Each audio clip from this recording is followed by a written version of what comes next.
So when you're not conducting, you're going to be sitting in this service. You know, these moments, they're such a time to sort of sit and take stock, aren't they? What are you going to be remembering from the last 2 years? Well, it's difficult, isn't it? I mean, I've got lots of people to think about. I think for me personally, it was not being able to sing. Because being a singer and someone who conducts singers, when literally the whole world fell silent, it was absolutely devastating. And as I said, you know, the music gives an extra dimension to our experience, and not to be able to express that was really difficult. Well, best of luck for that tonight. Now, all the tickets for the concert are sold out, but it can be live streamed. That's at 7 o'clock tonight if you want to catch that. Thanks very much, Catherine. Right, now it's time for a look at the weather with Carol. Hi, Carol. Things still looking good?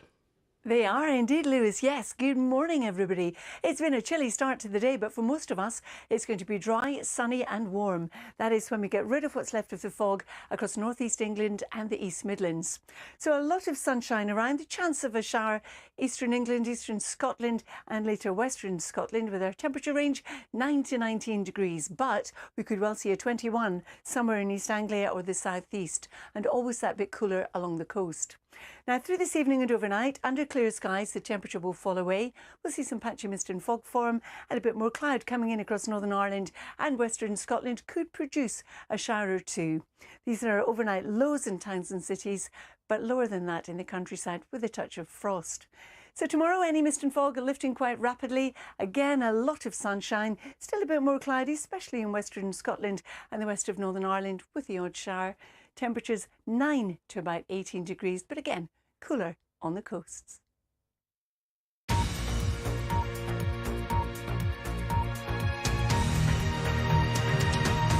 Hello, this is BBC News. I'm Lewis Vaughan-Jones. The headlines. As the Chancellor prepares to make his spring statement, new figures show the cost of living has risen by more than 6%, the fastest increase in over 30 years.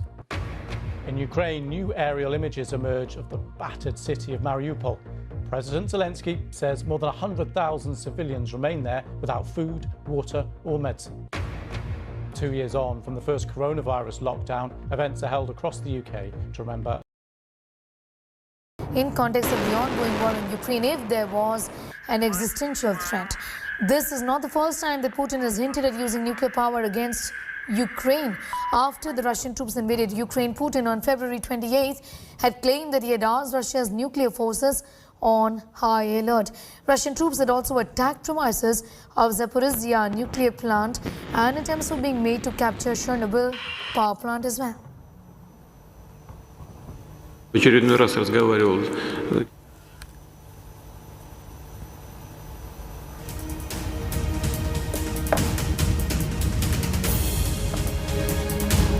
The Ukraine-Russia war is getting deadlier with each passing day as Putin is using some of the fiercest weapons.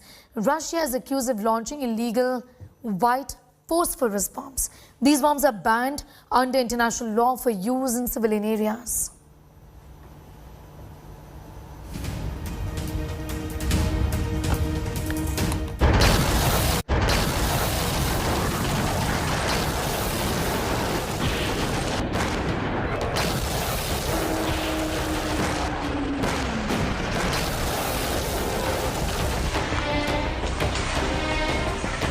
Amid the raging war in Ukraine, Russia has been pulling out some deadly weapons to target civilians in key cities. In the latest, Russia is accused of launching illegal white phosphorus bombs, which has been banned under international law for use in civilian areas.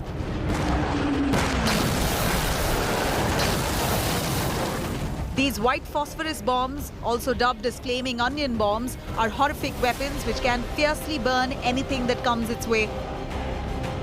This weapon can cause grave injuries as it quickly fires up in the air, spreads over enormous areas up to several hundred kilometers, emanating tremendous heat and poisonous smoke.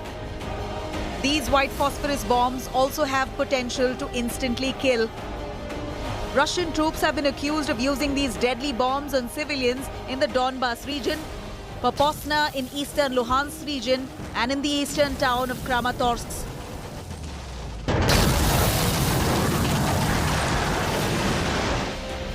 Ukraine's Deputy Minister of Education and Science, Ena Sovsin, has tweeted expressing shock, calling this an absolute crime against humanity.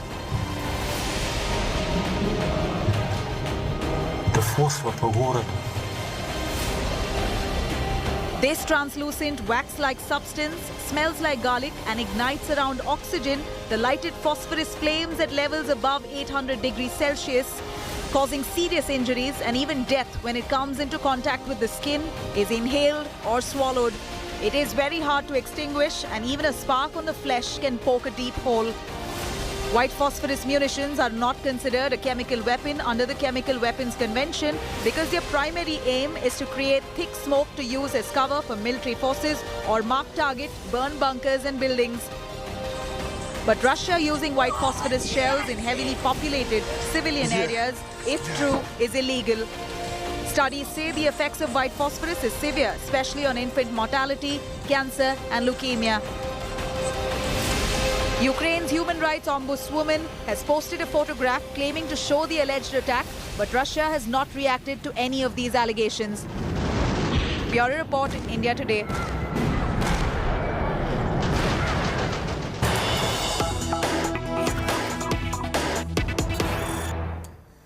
Shelling continues in Ukrainian capital city of Kiev. During shelling, houses in several districts have been damaged. Multi-story buildings, shopping malls, all of that has come under fire is what we've been given to understand. This is the information that we're getting at this hour. In fact, the shelling was at several districts, two of them, Shevchenko and Svyatoshinsky districts came under attack. Multi-story buildings and shopping malls, all of that came under fire. Shelling continues in Ukrainian capital of Kyiv. During shelling, houses in two districts were damaged. Multi-story buildings and shopping malls, all of that came under fire as Russia has been relentless. Geeta Mohan, our foreign affairs editor, is joining us, and she is in fact right now in Moscow. Geeta, remember, has been reporting extensively on the story. She was in Ukraine and now has traveled to Moscow. Geeta, first of all, an update on the current situation in Ukraine and especially in the capital city of Kyiv.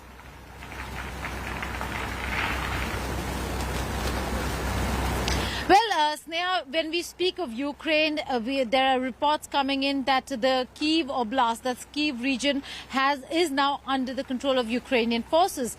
So that is the high point of the Ukrainian administration at this point in time. But that doesn't mean that there's ceasefire or that negotiations have made headway. In Moscow, in Russia, where I am, the economic sanctions are being felt only in terms of the international brands that have shut shop and international food outlets. I'm right outside a McDonald's outlet, and if you see over here, it's shut. What we've been told, it's very difficult to get people to talk to us, but what we've been told is that the outlets over here have paid salaries of 3 months to the employees so that they can tide over the 3 months till the time this is shut, and then the authorities over here will decide as to how to continue with the outlet, with change of name, or for that matter to see whether if there is going to be a resolution to the crisis. We do know that there are huge economic sanctions that have been put on Russia, and will Russia be able to tide over those sanctions? There are shops that have been shut. McD over here absolutely shut, but there are other local domestic market of Russia that continues to be open. And if you're in Moscow, you will not feel like this is a country that is under tremendous amount of sanctions. The streets over here full of people who are walking up and down, going to offices, restaurants are open, local shops are open, groceries and supplies not scarce, or there is no shortage that is being felt right now. There are parts of Russia where there might be some shortage, but reports suggest that as of now, Russia is being able to handle the markets and the domestic situation. Should the conflict continue, will Russia then be able to sustain its economy is the big question, Sneha. Yes. You know, Geeta, also, there have been several requests, and this has happened in the past as well, for president-level talks between Zelensky and Putin, something that Russia really isn't keen on. Having said that, where can we see the talks headed? 6 rounds of talks have failed.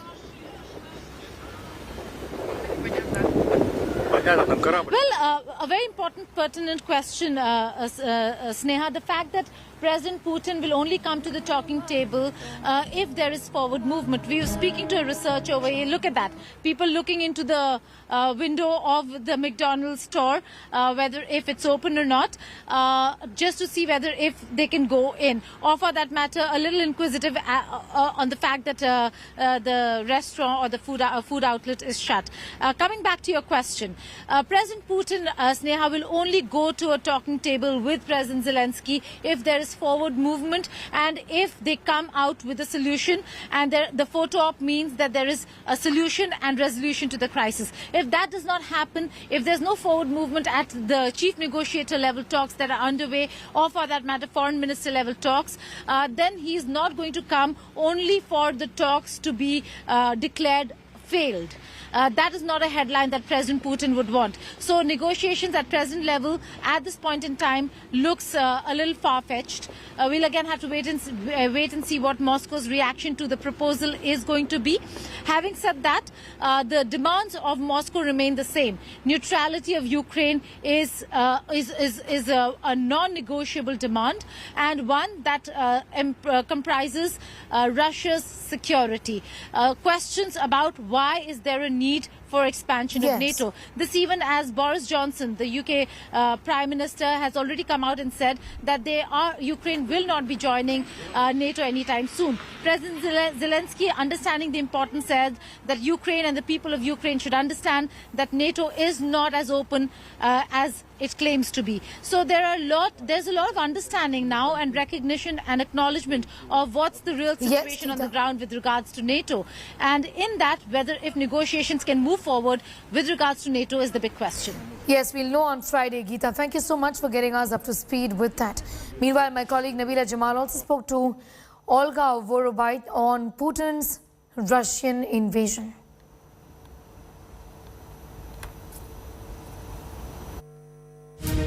Olga, give us an understanding. What's the situation on ground? Would you be able to show us what's behind you? Well, hello. I'm behind. Coming up in the next two or 3 days, where a beekeeper lost 3,000 colonies out of 4,000. Within the American bee industry, pollination is a bigger income stream for the beekeepers. So overall, the industry is more dependent on pollination contracts than they are on honey production. I think the biggest driver of the need for pollination is that the growth in pollination-dependent acreage. Certainly worldwide, the growth in pollination-dependent acreage has been faster than the growth in colony numbers. On sait qu'en Europe, il manque plusieurs millions de ruches pour que l'agriculture soit pollinisée au maximum de son taux. Il y a un enjeu stratégique. On évalue la pollinisation à plus de 2 milliards en France. L'apport des abeilles gratuitement à l'agriculture.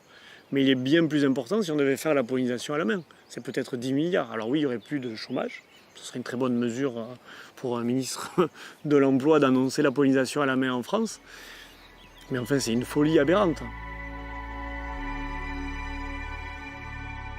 A world without bees is already a reality in certain regions of China.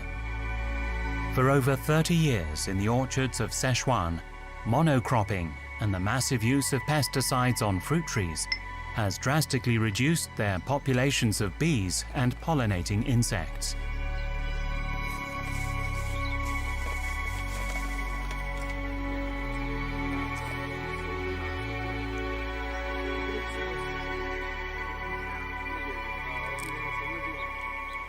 The 人工授粉呢，大概有20多年、20-30年的时间了。是啊，这个目前的这个蜜蜂太少了，就是必须要使用人工授粉，这样子来这个替代这个就是蜜蜂来授粉的这个方案。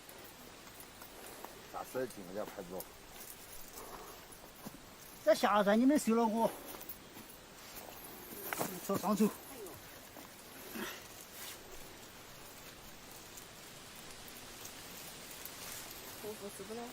这个就是水晶红，不是吗？这就是一种水晶红。这个人工授粉啊，它就是把一个不同的类型的这个苹果花拿来通过这个就是工具拿来授在另外一个树上，这个操作就是这样的。它就3个月这种。授这个3个月，它要打一个就是10月份左右这。你好比我们现在这儿大地村的这个果园，这个果园的话，授粉它可能接近从起初接近要1个月时间。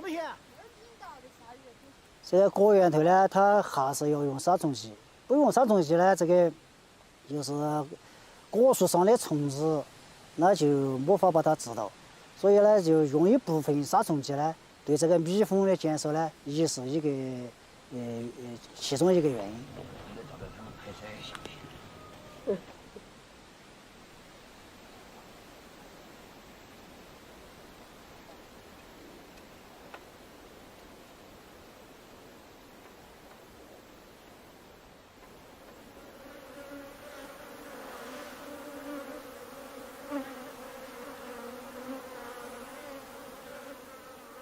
因为这底下你果树农药一打，蜜蜂去采蜜，它去整到农药了回来，就底下就把蜂子就死掉了，蜂子就死了你就发展不起了，就没得蜂子了。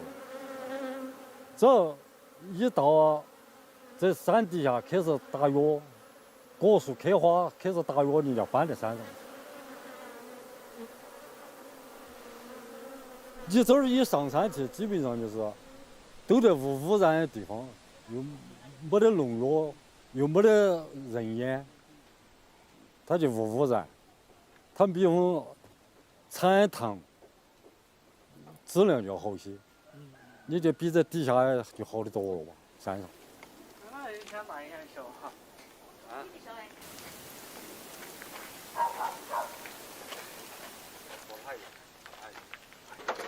啊，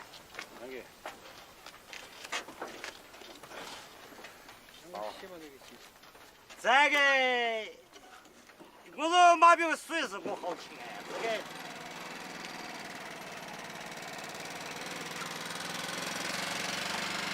Un monde sans insectes n'existe pas, il n'existera jamais. On aura des problèmes d'alimentation vraiment très sévères. Peut-être on a d'ailleurs déjà les prémices de ça. Et donc à un moment ou à un autre, dans cette courbe qui décline inexorablement, il y aura des problèmes majeurs auxquels on devra faire face. Nous les chercheurs, j'estime qu'on a fait notre job.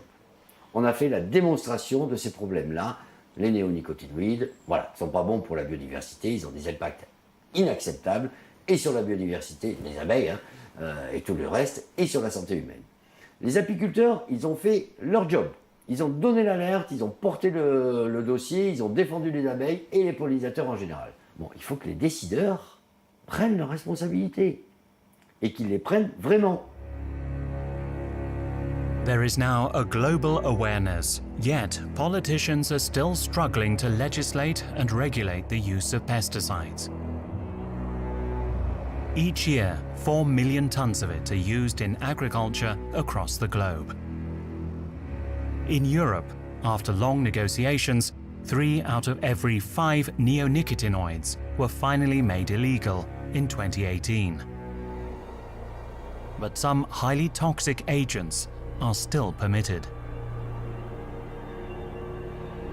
This approach will inevitably lead us towards a world without bees. Whether startups, multinationals, or universities, each one has their own solution to replace pollinators. From pollinator drones to pollen bubbles or spray cannons, it's a technological arms race to capture a market share valued at hundreds of billions of euros a year.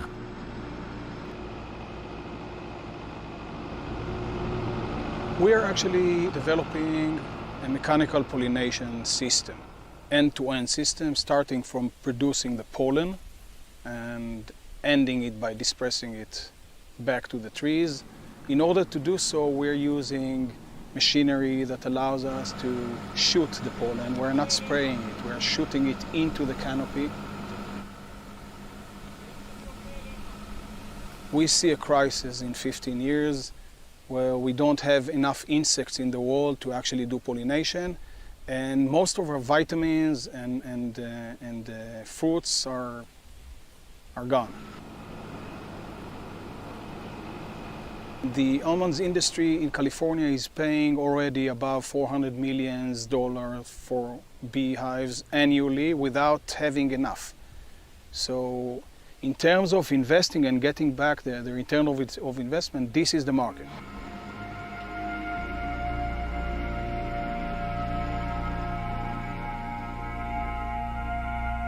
Other futuristic solutions are currently being tested. For instance, a team from Harvard is developing several types of robotic bees. Their research aims to create swarms of robotic 80-milligram mini-drones, guided by static electricity that are capable of pollinating entire fields. Bien sûr, les grands groupes nous proposent aujourd'hui des solutions technologiques avec des robots abeilles qui ne seraient pas comme ça affectés par les pesticides. Mais encore une fois, les pesticides n'affectent pas les abeilles. C'est nous qu'il faut protéger et c'est la biodiversité dans laquelle on vit et avec laquelle on vit. In laboratories in South Korea and at the University of Austin in the US, a new experiment is beginning to see the light of day. Biologists are working on creating genetically modified bees. Là, en l'occurrence, ça serait modifier la génétique des abeilles, comme ça elles seraient plus résistantes aux insecticides, ce qui permettrait d'utiliser des insecticides et d'avoir le service de pollinisation. Je dis là, attention, on joue aux apprentis sorciers. On prend un risque qui est mal évalué, en tout cas, pour des intérêts économiques, alors que le risque, il est pris pour l'ensemble de la planète et de la population de la planète. Las abejas nunca van a poder ser reemplazadas por ningún otro medio. No sería igual una polinización por medio de drones, por medio de algún otro medio, que como lo hacen las abejas. Porque un dron nunca podrá coevolucionar con una planta, nunca podrá coevolucionar con una especie hermana. Entonces es nuestro trabajo y nuestro deber cuidar a las abejas y protegerlas. Bees are the canary in the coal mine of our times, and they're on the verge of extinction. However, we are seeing a rise in collective awareness. Beekeepers and farmers are learning to work together, like in Bolivia, where farmers are creating collective apiaries to pollinate their crops and avoid the use of pesticides.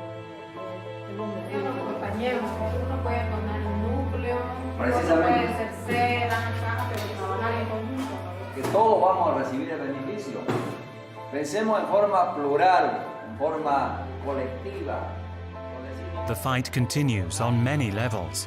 Beekeepers are mobilizing and are spearheading initiatives to sway public opinion. Citizens are getting involved. In Europe, a citizen initiative bringing together over 1 million people is demanding an end to synthetic pesticides and more support for environmentally friendly farming.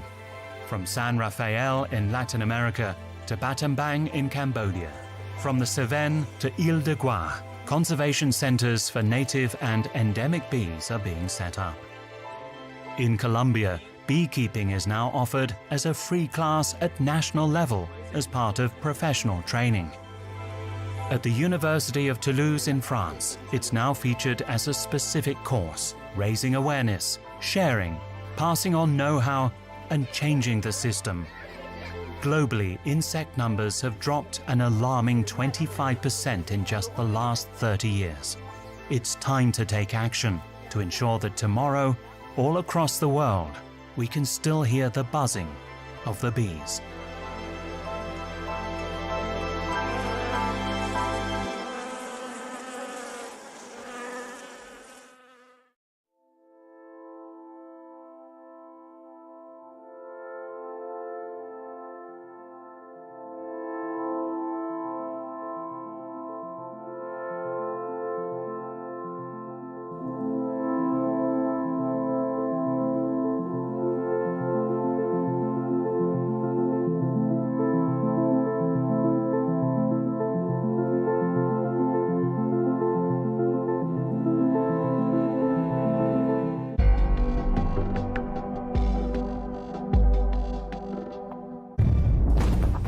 war shaking Europe to its core.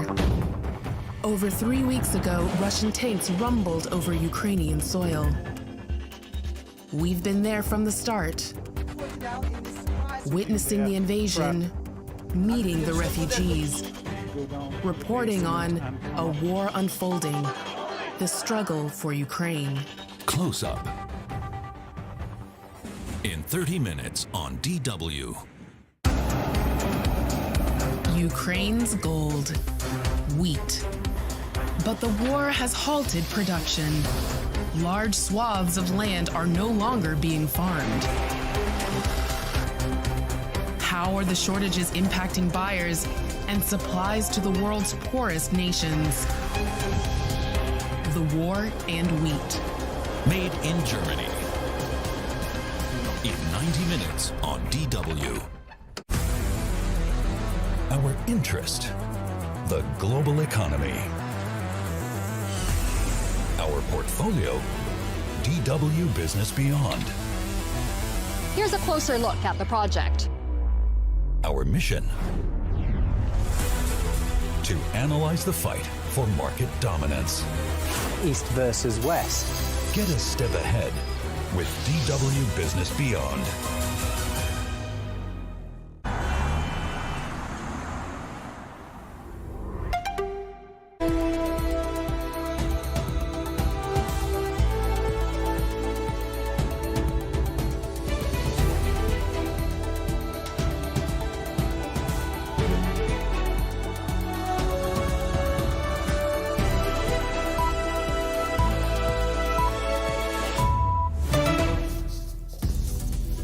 This is DW News live from Berlin.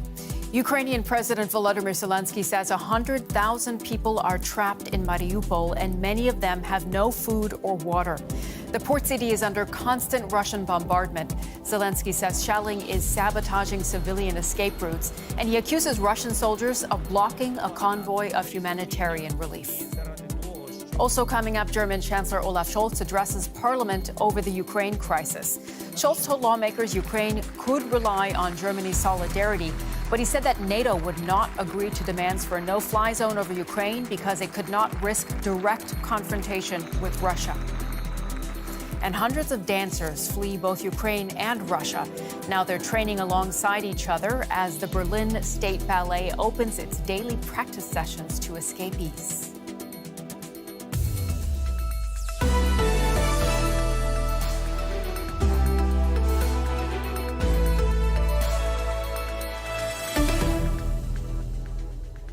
I'm Sumi Somaskanda. It's good to have you with us.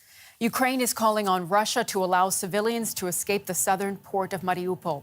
The local council says Russian forces who have surrounded the city have reduced it to ashes with constant bombing. President Volodymyr Zelensky says 100,000 civilians are trapped without food, water, or medication. What's even worse, according to Zelensky, is that Russia's seized a humanitarian convoy attempting to bring relief to Mariupol's besieged residents. Bombs keep falling on Mariupol. The besieged city is under relentless shelling by Russian forces. Satellite pictures show the extent of the devastation. Apartment buildings burnt out. A metal factory shelled. Hundreds of thousands of people are still stuck here under the falling bombs.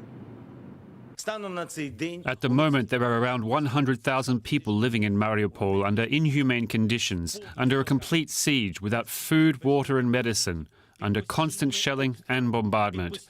For several weeks, we have been trying to organize stable humanitarian corridors for Mariupol's residents, and almost all our attempts have been, unfortunately, obstructed by shelling or deliberate terror by Russian occupiers. Those who were able to flee Mariupol say conditions there are desperate. The people of Mariupol aren't being heard. They're in need of help. People don't have water. They drink water that's not even fit for industrial purposes. There's no one you can ask for help. Ukraine announced an agreement had been found to evacuate residents from towns and cities through 9 humanitarian corridors on Wednesday. Russia continues to pummel cities across Ukraine, like here in the capital Kyiv, where drones attacked a scientific institute. Or here in Kharkiv, in the northeast of the country, where missiles fell. President Volodymyr Zelensky is still hopeful that talks with Russia can bring peace. He says Ukraine is prepared to discuss the status of Crimea and the separatist Donbas region after a ceasefire. But any agreement would have to be approved by the Ukrainian people. We can speak now to our correspondent, Fanny Fachar. She's standing by for us in western Ukraine, in the city of Lviv. Hi, Fanny. We are hearing the news that an agreement has been reached to evacuate civilians trapped in Ukrainian cities via 9 humanitarian corridors. What more can you tell us about that? Well, this is pretty good news if those 9 humanitarian corridors actually operate and people can be evacuated. Something, of course, as we have seen during this war during the past weeks, either worked in a very limited way or not at all. And when it comes to the town of Mariupol, unfortunately, there's no agreement there in terms of trying to get people out and have a humanitarian corridor established to get a significant number of people out, at least 100,000 of people. Instead, Ukraine said that in a nearby town, they basically set up transportation for people who make it out thus far. And of course, so many of them would like to just make it here where we are right now, to Lviv, which is basically the last town on the way out from Ukraine to Poland. But millions and millions of people who have that goal to finally leave remain trapped in the residential areas, remain trapped in a situation where they themselves do not know, not just how to get out, but even just how to get basic information, how to make that attempt, that desperate attempt at this point, especially Mariupol, to exit Ukraine. Yeah, as you said, there are an estimated 100,000 civilians remaining in Mariupol. It has been hit so hard. What conditions are they facing? It's really hard to put that in words at this point. Just imagine, for 4 weeks now, people either had limited access or hardly any access actually to food. Some of them are reported to drink very unsafe water, actually. There is no clean water, no power, and as I say, no access to communication. You have to imagine people are out on the street, they can't be buried, and people who are in dire need of medical help to help survive can't just make it to the next hospital because they are bombed. As the city council pointed out yesterday from Ukraine, they really painted a very devastating picture, calling Mariupol a place that's been reduced to ashes of a dead land, quote. I've never been to Mariupol, but just from the sources we have on the ground, and if that information that we are getting is just one part of the story, I don't even want to imagine what the full scope of the devastation is in Mariupol. Fanny, just a quick last question. Talks to end the fighting have continued. Any progress there? President Zelensky said actually early this morning that there's progress that's being made step by step. At the same time, he also said that Ukraine and Russia remain confrontational. So in a way, a mixed message, a message towards Ukrainians who are here, who are showing resistance. Hang in there. There's going to be some agreement at some point. While on the other hand, those who can leave, try to leave from these besieged towns like Mariupol or Kharkiv or Kherson, Sumy and other places. So if you ask me personally, and given the negotiations that Ukraine already had, the delegations of Ukraine and Russia, I don't see an immediate change at this point. What people are hoping here on the ground with President Zelensky reaching out to various politicians, but even to the Pope yesterday, that at least a ceasefire or a limited ceasefire can be reached. DW's Fanny Fachar reporting there for us from Lviv. Thank you so much.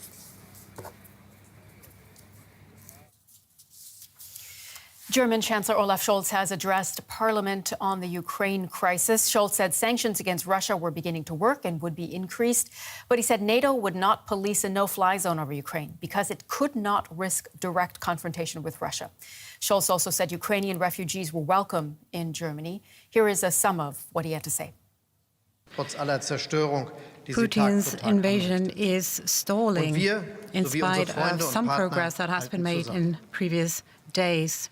And we and our allies are pulling together. Last week we had President Zelensky speaking to us here in the Parliament. And we said that it's hard to keep going without the support of the world. And I tell Ukraine that they can rely on our support.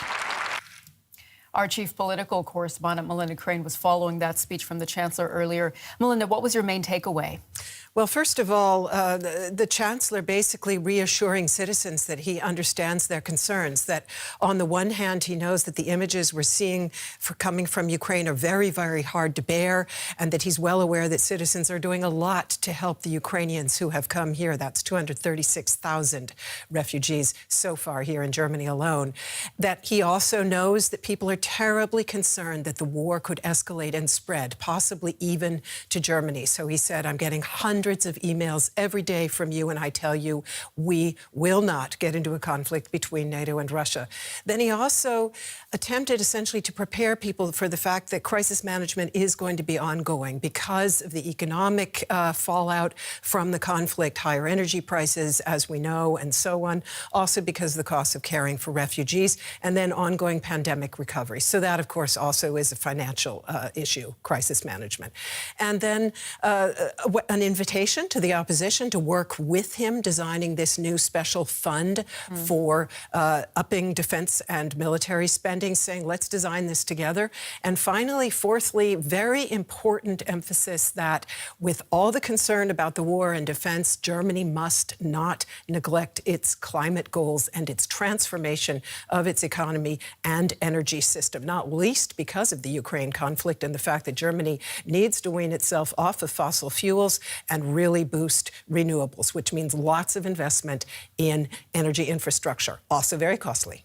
I know that he underlined Germany's solidarity with Ukraine, but he again said that there would be no consideration of a no-fly zone over Ukraine, which the Ukrainian President Zelensky has asked for. Tell us more about that. He was very firm on that point. He said, we will not allow this to become a NATO-Russia conflict. And in fact, a number of other NATO allies have made it clear that they see it the same way. That's because with a no-fly zone, it has to be policed. And the perimeter would, of course, be bordering on a NATO country like Poland, meaning you could have a NATO pilot up in the air confronting, perhaps inadvertently, a Russian pilot who has strayed over that perimeter without realizing it. And in a crisis, you would have to shoot that plane down, and that would be a NATO-Russian conflict. The Chancellor said that is not going to happen, and there he has backing. He also, though, talked about an embargo on oil and gas from Russia, something other countries have been pushing Germany to do, and made it clear he does not want to go along with that. Germany looking increasingly isolated on that point, but he's sticking to it for now. Our chief political correspondent, Melinda Crane, thanks so much for your analysis. Here in Germany, the Berlin State Ballet has received hundreds of applications from dancers fleeing Ukraine and leaving Russia. Many of them have taken up the ballet company's invitation to join daily training alongside its own dancers. The displaced performers are worried about their careers and their families. Legs light as a feather, but a heavy burden weighs on Ukrainian dancer Yana Salenko of the Berlin State Ballet. Salenko's been with the company since 2005, dancing lead roles in the ballets Sleeping Beauty and Giselle. But now her thoughts are with her family in Kiev. It's weighing on my head and on my soul. I can't believe it's happening. And sometimes it's hard for me to practice. It's hard to dance. I've got too much on my mind. I've got my father and my two brothers in Kiev. I call them every day to ask if everything is okay. My father loves Ukraine, he loves Kiev, and he wants to stay there. He says if something happens, then that's how it is. He says he's Ukrainian, he's going to stay there till the end. There are Ukrainians and Russians among the dancers. Some have just arrived, hoping to find a new job. The director of the Berlin State Ballet says she's received hundreds of applications since the war began, from dancers fleeing Ukraine and from dancers leaving Russia's most famous ballet companies.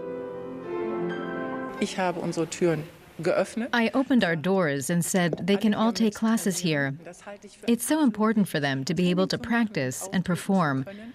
Because dancers can't extend their careers. They can't just say, well, if I can't do anything now for a year or two, I'll just keep dancing longer. That doesn't work. With dancers from Ukraine and Russia working here together, friendships appear to be surviving politics.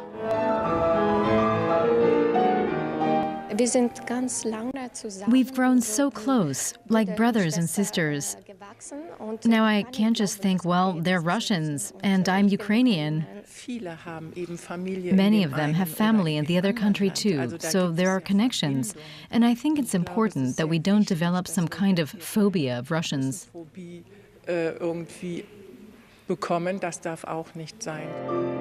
The company will continue performing classical Russian ballets, including Sleeping Beauty. Let's get a reminder now of our top headlines. Russia's efforts to occupy the key Ukrainian port of Mariupol continue, with bombs striking an industrial compound. President Volodymyr Zelensky says 100,000 residents remain trapped in the city. Ukrainian forces continue to resist Russia's attempts to take the capital, Kyiv.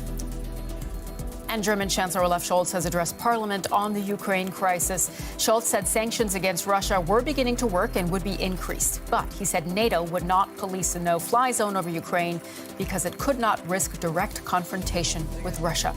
Scholz said Ukrainian refugees were welcome in Germany. Coming up next, Ukraine's farmers are struggling to bring their products to market amid the war. That's coming up on DW Business in just a few minutes. Stay tuned.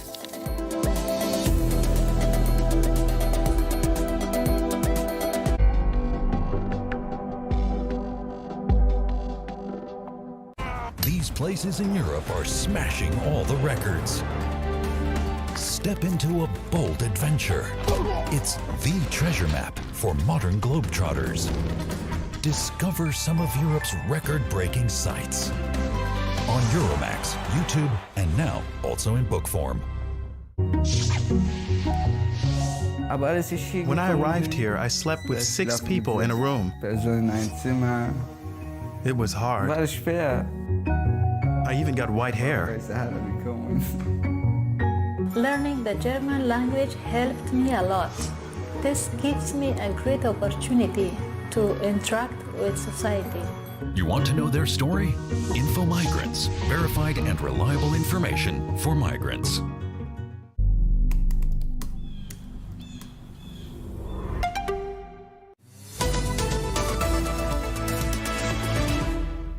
Ukrainian farmers under fire.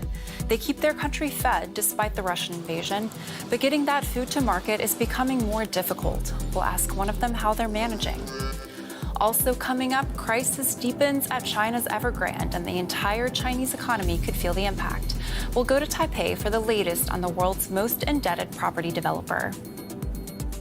I'm Chelsea Delaney in Berlin. Welcome to the show.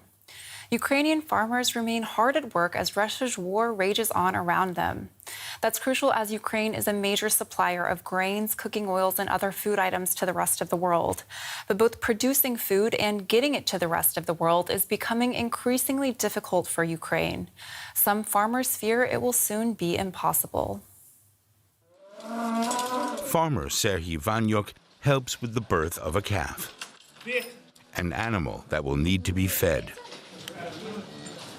Despite the war, this farm west of Kyiv is still operational. And to ensure the supply of food, farmers are now allowed to continue working on their farms and don't have to fight in the war. But one of the main problems for farmers is that they can't export most of their harvest, as they usually do. That means no money coming in for sowing new crops. That's almost 500 tons of grain behind me. We have a lot of problems. The seaports we need to export our grain are closed. No transactions are taking place. We're not selling any grain, but we still have to invest to keep working, and we have a great lack of liquidity.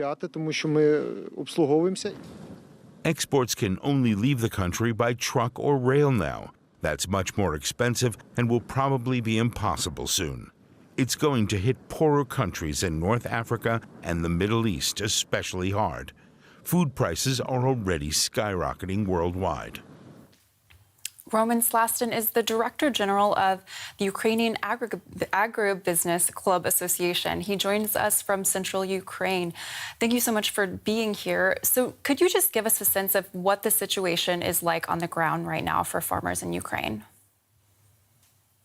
Hello. So for farmers, of course, it's a difficult time as well, because especially for those who are on the occupied territories right now, or where the active battles are going on, they are not able to do their job properly, to do the field works, and also to take care of animals, of course, cows, pigs and chickens, so every animal should get some feed at least twice a day, and milking cows. If you do not milk cow, there is obvious health issues, and animals will sooner or later just die, So that's a very big issue for the livestock farmers in those areas which are occupied.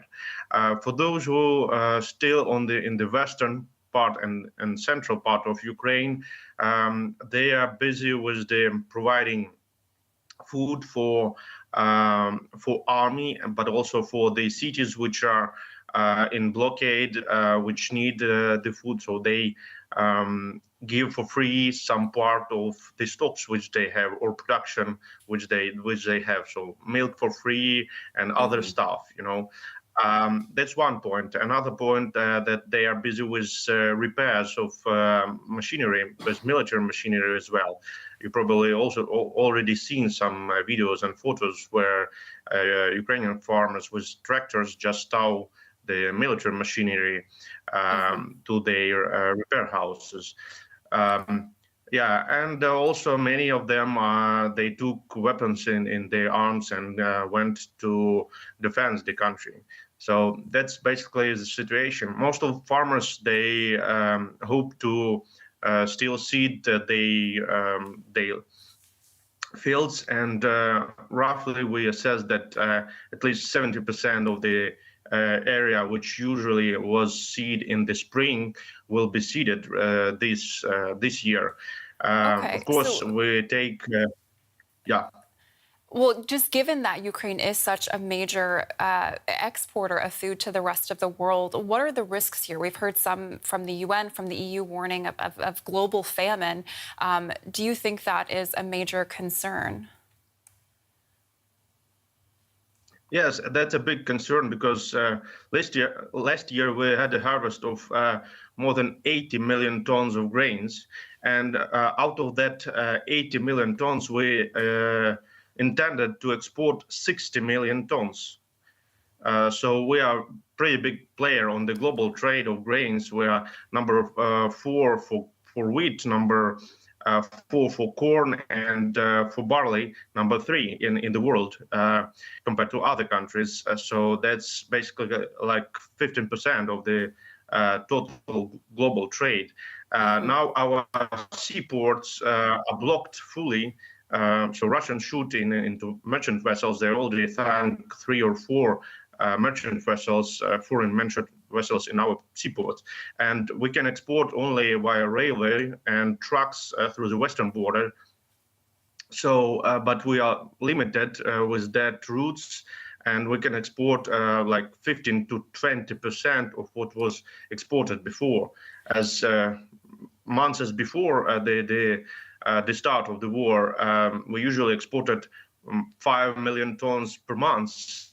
Now, with possibility to export via railway, we have like 600,000 tons, probably 1 million ton, but not more at the moment. And that's a big issue for the global trade, I think, for sure. And of course, for our farmers, because they have stocks and can't sell the grain to buy the inputs which they need to have seeding, like seeds, pesticides, and so on. Roman Slaston, unfortunately, we're out of time, so we're going to have to leave that there. Thanks so much for joining us. Thank you. Ukraine's agricultural woes are also being felt here in Europe. One of the most popular cooking oils, sunflower oil, has all but disappeared from supermarket shelves. It's the other oil crisis, not soaring Brent crude prices, but no cooking oil on supermarket shelves. People are grabbing sunflower oil because they fear this kind of oil won't reach Spain. It's like the fear felt over toilet paper during the COVID pandemic. And now with oil, this is something similar. But it's not similar. Cooking oil prices are up in Spain, especially for sunflower oil, one of the world's most popular vegetable oils. Ukraine accounts for 40% of Spain's sunflower oil needs, and supply is disrupted. It was 80 cents a liter last year, and now it is €2.60. It's increased more than 300%. Getting an alternative isn't that simple because different cooking oils have different flavors, and that affects the taste of the food. But the gap will need filling. Spain's National Association of Edible Oil Bottlers says this could be an opportunity for the country's own olive oil industry. We're confident this might pose an opportunity because we are likely to reach new customers in the markets in which we are already present and promote our products. Spain produces more olive oil than it consumes. The industry estimates more than 1.5 million tons of olive oil and its byproduct olive pomace oil will be needed to cover the shortfall of Ukrainian imports. Demand for olive oil is also expected to rise in other countries as they seek replacements for Ukrainian and Russian sunflower oil. In other news, the U.S. has dropped import tariffs from most British steel as it continues to unwind Trump-era duties. The U.K. will now have a duty-free import quota of 500,000 tons of the metal. In return, London will drop retaliatory tariffs on U.S. whiskey and motorcycles. The European Commission is reportedly weighing capping gas prices, among other measures to stop rising energy costs. The price of natural gas has increased dramatically since Russia invaded Ukraine, and there are growing fears about the stability of Europe's energy supplies. Embattled Chinese real estate developer Evergrande's financial crisis continues to deepen. The company on Tuesday revealed that lenders have seized $2 billion worth of deposits from one of its subsidiaries. Evergrande also said it won't be able to file its 2021 annual results on time. Trading in the company's shares have been halted since Monday. Chinese real estate developers are having a fire sale to bring some desperately needed liquidity back to their balance sheets. That's according to Chinese media, and at the forefront is Evergrande, the property developer with the highest mountain of debt worldwide. Evergrande is over $300 billion in the red, and it's not the only Chinese real estate developer sinking in debt. China Fortune Land Development, Vanke, Kaisa, Shimao, Fantasia Holdings, the list is long. Investor worries are growing about China's property market. And economists warn if Evergrande goes down, it could take other companies with it. And that could cause the Chinese people to lose their faith in real estate as an investment product. Until now, private investors have put up to 3/4 of their savings in apartments and houses. And that's responsible for around 1/3 of China's current GDP.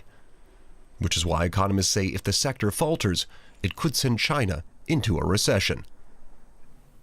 Earlier, I asked our Taipei correspondent, Sung-Han Soo, what Evergrande's debt problems mean for China's economy. China Evergrande is the most indebted real estate developer in China, with debt equivalent to more than $300 billion as of June 2021. The fact is that hidden debt is a problem in the Chinese real estate industry. off-balance sheet debts that were not previously disclosed to investors or credit rating companies, such as guarantees for wealth management products or private loans, have caught investors off guard. It shows that mainland China's real estate sector has expanded to the limit, and the next two major crises are debt and bubble cleaning. So we could see this crisis spreading to other top real estate companies and leaving their huge debt to the state. Can the Chinese government stop the crisis? Well, experts are still arguing if the Chinese government will save Evergrande. If you remember last year, the Chinese Communist Party set up 3 red deadlines for financing the real estate sector. Since then, the CCP has been preparing for the bankruptcy of companies like Evergrande. The authorities were asking local governments to prepare for the possible collapse of Evergrande Group. As long as the crisis does not impact China's financial stability, for the Chinese government, it's a good opportunity to let state-owned enterprises acquire Evergrande's good assets at a favorable price. There's news that other holdings have been asked to purchase Evergrande's assets. So rather than stopping the crisis, many predict the Chinese government will use the crisis to achieve its goal. Sung Han-soo in Taipei, thanks so much. That's our show. Thanks for watching.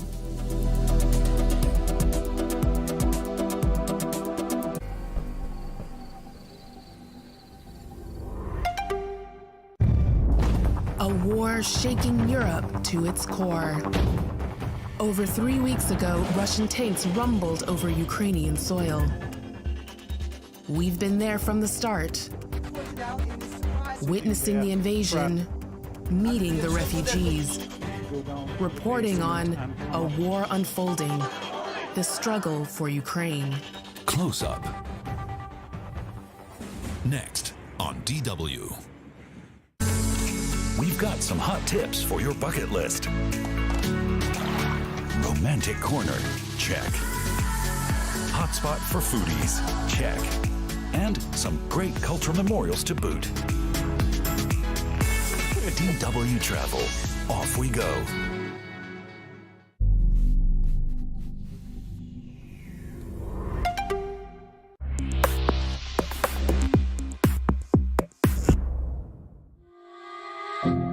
It's February 24th, 2022. Russian forces cross the border into Ukraine. They're following orders from President Vladimir Putin. People here were packing up, trying to leave. A war unfolds that may fundamentally alter the global geopolitical order. Olaf Scholz, the German Chancellor, calls this Putin's war. He says the bloodshed must stop. European states are forced to react. This absolutely is a quantum leap for the European Union because they had to acknowledge that all their political doctrines, their ideologies and their beliefs throughout the last 10, maybe even 20 years were simply wrong. Deutsche Welle correspondents cover the war from day one. This is their account.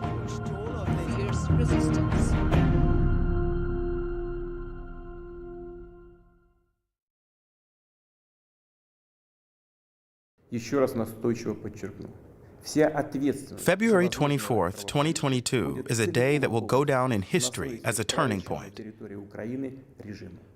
In a televised speech shortly before 6 a.m. in Moscow, Russian President Vladimir Putin announces what he calls a special military operation in the eastern Donbas region of Ukraine. Whoever tries to interfere with us, and even more so to create threats for our country, people should know that Russia's response will be immediate and will lead you to such consequences that you have never experienced in your history.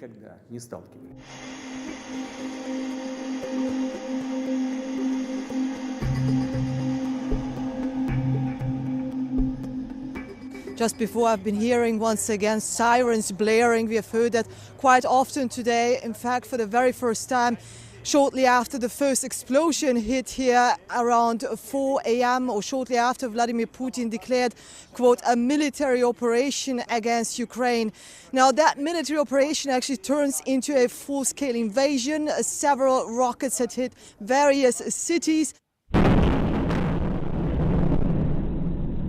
Those cities under attack are not only in the Donbas region, but also in other areas. They include Kharkiv, Odessa, and the capital, Kiev.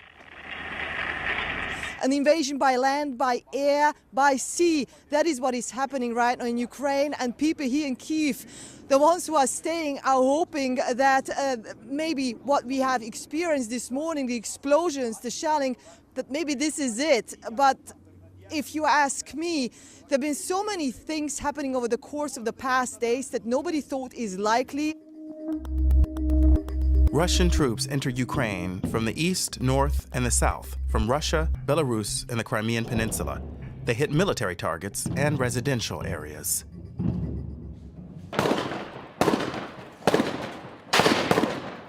Explosions are heard in many parts of the country, shellings and reports of people being injured and killed. Now, the problem is we cannot verify this information, so I can only tell you, in fact, what I've been experiencing this morning, and that was a very, very critical situation. People here were packing up, trying to leave. Desperate people trying to flee the areas under attack.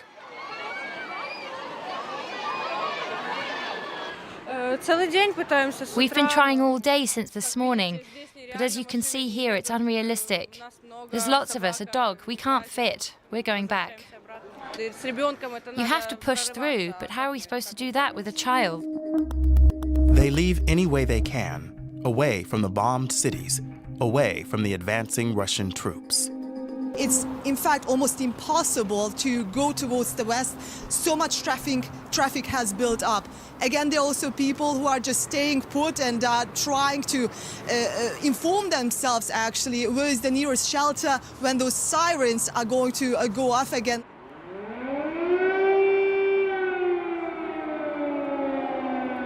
But while the terror is working, it soon becomes clear that Russia's assault is not going as planned. The attack on the ground stalls.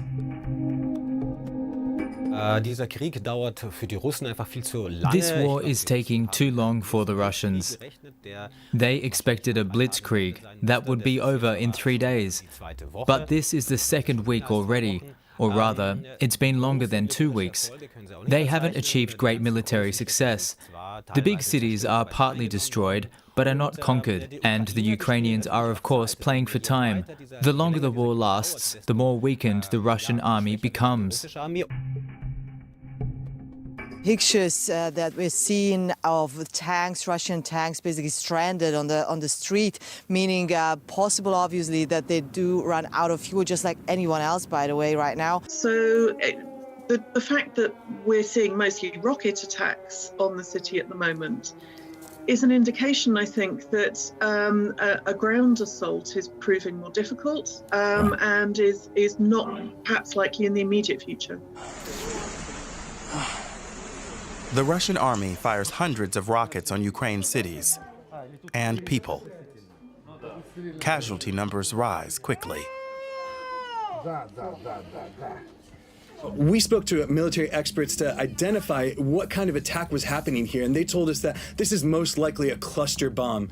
Now, the only other weapon it could have been would have shown larger explosions closer to the surface of the building. Now, the problem with cluster bombs is that they indiscriminately harm civilians and enact devastation, especially in urban settings such as this one.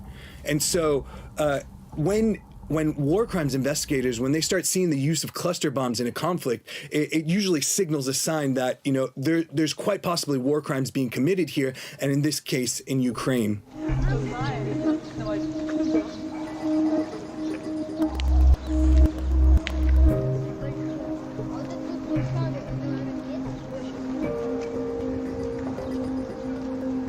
After the shock caused by the heavy shelling of their cities, people get used to seeking shelter where they can.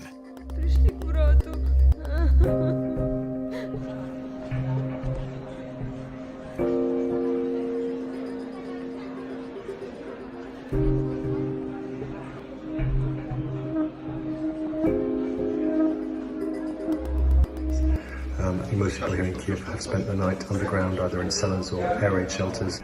For people who don't have that, the only option is the metro, which is pretty deep. There have been some pretty heartbreaking images of whole families camped out on camping picnic blankets on the metro platforms, trying to distract their kids. Just last night, the expectation was that there would be air raids around 3 a.m. local time, and then they didn't happen for most of the night, and just as the curfew ended at 7 a.m. suddenly there was a lot more activity, and you could hear thuds in the background in the distance, even here underground. So it's basically this kind of sense of paralysis. And then you're constantly kind of looking at your phone, expecting some kind of warning, and kind of paralyzed by that inability to really understand what's going on. The attacks by the Russian military bring the horrors of war once more to Europe. They trigger an exodus to neighboring countries. Except the men. Men between 18 and 60 are not allowed to leave. They have to stay to potentially defend their country. It's very sad. It's very hard to let go of a loved one because you know that it's hard there. There is military action, and my father could die at any moment. People have left Kharkiv, but it is very difficult to get out of there under constant shelling, and the capacities are very limited of these trains, and so there are quite a few places now where suffering is really, really big now. In an unexpected turnaround, many ordinary Ukrainians resist, some by blocking roads with their bodies, others by taking up arms. And I have to say that I was totally in awe to speak with those soldiers who used to be just 2 weeks ago. They used to have just normal jobs, and now they are ready to give their lives for their country. And I've been told by so many of them that they believe that Ukraine will prevail, and they believe that the evil, as they call Russia and Russian troops here in Ukraine, that they cannot defeat the will of the people to defend their country. So it's really impressive and almost so difficult to come to terms how their lives have changed over the course of the last week. That they had to give up their normal lives, and they are now ready to protect their country. The Ukrainian parliament approved a draft law allowing all citizens to use weapons to fight the Russian attack. Russians can enter Kyiv, but they're not going to leave again. They're all going to burn here. This is one of the roads that lead directly into the territories that the Russian army is already occupying, and the people here are preparing for an attack from that side. A tank can easily push away these concrete blocks, but these iron hedgehogs, as we call them, cannot be pushed away. We'll have to get out of their tank to clear the road. This will allow us to gain some time. That's what these things do.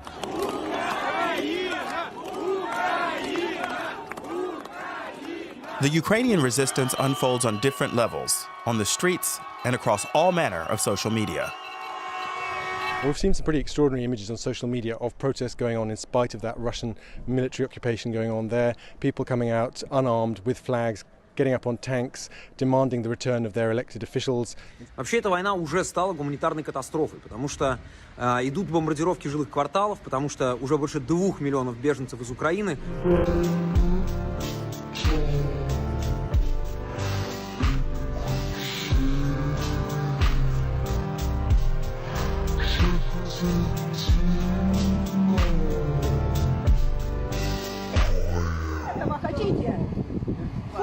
Leave. Think of your own children, of your mothers who must be crying. That's what Russians' war against the civilians look like. Destroyed buildings, destroyed infrastructure. City bus just got hit by the rocket. Lives are getting lost. That's the war that Russia started. That's the city of Kiev. And many cities in Ukraine were destroyed. Lives were taken. That's the truth. These images is the truth of Russian war against Ukraine. President Zelensky appeared in a video on social media early this morning, basically trying to show, I'm still here, I'm not going to lay down arms. There are people who want to resist, that want to fight, and this is something that President Zelensky also underlined in his appearances on social media, that everyone is really needed to fight the Russian troops. If you, respected European leaders, world leaders, leaders of the free world, if you do not help us today, if you do not give Ukraine real help, the war will knock on your door tomorrow. Glory to the Ukrainian armed forces, glory to Ukraine.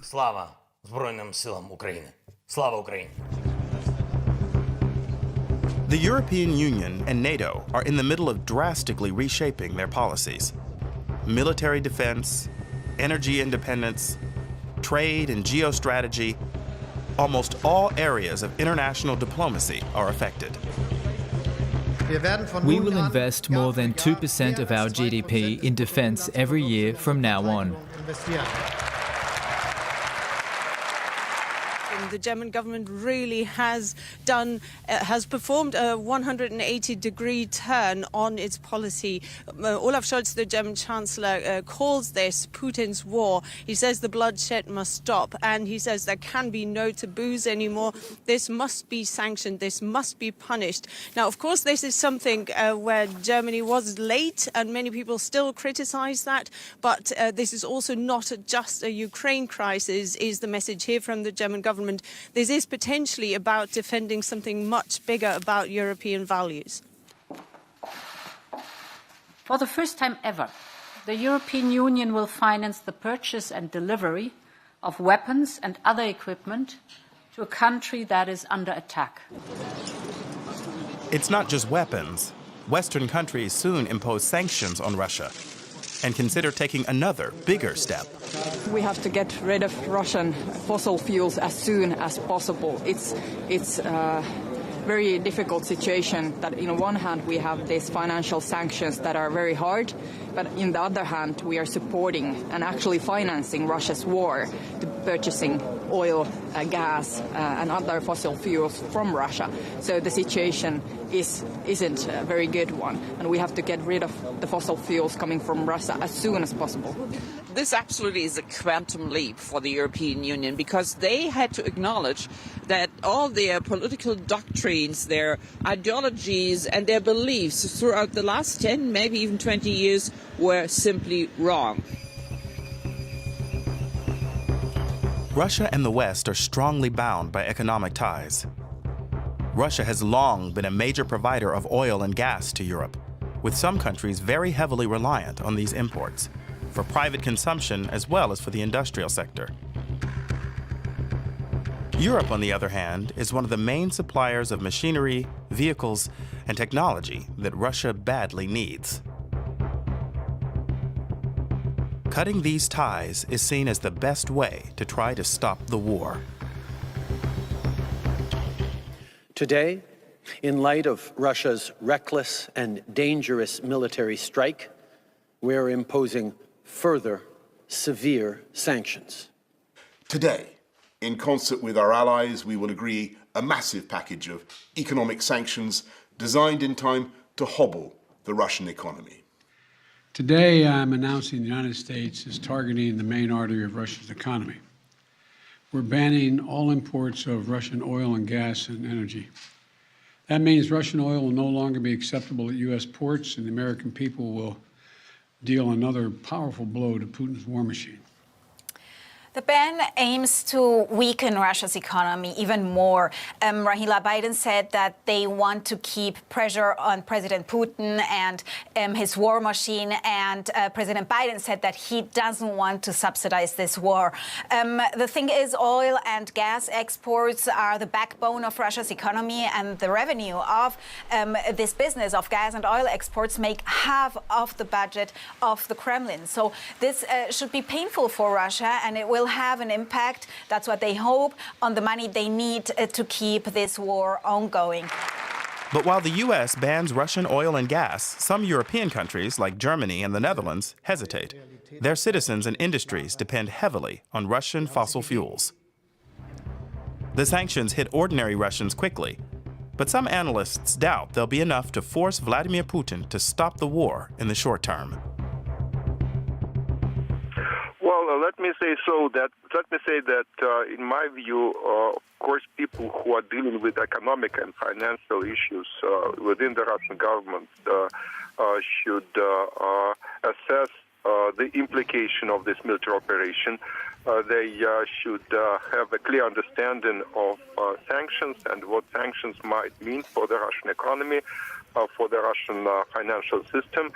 But as we hear from Vladimir Putin and other leaders in the Russian government, they argue that sanctions are unavoidable, that it really doesn't matter what Russia can do or what it will not do. Sanctions will be there because the West is hostile to Russia and it wants really Russia to disappear from the map of the world. Russians are badly hit by inflation and the free fall of the ruble. At the same time, security forces try to quash any form of protest.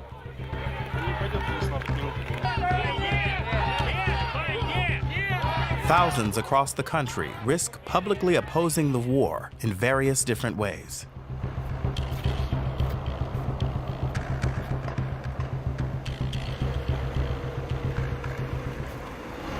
I'm ready to drop on my knees before each Ukrainian soldier. Please forgive us. From my point of view, this war is inexplicable. And people are dying on each side, Russian and Ukrainian. We are people who used to live amicably, in peace and in harmony. Now we are separated. I don't understand this.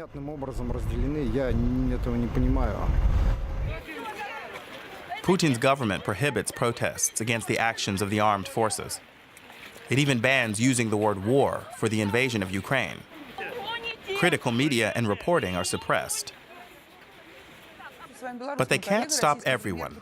Надо усилить сотрудничество в рамках союзного государства, а на совещании в правительстве обсуждали как... I don't think it's going to change. I think it's going to get harder and harder to get information. And even, you know, with this protest that we just saw, that poster that the woman was holding up, various media outlets did report about that, but they actually had to blur her poster, and they were only allowed to say that she, you know, protested for pacifism, essentially, because they're not allowed to use the word war. And of course, her poster had the word war on it. The official line on this war is that it's a special operation where no civilians are being targeted.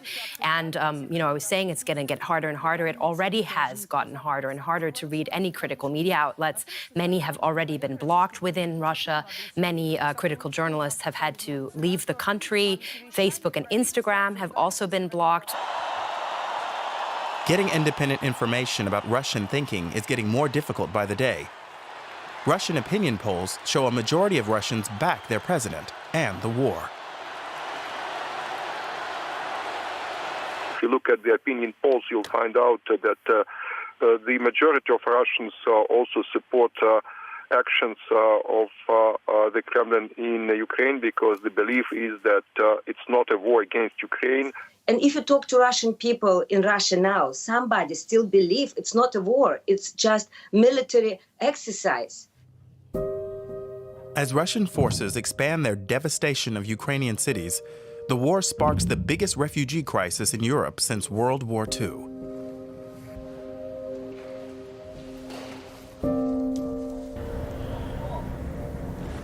Here in Irpin, it's another attempt to organize a humanitarian corridor, temporary ceasefire to allow civilians to get out with their pets, their children, anything they can grab. You can definitely see a lot of people getting across this destroyed bridge today, but there is fighting going on very close. So you can see just behind the bridge above those unfinished houses, plumes of smoke. That's a couple of kilometers away.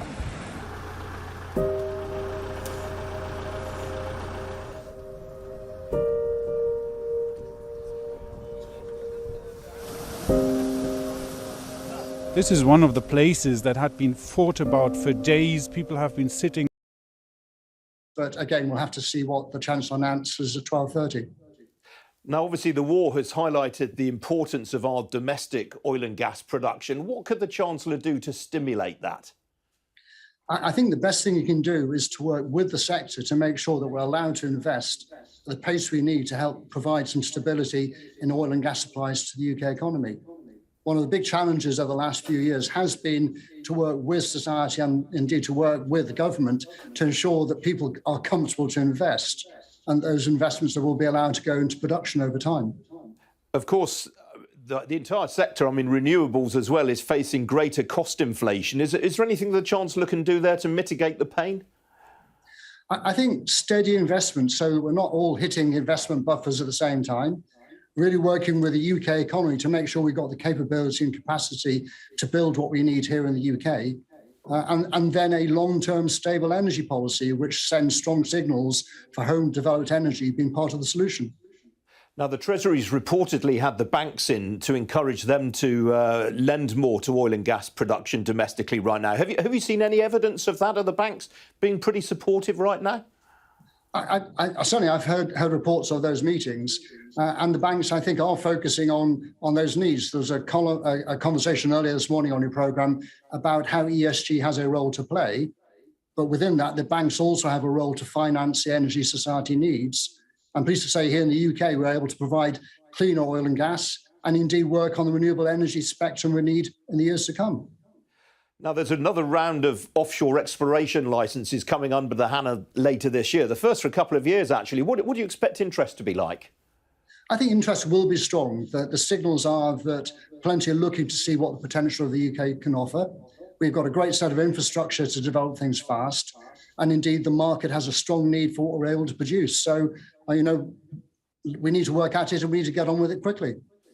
What kind of assumptions are you making, though, about renewables build over the next 12 months, Mike? It's going to be steady. Clearly, we can't simply just turn on renewable electricity at the scale we need overnight. The big challenge for us will be the pace of investment in particularly in floating wind, which is probably best part of half to a decade away. There's a massive wall of investment to come in that. We're looking to develop the skills now, but that's going to take time. Now, obviously, you've just changed your name as an association to reflect the fact that renewables have a greater part of the energy mix now. Have you got all those businesses coming on board and joining you? We have indeed. Currently, our members are investing or looking to invest something like £25 billion in the ScotWind round. So that alone shows the scale of what we're trying to develop here in the UK. And almost every oil and gas company has its foot in renewables and is looking to develop new businesses and new opportunities right across the clean energy spectrum. All right, Mike, got to leave it there. Good to talk to you this morning. Thank you. Thank you. Thank you. Well, that's it from me. There's much more on the Sky News mobile app and on the website with reporting, video content and analysis from our business team. Well, it's nice to be back with you, albeit for one day. Hopefully it will be a more permanent state of affairs if we ever get to the end of this wretched war. There's Rishi Sunak. There he goes again down Downing Street. You can stay tuned to Sky News all morning for all of the coverage of the spring statement. Lots more coming up. Stay tuned.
Hello, this is Sky News Today, live from Westminster, as the Chancellor prepares to deliver his spring statement. In 90 minutes' time, Rishi Sunak will outline his plan to protect the households hardest hit by the cost of living crisis. As inflation hits 6.2%, Conservative MPs are calling for next week's planned national insurance increase to be scrapped. Families face a further hit to their finances next month, with the average £700 hike in energy bills due to take effect. Our staff here are saying how frightened they are of the bills coming through the door. I know they're going to make ends meet and provide for the children. But fuel duty could be temporarily scrapped to counter record prices at the pump. After the pandemic and the economic impact of the war in Ukraine, the Chancellor is under pressure to act. We'll bring you his mini budget and all the latest reaction live.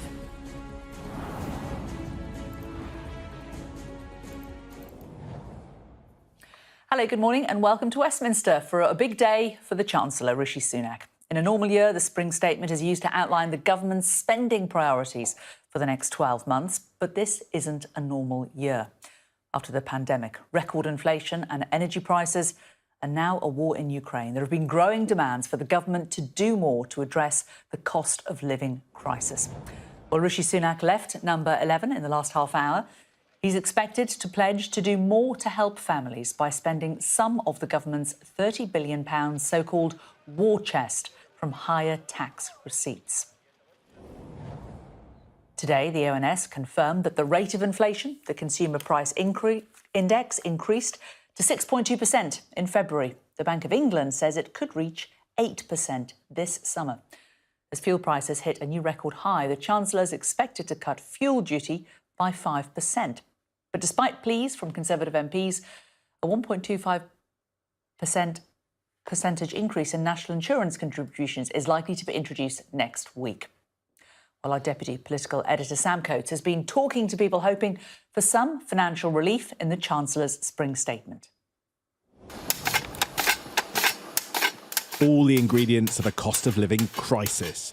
This centre prepares meals for those in need in Wigan, for more and more people having to choose between eating and heating, even people who work here struggling. Try live in my shoes and see what it's like when your kids want things and you can't get it on, and you feel like awful because you can't get them that, and you need other things besides what your kids want, like your food and your bills, keeping a roof over your head, things like that. Do your kids understand?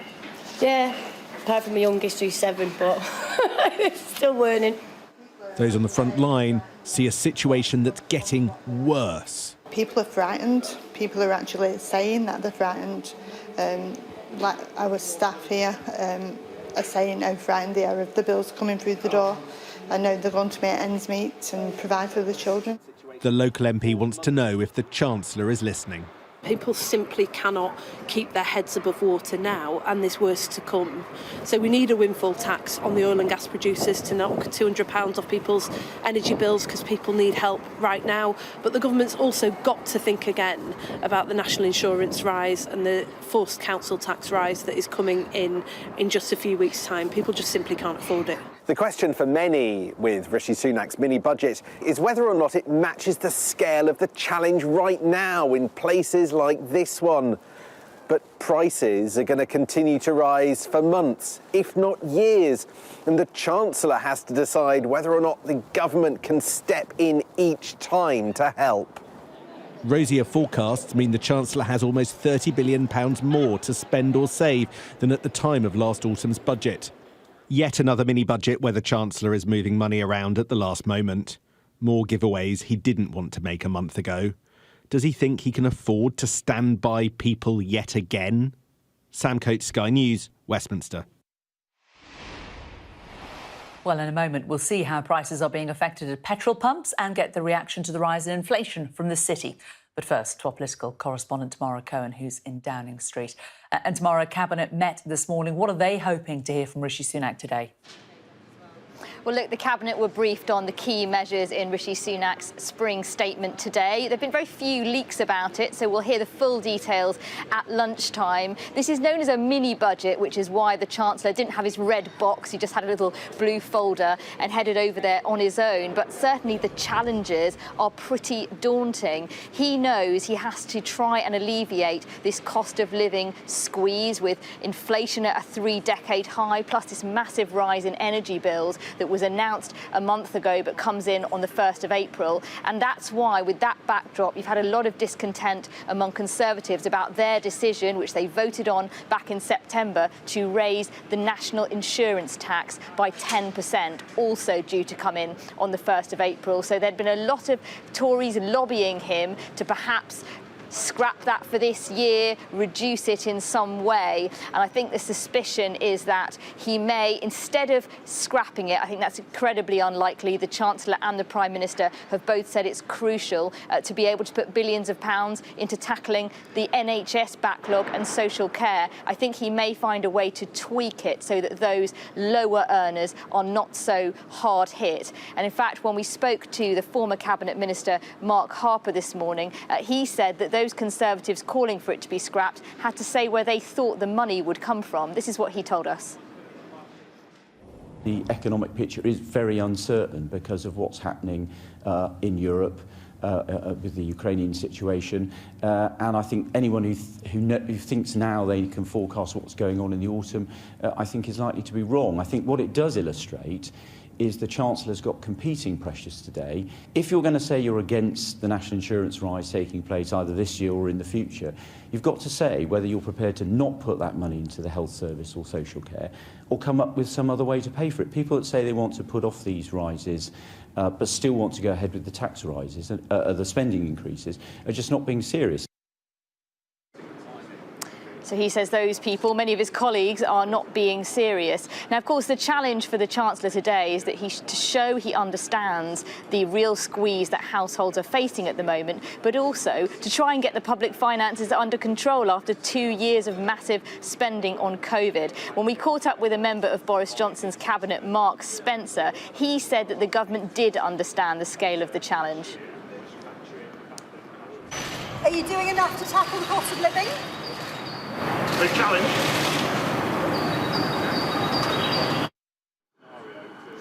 So he says they do. I think we're expecting some action also on fuel duty, and there's a question mark over whether the Chancellor does anything to help people on benefits, because of course he may do something to help lower earners who may not have to pay as much national insurance as they had feared, but people on fixed incomes will see those go up by only 3% compared to inflation, which is predicted to hit about 8%. So there are a lot of questions about how much relief the Chancellor can give those who will really struggle over the next few months. In his statement today, he's talked a lot about security, and I think we'll hear more of that today. Try and keep any headroom from higher tax revenues for later in the year when we might see energy bills go up even further. So he has to try and balance the demands for help now with the fact there might be even bigger challenges down the track. Tamara, thanks very much. Well, so that's the politics. Let's drill down a little more into what the Chancellor could unveil, the nuts and bolts, when he stands up in the House of Commons in just over an hour. Our economics and data editor, Ed Conway, is at Sky News Centre. Thanks, Jane. I mean, Tamara was talking there about the cost of living crisis and whether ministers really are aware of the scale of what they're facing. Well, I can tell you, I've been covering this for quite some time, and I have never seen anything like this. And as a result, what we're going to get in this spring statement may well be slightly different to what we normally get. Normally, when we're following these things, we pay most attention to figures like this, gross domestic product, GDP, and these are the charts that we look at. Now, that's going to be downgraded a little bit this year, 2022, but these bars are very high because we were in the kind of bounce back from that COVID period. But as I say, this is topsy-turvy. We're focusing on different things this time around because we're in the midst of a cost of living crisis, and that means it's figures like inflation that we're going to end up spending more time looking at. This, on the other hand, isn't going to go down when we get the new numbers. These, by the way, are the forecast last time around. So in October, we're going to get the updated numbers in, well, just over an hour.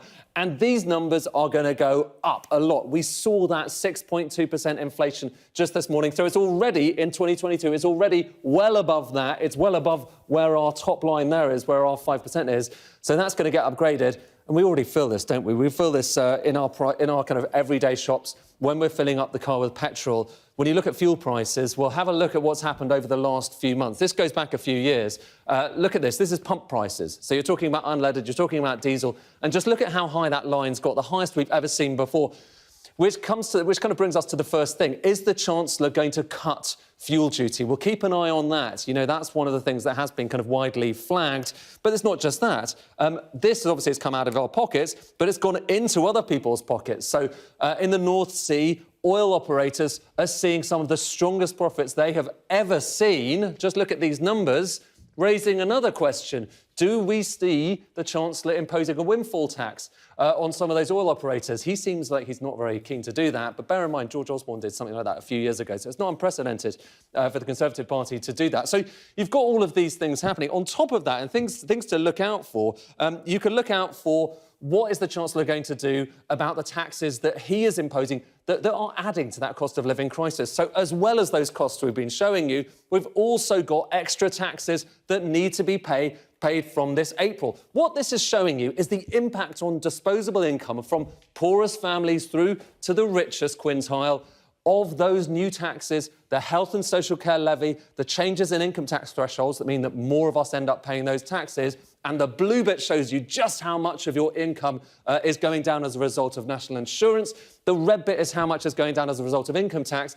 And it's a lot. We're talking about hundreds of pounds for the average household, over 1,000 for the richest. And the question is whether the Chancellor decides to dispense with this entirely. It's an extra cost at a time of extreme pressure for families. Or does he focus on the poorest? And there are other things he might well be looking at as well. What happens to benefits too? But this was only supposed to be a spring statement. It wasn't really supposed to be a budget that was going to have lots of new policies. So whether the Chancellor does what he did during the pandemic and goes with a big bazooka, a big fiscal bazooka, or whether it's a bit of a damp squib, we'll have to wait and see. And we will cut through it all with you, Ed. Thanks very much.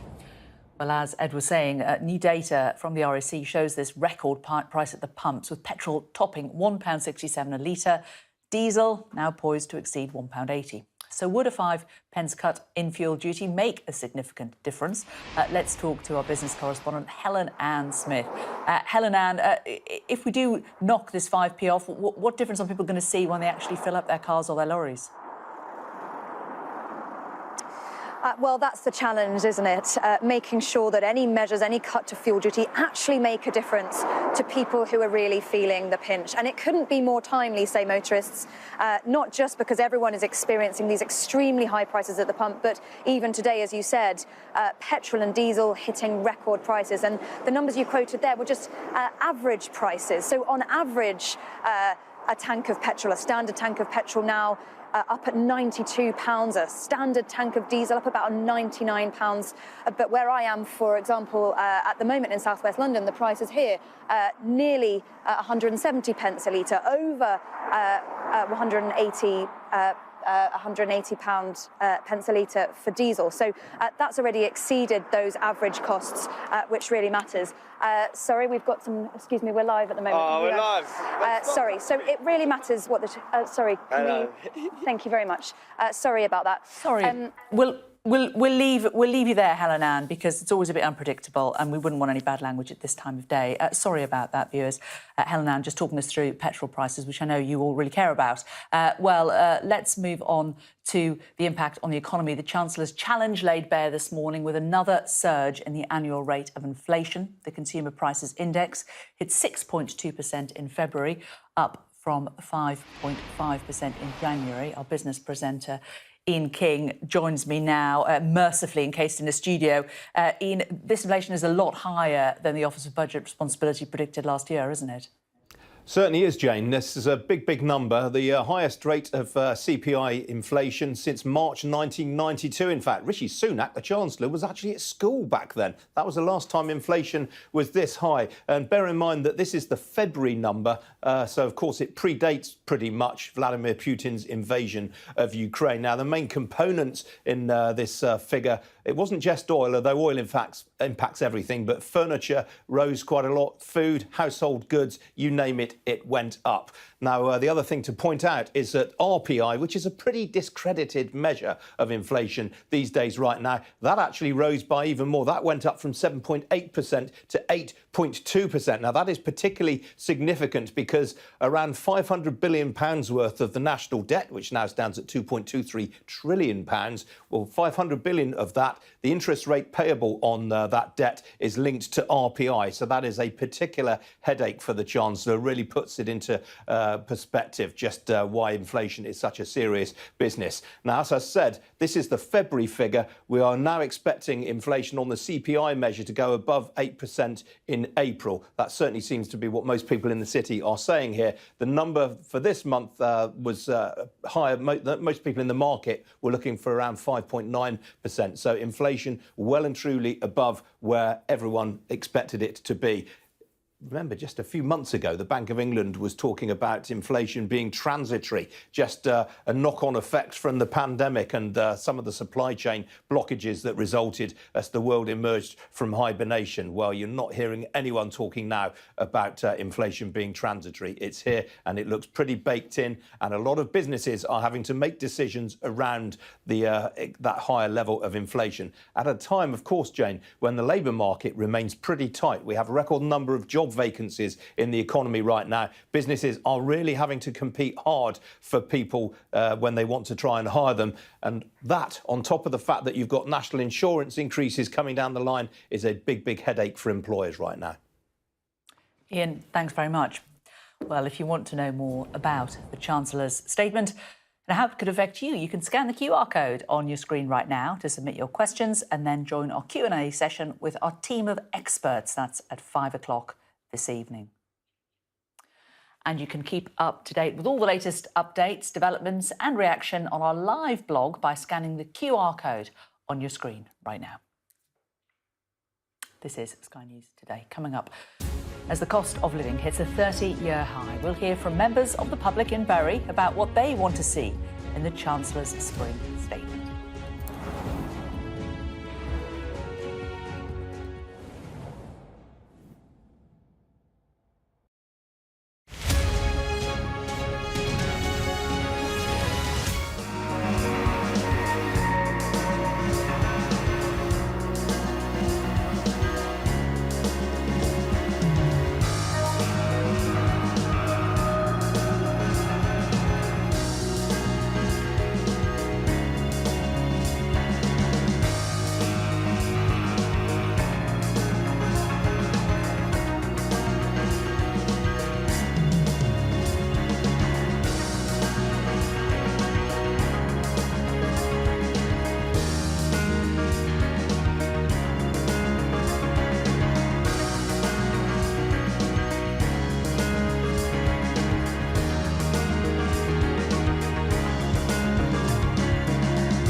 Welcome back. Now, with the cost of living hitting levels not seen for 30 years, many people are struggling just to make ends meet.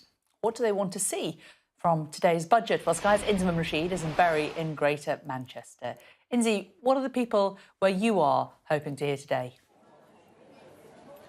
Good morning, Jane. Welcome to an incredibly sunny, an incredibly busy and an incredibly fabulous berry market. This is the world-famous berry market, famous for its black pudding, I'm told. Being a good Muslim boy, I won't be trying any, but we've got a very hungry crew here who will be trying that, and I'll tell you a bit about it later on. It's an incredibly lovely day today, but also very important as well, and that's because the eyes and ears of people here in Bury and many parts of the country will be on Westminster to hear and see exactly what the Chancellor has got to say, whether they can help alleviate pressures of the crisis, the cost of living crisis that many people here are faced with. We're going to be speaking to some business owners, just to everyday people here to find out exactly what they want to hear from the Chancellor. But we know millions of households across the UK are bracing themselves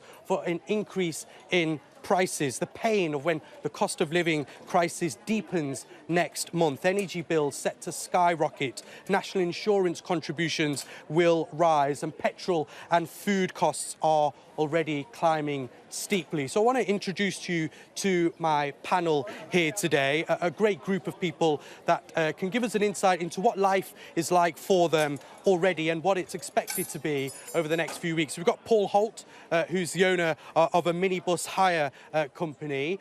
We have Tina Harrison, who's the organiser at the Trinity Food Bank. And we have Jenny over there, Jenny Noon, who is, fair to say, a recovering addict. Is that right, Jenny? Yes, and yeah. someone who is a volunteer at the food bank as well. Paul, I want to start with you if you don't mind. Just tell me, what is it you are experiencing right now as a minibus driver, someone who helps people in the community, rising fuel costs? What is life for you right now? At the minute, it's costing me between £400 and £500 per week extra, just in fuel cost. We have 10 vehicles taking disabled children to and from school, so able-bodied as well as children in wheelchairs, and it's crippling. We've just got over the pandemic. That didn't help. Then we had, obviously, the Mayor of Manchester and his small business tax. Now we've got the fuel, and then next week we're going to have pay increases of over 6%. It's just crippling. You can't carry on. And for you as a business, you say crippling, but then that has a huge knock-on impact at home as well. So the personal impacts of that are quite a lot as well. Just talk us through some of the issues that you're facing and the fears that you have as this crisis potentially deepens in the weeks and months ahead. Well, because we do contracts with the local authority, we're tied into a set figure, so we can't increase our prices. So no matter how much fuel goes up, no matter how much wages goes up, no matter how much cost of living or utility bills go up, we're stuck on the price from 2019. So as you can imagine, no one's got a crystal ball, no one can see how much things are going to go up. So how could I budget for that 3 years ago? We really do need some help, not just my business, but a lot of local businesses need some help from the government to give some extra money to local councils, because they're having massive cuts. It's not just the council's fault. Local government, well, national government, got a lot to blame for. With that in mind, you tell me what you want to hear from Rishi Sunak today as he stands up in Parliament, delivers a speech which you'll be watching closely and listening to closely. What do you want to hear from the man with the money in his hands? Well, I'd like to see which ways he's going to help us.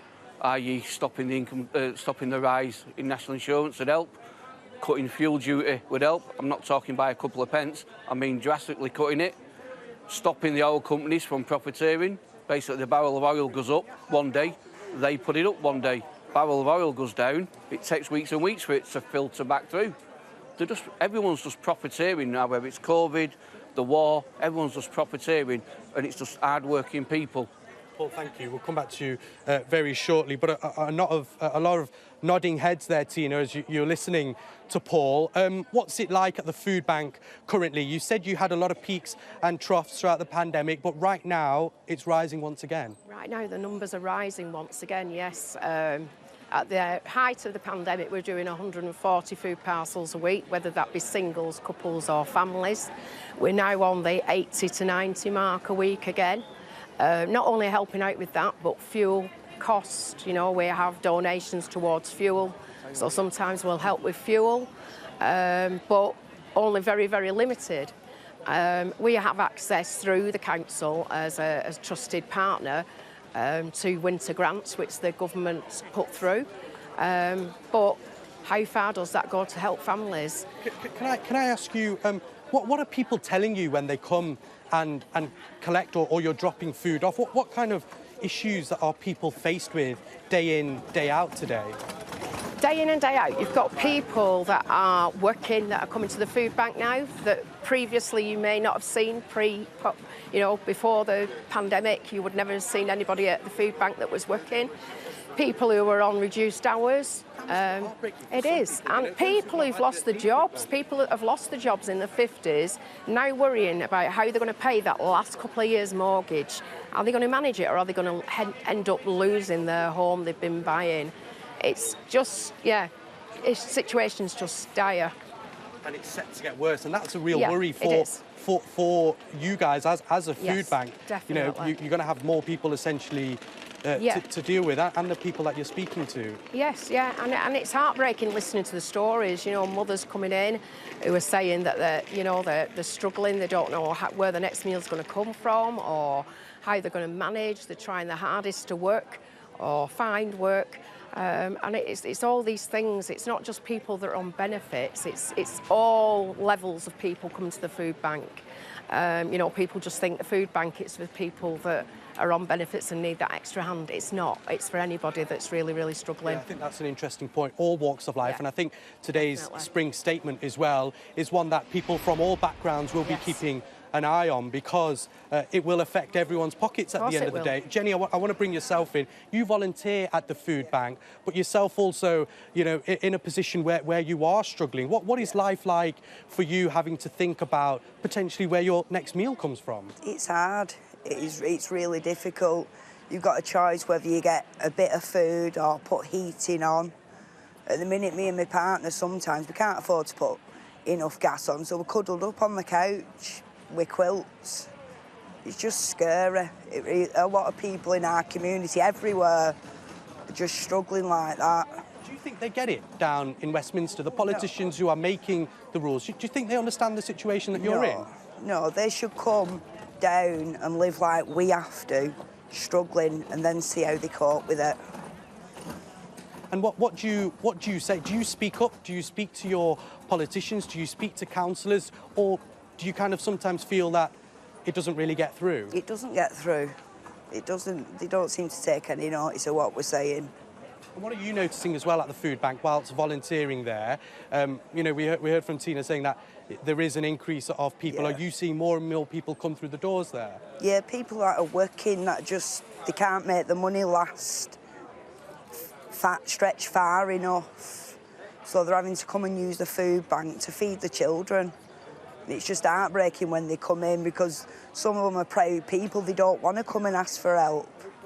And come back to you, Paul, if you don't mind. What are your fears for the weeks ahead? We know that the national insurance tax is due to rise in April. We're seeing costs go up, whether it's fuel, whether it's food. Inflation, obviously high, announced today as well. What are your worries and fears for the future? If it carries on the way it is, I'll just have to sell the minibus side off. We employ 14 people, so could be 14 people being unemployed. There's only so far I'm willing to keep digging into my personal savings over the years to carry on subsidising it. Paul, thank you. And just a quick word from you, Tina. What do you want to see from the Chancellor today? Today, I'd like to see him. The national insurance is going to have a massive impact on people. So we're going to see those people coming through. So he really needs to think about what he's doing for people. It's not about a £20 uplift here and there. It's about what is he going to do. It's not just about businesses. It is about the businesses, don't get me wrong, because we buy from businesses and we get donations from businesses. But it worries me that they don't really understand what's happening, and they need to get a grip of the understanding of what's happening down at grassroots level. Tina, thank you so much. Paul, thank you. And Jenny, thanks to you as well. A brilliant panel. It just gives you a sense of what it's like here on the ground in Bury, and will be for many millions across the country as they watch and listen to what Rishi Sunak has got to say today. It's important to note here in Bury Market, they've actually introduced a scheme to help reduce the crisis, the cost of living crisis that's currently ongoing. Many deals around the market, and what it's found is that many people are actually coming here as opposed to the supermarket. They're finding a lot cheaper produce. They're finding things that they could buy from the high street here instead at a lot cheaper rate as well. So the market in itself is thriving, but clearly a lot of people will be worrying not only with the issues right now at hand, but potentially what's to come in the weeks and months ahead. So they'll be watching clearly at Westminster and what the Chancellor has got to say today. Inzi, thanks very much. Inzi speaking, we are obviously keeping an eye on the door of number 10. We've already seen the Chancellor coming out of number 11, waiting to see Boris Johnson coming out of number 10. While we are just waiting for this spring budget start, just bring a bit of information about a breaking story from London Ambulance Service. They're responding to an incident at the Olympic Park in East London, the Queen Elizabeth Olympic Park. A number of resources on the scene. They're asking people not to call 999 in that area unless it's a genuine medical emergency. It is at the Aquatics Centre in Stratford. London Fire Brigade are there, as well as the Metropolitan Police. They've dispatched multiple resources to the scene. The ambulance service says that they are treating a number of patients. It's believed to be linked to a gas leak of some description. So something's happened at the Aquatic Centre in Stratford. It appears to be something to do with a gas leak, some kind of chemical leak. London Ambulance Service is there, multiple resources, treating a number of patients. We don't know how seriously, though, those patients are affected, and they're asking people in the area not to phone 999 unless it is a genuine emergency. We'll bring you more on that, and of course, all the build-up to the spring statement. You're watching Sky News. We will have all of the speculation about what the Chancellor should be doing to help those on low incomes, and we're also going to hear from the Joseph Rowntree Foundation.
Welcome back. If you're just joining us, we are waiting for the Chancellor's spring statement in a very short time, but just a little bit of breaking news to keep you abreast of. There's been an incident at the Olympic Park in East London. It's at the Aquatic Centre. We've got some images now we can show you. You can obviously see a large number of the emergency services there. There has been some kind of gas leak, the release of a gas at the centre, the Olympic Park said, and that's caused the area to be evacuated and cordoned off. It happened at the Aquatic Centre. London Ambulance Service, as you can see there, treating a number of patients. The ambulance service says it's a number of casualties with breathing difficulties being treated. We are responding to that incident, have a number of resources on the scene. London Mayor Sadiq Khan says, I remain in close contact with our emergency services. A number of people are being treated. Please avoid the area, which has been cordoned off and evacuated. So obviously something's gone on at the Olympic Park. All of the emergency services are down there. They are treating a number of people with breathing difficulties, but no word on any more serious casualties than that at the moment. We'll keep you updated on that as the morning goes on. Meanwhile, all eyes on the Chancellor this afternoon as he delivers his spring statement. The challenge facing him and the country was made clear earlier with news that inflation hit 6.2% in February. The cost of living is now at a 30-year high. And there's growing political pressure on the government to drop a planned hike in national insurance. Well, our political editor, Beth Rigby, is here in the studio. Ear to the ground, Beth. Do you have any idea what he is going to announce in about an hour's time? Well, look, Jane, there is an expectation that he does have to do something to help with these issues around the cost of living. Those inflation figures released by the Office of National Statistics this morning showing inflation's now at 6.2% in the 12 months to February 2022. To put that into context, that's a 30-year high, and that's without the Ukraine crisis, the Ukraine war factored in, and the way in which that is affecting energy prices because of the sanctions on Russian oil and gas. So inflation could be running up to 8% in coming weeks. So that's the context in which he has extraordinarily to act. high, isn't it? I mean, and some say it could even go up to 10. It's absolutely unprecedented. It's extraordinary. It's the biggest cost of living squeeze in a generation. And there's a Chancellor that has to try and answer that question. And you have to think about how he answers that question in the context of this being a government that promised to level up the country in this parliamentary term. So voters think that their lives are going to get better, but what's actually going to happen in the coming months is they're going to feel much, much poorer. And the challenge for the Chancellor is how does he respond? Now, he's under huge pressure to maybe adapt that national insurance rise. I'm not expecting him to reverse it. That's that £12 billion that they want to raise for social care. But some suggestions, this one from a think tank, the Centre of Policy Studies today, that the Chancellor could maybe tweak that rise so that those on lower incomes perhaps don't have to pay. He'd do that by raising the threshold with which you pay national insurance. So if you raise the threshold to over £11,000 from the current threshold of just under £10,000, you lose about £5 billion, but you protect those on incomes of around £27,000 a year. So will he do that? Labour are calling for a windfall tax on the oil and gas companies. There's also a question about whether he helps us with the cost of fuel. I don't know about you, but it is so expensive to fill up your car at the moment. It's £1.67 for a litre of petrol, £1.79 for a litre of diesel. Will he cut that? The interesting thing, Jane, is he's got a bit more headroom because the deficit is forecast to be lower. So at £20 billion lower, according to the Financial Times. And that means the Chancellor's got a bit of money to move around. But the question is whether he really wants to spend it now, because this is going to get materially worse as we go into the autumn. And I think the question for me, watching today, is how much does he help people now? How long does he push it back to the autumn? And then the big question is, of course, will they wait and try and cut taxes before a general election? I would argue that the cost of living crisis could be so acute that by the time they cut taxes before the election, many voters will have completely lost faith in them if their cost of living crisis is really materially affecting their ability to just live their lives in a way that's enjoyable. So how much the Chancellor decides to spend today, giving back to people, how much he decides to sit on and save with the prospect of a bit of giveaway at a later date, And also, will it be a universal cut of things and a universal give back, or will it be targeted on those who are the most in need? I think that if you look at the way in which the government has moved, it will try and do... Like look at council tax bills, for example. There are council tax rebates for people into next year, but it's for bands A to D, so people in less valuable houses. So I think that any changes will seek to be targeted. Obviously, fuel duty is slightly different, but... that if there is a finite pot of money, the government will want to target it to those most in need, because we know that inflationary pressure hits lower income households the hardest, because they spend a bigger proportion of their budget on food and heating, so they don't have loads of disposable income anyway. And then what they do have then gets completely eaten up in just affording to live and run their houses. So expect any changes to be targeted. One of the criticisms of the National Insurance rise to fund that social care levy to basically put money into the NHS in the next 2 years and then weight it towards social care was the fact it was a tax on working people, in that it wasn't targeted to perhaps some wealth taxes, which is what Labour have spoken of, but in fact it was targeted to all working people. So it's a tax on income, not a tax on wealth, and that's increasingly the question about why you're taxing people that can ill afford it. So let's see if he moves on that today. OK, Beth, we're going to keep you here, but in the meantime, let's have a quick think about what the Chancellor could be doing to help those who are really, really the most in need. Joining me now, Chris Burt, Associate Director of the Joseph Rowntree Foundation. You are, Chris, dealing with the sharp end of those who are being affected by the increase in inflation, and much has been made of people having to make the choice between heating and eating. How real is that choice from your experience? I think it's very real. I mean, we've heard from parents who are putting their kids to bed at night and not knowing where their breakfast is going to come from. Older people staying on the bus to keep warm rather than going home to cold homes. And before these budget statements are always a variety of interviews on all of the different news networks. And there's always somebody from a food bank there talking. And I think that tells you everything you need to know. The pressures that people across the country are under at the moment are enormous. And the Chancellor has really got to act today. As we speak to you, Boris Johnson is just leaving Downing Street. He is on his way to the House to hear what his Chancellor has to say. Of course, the small matter of Prime Minister's questions just before that as well. But Chris, as you were saying, we always talk to somebody from a food bank. The lady from the food bank that we spoke to in Bury a short time ago said that what struck her this time is the number of new people that she's seeing at the food bank, the number of people who are working that she's seeing at the food bank. And is that mirrored across the country?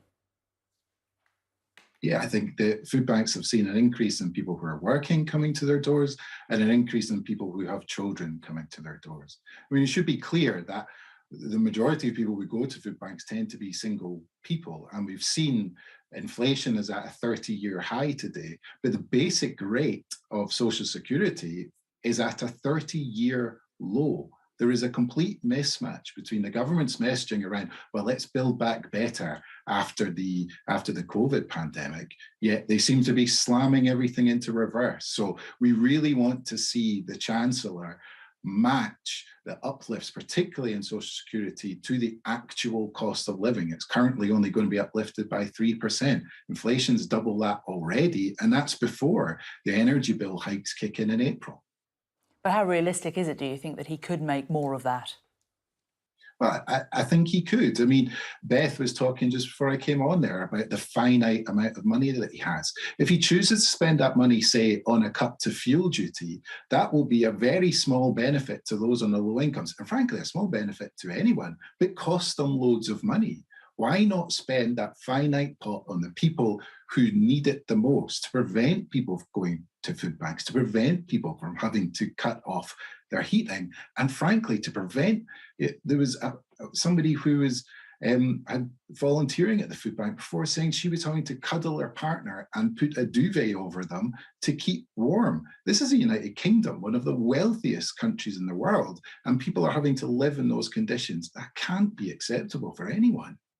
It's an important point you make about fuel because, of course, there are a third of the people in the UK who don't have access to a personal car, a private car. So a lot of people think that reducing fuel is a universal benefit, but it benefits only 2/3 of the population in reality.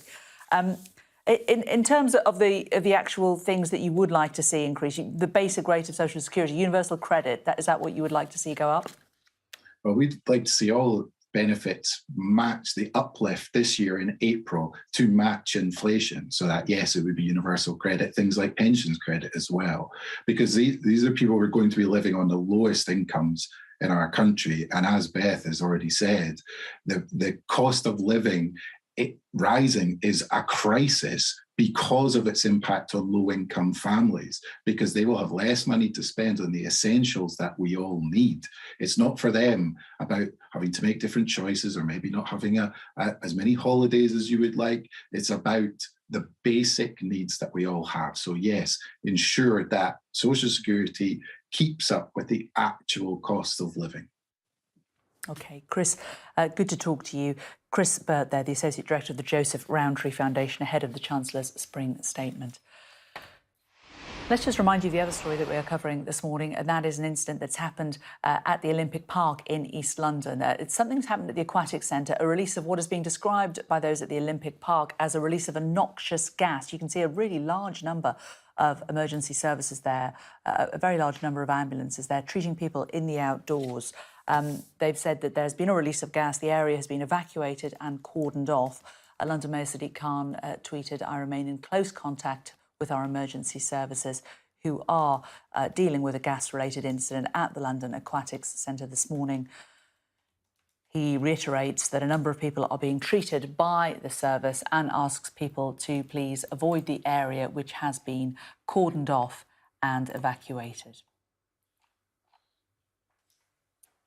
It seems to be some kind of chemical incident at the pool.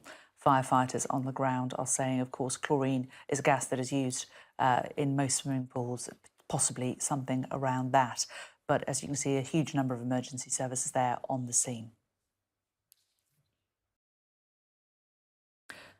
This is Sky News Today. Coming up, we're going to head to PMQs, where we'll be joined by Conservative MP Tim Loughton, Labour MP Abina Oppong-Azari, and the MP for the Lib Dems, Christine Jardine, ahead of Prime Minister's questions.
Breached the road.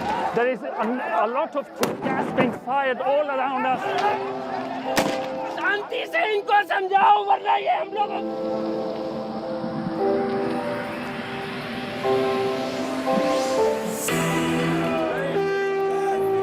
It is an absolute carnival kind of atmosphere out here for Prime Minister Modi's decisive victory.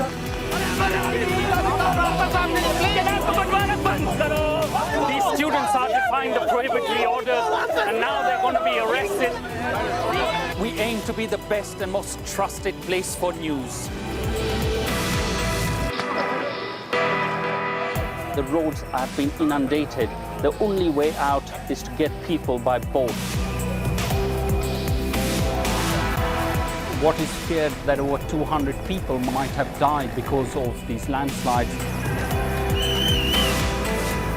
This on any given day would have been bustling with people, but today it's absolutely deserted. This is one of the most sensitive areas of northeast Delhi where there's been clashes. I'm Neville Lazarus and I'm Sky's reporter based in Delhi.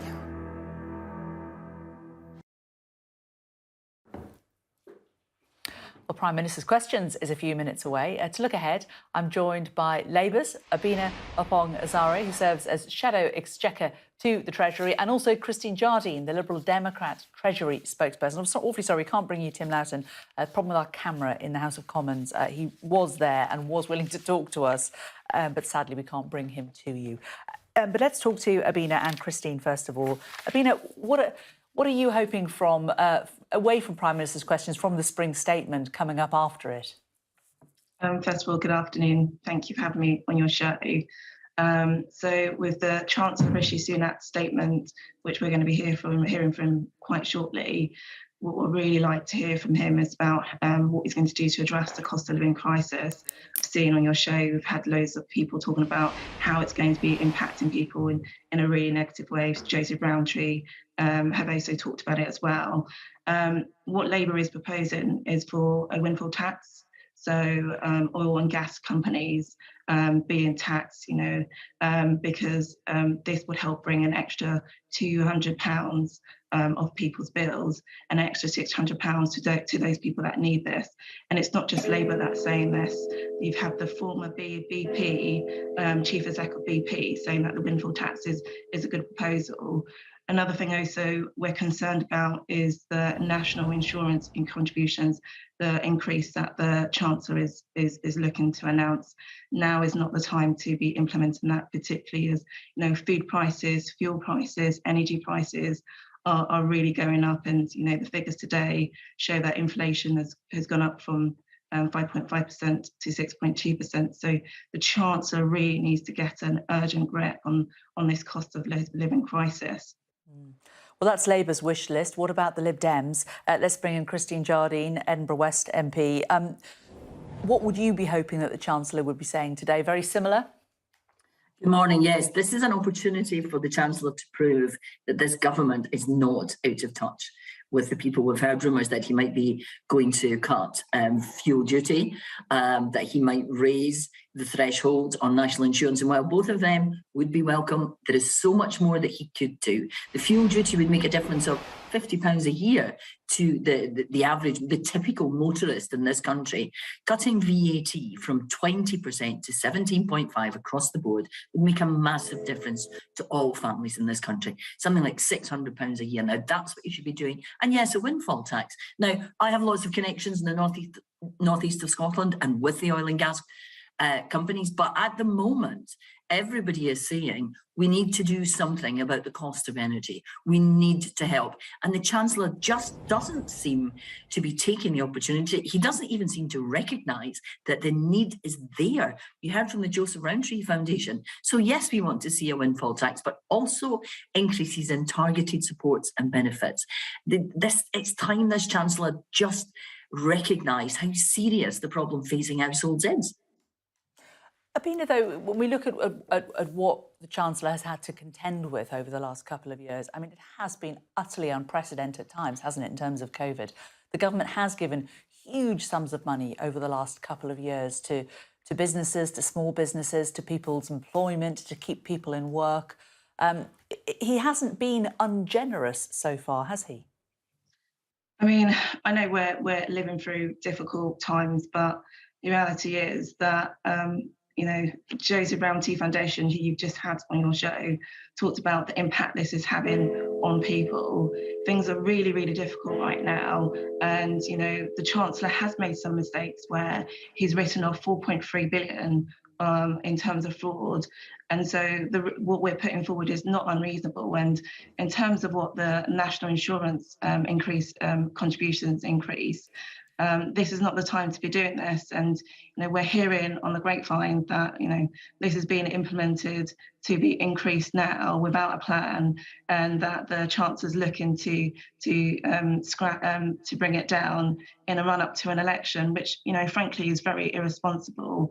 we need the Chancellor to really understand and show that he's not out of touch with what the situation is on the ground, and he needs to be making responsible choices and decisions, and that's what we want to see in a statement. The windfall tax, it's a sensible proposal put forward by Labour, and also looking at not increasing the national insurance contributions right now. I think we may have re-established contact with Tim Loughton. Not quite yet, hopefully in a moment. In the meantime, back to Christine Jardine up in Edinburgh. Your former leader, Vince Cable, has written in the last couple of days that people have to accept that the era of the low interest rate has ended.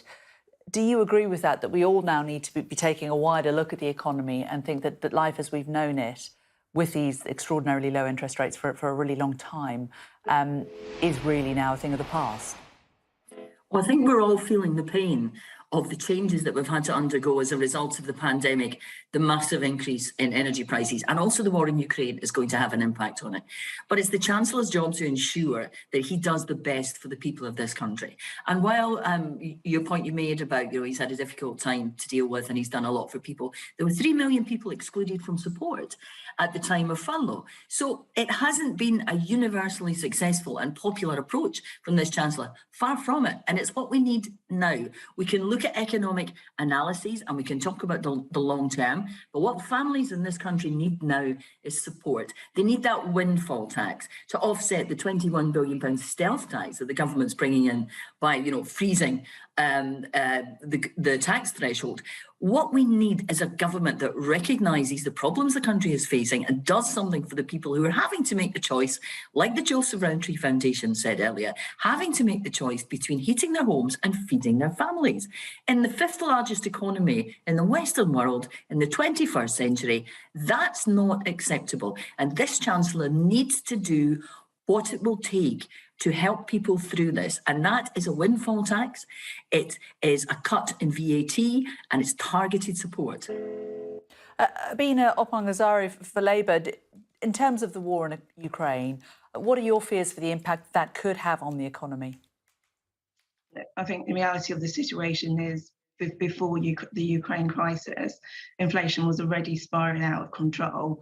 So, I appreciate that, we've got the situation of the Ukraine crisis, but Labour was warning the Chancellor Rishi Sunak months before this happened that inflation was getting out of control. I have to say it's the Conservative choices that have left us exposed to the cost of living crisis.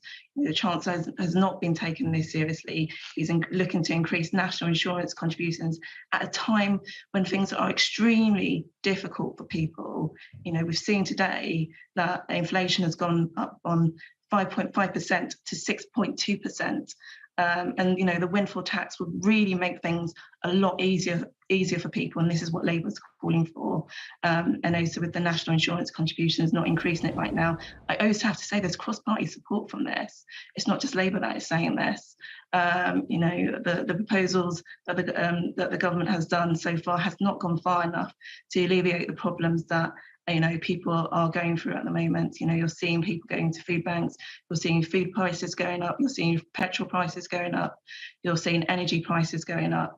And this is something that the Chancellor really needs to understand, that he needs to make sure that whatever he announces today is going to make things a little bit easier for people. Christine Jardine for the Liberal Democrats.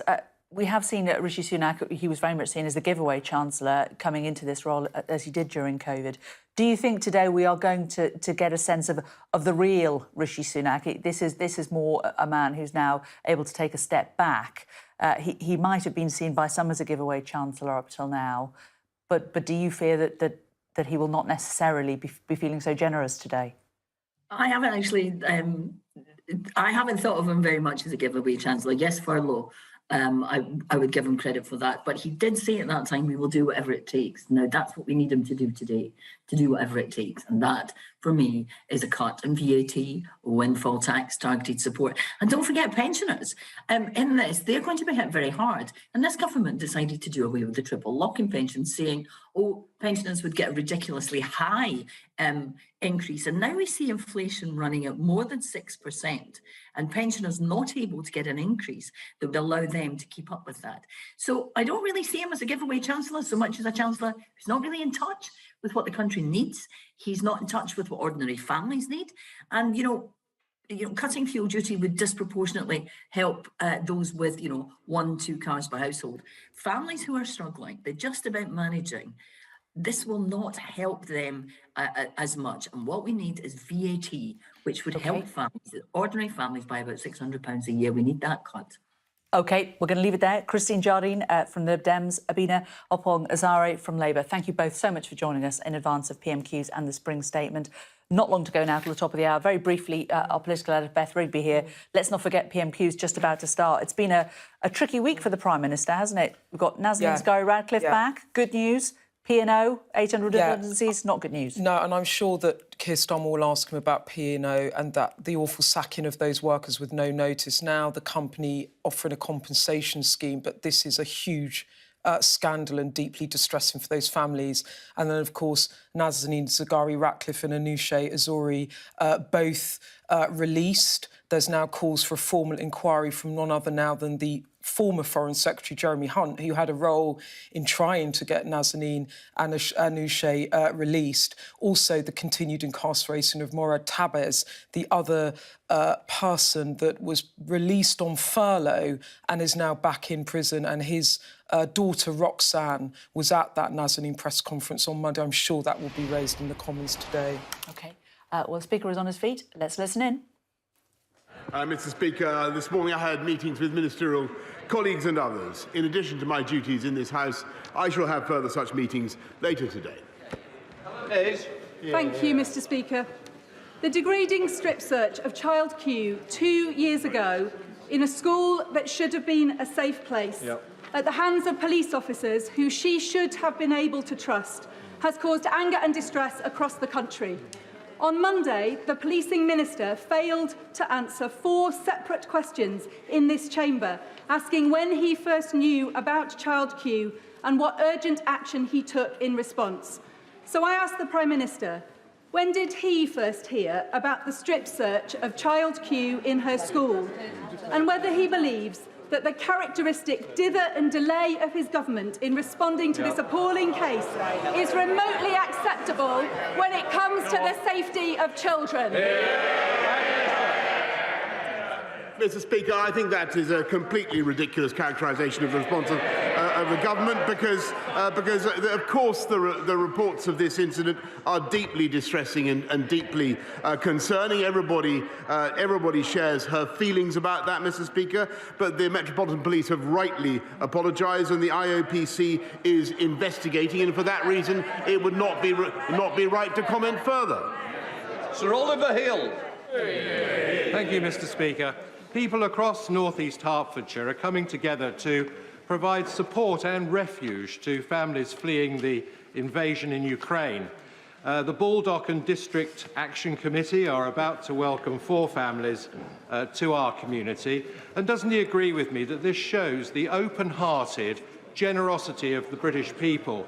And will he continue to do all that he can with the Refugees Minister to make this process as simple and speedy as possible? Prime Minister. I thank my honourable friend, and I also thank all those involved in the 2 big schemes that we have now for welcoming people from Ukraine. And the Homes for Ukraine scheme is now open. I think about 40,000 have already applied. 150,000 homes across this country, families across this country have said they want to welcome Ukrainians. That's a fantastic thing. I thank Baldock and District for helping to lead the way. We now come to the Leader of the Opposition, Keir Starmer. Thank you, Mr. Speaker. 800 loyal British workers fired over Zoom, instantly replaced by foreign agency workers shipped in on less than the minimum wage. If the Prime Minister can't stop that, what's the point of his government? Prime Minister.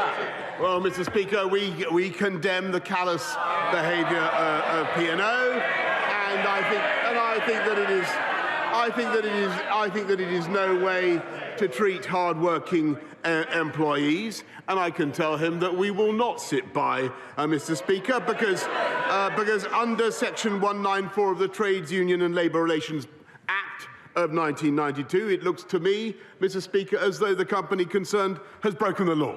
And we will be taking action, therefore, and we will be encouraging workers themselves to take action under the 1996 Employment Rights Act. Both acts, Mr. Speaker, passed by Conservative governments.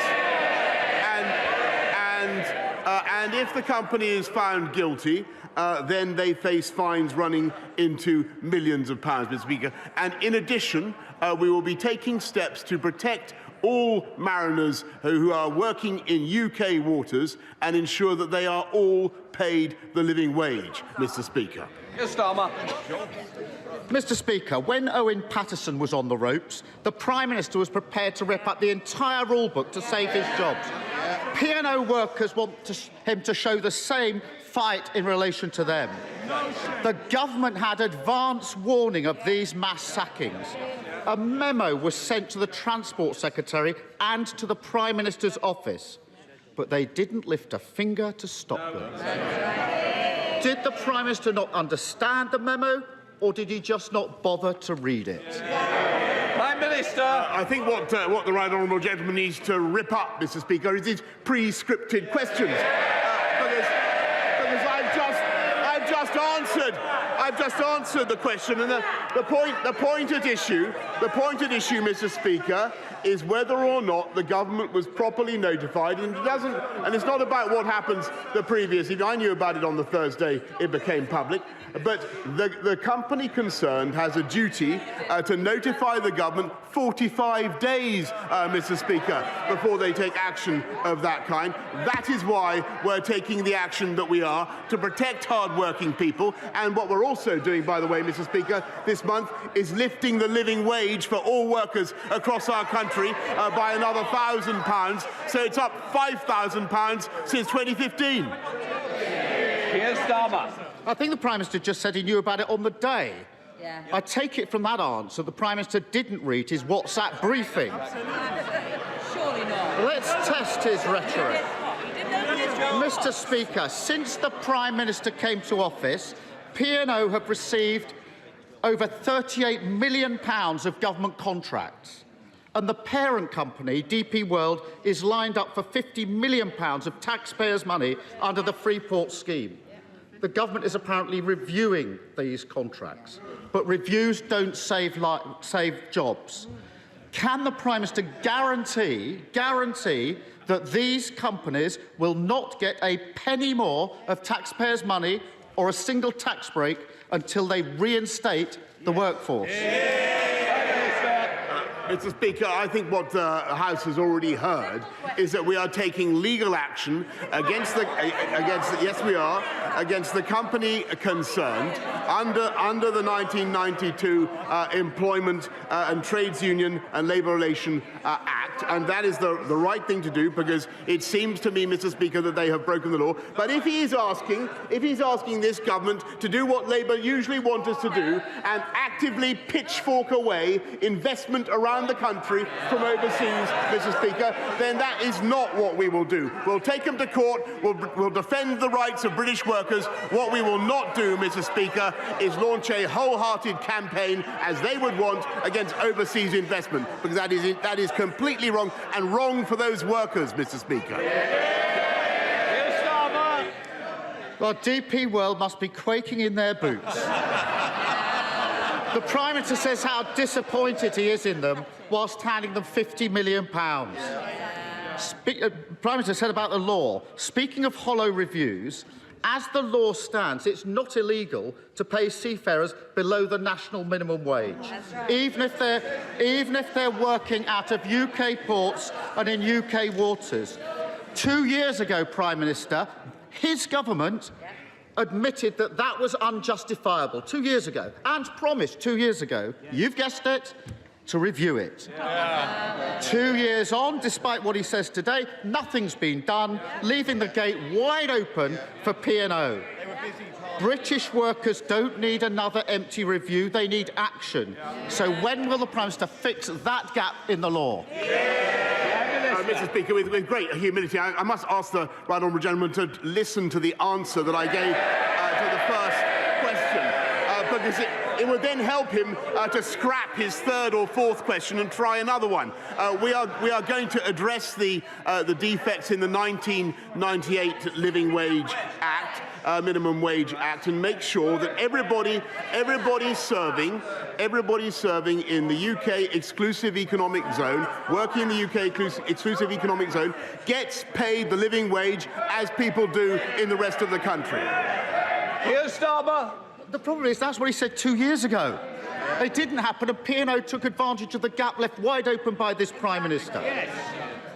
P&O's behaviour comes off the back of a string of fire and rehire cases. Profitable companies threatening to fire workers unless they accept a pay cut. The Prime Minister keeps telling us just how opposed he is to fire and rehire. But as we saw on Monday, Mr. Speaker, as we saw on Monday, he doesn't have the backbone to ban it.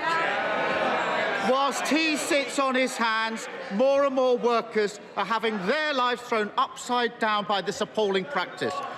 What good to them is a Prime Minister who's all mouth and no trousers? Well, Mr. Speaker, the most notable practitioners of fire and rehire are, of course, the Labour Party themselves. He may be interested to know we will be vindicating the rights of British workers, UK employees under UK law. But the law that the P&O, the company themselves, are allegedly relying on was introduced, I can tell him, as a result of EU directives. Never forget, Mr. Speaker, and he may not like it, that's the reality. He would have kept us unable to change it, unable to get out of it. He would have made it impossible for us to protect UK employees in the way that we're going to do. But what we're doing, Mr. Speaker, above all, is ensuring that workers in this country have the best protection of all, which is a job, Mr. Speaker.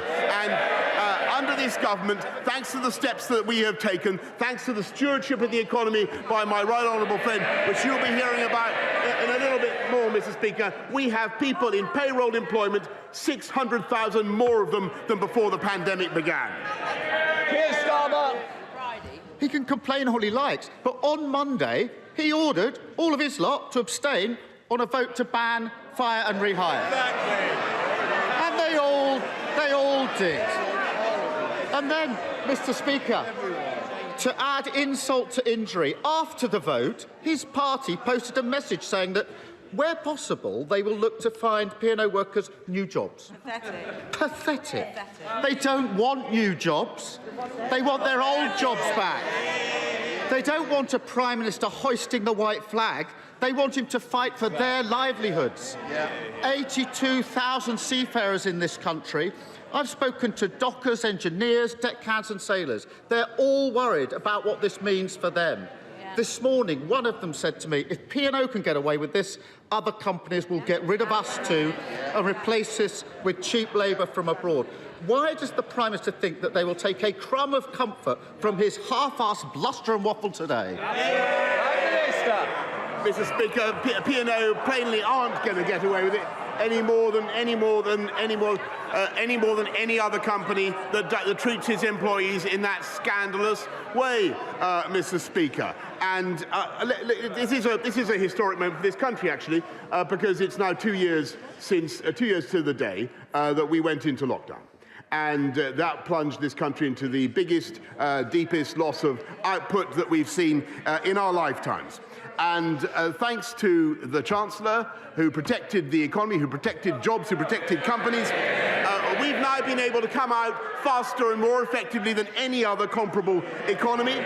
We have unemployment back down to 3.9%. We have 600,000 more people on the payroll, Mr. Speaker, and the best assurance we can give workers around the country is that the economy is now bigger than it was before the pandemic began, and we will continue to get the big calls right, as we got the big calls right during the pandemic. They got the big calls wrong. They would do absolutely nothing to protect workers, let alone P&O workers, Mr. Speaker, because not only would they have kept us in lockdown and kept those ships in port, Mr. Speaker, unable to move, that's the reality, kept those ships in port, but Mr. Speaker, there has never been a Labour government that left office with unemployment lower than when they began. That is the reality, and that's their record on jobs.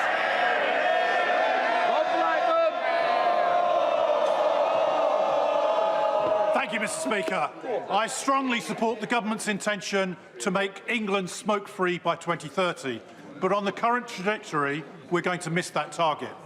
It is vital that we encourage or discourage young people from starting to smoke and encourage people that smoke already to give up. So does my right honourable friend agree with me that it's now time to raise the age of legal sale of tobacco products from 18 to 21 and impose a levy on the profits of the big tobacco companies to raise £700 million that we can put to smoking cessation services on the basis that the polluter must pay?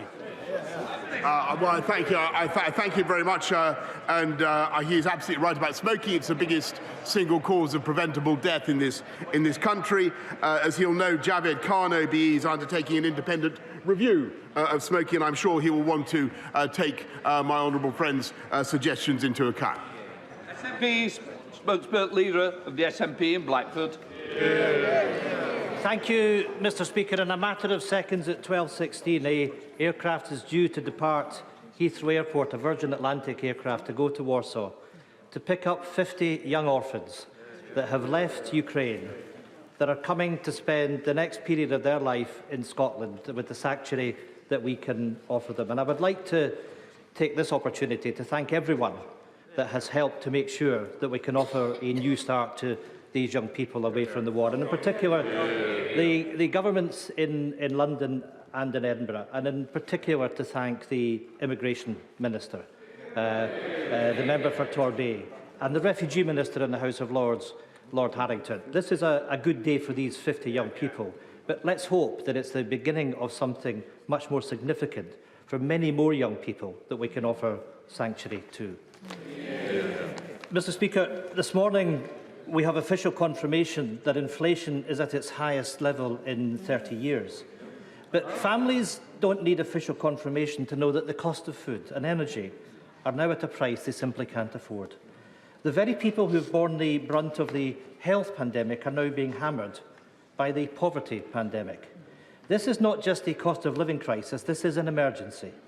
That is why in Scotland the SNP government is doubling the Scottish child payment and raising benefits it controls by 6%, double the rate the Chancellor has proposed for the benefits he has control over. So this is a very simple question for the Prime Minister. If he truly understands that this is an emergency, will he match the Scottish Government's commitment and lift all benefits by 6%? Prime Minister. I thank him very much. And we all recognise the inflation, global inflation, is causing a real cost of living crisis, not just here but around the world. In the US, inflation is now running at more than 8%, we're at the levels in other European countries. We're doing everything we can to help people. The Chancellor's put another £9.1 billion into reducing the cost of energy for families. But I don't know quite what he's shouting out, Mr. Speaker, but we want to do more. And Scotland, I can tell him, is in the lead in helping this country to solve its energy problems, not just with more offshore wind, Mr. Speaker, but by abandoning the phobia of our own hydrocarbons, which I think are going to be vital for transition and avoid us being blackmailed by Putin's Russia. And on his point about the orphans, Mr. Speaker, I'm grateful to him for his efforts. I thank him, and it's another example, if I may say, without embarrassing him further, of the burgeoning cooperation between us.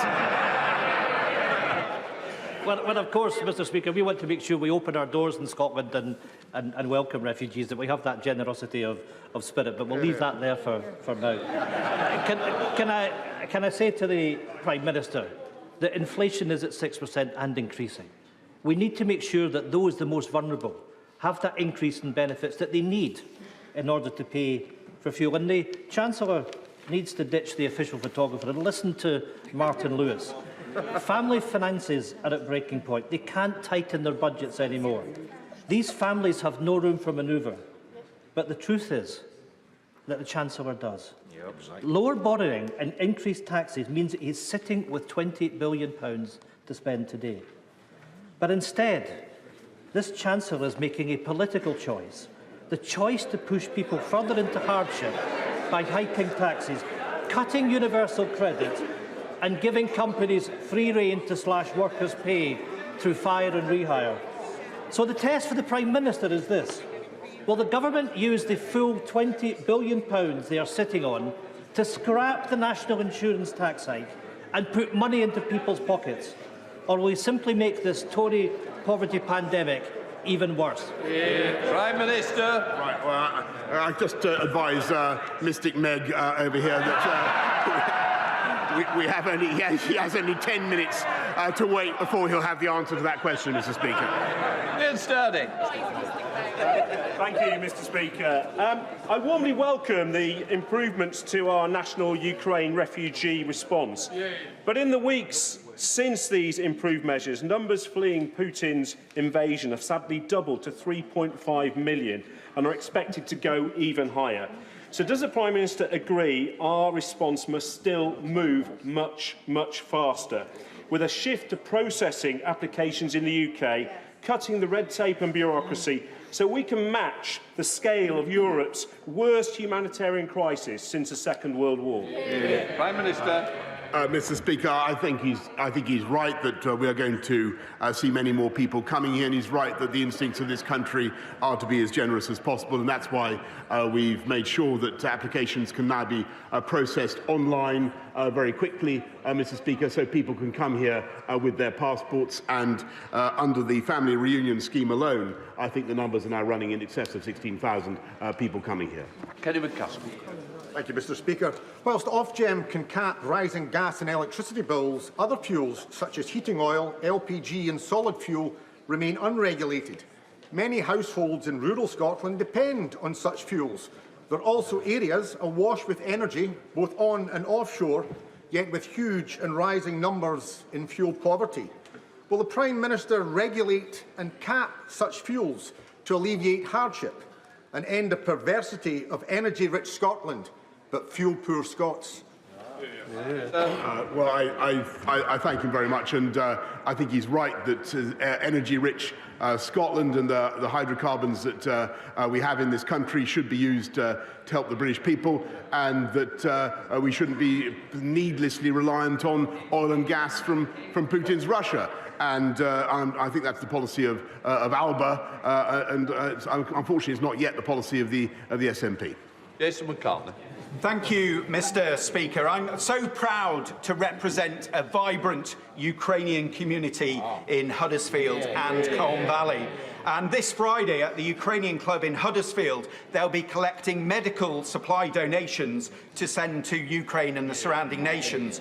Will the Prime Minister join me in thanking all of our community in West Yorkshire who have rallied round their Ukrainian neighbours and friends, and also continue to put the UK at the forefront of donations of not only humanitarian and medical supplies, but also the military aid that is allowing the Ukrainian people to fight so bravely against Putin and his cronies? Prime Minister.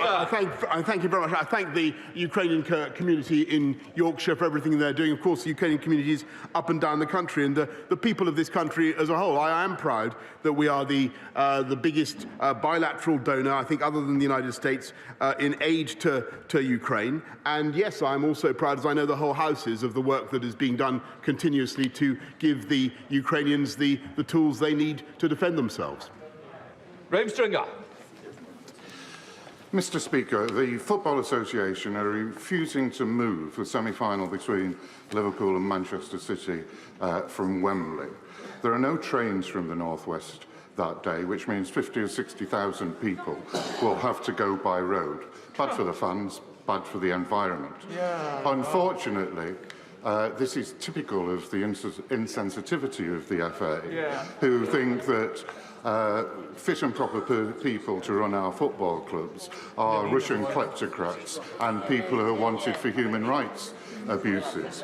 Does the Prime Minister agree with me that now is the time to legislate to set up an independent regulator for football with fan involvement? Prime Minister.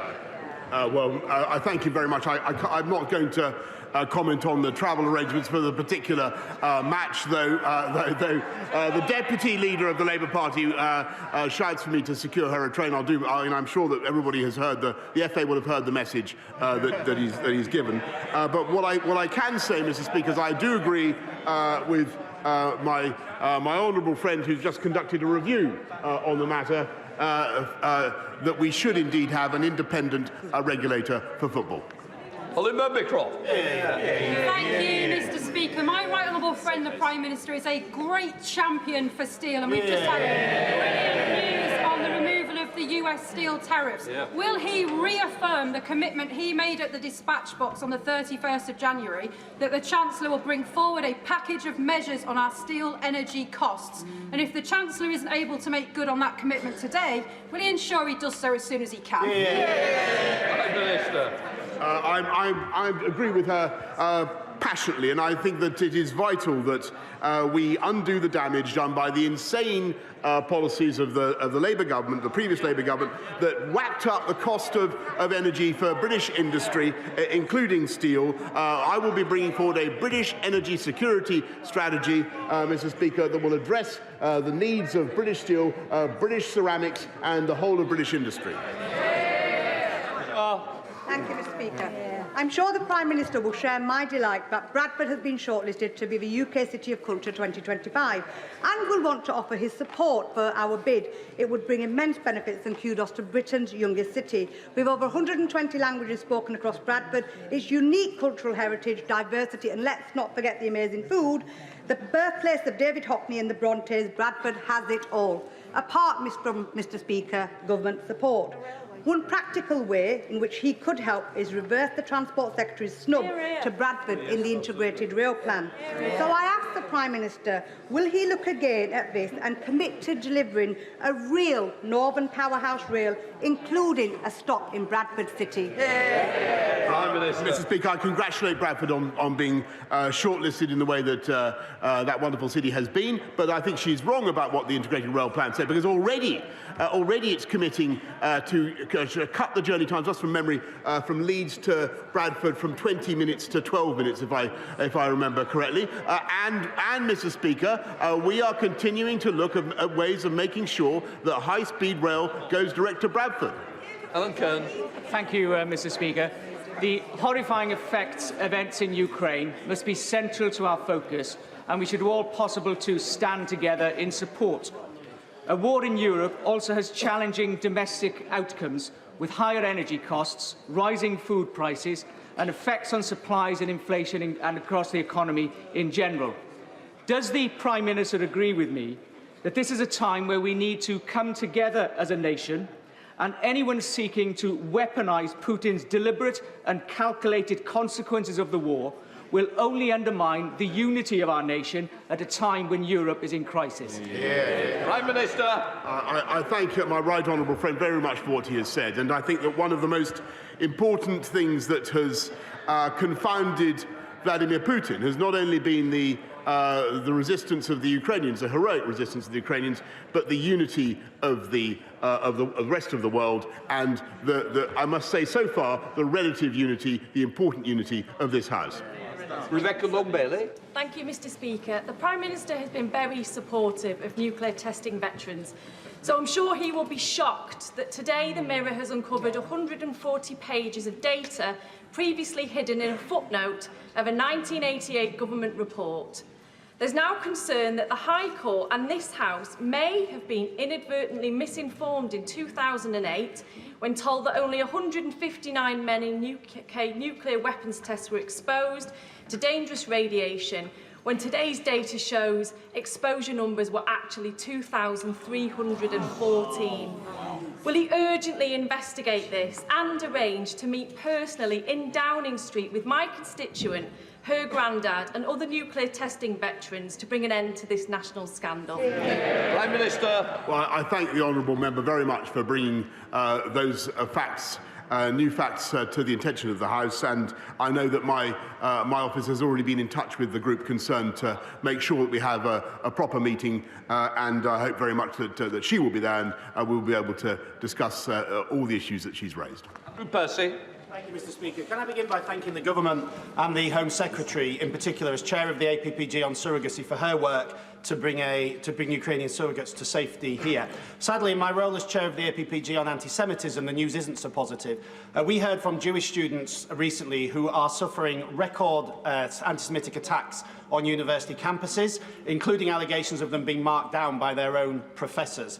This is completely outrageous, and you would expect the NUS to be on their side, but instead of helping those students, the NUS has been inviting somebody who is engaged in anti-Semitic conspiracy theories, a rapper, to a conference. Can the Prime Minister do everything in his power to ensure campuses are a safe place for British Jewish students?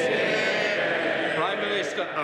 Well, Mr. Speaker, I think that our universities for far too long have been tolerant of casual or indeed systematic anti-Semitism, and that's why it is very important that we now have, and I hope that everybody understands the need for change and for rapid and irreversible change, but it's also important that we have an anti-Semitism task force devoted to rooting out anti-Semitism in education at all levels. Mary Kelly-Foy. Thank you, Mr. Speaker. Last week, the government did nothing to stop P&O ferries sacking 800 seafarers on the spot. On the same day, the Work and Pensions Minister was forced to come to the House to announce over 1,100 DWP job losses and 42 centre closures, risking a further 7,000 jobs, including 1,300 in the North East. Working people are once again being hammered by this government in the middle of a cost of living crisis, causing genuine suffering. Why won't the Prime Minister act to protect local communities from losing real high-quality jobs?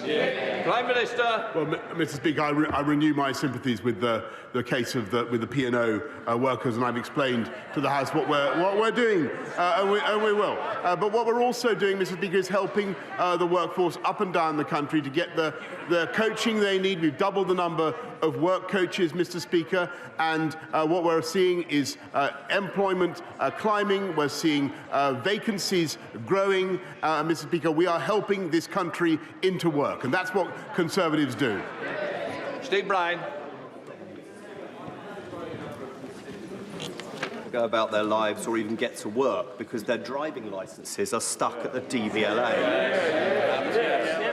Would the Prime Minister make it clear at the dispatch box that the service from the agency falls significantly below what we expected? And would he ask the Transport Secretary to meet with me and any other member of this House? I think we may need a big room to explain how we can help them out of the hole they've put themselves in. Absolutely. Prime Minister. Yes, Mr. Speaker, I think, like everybody in this House, I've read some surprising things about what's been going on at the DVLA. I do think that we need to make sure that they're given every possible encouragement and support to expedite the supply of driving licences to the people of this country. Weston. Thank you, Mr. Speaker. It's nice to see the Prime Minister back. I missed him last week. A fantasy castle, perhaps Snow White too. Certainly girls, girls, girls were promised at a party. Less burlesque, more Berlusconi. According to a former minister, it seems the Prime Minister has been entertained at these bunga parties hosted by his close friend, a Russian oligarch. Given his many weaknesses, could leave him open to blackmail. Why does the Prime Minister think that MI6? Why does the Prime Minister? Why does the Prime Minister think that MI6 may not entirely trust him? Well, Mr. Speaker, I'm afraid I missed. Last week I wasn't here to benefit from one of his elaborately confected questions. I admire his style, Mr. Speaker. I'm afraid I simply failed to detect any crouton of substance in the minestrone of nonsense that he just spoke of.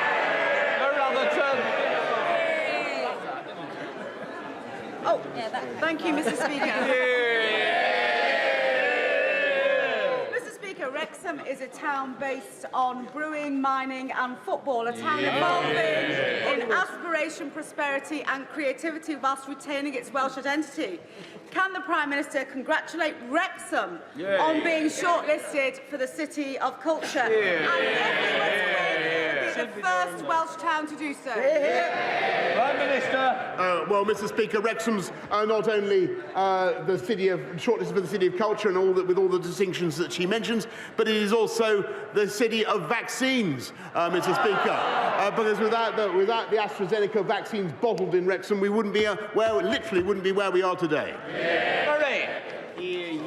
Mr. Speaker, former Treasury Minister Lord Agnew has described the Chancellor's failure on COVID fraud as one of the most colossal cock-ups in recent government management, and taxpayers are paying for it. We now know the Chancellor's failure has cost the country £11.8 billion, almost exactly the same as the amount national insurance is going to be increased on working people in the coming year. Does the Prime Minister think it is fair to demand working people pay the bill for the Chancellor's failures? Mr. Speaker, I remember him when he was doing planning at Islington Council, and a complete cock-up he made of that. What I can tell him is that this government has made sure that we got the PPE, we got the supplies that were needed in record time, and that was absolutely vital. And at a time, Mr. Speaker, when they were calling on us to go further and faster. And never forget, under the last Labour government, there was £23 billion lost in fraud every year. Angela Richardson. Thank you, Mr. Speaker. I welcome the important interim report from Dr. Hilary Cass, in which she highlights the need for more research into our young girls, why so many of them are presenting with gender distress. Will my right honourable friend agree to meet with me and other concerned colleagues and to discuss how we can constructively support these young people who are experiencing gender distress? Prime Minister. Yes, Mr. Speaker, I would be very happy to meet with my honourable friend, and I think that this is one of those issues that the whole House is coming to realise is one that requires extreme sensitivity, tact, love and care. We must recognise that when people want to make a transition in their lives, that they should be treated with the maximum possible generosity and respect. And we have systems in this country that allow that and have done for a long time. We should be very proud of it. But I do want to say, in addition, Mr. Speaker, that I think when it comes to distinguishing between a man and a woman, that the basic facts of biology remain overwhelmingly important, Mr. Speaker. The Prime Minister met the chairman of P&O owners, DP World, to discuss setting up a free port in London. And just last year, the Foreign Secretary met DP World as well. DP World run ports in the UK which employ more than 600 workers. So if the Prime Minister wants to remove the latest suspicion of his conflicts of interest, will he tell his Dubai millionaire friends that if they want contracts to run free ports here, they must reinstate P&O workers and guarantee the jobs of DP World workers too. Can I just say, we need to use more moderate and temperate language in this chamber. Prime Minister. Mr. Speaker, I have one overwhelming interest, and that is to protect and preserve the jobs and livelihood of the British people. And that's what we're doing. And that's what we'll do with the P&O workers, but we'll also make sure that we continue to attract overseas investment in the record ways that we currently are. They would drive it away. We won't, Mr. Speaker. Shall I explain? This year marks the 50th anniversary of the expulsion of Asians from Uganda, the country where I was born. Under Ted Heath's government, people across the country opened up their homes for many of these Asians, who then settled and became part of the fabric of our great nation. That British generosity is again being seen as people open up their homes for people fleeing Ukraine as they come to our country. May I urge the Prime Minister to pick up those files from 50 years ago, wipe off the dust, and take on board those positive lessons so we can ensure that the Homes for Ukraine scheme has the maximum success. Yes, Mr. Speaker, and I think the whole country can be proud of the way the UK welcome people fleeing Idi Amin's Uganda, and I'm sure that there are many members of the House, or several members of the House, and I know the Home Secretary herself, her family was a beneficiary of that scheme and that moment. This country is overwhelmingly generous to people fleeing in fear of their lives. We will continue to be so. 800 British workers sacked over Zoom by P&O, owned by the government of Dubai, to be replaced with foreign exploited agency workers on less than £2 an hour. The Prime Minister can pass an instrument now to close the loophole so that the national minimum wage applies on UK international routes. Is he going to stand up for British workers or the oil state dictator Dubai? Mr. Speaker, I'm grateful for his question, and I knew he was going to ask it, and he was right to ask it. I anticipated his question earlier on. We're going to make sure that everybody working in the UK exclusive economic zone gets paid the living wage, and Mr. Speaker, we'll do it as fast as we possibly can with their assistance. Thank you, Mr. Speaker. I welcome the Prime Minister's commitment to take legal action to hold P&O ferries and DP World to account. And I call again on them to reverse their action and reinstate the workers. But Dover and Kent are already badly affected by this business, including on the roads and business community. Will my right honourable friend meet with me to discuss specific support for our affected area, including the A2 upgrade for the National Transport links and the East Kent Enterprise Zone to cover and include the Port of Dover? Mr. Speaker, she's right in what she says about P&O and about the 800 workers, and I will make sure that she gets all the meetings she needs to make sure that Dover, we continue with all our fantastic investments in Dover, whether transport or education or otherwise.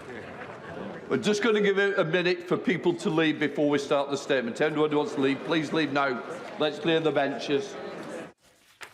Well, there we have the end of Prime Minister's questions and a minute's break before we move on to the spring statement with Chancellor Rishi Sunak. Let's just quickly bring in Beth Rigby here. P&O, as we anticipated, was quite I suppose the main subject, really, of the day. It was. And you saw Natalie Elphicke there, whose constituents have been badly affected, and she came under quite a lot of heavy criticism on the ground from her constituents. The PM there with some breaking news, actually, where he announced in the Commons, obviously anticipating that this is what Keir Starmer would ask him about. He said, well, the government is not going to sit by over P&O sacking of workers without notice.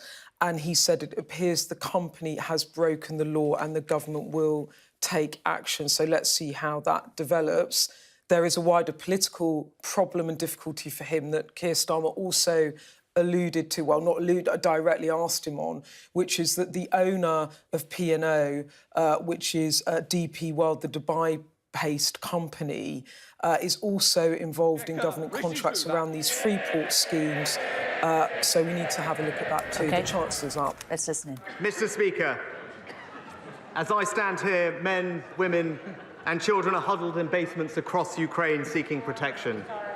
Soldiers and citizens alike have taken up arms to defend their land and families. The sorrow we feel for their suffering and admiration for their bravery is only matched by the gratitude we feel for the security in which we live. And what underpins that security is the strength of our economy. It gives us the ability to fund the armed forces we need to maintain our liberty, the resources we need to support our allies, the power to impose sanctions which cause severe economic costs, and the flexibility to support businesses and individuals through crises as they emerge. But, Mr. Speaker, we should be in no doubt. Behind Putin's invasion is a dangerous calculation that democracies are divided, politically weak and economically insecure, incapable of making tough long-term decisions to strengthen our economies. Mr. Speaker, this calculation is mistaken. What the authoritarian mind perceives as division, we know are the passionate disagreements at the heart of our living, breathing democracy. What they see as chaos, we know is the freedom to be dynamic and innovative. And what they call the inherent weakness of open societies and free economies, we know is the source of our strength. We will confront this challenge to our values, not just in the arms and resources we send to Ukraine, but in strengthening our economy here at home. So when I talk about security, yes, I mean responding to the war in Ukraine, but I also mean the security of a faster growing economy, the security of more resilient public finances, and security for working families as we help with the cost of living. Mr. Speaker, today's statement builds a stronger, more secure economy for the United Kingdom. We have a moral responsibility to use our economic strength to support Ukraine and working with international partners to impose severe costs on Putin's regime. We are supplying military aid to help Ukraine defend its borders, providing around £400 million in economic and humanitarian aid, as well as up to $500 million in multilateral financial guarantees, and launching the new Homes for Ukraine scheme to make sure those forced to flee have a route to safety here in the UK. And we are imposing sanctions of unprecedented scale and scope. We've sanctioned over 1,000 individuals, entities and subsidiaries, frozen the assets of major Russian banks, imposed punitive tariffs on tea products, restricted Russia's access to sterling clearing, to insurance, to the UK's capital markets, to SWIFT, and we've targeted the Russian central bank too. Be in no doubt, these sanctions, coordinated with our allies, are working. The Russian ruble plummeted to record lows. The Moscow Stock Exchange has been largely suspended for a month, and the Central Bank of Russia has been forced to more than double interest rates to 20%. We warned that an aggressive, unprovoked invasion would be met with severe economic costs, and it has. I'm proud to say, as the whole House will say, we stand with Ukraine. But, Mr. Speaker, the actions we have taken to sanction Putin's regime are not cost-free for us at home. The invasion of Ukraine presents a risk to our recovery, as it does to countries around the world. We came into this crisis with our economy growing faster than expected, with the UK having the highest growth rate in the G7 last year.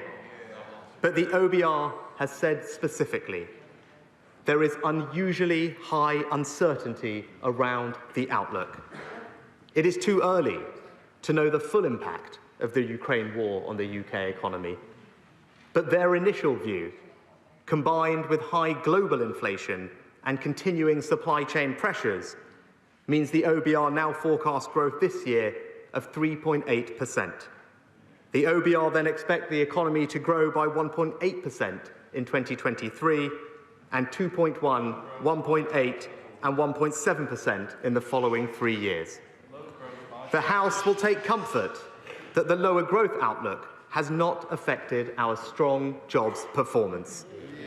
Unemployment is now forecast to be lower in every year of the forecast. It is already at 3.9%, back to the low levels we saw before the pandemic. But, Mr. Speaker, the war's most significant impact domestically is on the cost of living. COVID and global factors meant goods and energy prices were already high. Statistics published this morning show that inflation in February was 6.2%, lower than the US and broadly in line with the euro area.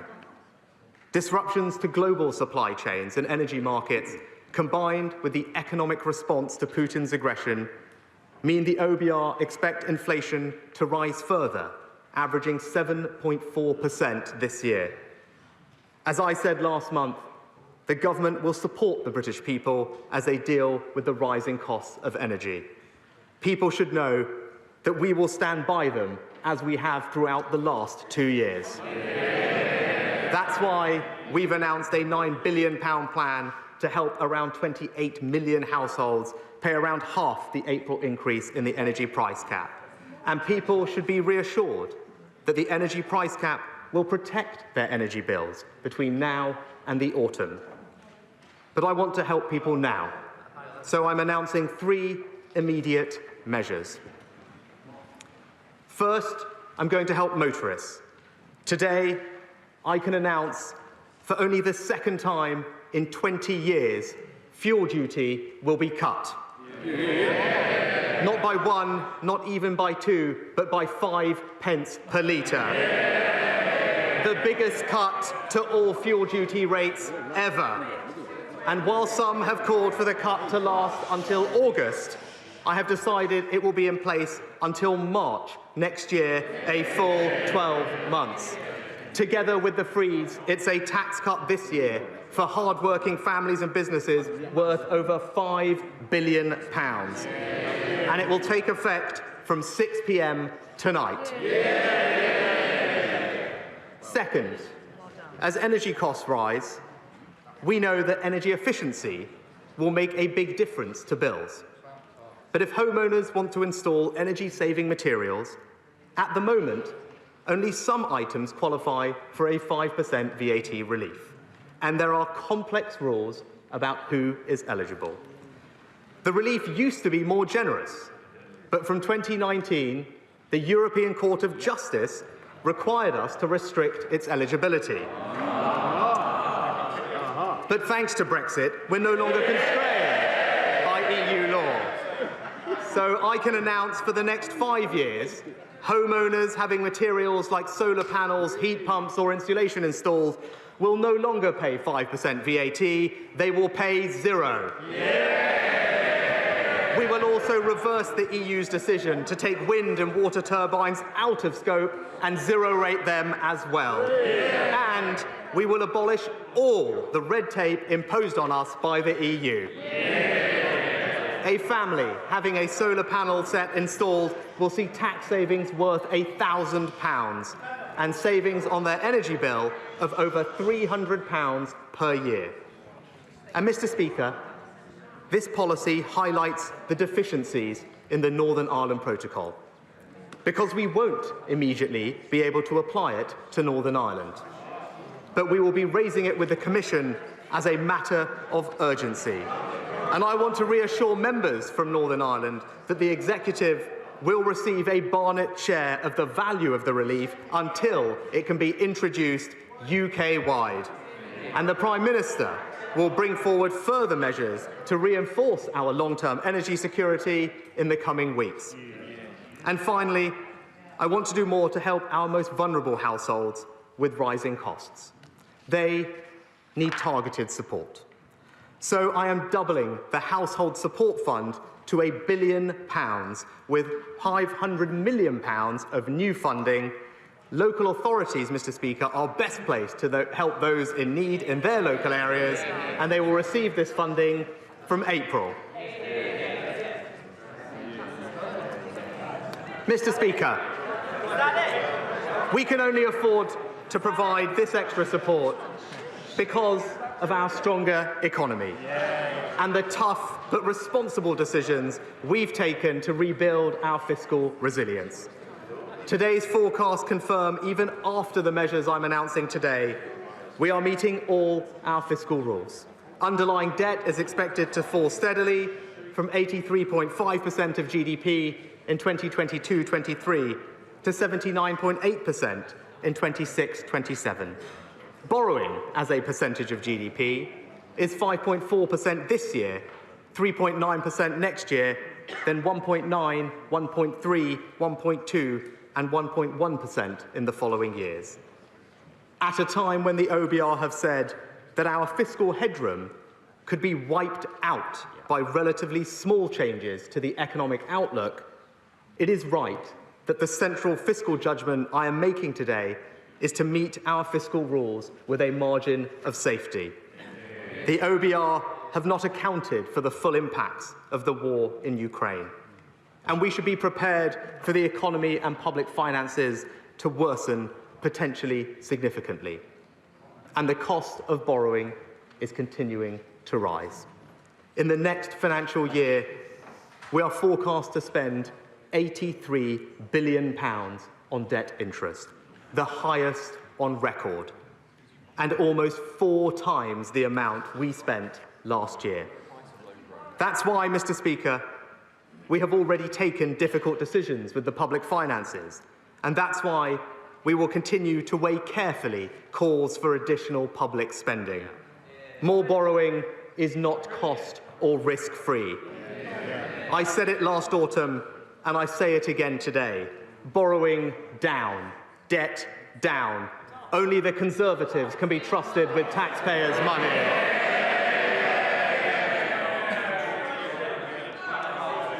So, Mr. Speaker, our response to the immediate crisis in Ukraine has been unwavering. But we must be equally bold in response to the deeper and more fundamental challenge Putin poses to our values. We must show the world that freedom and democracy remain the best route to peace, prosperity and happiness. We will do so by strengthening our economy here at home. To that end, we are helping families with the cost of living, creating the conditions for accelerated growth and productivity, and making sure the proceeds of growth are shared fairly. That is not the work of any one statement, but it does begin today, and with one of our most important levers, the tax system. I told the House last autumn my overarching ambition was to reduce taxes by the end of this Parliament. And we will do so in a way that is responsible and sustainable. Today, I am publishing a tax plan. We will take a principled approach to cutting taxes, maintaining space against our fiscal rules, as I have done today, continuing to be disciplined, with the first call on any extra resources being lower taxes, not higher spending, and of course, carefully considering the broader macroeconomic outlook.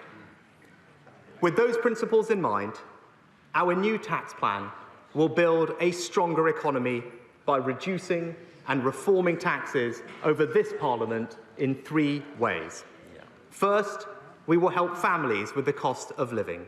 Second, we will create the conditions for higher growth. And third, we will share the proceeds of growth fairly, ensuring people are left with more of their own money. Let me take each in turn. Mr. Speaker, there is now a dedicated funding source for the country's top priority, the NHS and social care, providing funding over the long term as demand grows.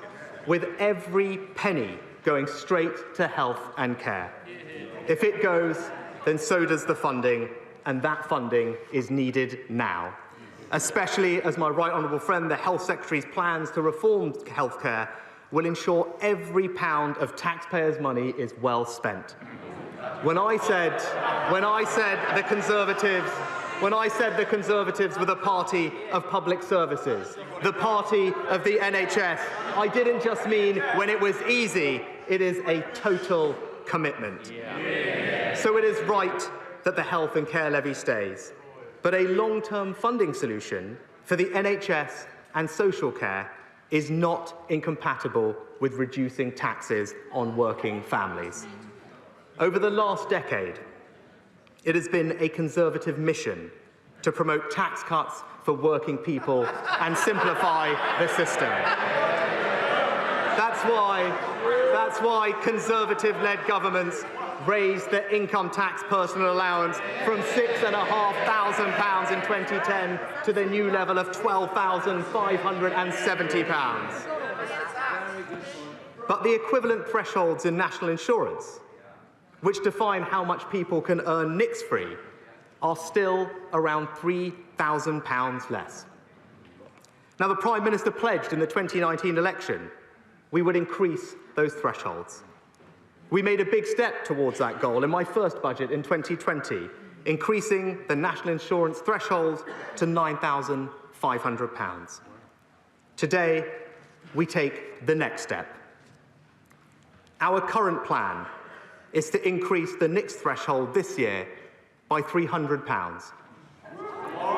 But I'm not going to do that, Mr. Speaker. I'm going to increase it by the full £3,000. Delivering our promise to fully equalise the NICS and income tax thresholds, and not incrementally over many years, but in one go this year. From this July, people will be able to earn £12,570 a year without paying a single penny of income tax or national insurance. That is a £6 billion personal tax cut for 30 million people across the United Kingdom. A tax cut for employees worth over £330 a year, the largest increase in a basic rate threshold ever, and the largest single personal tax cut in a decade. The Institute for Fiscal Studies has called it the best way to help low and middle earners through the tax system. It creates what the Centre for Policy Studies has called a universal working income. It is a tax cut that rewards work. And Mr. Speaker, around 70% of all workers will have their taxes cut by more than the amount they'll pay through the new levy. Once again showing it is this Conservative government delivering for hard-working families and helping with the cost of living. So, Mr. Speaker, the first part of our tax plan for a stronger economy is to support families with the cost of living. But as I set out in last month's May's lecture, to lift our growth and productivity, we need the private sector to train more, invest more and innovate more. People, capital, ideas. That's how we'll create a new culture of enterprise, the second part of our tax plan.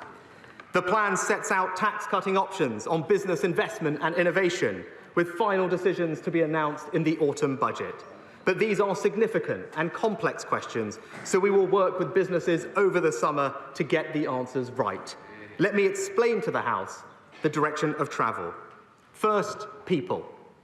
We lag international peers in adult technical skills. Just 18% of 25 to 64-year-olds hold vocational qualifications, a third lower than the OECD average.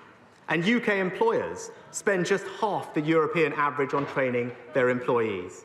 So we will consider whether the current tax system, including the operation of the apprenticeship levy, is doing enough to incentivise businesses to invest in the right kinds of training. Second, ideas. Over the last 50 years, innovation drove around half the UK's productivity growth.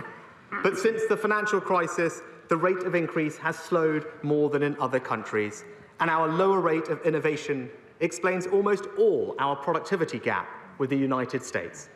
Right now, we know that the amount businesses spend on R&D as a percentage of GDP is less than half the OECD average. And that is despite us spending more on tax reliefs than almost every other country. Something is not working. So we'll reform R&D tax credits so that they're effective and better value for money. We'll expand the generosity of the reliefs to include data, cloud computing, and pure maths. And we'll consider in the autumn whether to make the R&D expenditure credit more generous. Third, capital. Weak private sector investment is a long-standing cause of our productivity gap internationally. Capital investment by UK businesses is considerably lower than the OECD average of 14%. And it accounts for fully half our productivity gap with France and Germany. Once the super deduction ends next year, our overall tax treatment for capital investment will be far less generous than other advanced economies. We're going to fix that. In the autumn budget, we will cut the tax rates on business investment. And I look forward to discussing the best ways to do that with businesses. People, capital, ideas. 3 priorities for business tax cuts this autumn. But, Mr. Speaker, I want to help smaller businesses right now. So let me remind the House of our plan. Our business rates discount will take effect in April for retail, hospitality, and leisure businesses.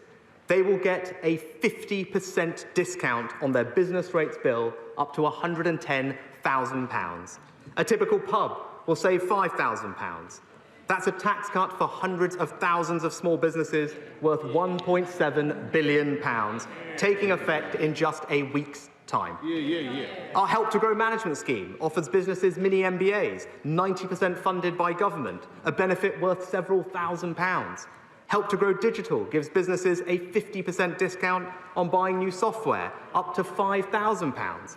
We've also increased the annual investment allowance to £1 million so that small and medium-sized businesses will feel the benefit of full expensing. But, Mr. Speaker, I want to respond to the specific calls from small businesses with one further announcement today. The employment allowance cuts small businesses' tax bills, making it cheaper to employ workers. In my first budget 2 years ago, I increased that allowance. Today, I'm going further. From April, the employment allowance will increase to £5,000. That's a new tax cut worth up to £1,000 for 500,000 small businesses starting in just 2 weeks' time. So, Mr. Speaker, future tax cuts on business investment and innovation, a business rates discount worth £1.7 billion, Help to Grow schemes worth thousands of pounds per business, an annual investment allowance worth up to £1 million, and a new tax cut on the cost of employment worth £1,000 per company. Once again, Mr. Speaker, it is this Conservative government delivering for British business.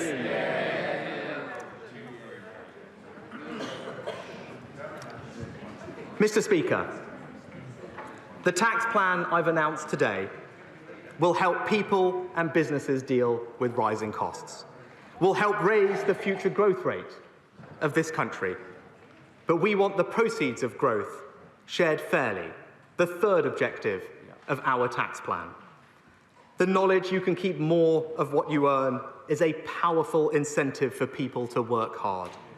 It means greater economic security, and we know that individuals spend their money better than governments do. We've already announced today the equalisation of personal tax thresholds, giving over 30 million workers a tax cut worth over £330. And over time, I want to go further. But tax cuts must be paid for, they must be prioritised, and they must fit the economic circumstances of the time. A clear goal for Conservative chancellors, and even some Labour ones, has been to cut income tax. The fact this has happened only twice in 20 years tells you how hard it is to do. COVID and the war in Ukraine have only added to the difficulty of achieving this by the end of this Parliament. I'm sure all members of this House recognise and understand those challenges. It would clearly be irresponsible to meet this ambition this year, and yet I refuse to let that ambition wither and drift. By 2024, the OBR currently expect inflation to be back under control, debt falling sustainably, and the economy growing. Our fiscal rules are met with a clear margin of safety. And so my final announcement today is this. I can confirm before the end of this Parliament in 2024, for the first time in 16 years, the basic rate of income tax will be cut from 20 to 19 pence in the pound. A tax cut for workers, for pensioners, for savers. A £5 billion tax cut for 30 million people. And let me be clear with the House, it is fully costed and fully paid for in the plans announced today.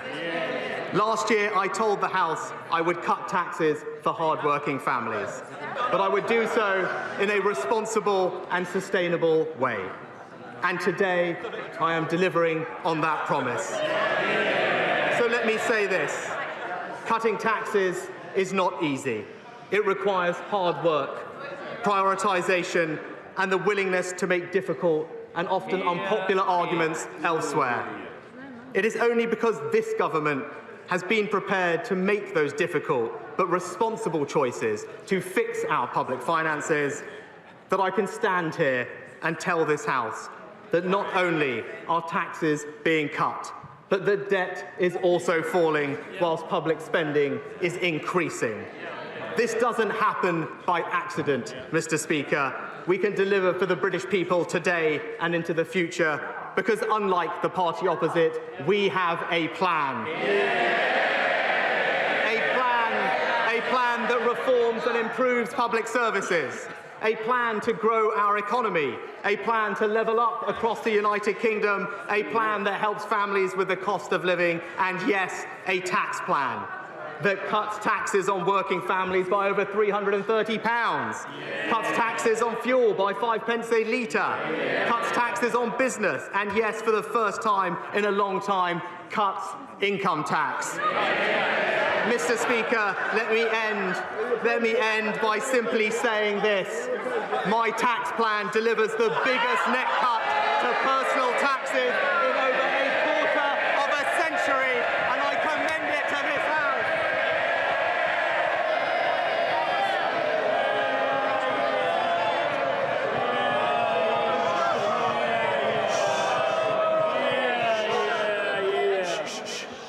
And quite rightly, the House heard the Chancellor.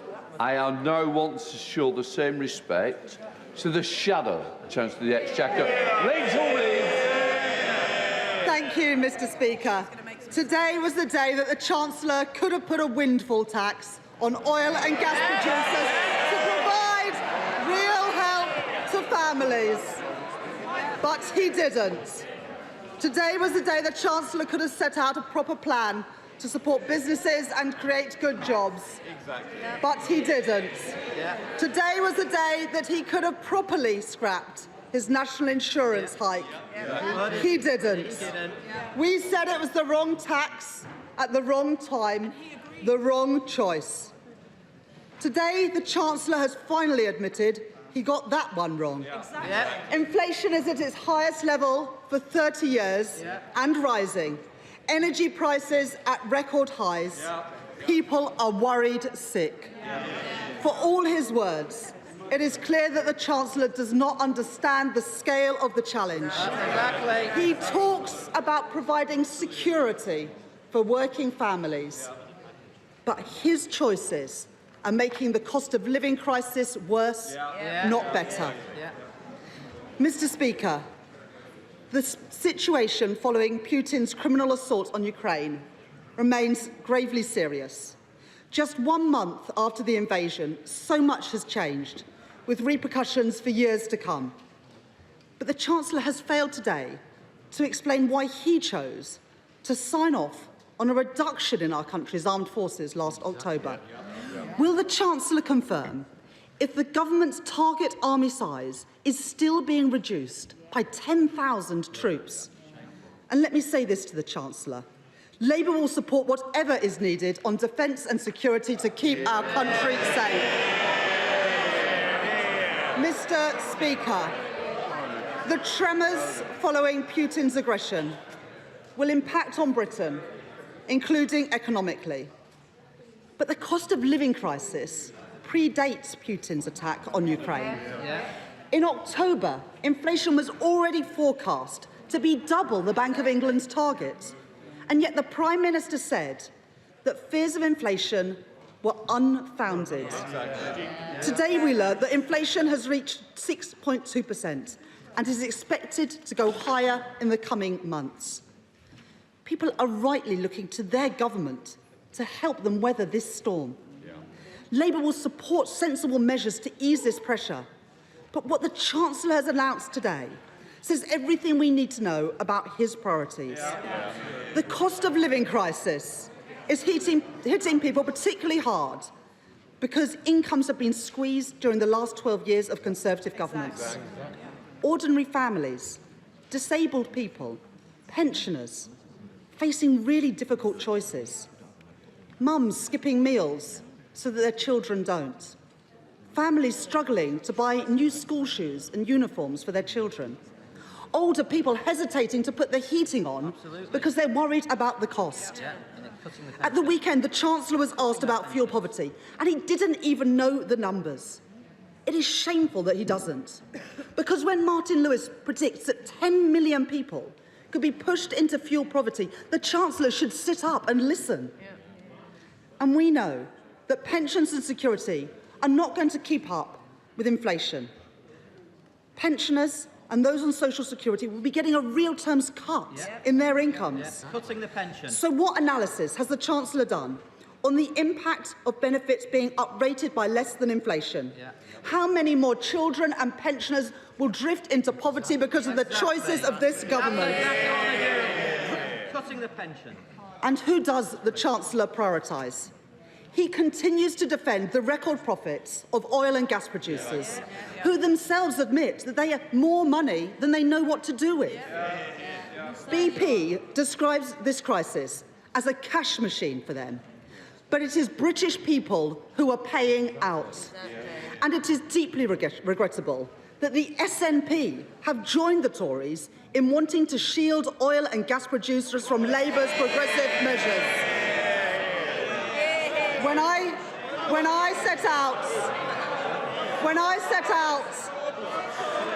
I set out Labour's plans for a windfall tax in January, we estimated that it would have raised £1.2 billion. Now, because of the continued rise in global oil and gas prices, it would today raise over £3 billion. That's money that could be used to help families and pensioners and businesses. With a cut to VAT, a real Brexit dividend that would help working families and pensioners across our country. And a targeted warm homes discount that would see families and pensioners on the lowest and modest incomes being supported by £600.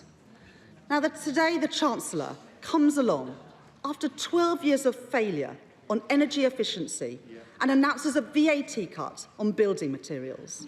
This is wholly inadequate.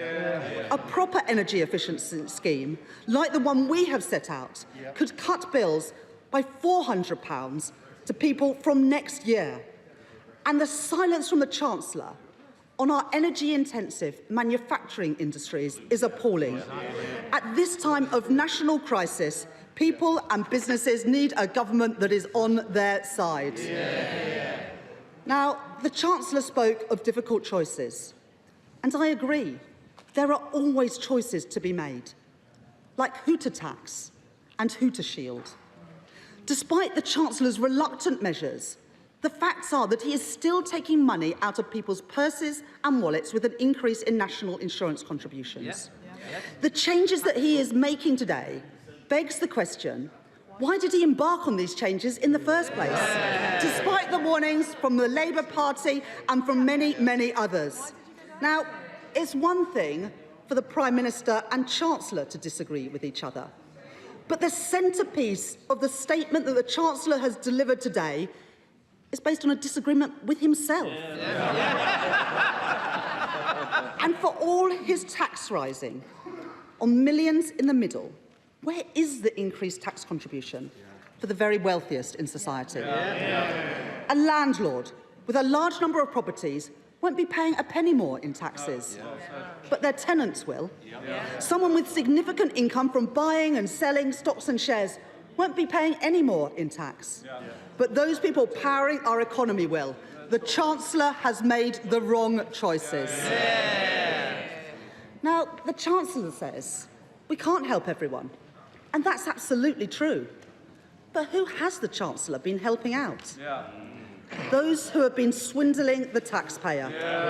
The Chancellor left open the vaults for widespread waste, crony contracts and a frenzy of fraud. It was, as his former Tory Treasury Minister put it, happy days if you are a crook. 7 billion items of PPE not usable and now being burnt. Taxpayers' money literally going up in smoke.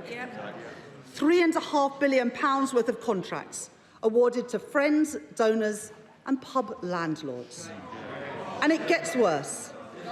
The Chancellor has been signing cheques to fraudsters, including organised criminals and drug dealers. Let's put the Chancellor's fraud failure in context. He has lost a staggering £11.8 billion of public money to fraud. This is twice the amount that a previous Conservative government lost on Black Wednesday. As a result of, let's face it, this jaw-dropping incompetence, the Conservatives have been funding crime instead of fighting it. And now the Chancellor has the audacity to come to British taxpayers asking them to pay more to fill his black hole. But there can be no cover-up to hide political embarrassment. Let's call in the National Crime Agency to investigate. We need answers, people held to account, because let's be clear, taxpayers want their money back. The truth is, Mr. Speaker, people can no longer afford the Conservatives. Working families can't, pensioners can't, and businesses can't. The weak growth forecast we've seen today should be flashing red on the Chancellor's desk. And the Chancellor says, in his statement today, that the work starts today. Is he serious? The Conservatives have been in government now for 12 years. Not 12 hours. What has taken them so long? Because since his party entered government, the UK has experienced the biggest downgrade in growth of any major economy. With the last Labour government, economic growth was 2.1% a year. Under the last 12 years of the Conservatives, it's averaged 1.5%. And now we know that growth has been downgraded this year too. Now, growth is essential for funding our public services, keeping taxes under control, and keeping a handle on public finances too. That's why Labour have announced a tough set of fiscal rules to get our debt and our deficit down. But the truth is that because of this government's failure to get the economy growing, it's this Chancellor that has to put up taxes on families and businesses a staggering 15 times. This Chancellor has raised taxes more in the last 2 years than any previous Chancellor in the last 50. Now, he says it's all down to the pandemic, but the truth is the Conservatives have become the party of high taxation because they are the party of low growth. Now, I understand that the Chancellor has a portrait of Nigel Lawson above his desk.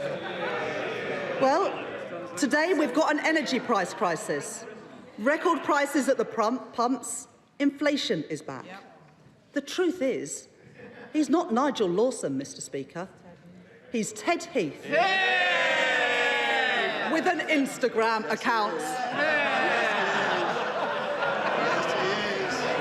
Labour would be getting the economy firing on all cylinders, ensuring that we buy, make and sell more in Britain, scrapping business rates and replacing them with a fairer system fit for the 21st century, something that small businesses and high street businesses are crying out for, and the Chancellor mentioned it not at all in his statement today.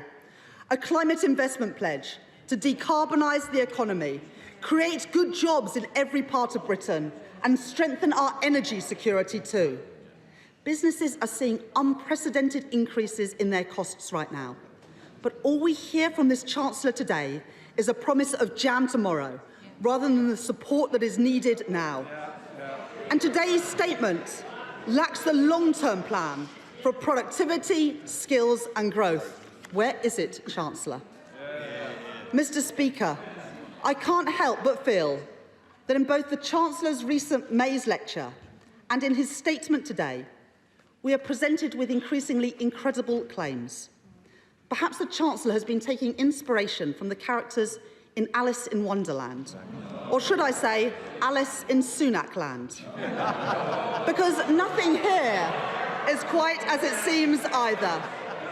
It's the sort of place where a Chancellor celebrates giving people £200 to help them with their spiralling energy bills, before explaining that he needs it all back. In Sunakland, the Chancellor proclaims, "I believe in lower taxes," while at the same time as hiking Alice's national insurance contributions. So Alice asks the Chancellor, when did lower taxes mean higher taxes? Has down really become the new up?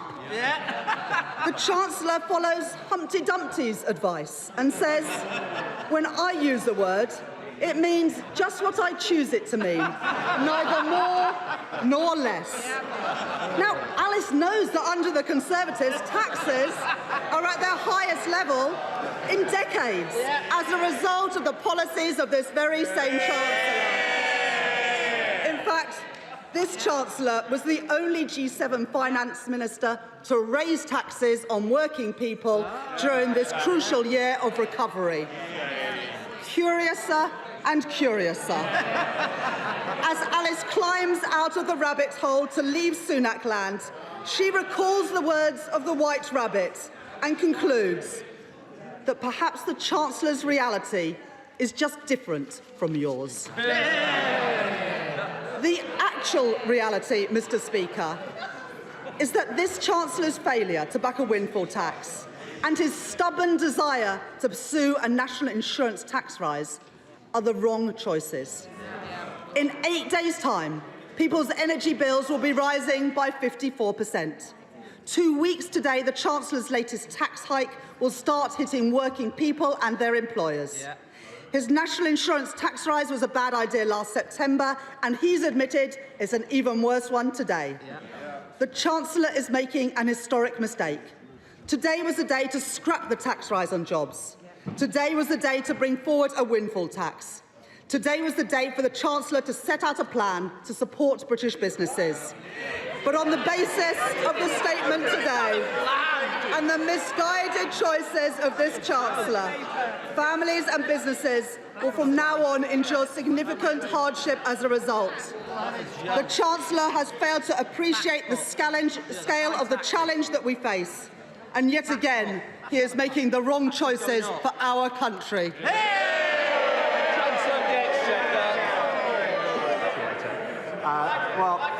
Mr. Speaker, I'd like to thank the honourable lady for her reply, and she raised a number of points, which I'll of course come into in due course.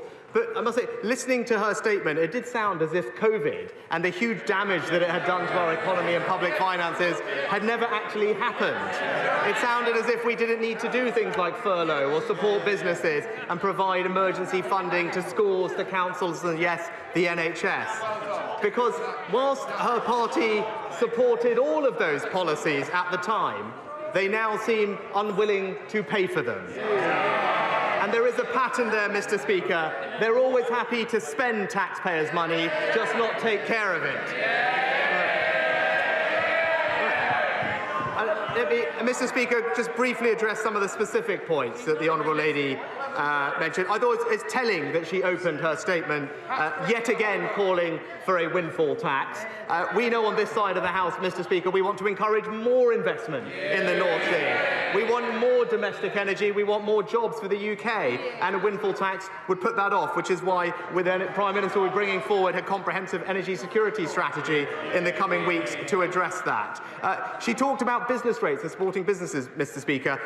In just a week's time, small businesses will be getting a 50% discount on their business rates bill in the retail, hospitality and leisure sector. It's the biggest tax cut to business rates outside of coronavirus since the business rate system was created. £1.7 billion. And I know she's said that she would like to abolish business rates. She also says she has some fiscal rules. I haven't quite figured out where she's going to pay for the £25 billion of tax cuts that involves, but I look forward to hearing it. She talked about defence spending, Mr. Speaker, and I must say here, I mean, it's all very well to talk about the size of the army. At least the party opposite now seems to think that we should actually have an army, which is a welcome conversion, Mr. Speaker. Mr. Speaker, it was because how seriously we take this nation's security, Mr. Speaker, that in 2020, when we decided to do just short-term spending settlements for most departments, there was one department we singled out for special treatment, one department that got a 4-year settlement in advance of everyone else, and that was the Ministry of Defence, Mr. Speaker. And in that settlement, they received £24 billion of new cash, the largest uplift to defence spending since the end of the Cold War, ensuring that we are not just the second largest spender in Europe in NATO, but the 5th largest in the world, a record that we on this side of the House are very proud of. She talked also, Mr. Speaker, about pensions again. Thanks to the actions of this government since 2010, Conservative-led governments, we put in place the triple lock, not something that the party opposite ever did when they were in power. It means that pensions are now £2,300 higher than they were in 2010 and £700 more than if the triple lock hadn't been in existence during that time. And I'm pleased to say, Mr. Speaker, that the state pension now, relative to earnings, is at the highest level it has been in over 30 years. This party will always be on the side of pensioners, Mr. Speaker. And then just briefly to turn to her comments on tax. And I'm not sure, perhaps, if she, fair enough, it's a short time to respond, Mr. Speaker, if she fully understood the implications of the tax cut that was announced today. The increase in national insurance thresholds to fully equalise them is a £6 billion tax cut for 30 million UK workers. It is the largest increase in thresholds ever, the biggest personal tax cut in a decade, and it is worth £330 for those workers, Mr. Speaker. And it means, and this is the part that I don't know if she's realised, because she talked about the levy and making sure that we direct our policy at those who need our help.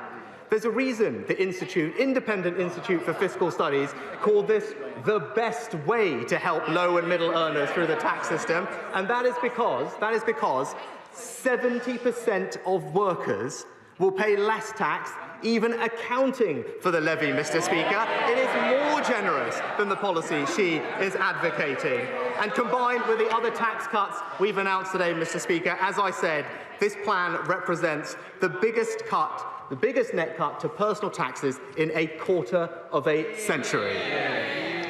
Mr. Speaker, let me conclude by saying this. The plan that we've announced today, as I said, has only been possible because we have taken tough decisions with the public finances, and not necessarily always popular. but always responsible and always honest. It is 2 years to the day, Mr. Speaker, that the country first entered lockdown and suffered the biggest economic shock in over 300 years. An unprecedented collective national effort was undertaken, and 2 years later, this government hasn't only fixed the public finances, but people are back in jobs, debt is falling, and taxes are now being cut. Now, no government gets every call right. We learn from our mistakes, we strive to improve. But even if they won't admit it, Mr. Speaker, members opposite will recognise this day as an achievement which we all can celebrate. I've said it before to the party opposite, and I'll say it again. There is a fine line between reasonable criticism and political opportunism, and in my experience, the British people can always tell the difference. Other in the House, Sir Peter Bottomley. I think the Shadow Chancellor's remarks were best remembered when she pointed out the Conservatives won the 2010 election and we won the 2019 election, and it's probably a very good thing for the country that we did. The Chancellor has met the major obligations, which have public spending, which helps the economy to grow, which allows for more jobs and more government revenue coming in. And he's also concentrated, he's pointed out just now, that the changes to national insurance do the things that Martin Lewis would applaud, as well as the institutes. And if you have those three people supporting, so my support, I may say so, it's very welcome. Can I point out to him, ask him, to remember that pensioners don't just have the state pension, many of them have fixed pensions on top. And getting inflation down as fast as possible is vitally important to them. They can't go for a bigger pay increase if they're not at work. And can I finally say to him that some areas of public spending don't make it easy to have efficiencies. If teachers' salaries make up most of the cost of education, it's very important to make sure that we don't squeeze education and wreck our schools and the future of the pupils. On things like cladding, when amendments come to the Building Safety Bill from the Lords, can he please not keep his purse completely shut, but if money needs advancing so that people's homes can be safe and saleable, please consider that openly. Mr. Speaker, I thank my honourable friend for his support, and I think he's right to highlight some of the independent commentators who have supported the policies announced today. I'll just touch on one of the things he said, which is about education spending. I agree with him. It's vital for our country's future that we support our teachers and support our children. That's why the Prime Minister announced in total £5 billion of catch-up funding to help those children with the learning, recover the learning that they lost during the pandemic. Also why we're raising per pupil cash amounts by £1,500 over this Parliament and raising teachers' starting salaries to £30,000 as our manifesto committed to. Now comes the SNP spokesperson, Alison Poulos. Thank you very much, Mr. Speaker. Well, Mr. Speaker, this tax plan that the Chancellor announced is very thin, it is lightweight and it is superficial, and it's exactly what we've come to expect from this Chancellor. Because what we heard today from the Chancellor was not enough. It was utterly detached from the needs of our constituents up and down these islands. This has been a cost of living crisis over a decade in the making, layer upon layer. Austerity, which stripped back public services and punished people through brutal social security cuts. Brexit, which has driven away skilled workers and increased cost for businesses and for individuals. COVID, where we saw public money splurged in its billions on crony contracts, while some people were entirely excluded from support. And now those who got support under SACE are expected to pay tax on it, just to add insult to injury. And now home energy costs, which were already soaring before the increase in hostilities in Ukraine, are forcing households to the brink. Inflation running at 6.2%, its highest in 30 years, hitting the poorest hardest.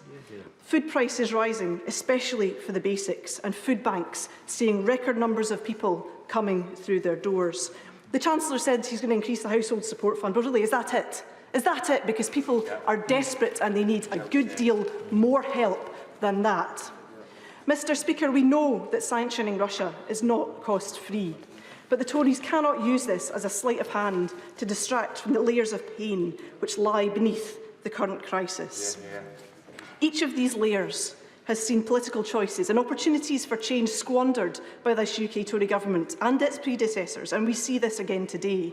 And this Chancellor has increased taxes more in 2 years than Gordon Brown did in 10, while people are struggling. The Treasury Select Committee issued a report this morning, and it says that the UK Government must take further action to support UK households, in particular those on lower incomes, to manage the subsequent rise in energy and other costs. Now, his announcement on NICs is welcome. We've been calling for it for years. It's not something that the Chancellor should have brought today. It's something he should have brought a long time ago. And hiking national insurance is a tax on individuals, but also, Mr Speaker, a tax on jobs. Yep. Employers are already facing increased costs in energy and materials, and this is a pressure that many businesses will not be able to bear. SMEs in particular need more support. Hospitality and tourism in particular have struggled through the pandemic, and now the Chancellor is moving VAT from 12.5% back to 20% at a time when consumers have much less money in their pockets. We in these benches called for this cut before the Chancellor brought it in, and we support the UK Hospitality's That's Enough campaign.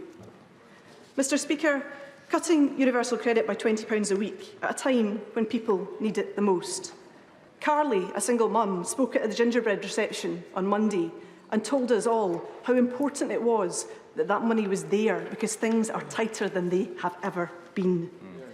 No further support for people on legacy benefits and disabled people who often face higher energy costs and have no option in those costs. A taper put in place that only helps people that are in work. Benefits just not going far enough, as they don't keep pace with inflation, and a welfare cap that punishes people for their circumstances. And an end to the triple lock, and nothing for the waspy women outside campaignings yet today, still losing out on what should have rightfully been theirs. The Scottish Government, by contrast, is doing what it can within its limited budget to support people, uprating the 8 Scottish social security benefits that we control by 6%, increasing the Scottish child payment to £20 a week, a lifeline to families. This Government should be doing the same. Yeah. 5p off fuel is something, but it doesn't help those who are paying for trains and buses. The Chancellor cut air passenger duty during COP26, but he still offers nothing for the millions of commuters who use public transport every day. Mr Speaker, I don't know if the Chancellor has ever had a prepayment meter. I don't think they fit them. I don't think they fit them, Mr Speaker, for swimming pools. The 4.5 million people across these islands. She says it's pathetic. 4.5 million people across these islands. 4.5 million people across these islands experiencing the stress and despair of watching the money run out on their prepayment meters. Prepayment customers, Mr Speaker, already pay higher bills than those in direct debit, and they may struggle even to access the Chancellor's Heat Now, Pay Later loan if it doesn't go automatically to pay back the debts on that meter. Mr Speaker, the Fuel Bank Foundation, who provide top-ups to those who are struggling on prepayment meters, have seen a 75% increase in demand already. That's before the prices we are seeing now. Nothing either from the Chancellor on customers on heating oil or LPG who must fill up by the tank. And those on heating oil have seen their tank costs for 500 litres in a tank go from £250 to between £600 and £900. These people have no choice about how they get that energy. Where are they in the Chancellor's priorities today? Mr Speaker, nuclear, which the Government touted an awful lot before the statement today and was missing from the Chancellor's statement, interestingly, is not the answer to reducing people's bills. It is slow and it is eye-wateringly expensive. Yep. We know already from the nuclear financing bill that what the Government already proposes will add £63 billion to people's energy bills. £63 billion, Mr Speaker. The Government should instead be fixing the long-standing inequality of grid charging, investing more in onshore and offshore wind, in tidal and in solar, and bringing carbon capture and storage in the north-east of Scotland off their reserve bench now. Make it a real net zero transition worthy of the name. They could invest in a national programme of heat pumps, retrofitting and insulating. And I was glad to see his announcement on home energy efficiency and repairs, because this is something we've called on for a very long time, Mr Speaker. But this paltry announcement does not go nearly far enough, not even meeting the significant home energy intervention Scotland is already making. Mr. Speaker, this Chancellor has choices. He could have looked at windfall tax on profits, yes, to the Shadow Chancellor, oil and gas, but also Amazon, Serco, Netflix. Why should they not have to pay up for their mega profits during the pandemic? And the Chancellor has had a windfall of his own. Tax revenues are higher than expected. The deficit is 30 billion lower than planned. And looking at the OBR reports that came out today, VAT has gone up by 21.7 billion. 21.7 billion extra in the Chancellor's coffers. And self-assessment up by £5.2 billion than forecast late last year. This could have been used to cushion the cost of living crisis and to invest in renewables and to wean us off fossil fuel. Money-saving expert Martin Lewis was stark in his warning in Sunday Morning. He says, as the money-saving expert who's been known for this, I'm virtually out of tools to help people now. And he said while watching this that his head sunk. There is no help for people on energy. Mr. Speaker, in closing, people face a crisis that the Chancellor could have done more to avert, and he's made the choice in so many ways not to act. There's nothing in his announcement today for Scotland. And we on these benches look forward to the day when Scotland has a government with the full fiscal powers to make sure that all of our people, all of them, can have a decent standard of living, and that no child goes to bed with an empty tummy and a cold home. Chancellor of the Exchequer. Well, Mr. Speaker, the Honourable Lady said there's nothing in this statement for Scotland.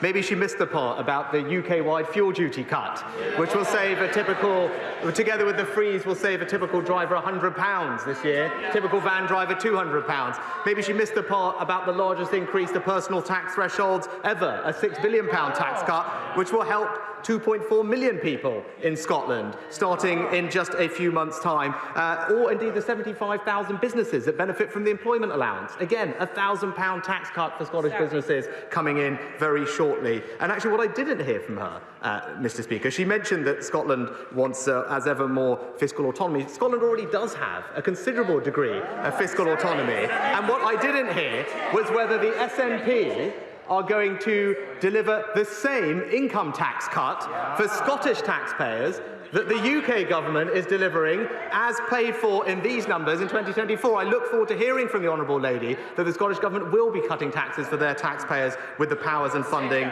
that they will get. Mr. Speaker, I always want to make sure that we look after the most vulnerable in our society. The Honourable Lady mentioned a single mother who she knew. I'm pleased and proud, in fact, that because of the actions of this government, increasing the national living wage in April by 6.6%, by cutting the UC taper rate, Mr. Speaker, and indeed by the increase in personal thresholds today, taken all together, all tax and welfare changes, that single mother of 2 children working full-time on the national living wage will now be £1,600 better off. Mr. Speaker, and then the last point I think the Honourable Lady was talking about was on businesses, and again, I'd say to her, we are providing a business rate discount for businesses, and Scotland, of course, has received the Barnett share of that money. Business rate discount here coming in for retail, hospitality and leisure businesses in just a few weeks, and I know the Scottish Government will have the resources to do the same thing. And then lastly, on prepayment meters, where the Honourable Lady made a comment, I'm acutely aware that millions of families rely on prepayment meters, which is why when we designed the energy support package that we announced in February, we had particular care to those people to make sure that they would receive the same benefit. And indeed, we found out and we made sure that 40% of them will automatically get the £200 rebate in October. And for the remainder, Mr. Speaker, we are working with BEIS and the industry to ensure that all of those people get the same benefit as well. They will either receive a voucher, a cheque in the post, or indeed something called a special access message to their phone on SMS, so that when they go to one of the retailers that they use to top up their meter, they will also benefit from the actions that we have taken, because this Conservative government is on the side of everyone, Mr. Speaker. Chair of the Select Committee, Mel Stride. Thank you, Mr. Speaker, and can I broadly welcome my right honourable friend's statement. The devil, of course, will always be in the detail, and we look forward to seeing him before the Treasury Select Committee next week, along with the OBR and various economists, including the IFS, to which my right honourable friend has alluded. I welcome the cut to fuel duty. It will help both motorists and consumers will be important for businesses as well. The VAT reduction around energy efficiency and solar, I think, is very important in terms of the context of the sanctions on Russia at the moment and the importance of energy self-sufficiency where we can achieve it. The hardship fund will be a very targeted measure as well, which I think is important, and I know that small businesses will be delighted to have heard about the increase in the employment allowance to £5,000, which is a key ask of the Federation of Small Businesses.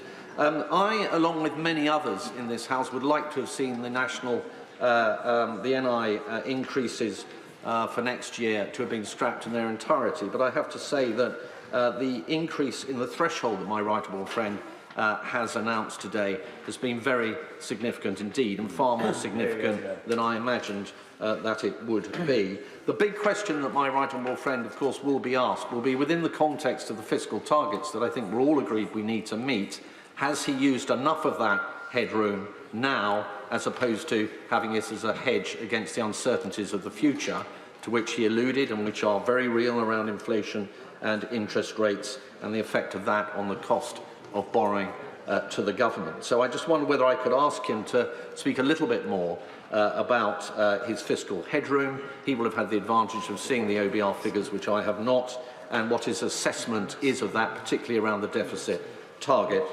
Secondly, Madam Deputy Speaker, on the issue of growth, when my right honourable friend has pointed out the OBR downgrades, which are not surprising in a high inflationary environment, and the effect that that will have on consumer demand, the dampening effect, I was very pleased that he referenced his May's lecture, because it is going to be essential that we now focus on innovation, on people, and driving up capital investment.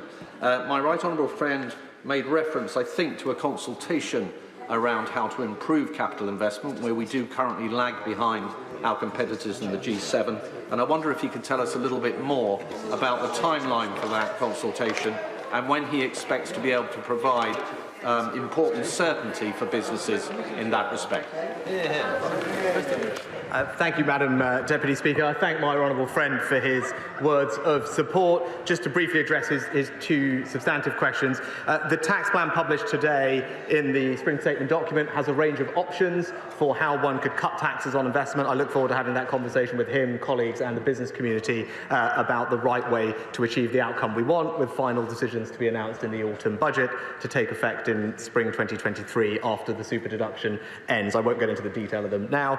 With regard to headroom, we have about 1% of GDP headroom against both the stock and the flow rule, so both the debt falling and the borrowing rule. On the borrowing side, that's about in line with previous chancellors. On the stock rule, it's a bit less. The average over the last decade has been about 1.7%. But what I would say to him is the headroom includes the tax cut in 2024, so that has been fully paid for and costed in these numbers. So I do believe we're taking a responsible and pragmatic approach. But he's right to point out the risk. The OBR have said that relatively small changes in the macroeconomic outlook could wipe out the entire headroom, which is why it's right we continue to be disciplined on public spending. Order. I would like to try to get everybody in. That means asking one question, not making short statements, but just asking one question so the Chancellor can answer one back. Well, let's just step away from the House of Commons now then. We've had a really good run-through of what the Chancellor has been saying. The spring statement included talking about the OBR's predictions for the next year, lower growth outlook than was expected, the cost of living rising much more than expected. He has announced the health and care levy is going to stay, but the threshold for national insurance and tax will increase. Money off petrol and diesel, solar panels, help for people installing those, and doubling the household support fund for energy. So a little bit in there, Beth. Beth Rigby, our political editor, is here with me. Beth, the big thing, though, you mentioned at the end there, the basic rate of income tax will fall from 20 to 19p in the pound by the end of 2024. Is that enough? Well, look, this was a really fascinating statement, so much in it. But let's talk about the main measures around cost of living, because I think that's where the massive issue is for millions of people around the country, and that's where the Chancellor tried to sort of target some of his firepower. So let's talk about the measures, and then we can break down what does it mean. And, I mean, you know, what was it good or bad, or does more need to come? I mean, the main two measures there in terms of trying to ameliorate the cost of living crisis for people was the fuel duty cut, 5 pence cut.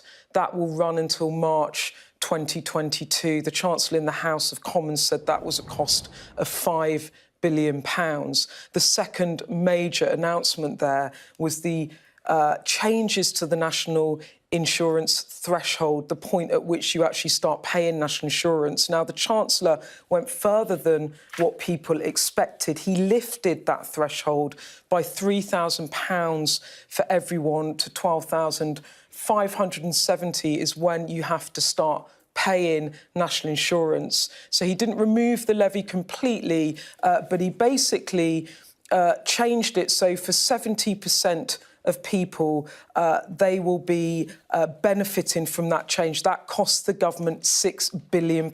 So that's half the amount of the £12 billion levy that he wanted to raise. So that's £11 billion there now in tax cuts for people. And then right at the end, the Chancellor talked about income tax. Now, this was really great. The rabbit out of the hat, but it doesn't happen until 2024 at the end of the Parliament. He said he was going to introduce a tax plan, said to people, I will cut taxes, announced a 1 pence cut in the basic rate of income tax in a couple of years' time.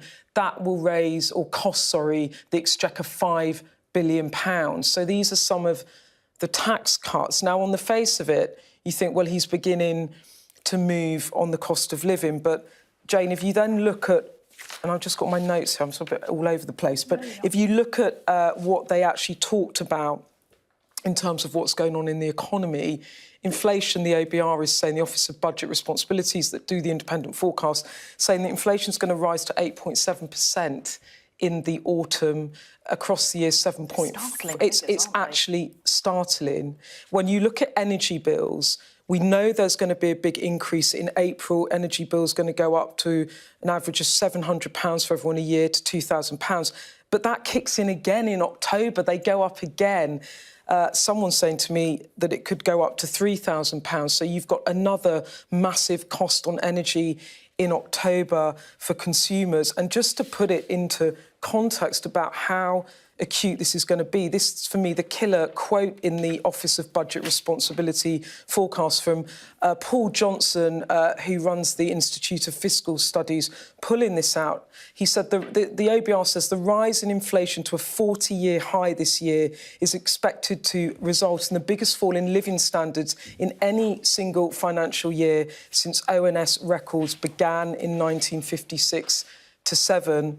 And then, as pointed out by Jason Groves of the Mail, some of the tax cuts that the Chancellor announced today only offset about 1/6 of the tax rises he's announced since 2020. So, yes, he moved on taxation. Yes, he did offer billions of pounds in relief for people in the immediate term. But my biggest takeaway really from this is surely there's going to have to be a bigger package of measures come autumn and the budget. Interestingly, my colleague Sam Coates, who's been going through the Office of Budget Responsibility forecast, said that borrowing was £55 billion less this year than thought in the autumn. That's important because that's the big pot of money that Rishi Sunak has got to offset things. So he hasn't spent hardly any of that. Let's see what happens in the autumn. Well, we shall. Beth, thanks very much for giving us that sort of crunch analysis. We're going to be getting a lot more analysis in the coming hour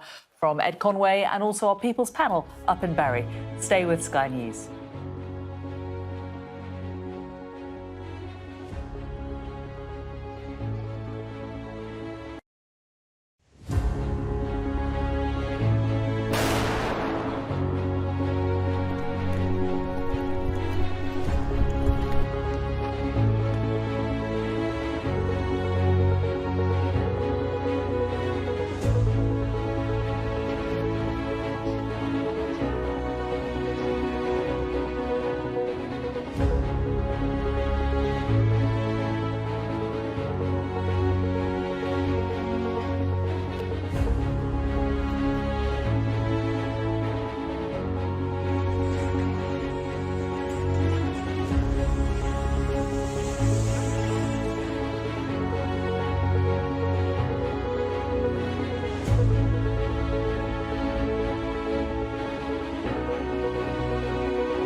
Hello, it's 2 o'clock. You're watching Sky News Today. Coming up this hour, the Chancellor's solution to the cost of living crisis, a tax cut for lower earners and for everyone by 2024.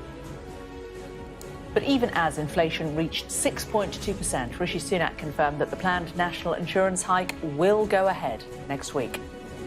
My tax plan delivers the biggest net cut to personal taxes in over a quarter of a century, and I commend it to this House. Fuel duty will be cut by 5 pence a litre from tonight after the price at the pumps hits a new record high. He talks about providing security for working families, but his choices are making the cost of living crisis worse, not better. As the Office for Budget Responsibility warns of the biggest fall in living standards since the 1950s. We'll bring you live reaction from Manchester and Westminster.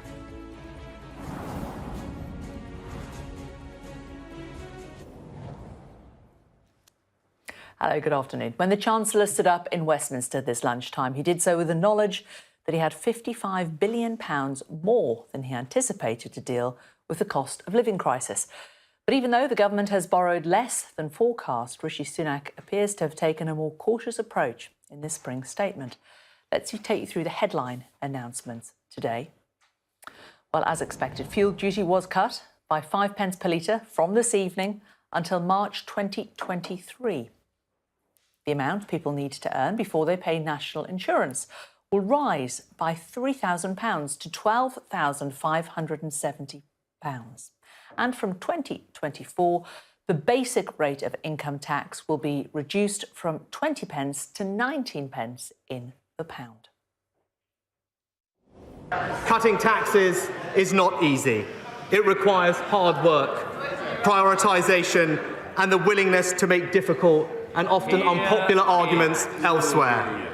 It is only because this government has been prepared to make those difficult but responsible choices to fix our public finances that I can stand here and tell this House that not only are taxes being cut, but the debt is also falling whilst public spending is increasing. This doesn't happen by accident, Mr. Speaker. We can deliver for the British people today and into the future because, unlike the party opposite, we have a plan. A plan that reforms and improves public services. A plan to grow our economy. A plan to level up across the United Kingdom. A plan that helps families with the cost of living. And yes, a tax plan that cuts taxes on working families by over £330, cuts taxes on fuel by 5 pence a litre, cuts taxes on business, and yes, for the first time in a long time, cuts income tax. Mr. Speaker, let me end by simply saying this. My tax plan delivers the biggest net cut to personal taxes in over a quarter of a century, and I commend it to this House. Well, the Chancellor also announced help for vulnerable families by doubling the Household Support Fund to £1 billion a year. VAT will be scrapped on energy-saving measures for households like solar panels and insulation. And there was no mention of a windfall tax on oil or gas companies, one of many criticisms from Labour. Today was the day that the Chancellor could have put a windfall tax on oil and gas producers to provide real help to families. But he didn't. Inflation is at its highest level for 30 years and rising. Energy prices at record highs. People are worried sick. For all his words, it is clear that the Chancellor does not understand the scale of the challenge.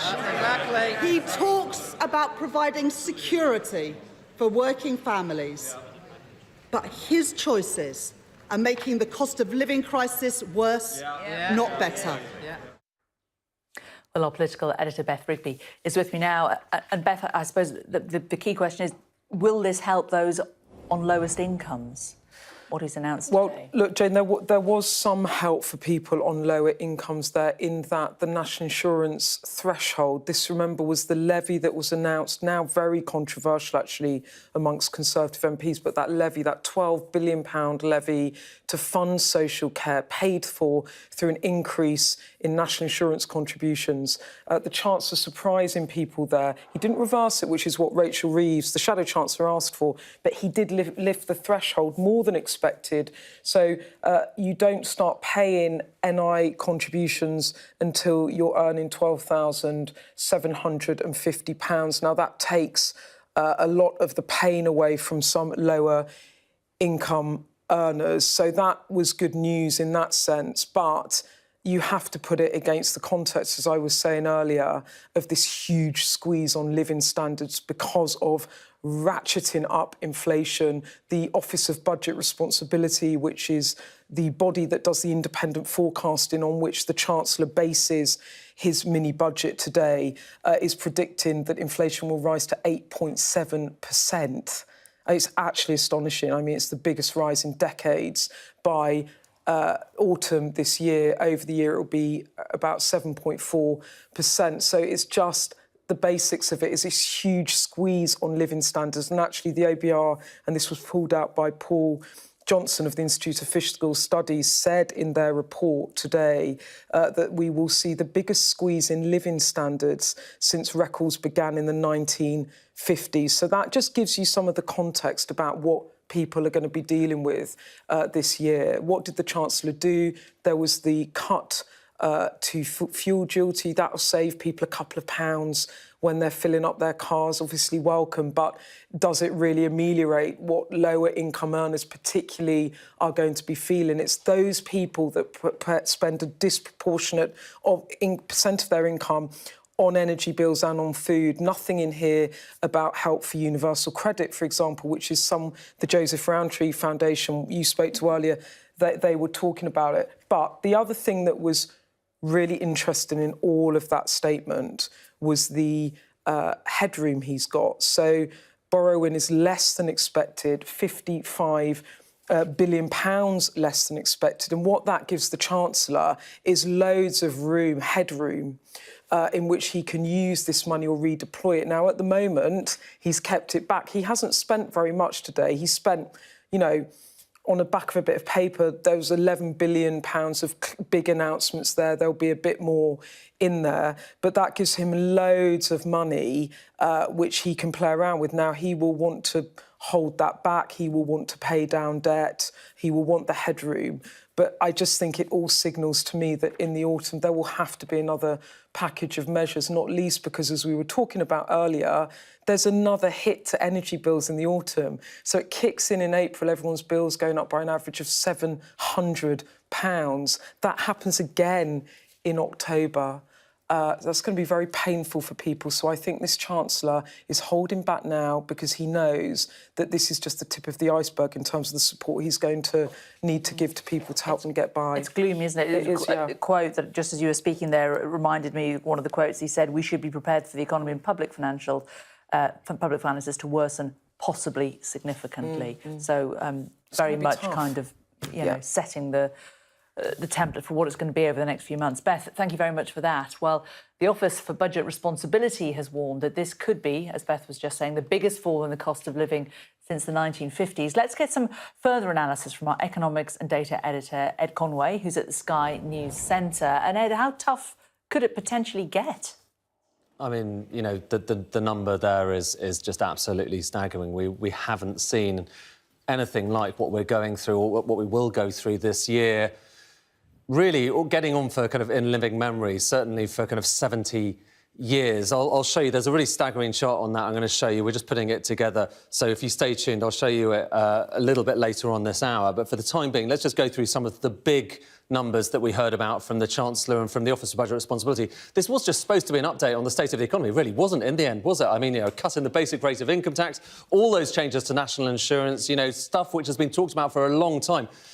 There was a lot of policy here, but also some big numbers when it comes to this. So this is growth. This is the thing we typically look at, and I'm just going to rush through it now because actually this is not the most striking number of the day, but nonetheless, This was what was expected for growth last time around. You can see that's the big post-pandemic bounce. Strong economic growth, lots more money going into our pockets as a result of that. But just look at what happens to this bar when we bring on the latest forecast. So was expected to be 6% in this year. Now look, 3.8%. That is a really big cut. And what's going on there? Well, that is the cost of living crisis starting to kick in. Things are more expensive. People don't want to go out and spend as much, or indeed companies don't want to go out and spend as much as a result of it. Relatively similar numbers in the future years. But as I say, it's not really growth that we're most focused on this time around. It is the cost of living. And what is the best measure of the cost of living?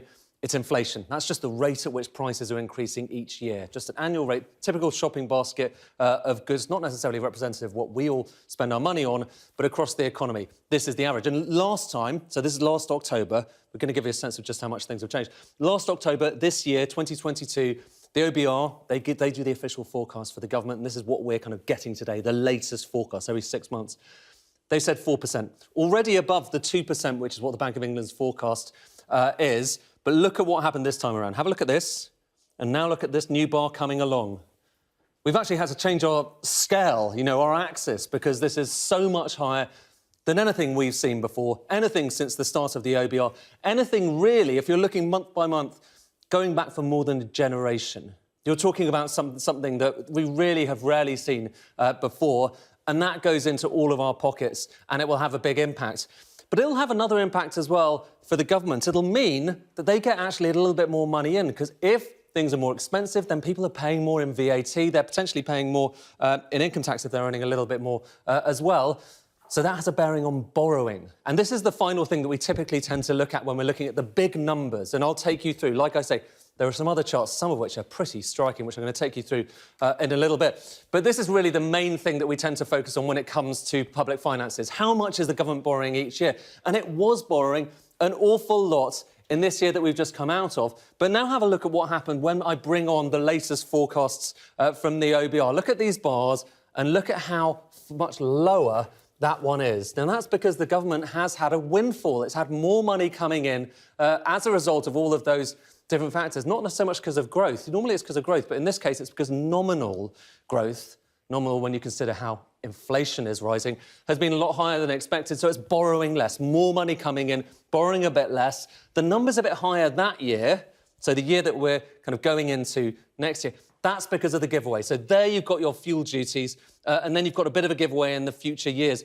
But note also, you're talking about small levels of borrowing in the future years, and that is what Rishi Sunak thinks that he can afford, that cut in the basic rate of income tax, because borrowing is quite low towards the end of this Parliament here. Now, those are the big overall numbers. We will, over the course of the next few hours, kind of pick through how those policies that you've heard about actually kind of go into that. How does it add up?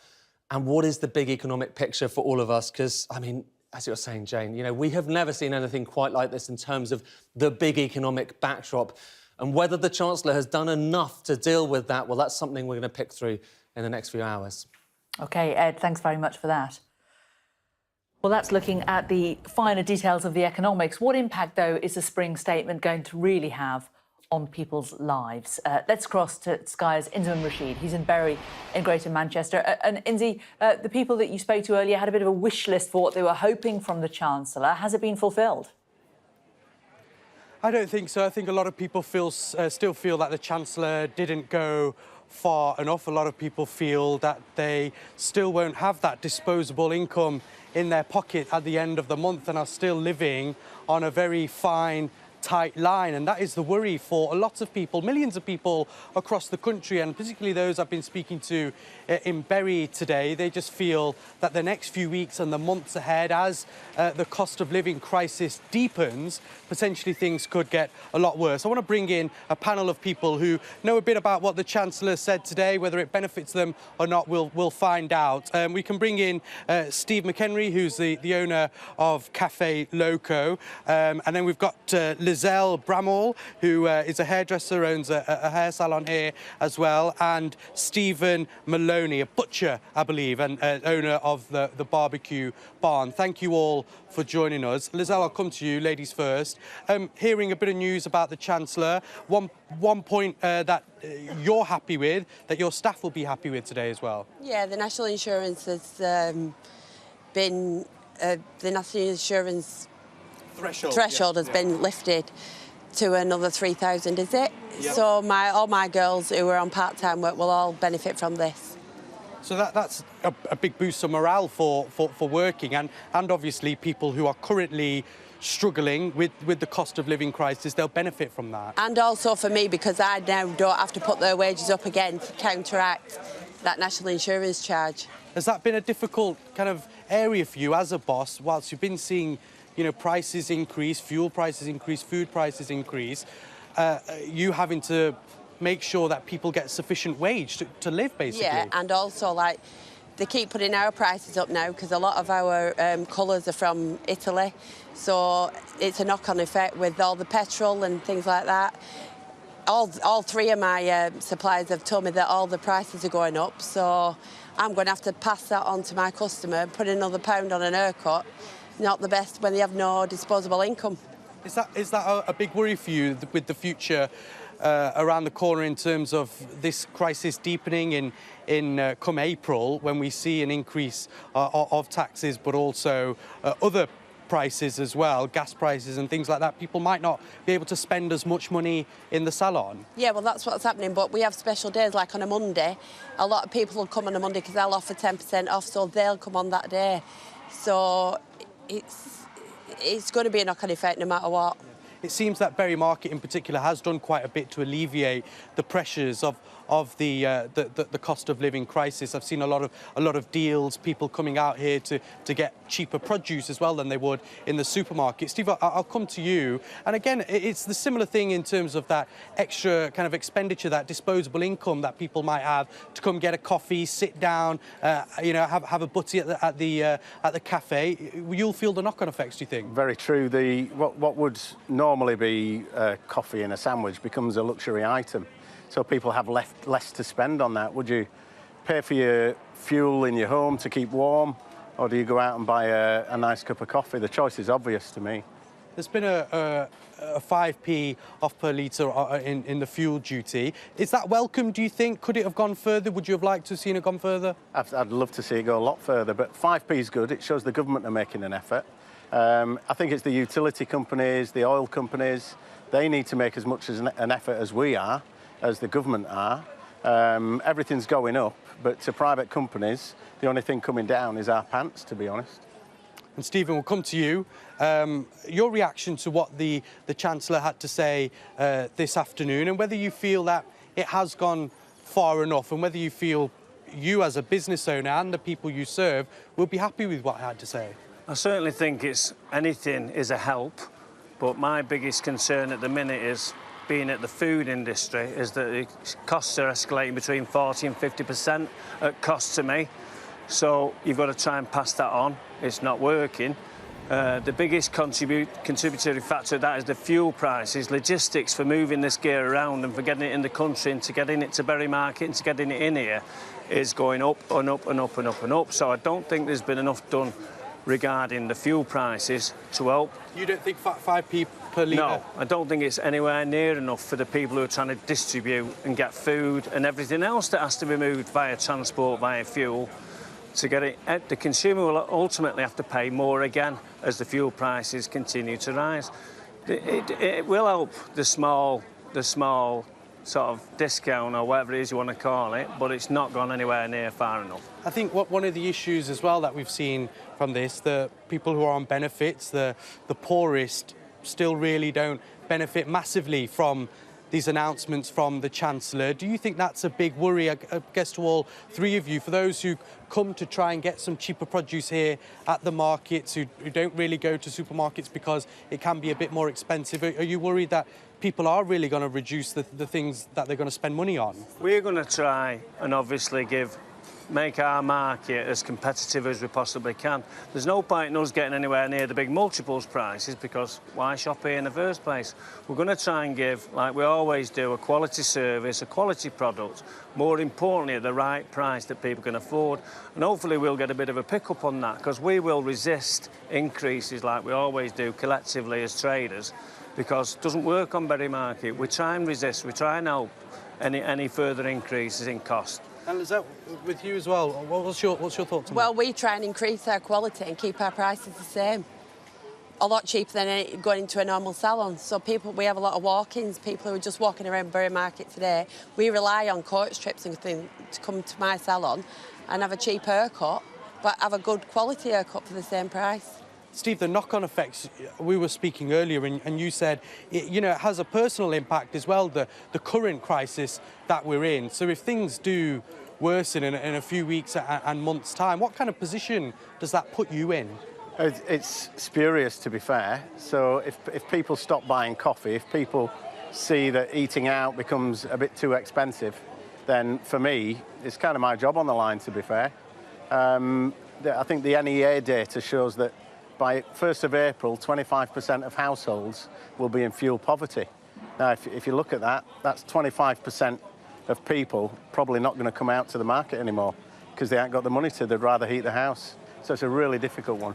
Quick one from all three of you. Steve, has the Chancellor gone enough today? Should he have done more? No, I think he could have done more for the poorer people of this country that need more help than certain aspects and certain people in the country. Lizelle, has he done enough for you and your business? For me, employing staff, yes. Happy? Happy. That's good. And Stephen over there, happy, or could he have done more? I think middle of the road. I think he's made some good steps. Again, they can improve, but we really now need to look after the poorer of society. Perfect. Stephen, Lizelle and Stephen, thank you so much. Really appreciate your time. Some mixed views there. I think an interesting thought across the board of different business owners. Interesting to hear whether it benefits some of them and some don't really feel that they get the full rewards out of what the Chancellor had to say this afternoon. I mentioned that Bury Market has actually introduced a number of initiatives to help alleviate the pressures of the cost of living crisis that many people here face. But I think those people who potentially are currently on benefits, the poorest people, will be looking at the Chancellor and thinking that his announcement today hasn't gone far enough to help them, and that will be a huge worry for hundreds of thousands of people across the country. Bury Market today has been flowing. It's been a beautiful sunny day. A lot of people have been out and it's been a really pleasant, busy day here. However, people are full aware that the money in their pockets is not as much as what it once used to be, and times ahead are becoming and looking increasingly difficult. So where they spend their cash is a big question. It certainly is. Inzi, thanks very much for that. Inzi Rashid for us there in Bury in Greater Manchester. Now, reacting to today's spring statement, the Labour Party has said that the Conservatives had become the party of low growth. That comes after the Office for Budget Responsibility downgraded its growth forecast for the year ahead, and they now expect the economy to grow by just 3.8%. Well, joining me now is Pat McFadden, the Shadow Chief Secretary to the Treasury.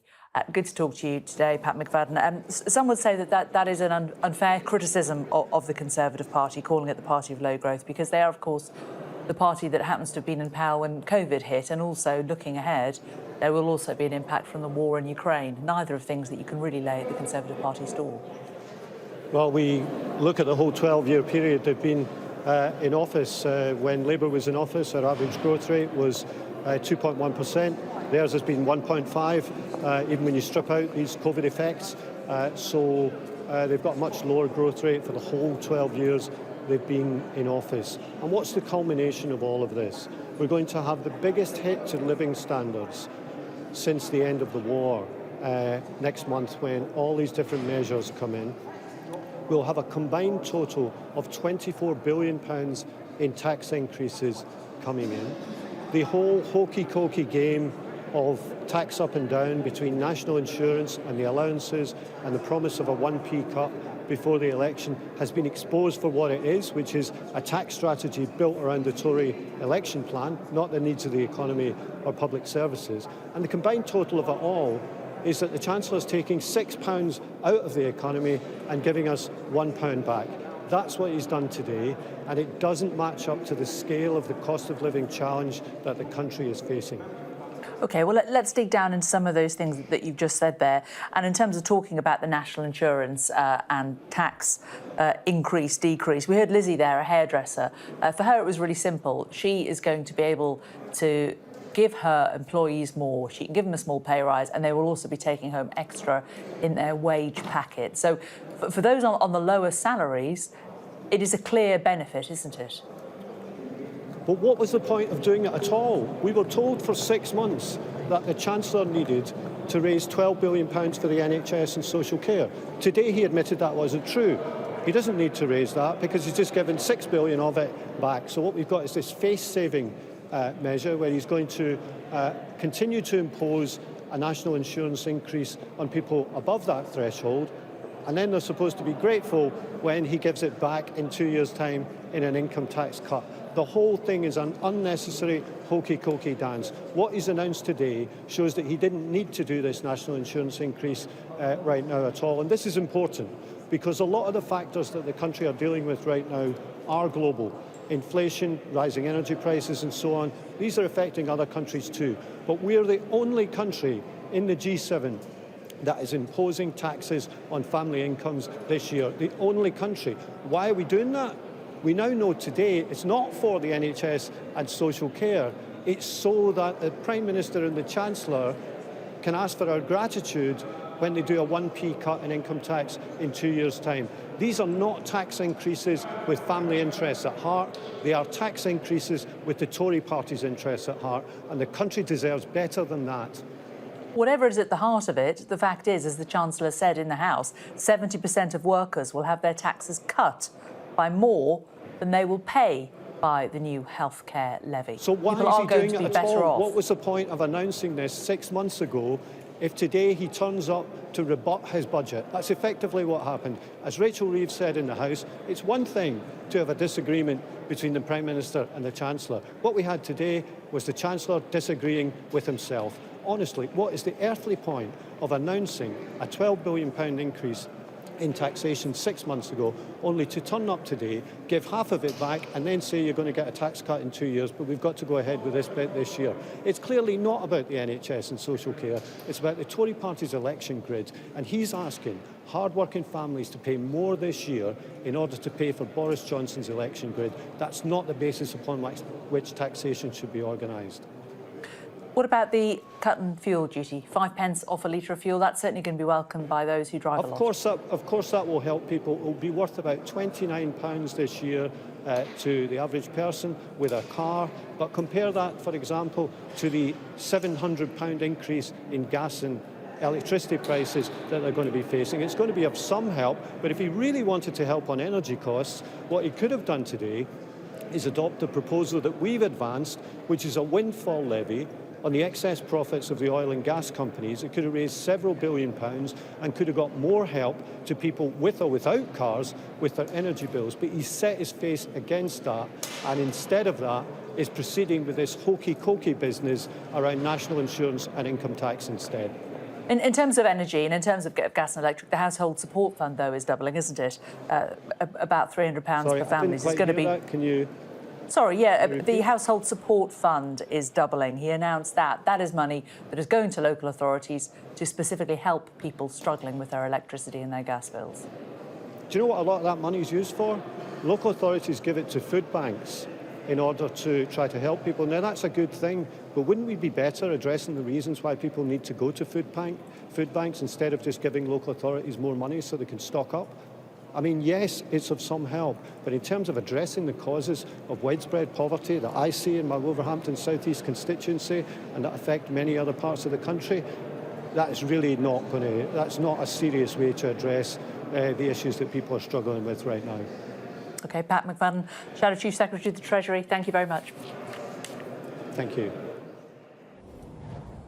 Well, if you want to know more about how the Chancellor's statement could affect you, you can scan the QR code on your screen right now to submit your questions, then join our Q&A session with our team of experts. That's from 5 o'clock this afternoon. Coming up on Sky News, we're going to hear from the Chief Secretary to the Treasury, Simon Clarke.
Welcome back to our special coverage of the Chancellor's spring statement. Well, he spoke about the financial impact of many things, including the war in Ukraine, and announced plans to help millions of households cope with meeting the controversial energy price cap, which comes into effect in April. The war's most significant impact domestically is on the cost of living. COVID and global factors meant goods and energy prices were already high. Statistics published this morning show that inflation in February was 6.2%, lower than the US and broadly in line with the euro area. Disruptions to global supply chains and energy markets, combined with the economic response to Putin's aggression, mean the OBR expect inflation to rise further, averaging 7.4% this year. As I said last month, the government will support the British people as they deal with the rising costs of energy. People should know that we will stand by them as we have throughout the last 2 years. That's why we've announced a £9 billion plan to help around 28 million households pay around half the April increase in the energy price cap. And people should be reassured that the energy price cap will protect their energy bills between now and the autumn. Well, Rishi Sunak announced that he's going to be cutting fuel duty today from 6 o'clock as part of the government's efforts to mitigate the impact of the cost of living crisis. Disruptions to global supply chains and energy markets, combined with the economic response to Putin's aggression, mean the OBR expect inflation to rise further, averaging 7.4% this year. As I said last month, the government will support the British people as they deal with the rising costs of energy. People should know that we will stand by them as we have throughout the last 2 years. That's why we've announced a £9 billion plan to help around 28 million households pay around half the April increase in the energy price cap. And people should be reassured that the energy price cap will protect their energy bills between now and the autumn. But I want to help people now, so I'm announcing 3 immediate measures. First, I'm going to help motorists. Today, I can announce, for only the second time in 20 years, fuel duty will be cut. Yeah. Not by 1, not even by 2, but by 5 pence per litre. Yeah. The biggest cut to all fuel duty rates ever. And while some have called for the cut to last until August, I have decided it will be in place until March next year, a full 12 months. Together with the freeze, it's a tax cut this year for hard-working families and businesses worth over £5 billion. And it will take effect from 6 p.m. tonight. Well, of course, a lot of what the Chancellor has announced today is in reaction to the Office of Budget Responsibility, which has downgraded its growth forecast for the year ahead, dropping from 6% forecast given in October to 3.8%. They're holding a press conference just now. Let's just listen in for a little bit. It's different, both from the UK economy that experienced the oil shocks of the 1970s and from other European economies faced with the same energy price shock today. First, having been a net exporter of energy during the North Sea boom of the 1980s and 90s, the UK has gone back to being a net importer of energy over the past 2 decades, as you can see from the blue line in the chart on the left. This means that rises in global energy prices are, like they were in the 1970s, a terms of trade shock, which reduces our overall living standards.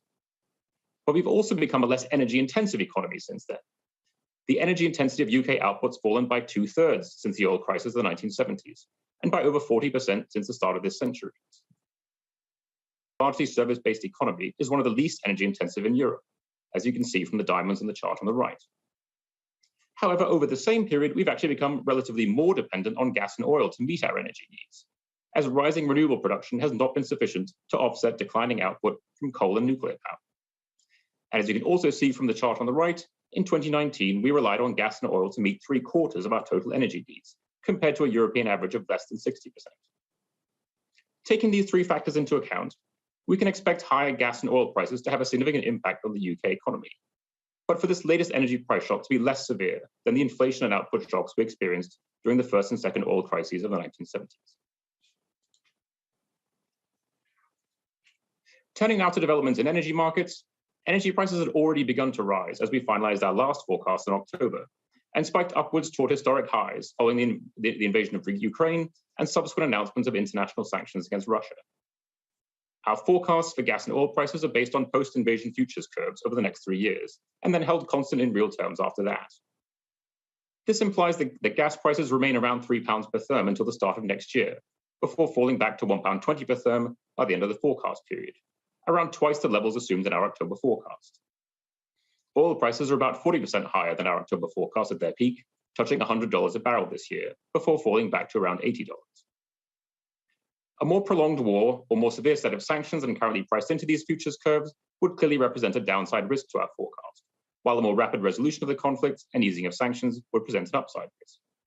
And we examine the economic and fiscal implications of gas and oil prices returning closer to their post-invasion peaks of over £5 a therm and $120 a barrel, respectively, in a scenario in Chapter. Well, the Office for Budget Responsibility giving us a pretty detailed analysis of global energy markets and how we fit into the picture of the rest of the world, and now moving on to inflation.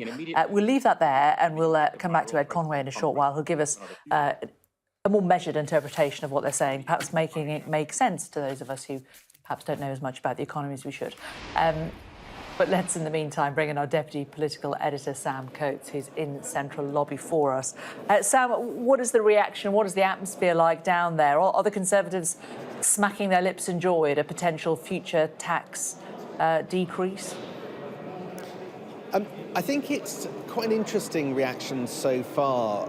It's a complicated spring statement because what the Office for Budget Responsibility does, which we heard less of from the Chancellor, is set out the sheer scale of the challenge ahead for the constituents, for the voters of every MP that's walking past me. And that, to be honest, Jade, is pretty grim. We're talking about the biggest drop in living standards since the 1950s. And the kind of measures that Rishi Sunak has chosen to enact, now, they are going to give some help, but as the Office for Budget Responsibility says, it's only going to reverse a little portion of the tax rises that are coming over the next few weeks and months. And the help that he's chosen to give, well, first of all, he could have chosen to give a lot more because the tax forecasts over the next few years, the borrowing forecasts are much better than he was expecting even in October. So Rishi Sunak could have spent up to £39 billion more today between now and the election and still have been in the same place as he was in the autumn budget. He chose not to do that. He chose to be prudent. And the measures that he did choose, well, the vast majority of them will help everybody. The national insurance threshold rise, the fuel duty 5p cut, they are things that help the wealthier people as well as the least well off. And there wasn't really anything dealing with those targeting so much those on the lowest incomes, aside from that £500 million to local authorities on top of the £500 million that they gave in early autumn. So there was no, for instance, increase in universal credit, the main benefit rate. So that, I suspect, leaves a lot of people wondering whether or not that will generate enough cash for those at the lowest end of the income scale, whether or not some are even asking in Westminster whether we might not end up having another budget earlier than you might otherwise have done, because as Rishi Sunak said, things are so uncertain at the moment that you can't make too many hard and fast decisions at the moment with no certainty on how long prices are going to be higher for. But there could be a situation in just a few months' time where people are hurting so much from the pressures that they're facing that we have to come back and offer them more help. Sam, thanks very much for that. Sam there down in Central Lobby. Well, you can keep up to date with all the latest developments and updates and reaction to the Chancellor's statement on our live blog by scanning the QR code on your screen right now.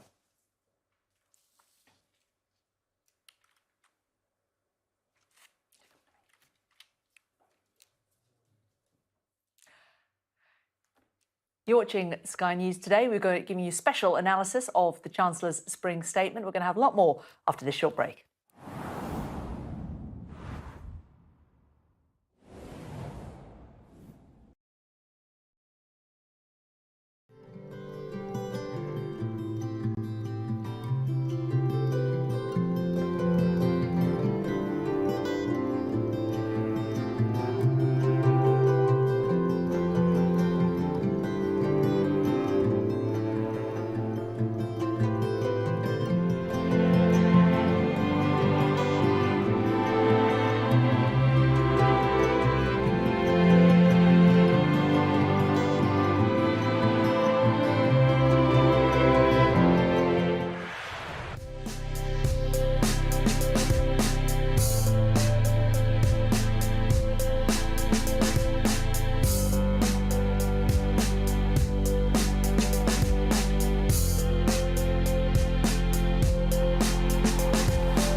Breached the road.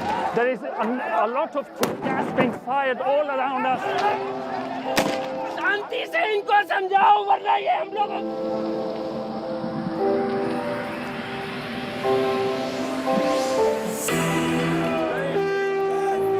It is an absolute carnival kind of atmosphere out here for Prime Minister Modi's decisive victory.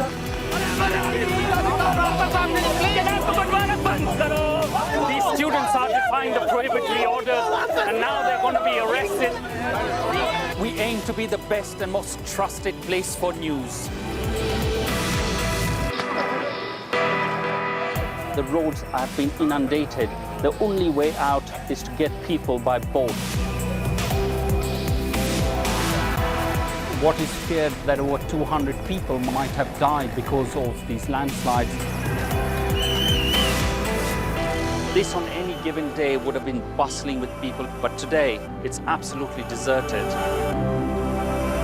This is one of the most sensitive areas of northeast Delhi where there's been clashes. I'm Neville Lazarus, and I'm Sky's reporter based in Delhi.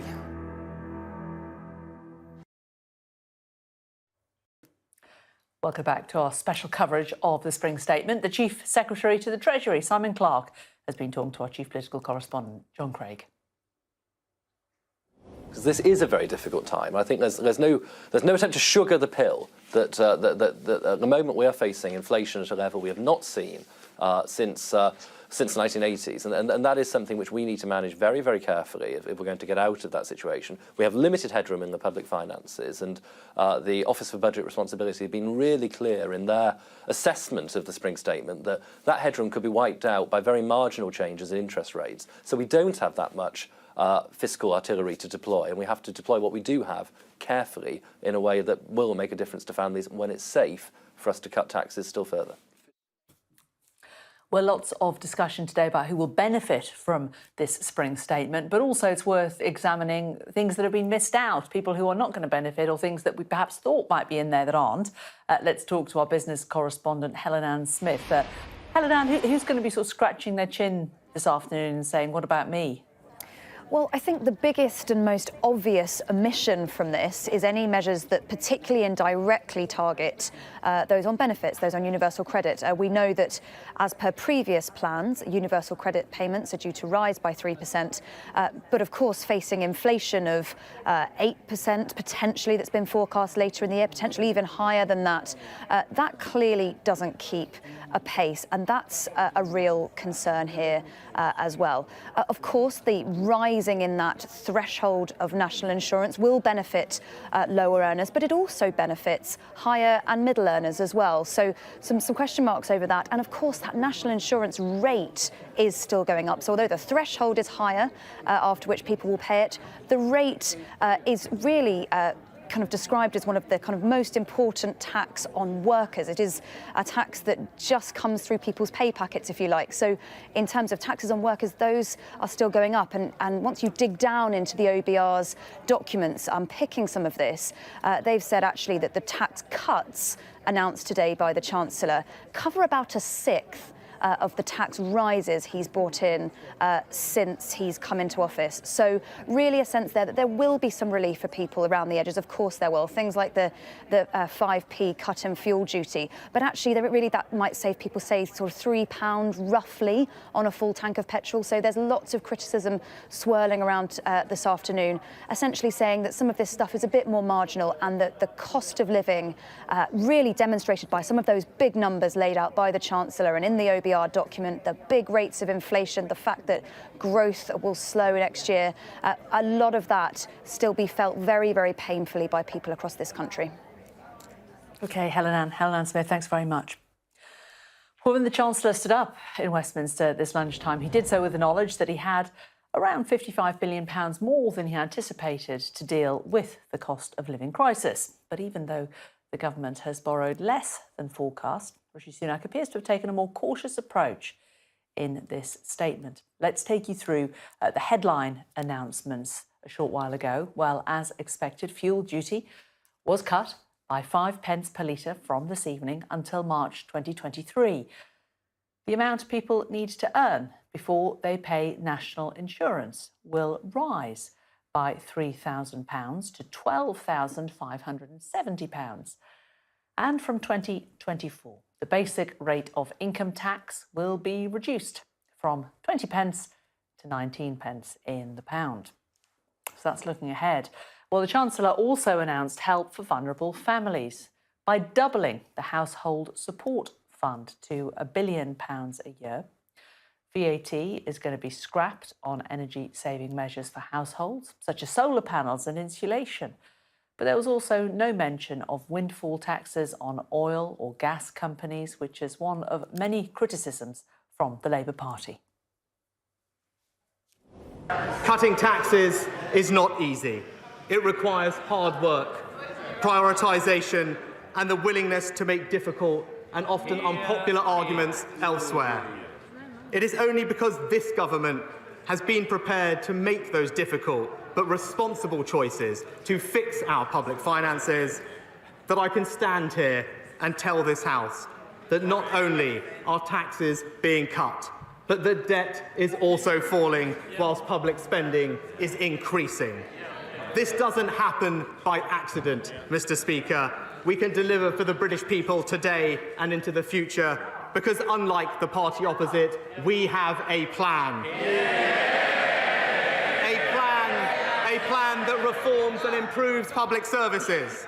A plan to grow our economy. A plan to level up across the United Kingdom. A plan that helps families with the cost of living. And yes, a tax plan that cuts taxes on working families by over £330, cuts taxes on fuel by 5 pence a litre, cuts taxes on business, and yes, for the first time in a long time, cuts income tax.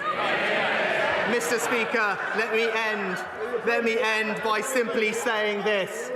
My tax plan delivers the biggest net cut to personal taxes in over a quarter of a century, and I commend it to this House. Well, let's get a bit more analysis from our economics and data editor, Ed Conway, who's at Sky News Centre, has been crunching through some of these figures. Yeah, thanks, Jane. I mentioned a moment ago that I wanted to show you a pretty striking chart. And in a sense, this is, you know, the big story of the day, which is the nature of this cost of living crisis and how big of an impact it's having and just the historical story we're talking about here. And for this, I want to kind of bring up a chart that the Office of Budget Responsibility produced and we can replicate here for you. It's real disposable income. Now, what is this? It's the best measure of just how much our standard of living is increasing each year. And I want to just show you this going all the way back to the kind of post-war period, 1956. What you can probably see is most of the time we're getting better off each year because these bars are above zero. So we're getting better off, and you can see there are peaks there in the post-war period. There are a few years when things were tough and it was actually a little bit in negative territory. People getting poorer when you consider inflation, when you consider the state of the economy. Again, a few years in the late 70s, in the 80s. These were the tough times. The boom years here in the 80s, in the 90s and going into the 2000s. There's the financial crisis. There's the period just a few years ago after Brexit. But this is what I want to talk about here. Now, this is the year that we're in at the moment. And that bar there represents the biggest fall in household disposable income that we have seen in the post-war period. That bar is in greater negative territory than any of these years going all the way back. Any recession, any period of contraction, any period of high inflation or stagflation or whatever you want to call it, we've never seen anything like this. And here's the striking thing. The OBR says, you saw that they've been giving their press conference this afternoon. One of the things they said is that this actually would have been even deeper, about a third deeper.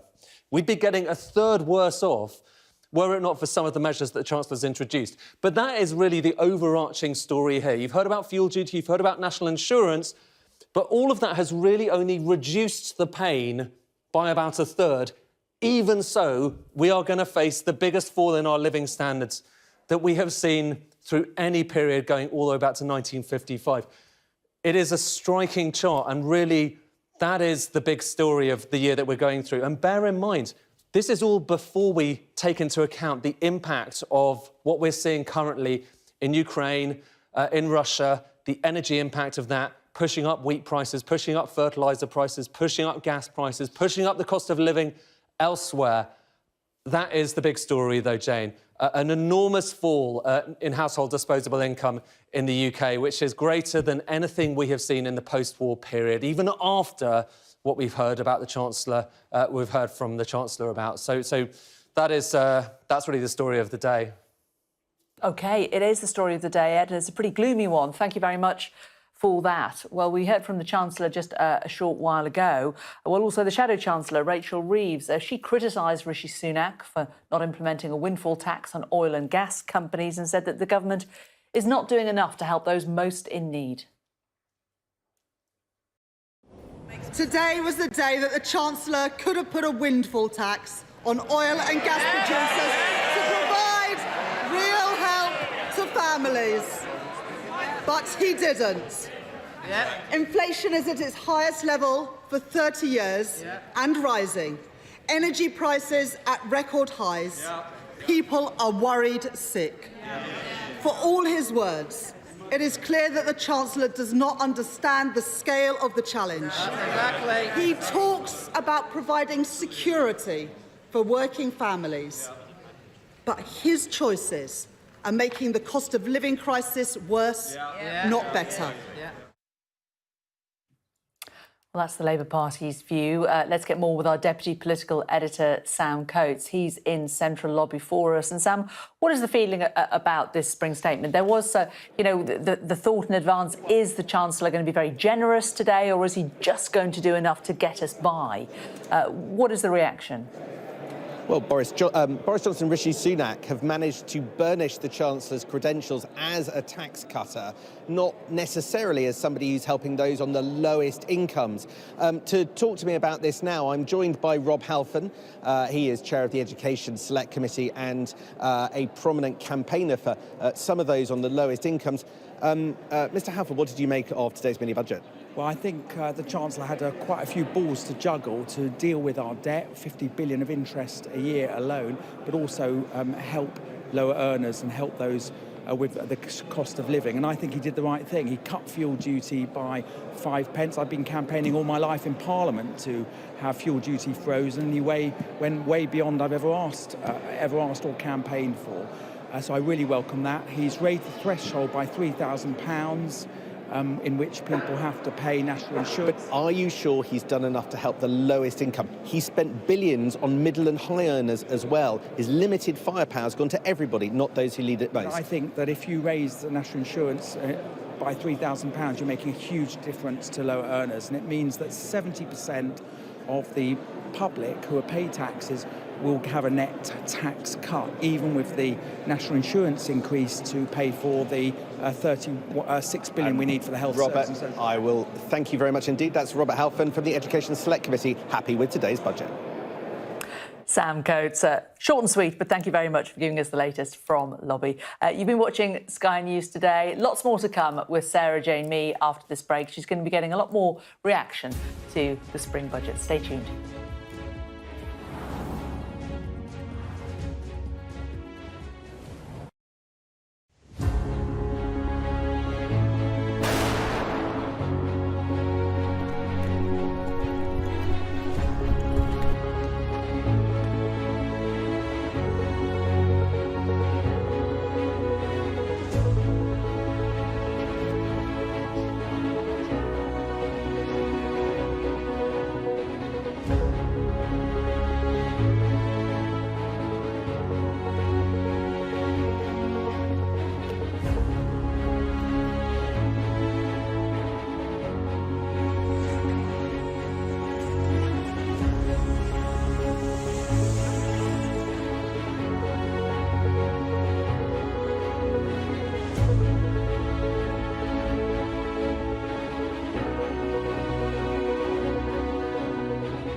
It's 3 o'clock. This is the Sarah Jane Mee Show. Coming up, the Chancellor's solution to the cost of living crisis, a tax cut for low earners and for everyone by 2024.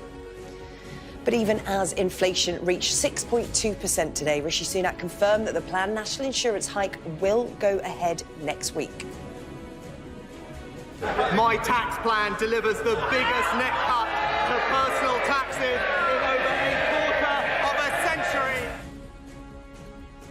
Fuel duty to be slashed by 5 pence a litre from tonight after the price at the pumps hit a new record high. We'll have all the reaction to the Chancellor's spring statement from politicians, experts and the public. Also ahead this afternoon, Kiev's mayor says 264 civilians have died in the capital in this war since it began a month ago. Leaders on all sides continue discussions, a warning to the Kremlin not to escalate the conflict by using nuclear weapons as a threat. Russia must stop its nuclear saber rattling. This is dangerous and it is irresponsible. The aide of murdered MP David Amess describes the moment he was stabbed, saying the suspect had a look of satisfaction after the attack. And a kidnapper whose actions left his teenage girlfriend permanently brain damaged has his prison sentence increased by 7 years to 12 years.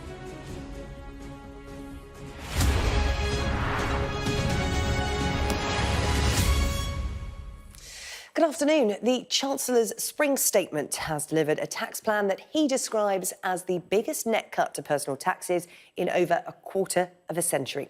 Rishi Sunak has announced that the national insurance threshold will rise and fuel duty is going to be cut. However, he resisted pressure to scrap a planned increase in national insurance payments to fund health and social care amid the rising cost of living. Here are some of the key measures he announced earlier this lunchtime.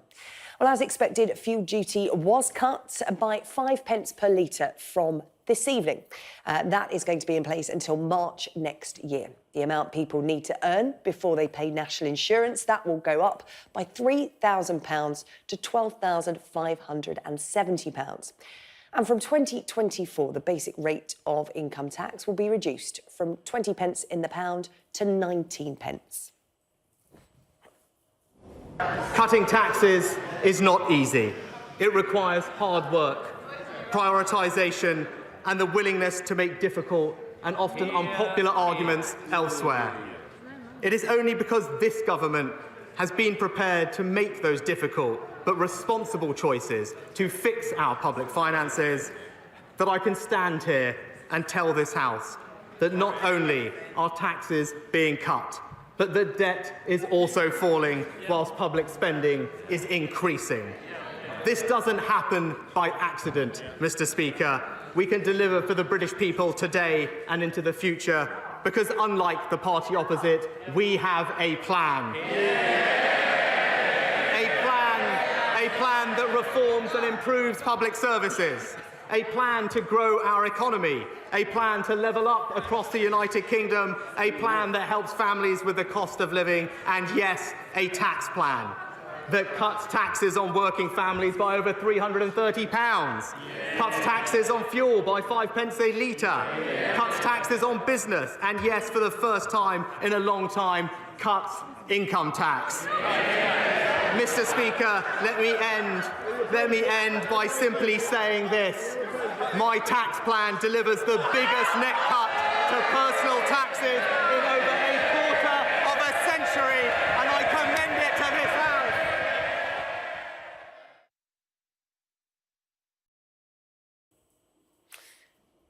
The Chancellor also announced help for vulnerable families this afternoon. He doubled the Household Support Fund to £1 billion a year. VAT will be scrapped on energy-saving measures for households, such as solar panels and insulation. But there was no mention of a windfall tax on oil and gas companies, one of the many criticisms from Labour. Today was the day that the Chancellor could have put a windfall tax on oil and gas producers to provide real help to families. But he didn't. Inflation is at its highest level for 30 years and rising. Energy prices at record highs. People are worried sick. For all his words, it is clear that the Chancellor does not understand the scale of the challenge. He talks about providing security for working families, but his choices are making the cost of living crisis worse, not better. Let's head to Westminster for reaction. Our Deputy Political Editor, Sam Coates, is there for us. And Sam, as ever, so much being made about what wasn't in the statement as much as what was in it. And particularly given the backdrop to which he made his announcements, the Office for Budget Responsibility this afternoon saying that living standards are heading back to those of the 1950s. That's right. Rishi Sunak turned up in the Commons today. It had, the Treasury anticipated just a fortnight ago, been intended to be a small update. In the end, Rishi Sunak, the Chancellor, spent £25 billion between now and the next election to help people with those cost pressures, with those rising prices. The Office for Budget Responsibility, whose work often is more important than that of the Chancellor on days like today, revealing that inflation at the back end of this year, 2022, will reach almost 9%, with bills going up next month and then again in October. So huge pressures on people. It's interesting to look at the kinds of things that the Chancellor chose to do. He's raising the point at which people pay national insurance. So that's a bit of an odd one because national insurance goes up next month, but then he's also going to as it were, reduce the amount of national insurance that you're going to pay. So he's giving with one hand, taking away with another. Then in 2024, the basic rate of income tax will drop from 20p to 19p. And then he's going to do more to help drivers, that 5p cut, but for 1 year only, and a £500 million additional into the hardship fund distributed by councils. Now, as you were saying just there, Sarah Jane, interesting what he didn't do. A lot of the measures that we saw today are targeted at helping everybody. Everybody's able to go, everyone who owns a car or a truck can fill up and take advantage of the cut in fuel duty and those personal allowance increases for national insurance. Well, that'll benefit the most wealthy and middle classes as well as those who are less well off. So I suspect Rishi Sunak is going to come under fire in time for spending billions on people who perhaps need it less. There was no decision to increase the rate of universal credit, the main benefit in this country, by any more than was planned. And I think that will be the thing that he comes under fire with. Nor was there any attempt to reduce energy bills by reducing those or scrapping those green levies and putting them onto general taxation. The Office for Budget Responsibility said living standards dropping back to where they were in the 1950s. Rishi Sunak wanting to look like a tax cutter. He's effectively undone somewhere between a quarter and a third of the taxes that his own government were introducing in the next few months. So a clear political play, but some criticism for not doing enough for the lowest and the most hard off in society. Yeah, Sam, what's your sense of what will happen next? Because, of course, we'll look ahead to the autumn and we're talking about the cost of living crisis and so much criticism about, as you said, not enough being done for those on the lowest incomes to help with things like their energy bills. There was very little there. We're not in an energy crisis, we're in an energy emergency, I think is how Ian Blackford put it just before the spring statement. The Office of Budget Responsibility did say that Rishi Sunak did have more cash to spend. There was more wiggle room. So is the feeling that the Chancellor is going to keep an eye on what is happening and maybe revisit this in the autumn? Well, I think at the moment that will depend what happens next. Now, his argument, Rishi Sunak's argument, is that the £700 rise, well, we knew it was coming. We knew it was coming from the start of the year. And earlier in 2022, they took decisive measures to try and ameliorate, try and deaden some of the pain on that. So they've given some help for energy bills already. But in the end, politics works on how MPs, Tory MPs, feel, whether or not their constituents are hurting. You're right, Rishi Sunak did have a bit more wiggle room than was suggested. By my calculations, borrowing is £30 billion or so less than it would have been at the time of the October budget. He could have used that money to pay for more measures. Instead, I think that's just going into a general pot. Could there be another budget sooner rather than later if pressures get too much? Well, that's always a possibility. It depends how much constituents are hurting. Sam, thank you. Sam Coates, our Deputy Political Editor there, live in Central Lobby, getting reaction to that spring statement. Well, the Office for Budget Responsibility, just talking about their announcements earlier, they've warned that this could be the biggest cost of living crisis since the 1950s. A really grim assessment today. On that note, let's get more from our economics and data editor, Ed Conway. Ed, you've been taking a look at the figures, and grim is how you put it. I'm stealing your word, but it's something we're going to be hearing about all day today.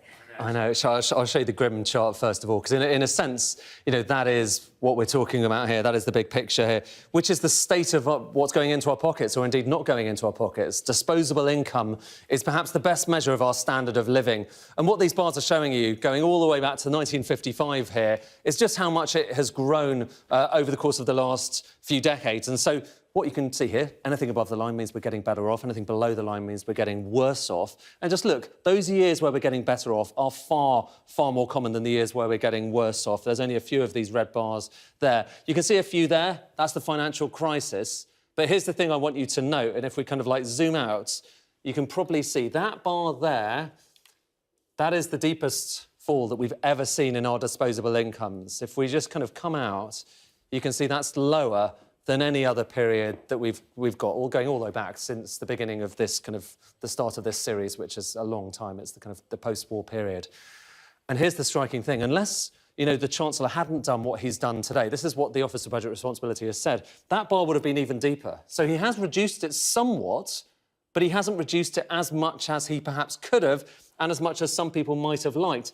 And the upshot is that you're seeing a very big fall. And this is coming outside of a recession, so very striking indeed. And what's the main cause for that? Well, it's worth just looking at some of the other numbers that we've had from the Office of Budget Responsibility, starting with inflation. Inflation is obviously the one big number that really kind of encapsulates what we're going through right now. Costs are going up. Inflation is this measure of how much the average shopping basket of goods is going up each year.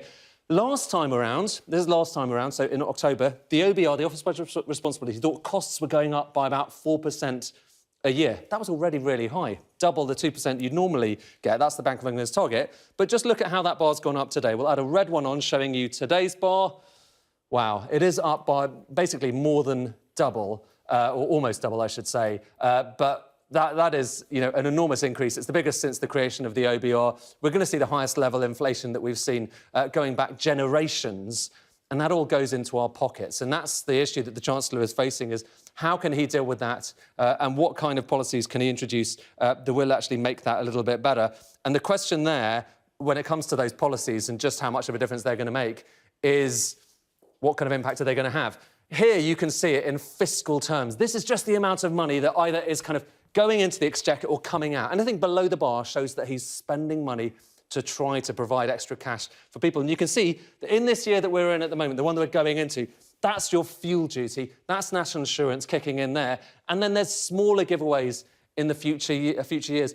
But as I was saying, you know, it's nothing to compensate for what we saw for what we're experiencing this year. The biggest fall in our standard of living that we have really ever seen, going all the way back to 1955. So yes, Sarah Jane, it is grim, I'm afraid. And, you know, the only kind of reassuring news is that were it not for some of the, you know, the policies we've seen for the Chancellor, things might have been a little bit worse, but frankly, he could have potentially done more. So some big questions remaining for the Chancellor, and indeed, we will see what he says and how he justifies this, and we'll also get a sense from the OBR as to what the implications are for the rest of us. OK, yeah, much more to come throughout the day. Ed, thank you. Ed crunching the numbers, putting them all into context for us, and we'll be telling you throughout the day here on Sky News what the spring statement means for you.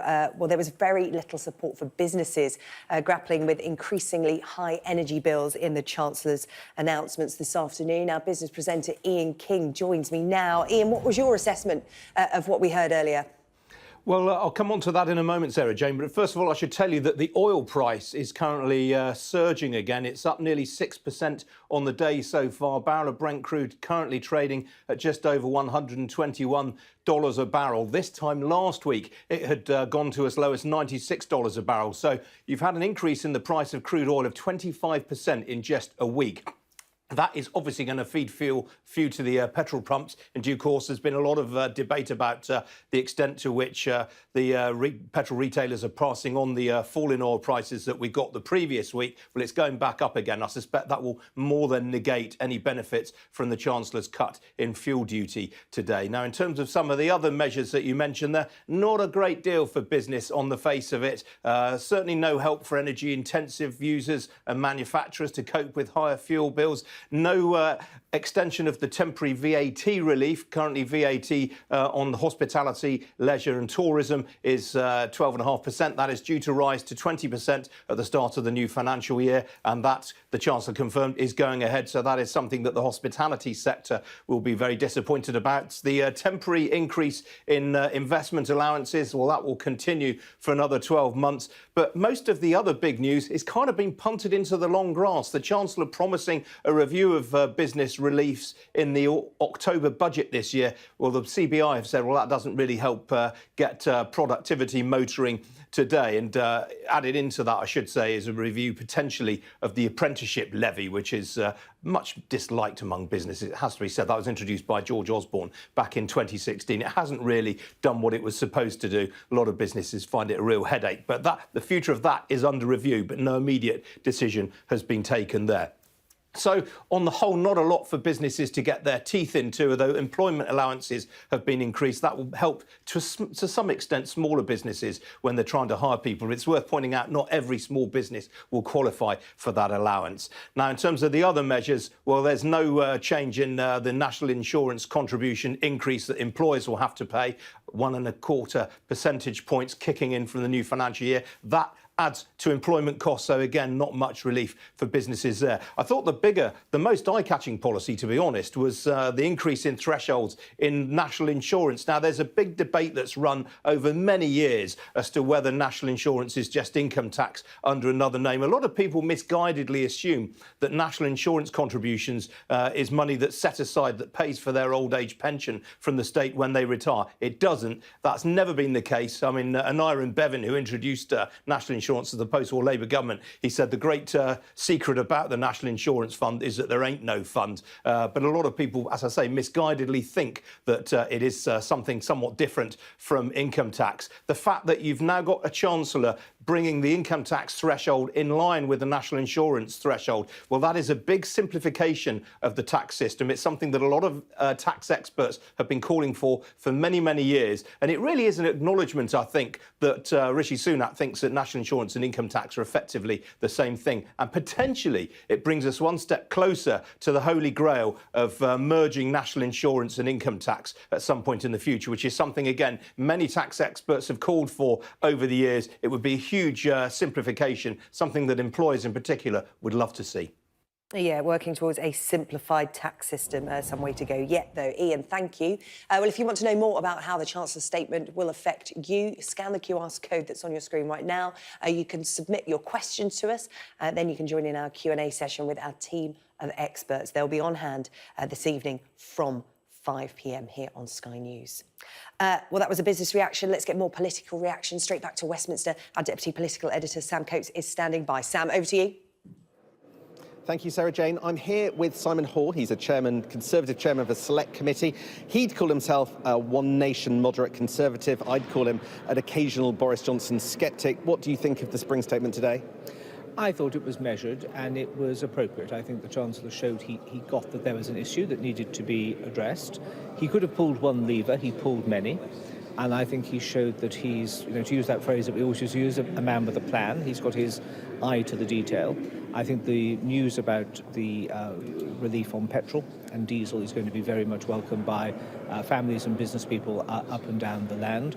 Great to see him going to support the Green Revolution with the zero rating of VAT on green investments for energy improvements in people's homes. And then that marvellous rabbit he pulled out at the end, which did have a sense of I suppose, political drama, which was the changing of the thresholds for national insurance contributions, bringing it in parity with that for income tax. So I think it was a statement which said work works, we get it, and we need to do something, and these are things which can help as of today. He spent £27 billion, roughly, between now and the next election. But an awful lot of that money will go on people at the middle and higher end of the income bracket. Yet the Office for Budget Responsibility says we're facing the biggest drop in living standards since the 1950s. There are going to be an awful lot of even your constituents at the bottom of the income scale, perhaps not in work at all, who are not helped nearly at all by today's package and will suffer. Do you accept that? Well, what I do accept is that we have a huge amount of vacancies up and down the country. And every business I talk to in my constituency, the first problem they have is workforce. So I think by talking about national insurance contributions, promising a reduction within this Parliament of income tax, and that wasn't some sort of spurious Chancellor's future promise, clearly well thought out, planned for and organised as being a deliverable thing. I think he sent very clear messages that work does work. People, enjoy being in work. It does all sorts of, good things to people's mental health and everything else, as we all know. And I think that was a very important message that he was sending. Are you saying that everybody who's not in work is not in work by choice? Okay, let's take two. No, let's take two groups. What was today good for pensioners? Well, for pensioners, if you're a pensioner motorist using it to go back and forwards to the doctor's surgery or do your shopping, then you've had the change in the fuel. The pensioner facing £700 higher energy bills now, possibly £1,000 in August. What was there today for that? Well, he reiterated, of course, the cutting council tax, which I think it's 34 million people are going to be benefiting from. A huge increase in the fund which local government is going to be in charge of for helping people in their locality. And I think what we do know as Conservatives is that good local councils know their patches far better than ministers and mandarins in Whitehall. They will know who needs what and they will know and how best to. And they will know that £500 million is a pittance, even in the scale of today's spending. Inflation is going to reach 9% towards the end of this year. Does today's package deal with the scale of the problem that we're facing? Well, or are you going to have to come back with another budget sooner rather than later? Who knows? It would be naive, I think, for anybody to say, that's it, job done. Because I think you're right to point to the fact that there are external factors out with the Chancellor's control, the government's control, issues outside the UK, which are clearly going to affect inflation with all of the knock-on effects that they have. Now, I think this Chancellor has demonstrated both today and how he approached it with a very dynamic interventionist suite of policies to support COVID. This is not a Chancellor who sort of sits back on some sort of, ideological purity test and go, well, that's it and job done, it all has to be a light touch. When something needs to be done, this is a Chancellor who's not afraid to do it. He's demonstrated that twice. I've got every faith that if as you say, inflation continues to creep up, if there is a need for further interventions, this is a Chancellor who will rally to that and deliver for the British people. So there you go, Sarah Jane. We could be back here in Central Lobby at yet another statement with Rishi Sunak if things get worse. Back to you. OK, Sam, thank you. Sam Coates with the latest from Central Lobby. Much more analysis of that spring statement throughout the afternoon. But first, let's get an update on the situation in Ukraine today. In the last few hours, the mayor of Kyiv, Vitaly Klitschko, has said that 264 civilians have been killed in the capital since this invasion began. The US president is expected to announce new sanctions on Russia when he visits Brussels for a NATO summit. As President Biden was leaving the White House, he said there was a real threat of chemical warfare with Russia. Here, the Ministry of Defence says Russian forces remain static in the north of Ukraine and are probably reorganising ahead of a large-scale offensive. Western intelligence says the Russian military is also attempting to envelop Ukrainian forces in the east of the country. Russia's Foreign Minister, Sergei Lavrov, will meet the head of the Red Cross in Moscow tomorrow. The aid agency says shipments to Mariupol have so far been blocked. Firefighters in the capital have recorded the highest number of emergency calls since the war began. Shelling continued to shake Kyiv early this morning, and at least 5 major fires were seen across the western outskirts of the city. Russian troops also targeted the northwest of Kyiv with heavy artillery fire and gunshots in an attempt to capture the capital's suburbs. Well, we can show you this drone footage. It shows the devastation in the southern city of Mariupol. People who have escaped the city say bombs were being dropped every 5 seconds. Ukraine's president believes around 100,000 civilians are still trapped there without food, water, power or medicine. And Russian forces have been accused of blocking Red Cross convoys from reaching the city.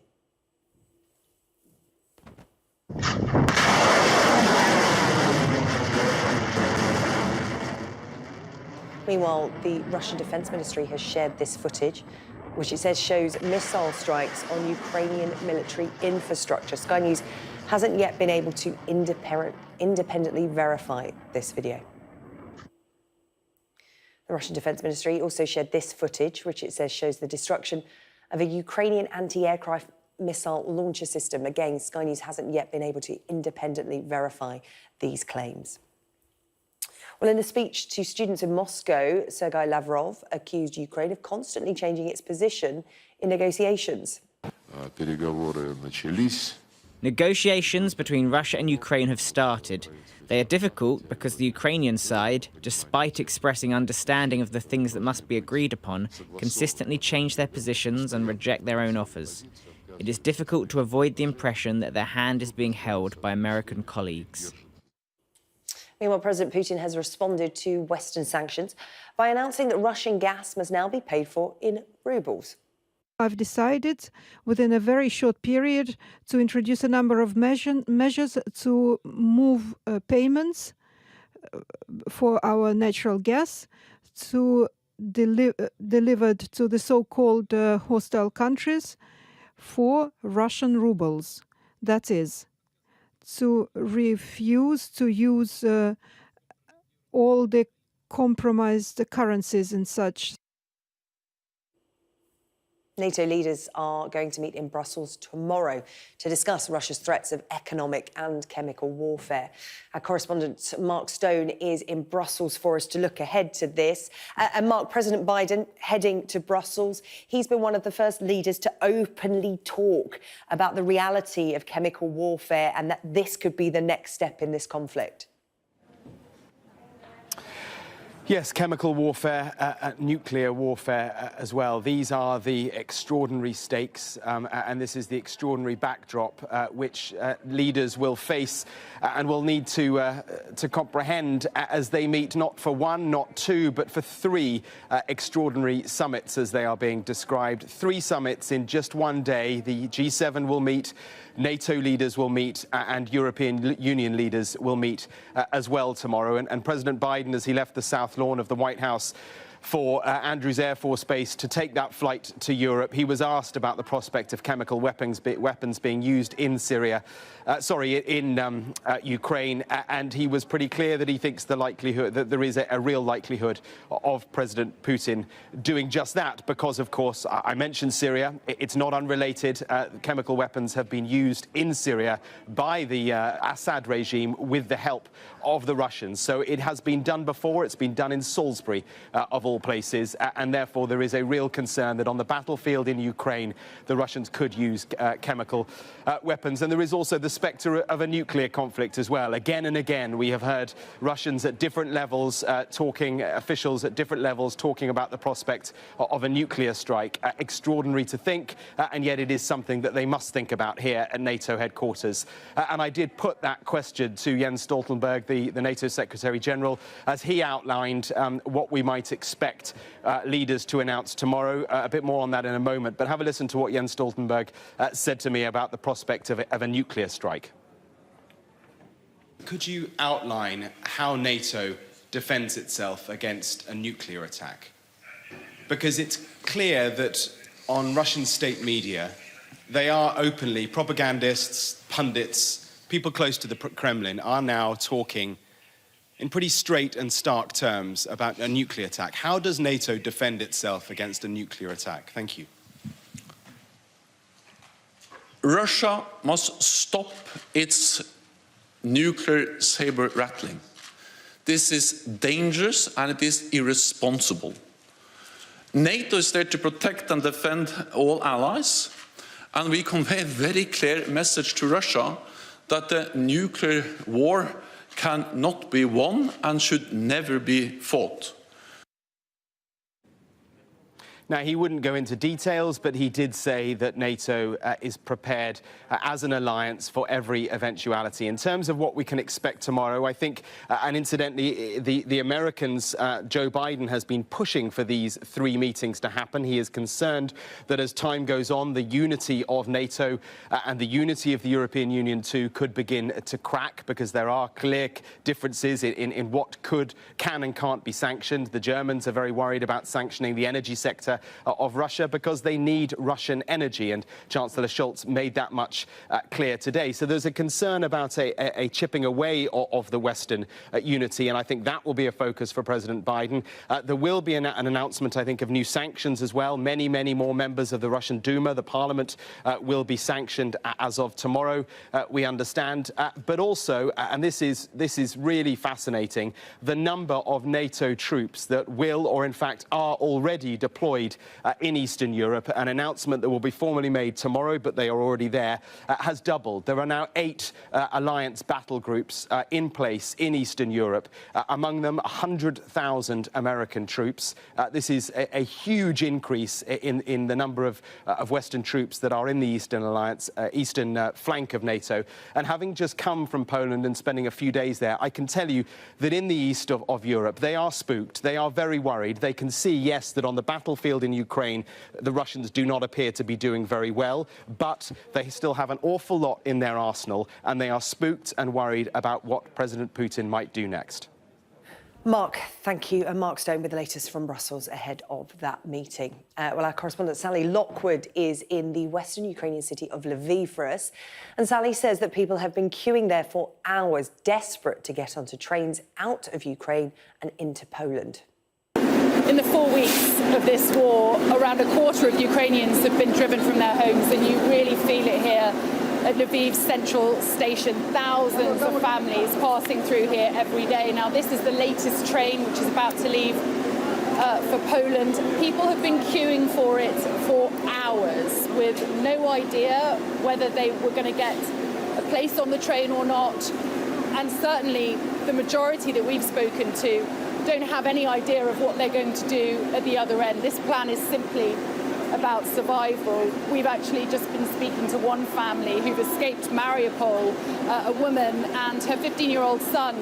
They've made it onto this train, and they say they want to leave because they simply don't feel safe in Ukraine anymore. They gave a harrowing account of escaping Mariupol, that southern city on the coast that's been under siege by Russian airstrikes for weeks now. She described the scenes there as apocalyptic, and how she and her son managed to escape the city on foot, but then they fell into the hands of Russian forces who, she says, tried to take them to Russia, and they then managed to get seats in a car with strangers and make their way eventually here to Lviv.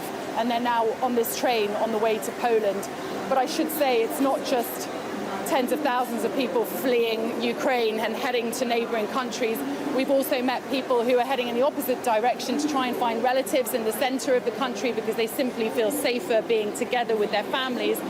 And I also met 3 former British soldiers here at the station around an hour ago who didn't want to be on camera. They didn't want to be identified because they said they'd get in trouble with the British government for being here.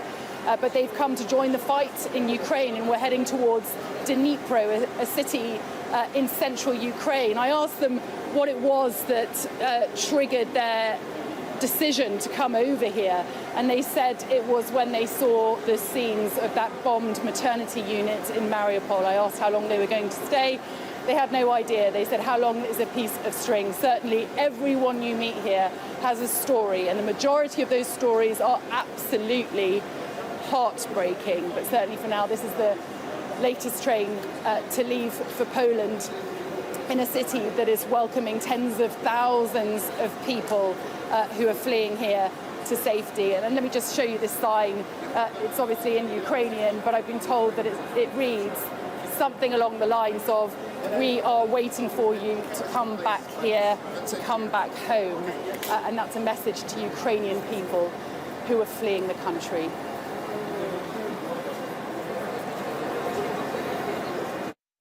Sally Lockwood reporting from Ukraine. You're watching Sky News. Coming up after the break, more on the spring statement. Is the Chancellor doing enough to combat the rising cost of living? The Institute for Fiscal Studies will give its reaction after the break.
You're watching Sky News. The top stories for you this hour. The Chancellor Rishi Sunak has used his spring statement to announce a cut to fuel duty of 5 pence per litre. It starts this evening and will last until March next year. Rishi Sunak also said that from July, the threshold for paying national insurance will rise by £3,000 to £12,570. It all comes after UK inflation hit 6.2%, a 30-year high. Well, we can get some more analysis of the Chancellor's spring statement now. We're joined by Paul Johnson. He is director of the Institute for Fiscal Studies and was keenly watching that statement and tweeting. Paul, you've got plenty to say. Let's break it down. We'll talk about what was in it, then, of course, what wasn't in it, and, of course, about the backdrop as well, against which all of this was announced. In your opinion, and looking what the Chancellor announced, what was the most effective announcements today when it comes to the cost of living crisis that people are facing? Well, the increase in national insurance threshold will help most people earning less than about £36,000 a year this year. And that's going to be almost enough, well, that'll be more than enough to offset the increase in the national insurance rate that they're facing. But over the longer term, the reduction in the income tax personal allowance and the freezing of that national insurance allowance is going to be a problem. Sorry, the sound on this, I don't think I can't carry on. It's just, I can't Paul, hear. I'm really sorry. What we'll do is we'll try and fix that, and I'll come back to you in a few minutes' time. I'll get our sound engineer to have a look at that for you, and we'll come back to you. Nothing worse than doing an interview when you can't actually hear what's going on. So we'll fix that with Paul, and we'll move on to some of today's other news now until we fix it. The man found guilty of wrestling his girlfriend into a van before she was found seriously injured has had his sentence nearly doubled. Che Boskill was serving 7 years. He is now serving a 12-year sentence. 29 people had to be taken to hospital with breathing difficulties. This followed a chlorine gas leak at London's Olympic Park today. London's Fire Brigade blamed a chemical reaction for the release of gas at the aquatic centre. It's now been declared a major incident, and people have been urged to stay away from the scene. Well, let's look further at the measures announced today by the Chancellor Rishi Sunak, which he hopes will help those struggling with the rising cost of living. We're going to go to Avonmouth and speak to Emma Murray. She is manager of the Bristol North West Food Bank. Emma, can you hear me OK? Yeah, I can hear you. Good. Hello. Always good to check communications before we start an interview. We've had a little bit of a nightmare, but good to talk to you. We'll come back to Paul in just a moment. But Emma, I want you to give us an idea of what people are struggling with when they come in to see you. We talk about a cost of living crisis. What does it mean in reality for the people you speak to? I think a lot of our clients are already living with high anxiety and are very fearful. We're hearing all sorts of anxieties at the door when people come in, but also people ringing us on the phone, worrying about their fuel costs. So there's high levels of anxiety out there. And our advice workers are working with people to try and maximise their incomes, but are really finding that there's no leeway and nowhere for them to go. So this is just a looming crisis for these people. What would they have wanted from the statement today? Because we talk a lot about fuel poverty. It's estimated some 10 million people are going to be pushed into fuel poverty this year. We talk about the choice between eating and heating. We really didn't see much from the Chancellor this afternoon to address that, to make a real difference to people over the next few weeks and months to their energy bills. Is that a real concern for people? Because obviously, looking at the piles of food behind you, people can't afford to eat. Not being able to afford to heat their homes is a massive issue as well. Yeah, well, I think for many of our clients, they've been struggling with this issue for years already. I was speaking to a gentleman this afternoon who said, you know, he's always lived on the edge of having to choose between heating or eating. So I can just see that that's going to get more severe for those lowest income people and those on benefits. But it's also going to start affecting people that maybe before could have coped. Yeah, how much is your service in demand at the moment? You talk about seeing an increase. How much has it gone up by? And what are you anticipating? What are you preparing yourself for? Yeah, so obviously we've had COVID and we had unprecedented demand, but we've just had a look at our figures and we're sort of up 1,500 on pre-COVID figures. So it's still increasing. So we're looking at just over 9,000 people that we will have helped in this financial year, and it is starting to increase again. We're seeing that happen. And we talk about inflation. Oh, you asked me, sorry. Oh, no, that's OK, don't worry. And we talk about the cost of food going up, and we talk about inflation being over 6%. It's a 30-year high announced today. But when we talk about inflation in real terms, the cost of food has gone up in double figures percentage-wise. What are people saying to you about the cost of food at the moment? Yeah, well, again, I was speaking to somebody earlier on today, and they were saying, you know, they used to go to the supermarket with £20, maybe to Aldi or Lidl, and fill their trolley, and now they're coming out with a couple of carrier bags. So for them, they're having to cut back from any sort of treats or any snacks for their children, and just trying to, one of them said they're just trying to eke by each day and make meals that they can stretch over several days. So I think that's, you know, that's only going to get worse for people, and it's really tough. Yeah, the criticism, one of the criticisms of the statement today is that the Chancellor has offered measures that will help everyone, when really he should be focusing on those on the lowest incomes and those who come in to see you, those who can't afford to do those supermarket shops. Just a final thought from you. You know, rising cost of fuel, rising cost of energy bills, rising cost of food. We're hearing about fuel banks now as well as food banks. And what kind of support do you need from the public? Because so many people now who can afford to do their weekly shop still in regular supermarkets are donating to those baskets you see as you leave the food, as you leave the supermarket. What kind of things do you need? What are in short supply? Yeah, I would just encourage people to keep giving to food banks. And obviously during the lockdown, we just had unprecedented donations, and it was absolutely wonderful. But we're just looking at a long-term issue, and we're going to need to be there for the people that are going to fall through the cracks. So if you can just put 1 or 2 items in when you go shopping, we'll be really pleased to receive that, particularly things like toiletries that are a bit more expensive, baby milk, nappies, and any sort of non-perishable products would be really welcomed. OK, Emma, really good to talk to you. Emma from the Bristol North West Food Bank there. Explain to us exactly what it means for those families. Thank you going in to see her. Right, let's see if we've sorted out the communication gremlins to central London. We'll rejoin Paul Johnson, Director of the Institute for Fiscal Studies. Paul, can you hear me? I can now, yes. Oh, good. Worth hanging on for. Really keen to speak to you.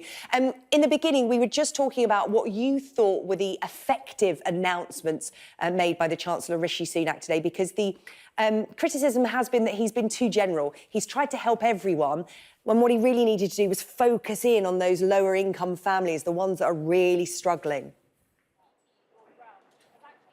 Well, I think that's a fair criticism. What he's done by increasing the point at which you start to pay national insurance contributions will help lower earners, and those earning sort of less than about $35,000 a year will be somewhat better off as a result of it, and people earning less than about $20,000 a year quite a lot better off. But he's done nothing at all for people who are out of work, people who are dependent on universal credit or disability benefits and so on. And they're the ones who are really going to be struggling the most as a result of the increase in inflation, and particularly the increase in food and energy prices. Yeah, a lot made, of course, about what was in his statement, but so much made about what was left out. And you mentioned there the energy crisis. A lot of people saying, where's the help for people and their energy bills? He talked about, you know, cutting VAT on green measures for people. He's cut 5 pence off fuel duty, which a lot of people will say, actually, the price is going up so much at the moment, we won't really feel that at the pump. Yeah, well, I mean, you're right. The 5p off energy petrol duty is only about a quarter of the increase just over the last very short period in petrol prices. On energy bills, he did something, remember, in February. He came and gave a special sort of additional statement in February when he spent £9 billion on rebates for energy bills and on council tax. So the energy bill rebates were only loans, not a permanent change.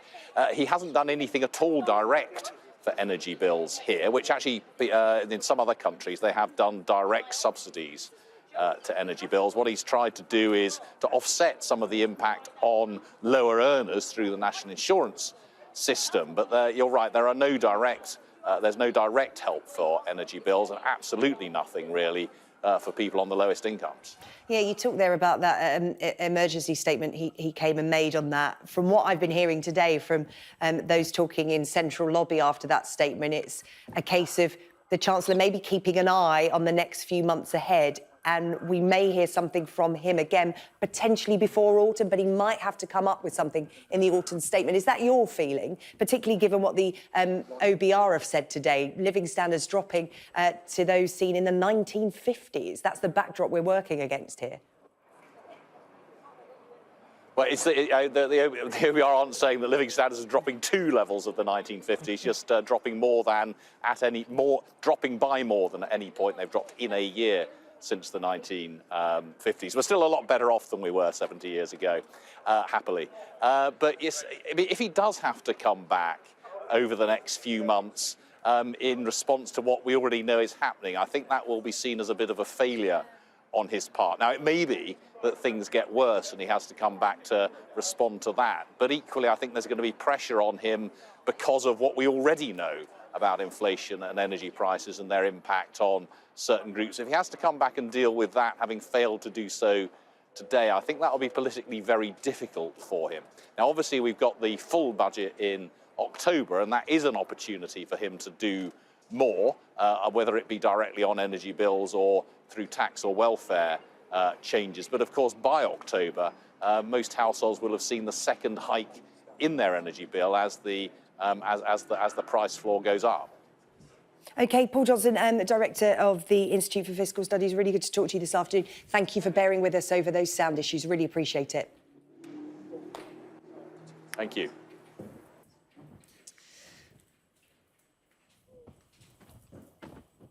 You're watching the Sarah Jane Lee Show. Coming up, Rishi Sunak resists political pressure to cancel a planned hike to national insurance. We'll get the thoughts of the SNP's Alison Thewlis.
Breached the road.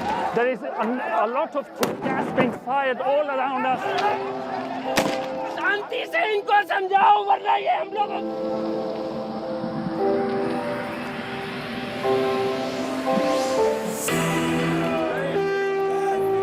It is an absolute carnival kind of atmosphere out here for Prime Minister Modi's decisive victory.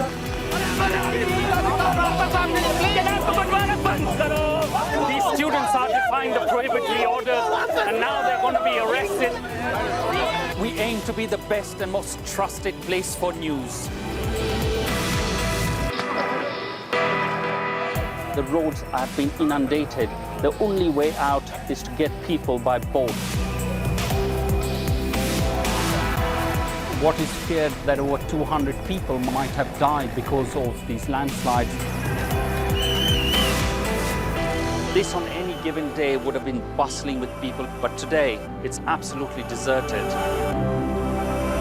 This is one of the most sensitive areas of northeast Delhi where there's been clashes. I'm Neville Lazarus and I'm Sky's reporter based in Delhi.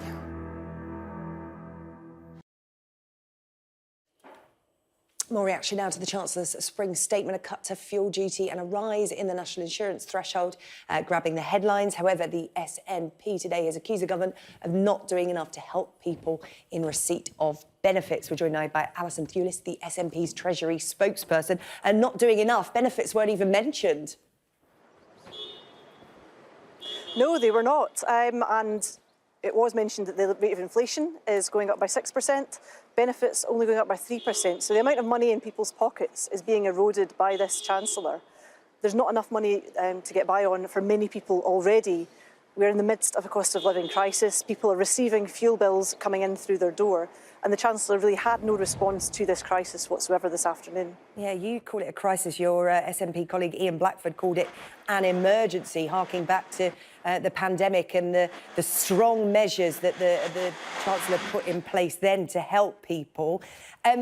Do you think people got anything really to help with the cost of living crisis that they will feel immediately? We talk about fuel duty, but of course, you know, those on the lowest incomes don't use cars that much. No, they don't. And many of my constituents in Glasgow Central won't have cars. So what would have been useful to see would be some action on the cost of bus tickets and train tickets. Again, nothing from the Chancellor on this whatsoever. And for many people, this just feels as though the Chancellor is woefully out of touch with the way that they live their lives. Nothing here in terms of support for benefits. People on low incomes struggling to get by, seeing prices spiralling due to a combination of factors, Brexit and some slightly to do with the situation in Russia and Ukraine as well. The Chancellor had nothing to say about these things, about measures that actually help people pay their bills, put food on the table, heat their homes and make sure that they can get by. And it really is quite disappointing, very disappointing, that this government is doing nothing about that, because the evidence is right there in front of the Chancellor. If you look at the Office for Budgetary Responsibility, papers which get published alongside the Chancellor's statements, they lay out the very difficult situation people are facing, almost unprecedented in terms of the standard of living falling in this government's inaction in response to this crisis. But the Chancellor could be doing an awful lot more. The Chancellor has record VAT receipts, has record income tax receipts coming into the Chancellor, coming into the Treasury. He is seeing his own government windfall from this as well. That money should be going back out the door to support people at this time of crisis. Alison, I'm afraid we're running out of time, but Alison Thewlis from the SNP, thank you very much. As people are saying, we may see the Chancellor again before the autumn. Thank you.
It's 4 o'clock, you're watching the Sarah Jane Lee Show. Coming up, the Chancellor's solution to the cost of living crisis, a tax cut for low earners and for everyone by 2024.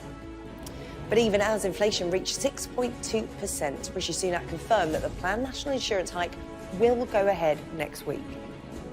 My tax plan delivers the biggest net cut to personal taxes in over a quarter of a century. Fuel duty will be slashed by 5 pence a litre from tonight after the price at the pumps hits a new record high. We'll have a latest reaction to the Chancellor's spring statement from politicians, experts and the public. Also ahead, Kiev's mayor says 264 civilians have died in the capital since the war started a month ago. This is as leaders on all sides continue discussions, NATO warning the Kremlin not to escalate the conflict by using nuclear weapons as a threat. The aide of the murdered MP, David Amess, describes the moment he was stabbed, saying the suspect had a look of satisfaction after the attack. And a major incident at the Olympic Park in London as 29 people are taken to hospital after a chlorine gas leak.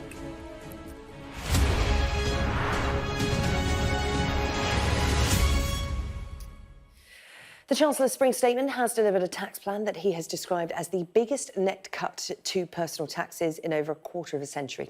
Rishi Sunak has announced that the national insurance threshold is going to go up and fuel duty will be cut. But he resisted pressure to scrap a planned increase in national insurance payments to fund health and social care amid this rising cost of living crisis. Here are some of the key measures that were announced earlier. Well, as expected, fuel duty was cut 5 pence per litre. It takes effect from this evening and it will be in place until March next year. The amount people need to pay before they pay national insurance, that is going up by £3,000 to £12,570.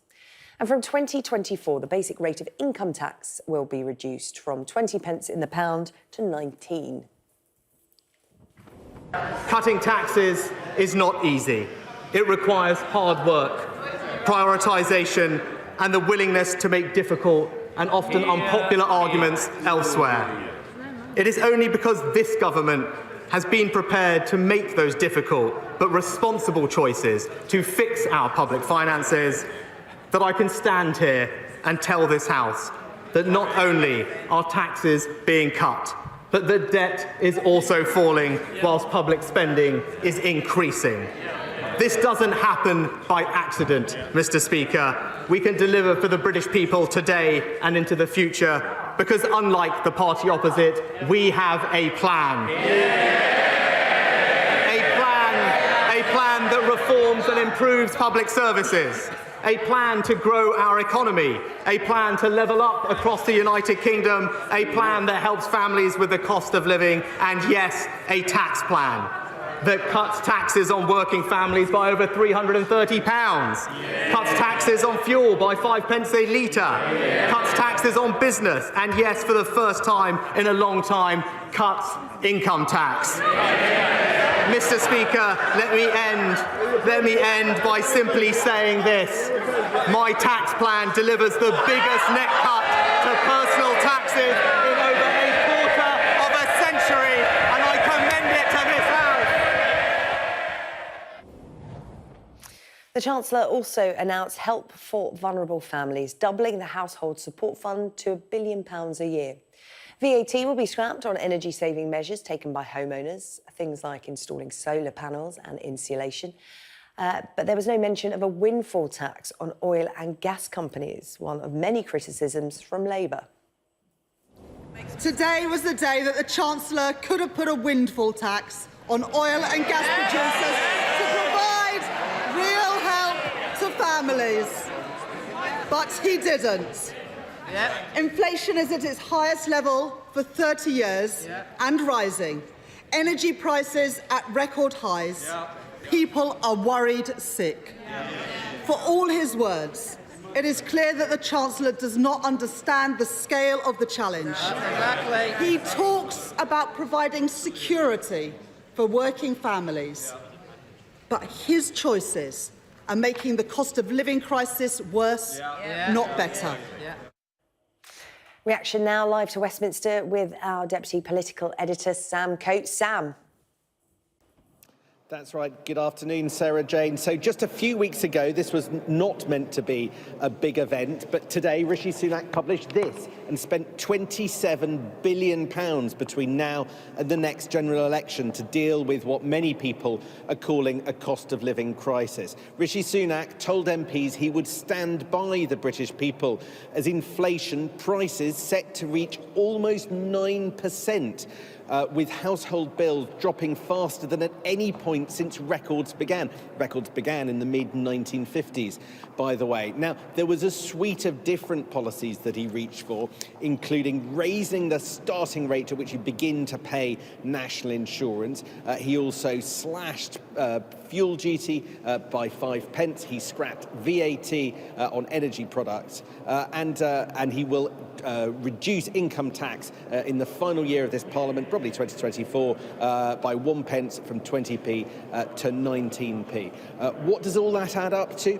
Well, Rishi Sunak very keen to brandish his tax-cutting credentials by reducing, in particular, that 1p off income tax and raising the starting rate of national insurance. But of course, in the next month, we're going to see a rise to national insurance generating around £12 billion. What Rishi Sunak did today was effectively slash that in half. I mean, he's only going to collect around £6 billion in future, so he's going to take back £6 billion of it by raising the point at which you start paying that tax. Some in the Labour Party questioning whether or not that's a particularly wise move. A bigger concern for think tanks like the Resolution Foundation is that so much of the money, so much of the £26 billion spent today goes actually on people who are perfectly comfortably well off, middle and high earners, who will all benefit from the income tax and the national insurance tax cut, meaning that there is a smaller amount targeted at those most in need, who will suffer most from rising petrol prices, rising food prices, other items expected to get more expensive in the coming months because of the war in Ukraine and the general shortages of goods in the last few months. So big problems coming down the track. Tory MPs today pretty happy with what they've seen. Labour calling it a missed opportunity. But some in the Tory party, like Simon Hoare, he's a select committee chair, just wondering whether or not Rishi Sunak might not have to come back sooner than the autumn budget to fill in some of the gaps, particularly around the less well-off, low-paid, maybe also more help for pensioners who weren't really assisted today, and for those out of work and the disabled who didn't get much from today's package, because as the OBR, the Office for Budget Responsibility, makes very clear, incredibly tough times are ahead. Sam, thank you. Well, it was clear in the Chancellor's speech that we have a long way to go until the economy recovers. We can bring in our chief political correspondent, John Craig, who can talk about the backdrop against which the Chancellor made his announcement, because the OBR made some startling announcements itself running alongside this statement, John. Quite critical announcements, yes. The Office of Budget Responsibility, it's interesting, their document, it's like an old-fashioned phone directory, very thick, whereas the Chancellor's tax plan, well, it couldn't be much thinner, really. Talk about slim pickings.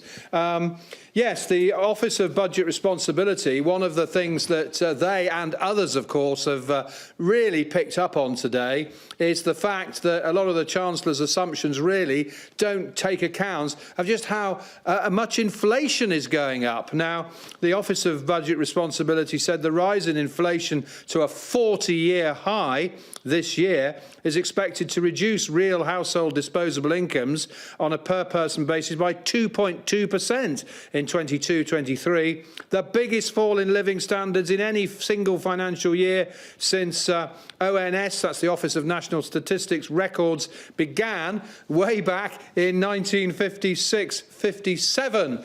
1957, I'm afraid, is the year I was born. Also, that point was picked up by Paul Johnson of the Institute of Fiscal Studies. He's talking about the fact that benefits are only going up by 3.1%. I mean, there have been various forecasts about inflation going up 6, 7, 8% next month. And of course, with the volatility in the energy markets, fuel prices, despite the cut announced by the Chancellor today, we could see inflation really going up to far more than the Chancellor obviously feared or calculated for. Now, a short time ago, I spoke to the Treasury's Chief Secretary, that is Simon Clarke. I put various questions to him and about the tax cut, about the fuel duty and so on. Here's a little flavour of what he had to say. Because this is a very difficult time. I think there's no attempt to sugar the pill that at the moment we are facing inflation at a level we have not seen since the 1980s, and that is something which we need to manage very, very carefully if we're going to get out of that situation. We have limited headroom in the public finances, and the Office for Budget Responsibility have been really clear in their assessment of the spring statement that that headroom could be wiped out by very marginal changes in interest rates. So we don't have that much fiscal artillery to deploy, and we have to deploy what we do have carefully in a way that will make a difference to families when it's safe for us to cut taxes still further. When it's safe, he said. Well, that was a point I put to him. In this tax plan, it says April 2024, cutting the basic rate of income tax from 20 to 19%. An election bribe, I put it to him. He was denying that, naturally, and saying, no, that's when we'll be able to afford to do it. But I think many of the opposition MPs will see that as an election bribe. If there's going to be a tax cut in April 2024, probably the year of a general election. And another point I put to Mr Clarke, of course, was about the fuel duty cut, 5p. Some are claiming that it's only worth £2 on the price of filling up a car. The government's own documents point out, in fact, Mr Clarke made this point as well, it's worth £100 a year. But that, of course, is also, that depends on the oil companies passing on the cut. And Mr Clarke was forced to admit the government can't really enforce it. They're just hoping that the oil companies do. What are we expecting concretely? There actually are going to be some concrete deliverables tomorrow. Secretary General Stoltenberg announced that there will be 4 new battle groups deployed to NATO's eastern flank. Now, there are already 4 battle groups in the Baltic states and in Poland, and they will be joined now by new battalions in Bulgaria, Romania, Hungary, and Slovakia. So NATO is hoping to set up a seamless deterrence and defense line there along the eastern flank. Secretary General Stoltenberg said that there will be even more reinforcements announced by allies, and interestingly that they will also discuss and potentially even agree at this point to make these reinforcements permanent. Now, of course, when all of these extra troops and equipment were sent to Eastern allies, it wasn't known what President Putin would do. Nobody perhaps expected this war on Ukraine. Now the alliance is looking at leaving them there, and that would be a big change because, of course, there is a NATO-Russia treaty that said that NATO would not permanently station troops there, but all of that is out the window with this war on Ukraine. So those are some of the things we're going to hear tomorrow, along with, as I mentioned, the support for Ukraine in terms of fighting chemical, biological, potentially nuclear attacks. Let's talk about that. The NATO chief has warned against the use of chemical weapons in Russia's war in Ukraine. Is the alliance preparing for the worst, and would that be a red line for NATO?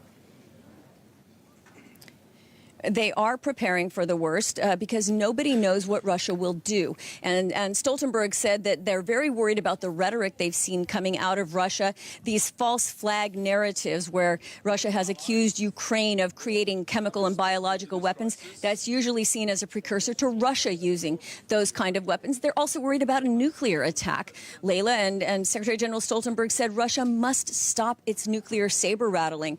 So while they will announce some new capabilities countries that they will help Ukraine with to counter these attacks. Of course, those kind of weapons don't stop at any borders, and so NATO is very much worried. But at the same time, while they are very worried about this, Stoltenberg will not be drawn into discussing whether that would be something that would convince NATO to somehow enter the conflict itself. DW correspondent Terry Schultz reporting from NATO HQ. Thank you so much, Terry. I want to tell you now about the other developments related to the war. Poland has expelled 45 Russian diplomats who it says are Kremlin spies. A spokesman for the government says it was part of Warsaw's dismantling of the Russian Special Services network in Poland. Russia says the accusations are groundless, and it reserves the right to take retaliatory action. Vladimir Putin says Russia will start charging what he called unfriendly countries in rubles for the gas they buy. Mr. Putin said a freeze on Russia's assets by foreign nations had destroyed Moscow's trust in, quote, compromised currencies like the dollar and the euro. Pope Francis has made a fresh appeal for peace in Ukraine. The Catholic Church leader paid tribute to the victims of the war and said buying and producing more weapons is not the solution for the problem. He urged both sides to work together for peace. Ukrainian President Volodymyr Zelensky has addressed lawmakers in France. It's the latest in a series of speeches by Mr. Zelensky to foreign parliaments. The Ukrainian leader called for a minute of silence for Ukraine and for victims of the war. He also told lawmakers that they have most of the answers in their hands, sending more weapons, withdrawing French companies from Russia, and imposing stronger sanctions. All right, let's find out how his speech went down. We can take you now to Paris, where DW correspondent Lisa Louis is standing by. Lisa, Mr. Zelensky obviously having a whole list of demands. Can France deliver what he's asking for?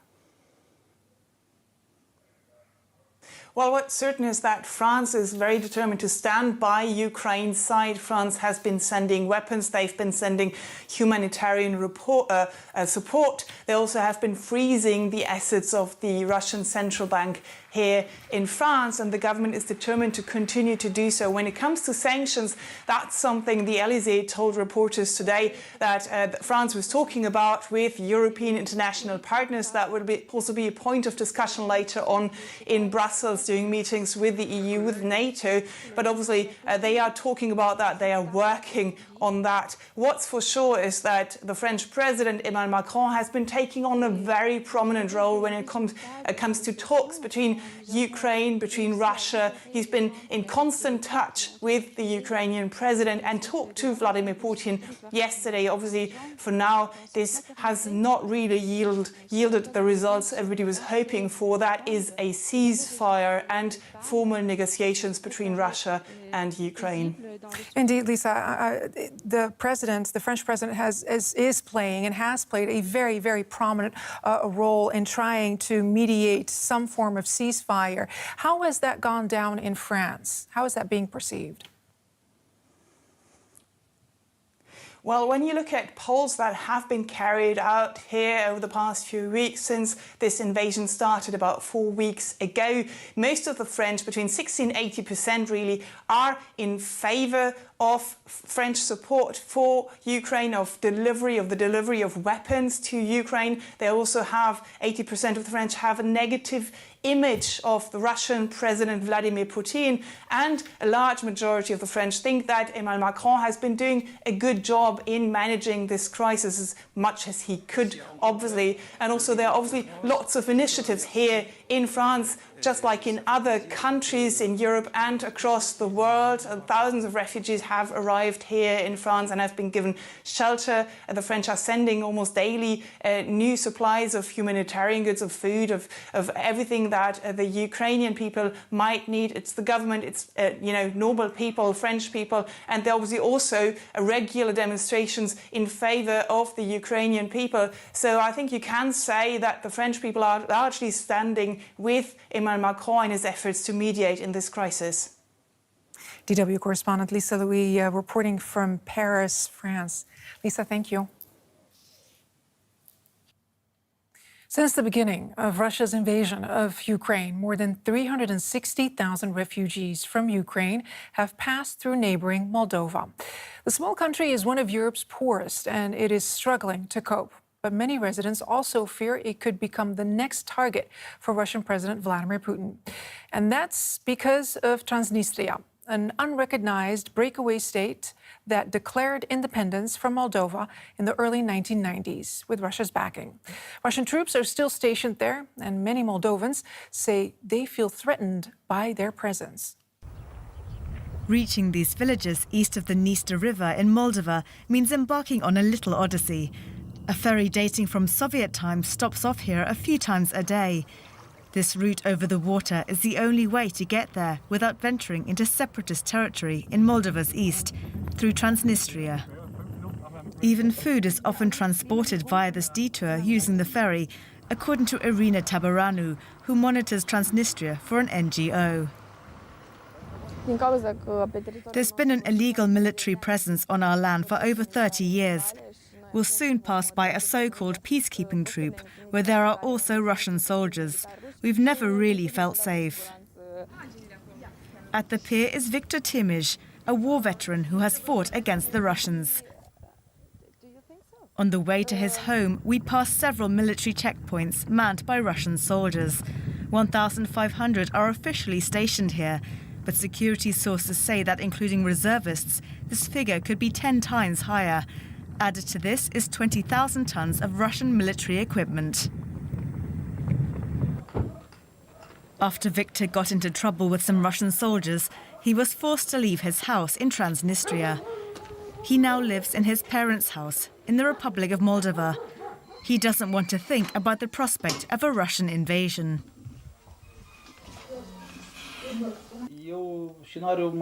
If that happened, everything would return to how it was 30 years ago, with all of Russia's well-known methods of punishment. I would probably be deported to Siberia, or they would shoot me. Everyone is scared of the Russians. Viktor Timish knows what he's talking about. He's kept his old uniform from the 1992 war between Transnistria and the former Soviet Republic Moldova. The short war ended in several hundreds dead and independence from Moldova for Transnistria, which isn't recognized internationally, but is financed by Russia. I lost 3 friends in that war. We had been together as a group. The worst moment was when one of us stepped on a mine. Viktor Timish serves his homegrown wine and raises his glass for victory for Ukraine. People here have long since come to terms with living in a divided land, encountering Russian soldiers on a daily basis. And they fear they could be Russia's next target. We're scared. Of course we're scared. The children are also terrified, because we know what can happen, especially here in these villages.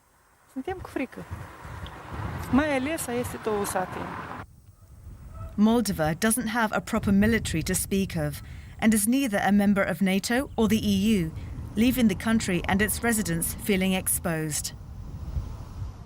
In other news now, coronavirus cases are at record levels even as Germany begins phasing out the last of its restrictions nationwide. The country's president, Frank-Walter Steinmeier, is among those who've tested positive. He and his wife are now isolating.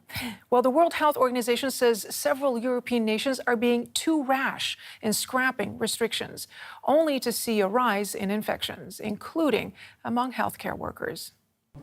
It's another hectic day at this clinic in the German city of Hanover. The workload keeps growing, but the number of doctors and nurses is shrinking. Many are off sick with COVID-19. It's having an impact on every area of the hospital. As a result, we can't offer beds to all the patients who need them, and some planned procedures are having to be cancelled. Medical staff shortages also mean entire weeks without any scheduled operations. Around 75% of German hospitals are currently unable to offer their full range of services.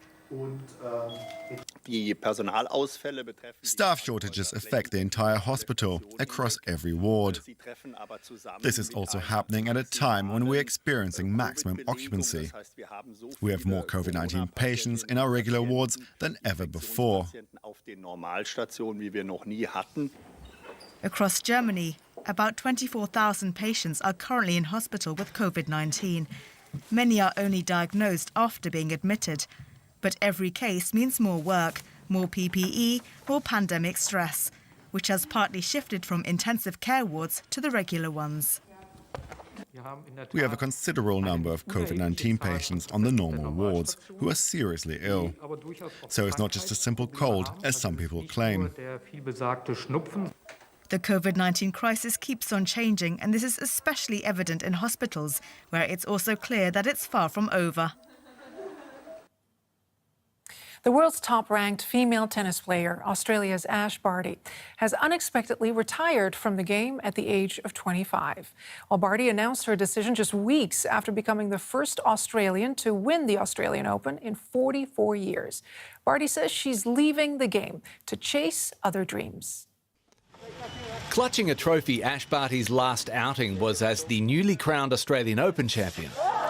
She celebrated breaking the Australian drought with bubbles in Melbourne. But as the rest of the world was wondering how many more she could add to her total of 3 Grand Slams, she shed the red dress and returned to the red centre of the country to try and inspire the next Aboriginal Grand Slam champion. Good job, 2 hands, you got it! Yeah, one-y! Giving an unvarnished glimpse of where her next set of dreams lay along the way. I'm fulfilled, I'm happy, and I know how much work it takes to bring the best out of yourself. And I've said it to my team multiple times, it's just I don't have that in me anymore. She leaves the sport as its #1 ranked player.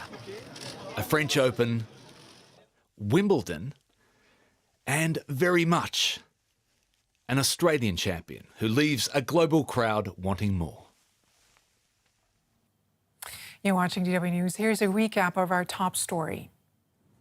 Russia's efforts to occupy the key Ukrainian port city of Mariupol continue, with bombs striking an industrial compound. President Vladimir Zelensky says 100,000 residents remain trapped in the city. And NATO Secretary General Jens Stoltenberg says NATO is providing additional support to help Ukraine protect itself against chemical warfare. Mr. Stoltenberg is also calling on Russia to create humanitarian corridors to allow civilians to leave devastated cities like Mariupol. You're watching DW News live from Berlin. We'll be back in a bit.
To the point.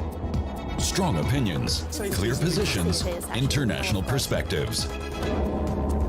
No end in sight to Putin's war in Ukraine. As civilian casualties mount, NATO's doing all it can to avoid being drawn into the fighting. EU members are divided over how far to go. On To the Point, we're asking who can help Ukraine. Many To of the the weapons point. that are being delivered to Ukraine In 60 are flowing minutes on via DW.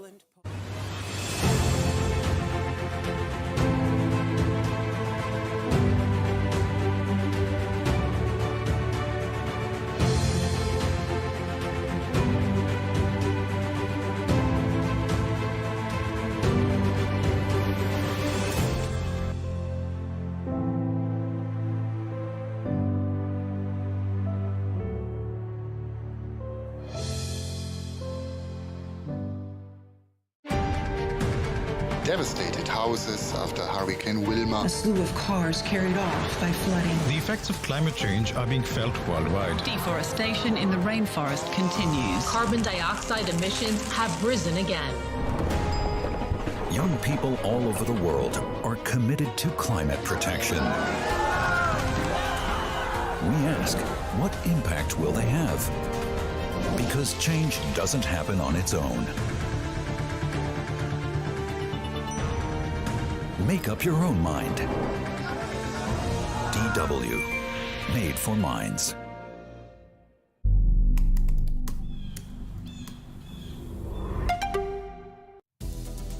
This is DW News Asia. Coming up today, a look at the COVID situation across the region, beginning with Hong Kong.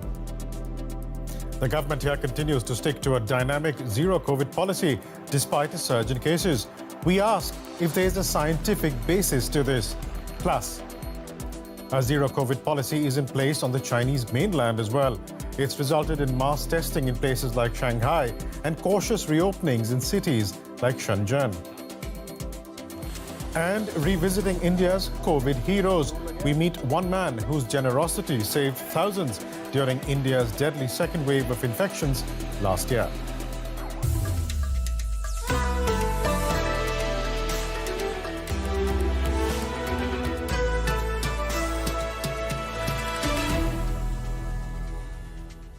I'm Biresh Banerjee. Welcome to DW News Asia. Glad you could join us. A leading scientist in Hong Kong has asked the government to consider moving away from the city's zero-COVID strategy. Stringent travel and quarantine curbs are currently in place in the city. Despite them, Hong Kong has seen a surge in COVID cases driven largely by the highly transmissible Omicron variant. Hospitals are reeling under the pressure, and the city also has one of the highest fatality rates from the virus in the developed world. The Hong Kong government is following Beijing's lead when it comes to its zero-COVID strategy. But earlier in the week, Chief Executive Carrie Lam did announce limited relaxations in the rules. If there's no sign of a rebound, and the trajectory of COVID outbreaks is showing signs of going down, starting from April the 21st, we will be relaxing most of the social distancing measures in 3 phases over 3 months, which means most of the measures would be relaxed. And DW correspondent Phoebe Kong is in Hong Kong and filed this report on the current situation in the city. Over 1 million people, about 15% of Hong Kong's population, have been infected in the latest wave. The death rate here is even the highest in the world due to the low vaccination rate among elderly. The Hong Kong government has mobilized all its local and Beijing's resources to build up plenty of containment facilities. While the number of deaths remain high, we have seen a slight decline in daily infections in recent days. But as the healthcare system reaches its limit, so does public tolerance. The hardline zero-COVID approach has triggered mass collapse of businesses and exodus of expatriates, prompting the authorities to change its handling after backlash. Flight ban will be lifted, city-wide mass testing is put on hold, social distancing measures may be relaxed in coming weeks. Many welcome the shift and see this as a potential roadmap to normality, although the city's top leader Carrie Lam denied that Hong Kong is going to live with the virus. But for her, this is a political and economic dilemma. The Hong Kong has become the hardest hit part of China, but now it seems infeasible to adopt the Chinese way of containment here on the ground. And joining me now for more is Professor Ben Cowling. He's Chair of Epidemiology at the School of Public Health at the University of Hong Kong. Ben, you're part of the team of epidemiologist Gabriel Leung at your university, which is suggesting that the government should consider moving away from the zero-COVID policy. Is there any scientific basis to sticking to it? Well, in the first 2 years of the pandemic, it made a lot of sense to follow zero COVID. We're waiting for vaccine coverage to go up, and until then, we're protecting public health. Now, in Hong Kong, more than 60% of the population have been infected. We have a very high level of vaccine coverage. In elderly, it's not that high, but it's going up. I don't think there's really any need to continue with zero COVID in the medium to long term. In the very short term, we've got to be careful. We've got to buy a little bit more time for vaccine coverage to go up in the elderly. But I think it'll be really the best approach to plan an exit from the current social distancing measures, the current COVID policies. We had Carrie Lam speaking earlier, and she was talking about a loosening of some restrictions, primarily to do with travel restrictions and also social distancing measures. Does that help in the medium term? Well, although there's an announcement that some of these measures are going to be relaxed, the degree of relaxation at the moment is actually not that much. For example, for the travel restrictions, there's still a 7-day quarantine for arriving travellers, and only maybe 1,000 people per day can arrive into Hong Kong because of the limitations on the rooms. And airlines will still have the possibility of 14-day route bans, although they can, in theory, fly in if there's 3 or more people on a flight that test positive on arrival. That airline and that route will be banned for 14 days. So it's not a complete relaxation. And domestically, there's a timeline over the next 3 months to gradually relax one measure after another. But that's conditional on case numbers staying low. And actually, we already know that the case numbers will go up again when schools reopen and when some of the other measures are relaxed. And I'm not sure, in that sense, I'm not sure how much relaxation there will be in the next 3 months. Talk to us a bit about those case numbers, because our correspondent was reporting that some 15% of Hong Kong's population has been infected in the current 5th wave of the pandemic. How much worse could it get? Well, what we know is there's more than 1 million confirmed cases. That's 15%. But we know many people were infected without being confirmed. That's the same everywhere in the world. We estimate that more than 60% of the population were infected within the last 2 months. We had a lot of severe cases of COVID in the elderly who were not vaccinated. For now, actually, because of the level of immunity we have from 60% of the population infected, 80% of the population vaccinated as well, really COVID doesn't pose as much of a threat now and into the future as it had in the past. But still, as I said, the vaccine coverage in elderly is not that high. It's increasing, but it's not that high. So we still have to be a little bit careful right now at the moment. Ben Cowling, we'll leave it there for the time being, but I suspect this is not the last conversation we'll be having about COVID in Hong Kong, unfortunately. Ben Cowling, always a pleasure talking to you. Thank you so much. Thank you. Hong Kong's zero-COVID policy reflects the one on the Chinese mainland. Here, local lockdowns and mass testing have been the norm. But lately, greater attention is being paid to minimizing the economic impact of these measures. A pregnant woman infected with COVID-19 is filmed by Chinese state TV as she arrives at the hospital. She's about to have an emergency caesarean. The birth goes well, we're told. The baby boy is healthy and tests negative for COVID. But the scene shows the lengths China is going to stop the spread of the Omicron variant. All involved are wearing triple personal protective equipment. And this health expert explains how mother and baby will now be separated for at least 10 days to make sure the newborn does not catch the disease. Parts of China are seeing a surge in cases as Omicron hits the country. The uptick is small compared with the West, but Beijing is determined to eliminate the outbreak in line with its zero-COVID strategy.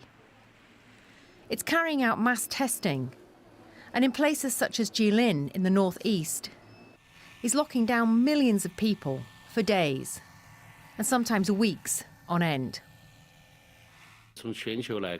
From a global perspective, COVID-19 is still in the pandemic period, and it is still a public health emergency of global concern. The pandemic is still showing an upward trend, particularly in some countries and regions around China, and the pressure for China's prevention effort against virus inflow remains. But signs of a new narrative are also starting to emerge, as fears grow of the impact of such lockdowns. Beijing is beginning to talk about balancing the health crisis with the needs of the economy. In the southern city of Shenzhen, much was made of the return to work earlier this week and the reopening of most businesses, with talk of Beijing taking a more customized approach to closures to ensure a stable supply chain. And in Shanghai, where cases have reached an all-time high, authorities were quick to try to staunch rumours that another citywide lockdown was coming. They said neighbourhoods there would be closed and screened one by one. In India, daily COVID infections have fallen to their lowest level in more than a year. At least 60% of the population has been fully vaccinated. Booster shots are being given to the elderly, and most COVID restrictions have been lifted. A very different situation to last year, when a deadly second wave of the virus was sweeping across the country. At the time, many stepped forward to help those in need. DW's Nimisha Jaiswal caught up with one such individual. These men are volunteering their time to practice a central tenet of Sikhism: service to the community. That includes distributing free food, also known as langar. Gurpreet Singh Rumi, the head of this Sikh temple, says that these meals will go out to the homes of coronavirus patients. There is no discrimination here. Members of every community sit together to eat langar. We are even packing langar here to send to the homes of people who are unwell. This is what Guru Nanak taught us. Last year, this commitment to service made the difference between life and death for thousands of people. India's second wave of coronavirus cases, driven by the Delta variant, overwhelmed hospitals and exhausted oxygen supplies. We visited the camp set up by Khalsa Help International to distribute free oxygen. We need 100 oxygen cylinders every second day. We have 8 trucks storing supplies all over India right now. We pay for the oxygen in full and we distribute it for free here. In 6 weeks, the camp helped over 14,000 people. Deepa was one of the volunteers at the medical center. Her family didn't want her to work during the Delta wave, given the risks at the oxygen camp. But then, Khalsa Help saved her uncle. My uncle searched everywhere in the state and he couldn't find medical oxygen. He finally got help here. Now my family completely supports my decision to work here. I feel proud of being part of this. For those whose lives were saved during this difficult time, Rumi is a hero. But he says serving the community is integral to his faith. The temple offers free medical treatment and checkups, as well as coronavirus vaccinations and tests. They're also providing support to families in financial difficulty due to the pandemic. We've adopted 62 families who have lost their breadwinners to the coronavirus. We pay their children's school fees, we send them food rations and groceries. We will bear their costs until one of them can start earning. Things are calm right now. But Rumi says his team is already speaking to medical experts to find out how to prepare for the next wave. His own bouts with the coronavirus don't scare him, he says. He's just trying to live up to his duty to help. And that's it for today. There's, of course, more on the coronavirus situation in the region on our website, dw.com/Asia. And, of course, you can follow us on Facebook and Twitter as well. We'll see you here tomorrow. Bye-bye.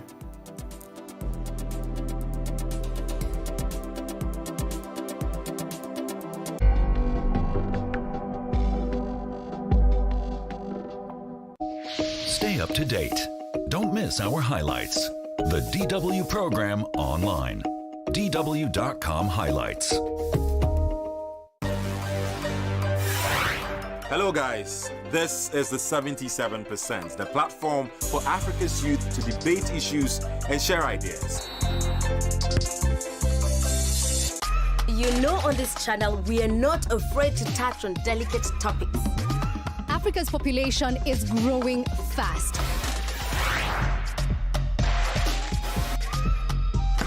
And young people clearly have the solutions. The future belongs to you. The 77%, every weekend on DW.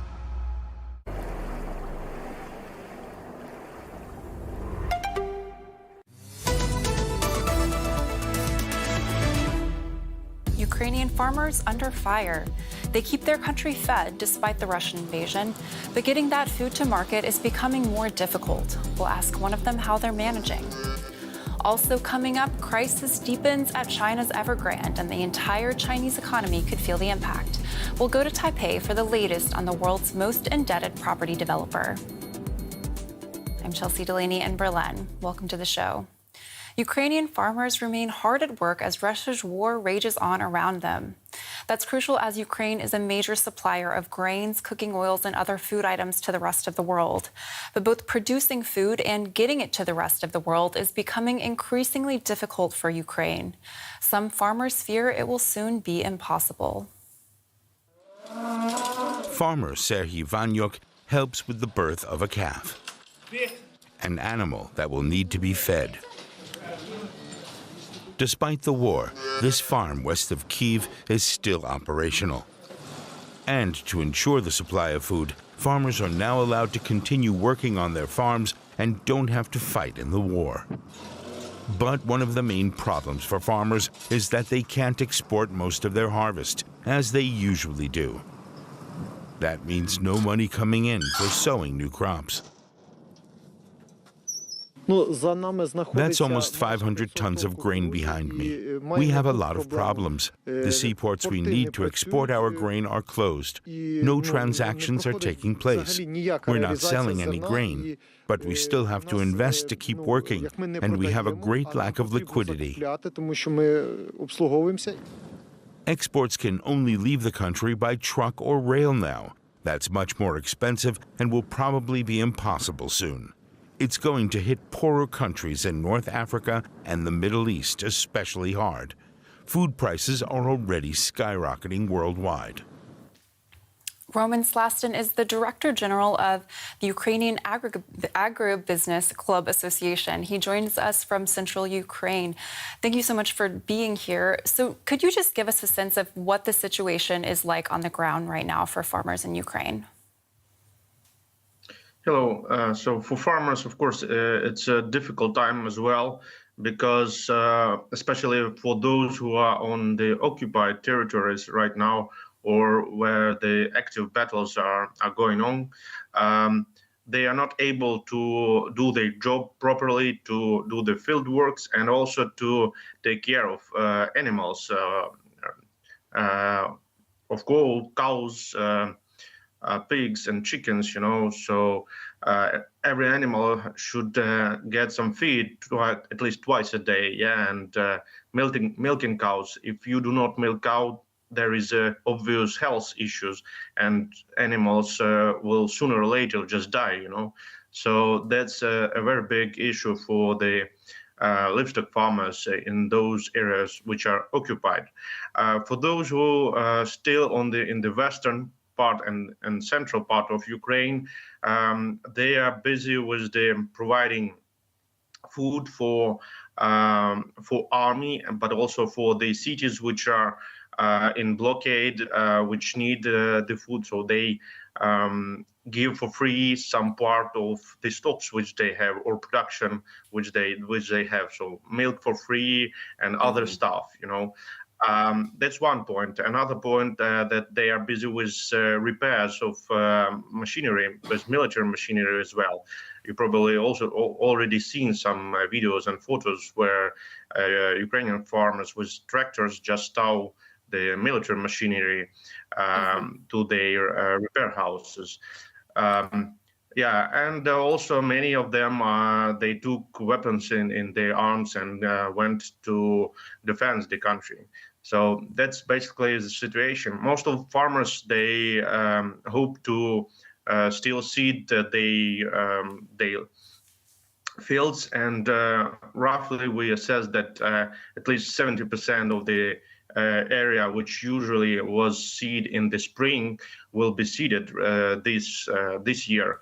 Okay, of course, so we take, yeah. Well, just given that Ukraine is such a major exporter of food to the rest of the world, what are the risks here? We've heard some from the UN, from the EU, warning of global famine. Do you think that is a major concern? Yes, that's a big concern because last year we had a harvest of more than 80 million tons of grains, and out of that 80 million tons, we intended to export 60 million tons. So we are a pretty big player on the global trade of grains. We are number 4 for wheat, number 4 for corn, and for barley, number 3 in the world compared to other countries. So that's basically like 15% of the total global trade. Now our seaports are blocked fully. So Russians shoot into merchant vessels. They already sank 3 or 4 merchant vessels, foreign merchant vessels in our seaports, and we can export only via railway and trucks through the western border. So, but we are limited with that routes, and we can export like 15 to 20% of what was exported before. As months before the start of the war, we usually exported 5 million tons per month. Now, with possibility to export via railway, we have like 600,000 tons, probably 1 million tons, but not more at the moment. And that's a big issue for the global trade, I think, for sure. And of course, for our farmers, because they have stocks and can't sell the grain to buy the inputs which they need to have seeding, like seeds, pesticides, and so on. Roman Sustin, unfortunately, we're out of time, so we're going to have to leave that there. Thanks so much for joining us. Thank you. Ukraine's agricultural woes are also being felt here in Europe. One of the most popular cooking oils, sunflower oil, has all but disappeared from supermarket shelves.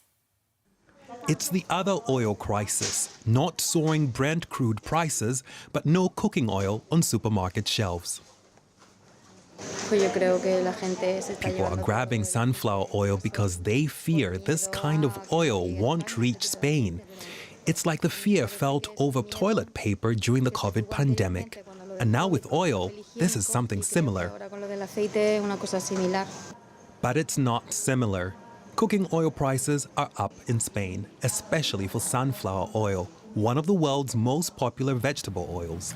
Ukraine accounts for 40% of Spain's sunflower oil needs, and supply is disrupted. It was 80 cents a litre last year, and now it is €2.60. It's increased more than 300%. Getting an alternative isn't that simple, because different cooking oils have different flavors, and that affects the taste of the food. But the gap will need filling. Spain's National Association of Edible Oil Bottlers says this could be an opportunity for the country's own olive oil industry. We're confident this might pose an opportunity because we are likely to reach new customers in the markets in which we are already present and promote our products. Spain produces more olive oil than it consumes.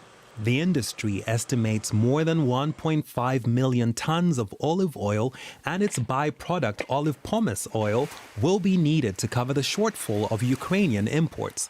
Demand for olive oil is also expected to rise in other countries as they seek replacements for Ukrainian and Russian sunflower oil.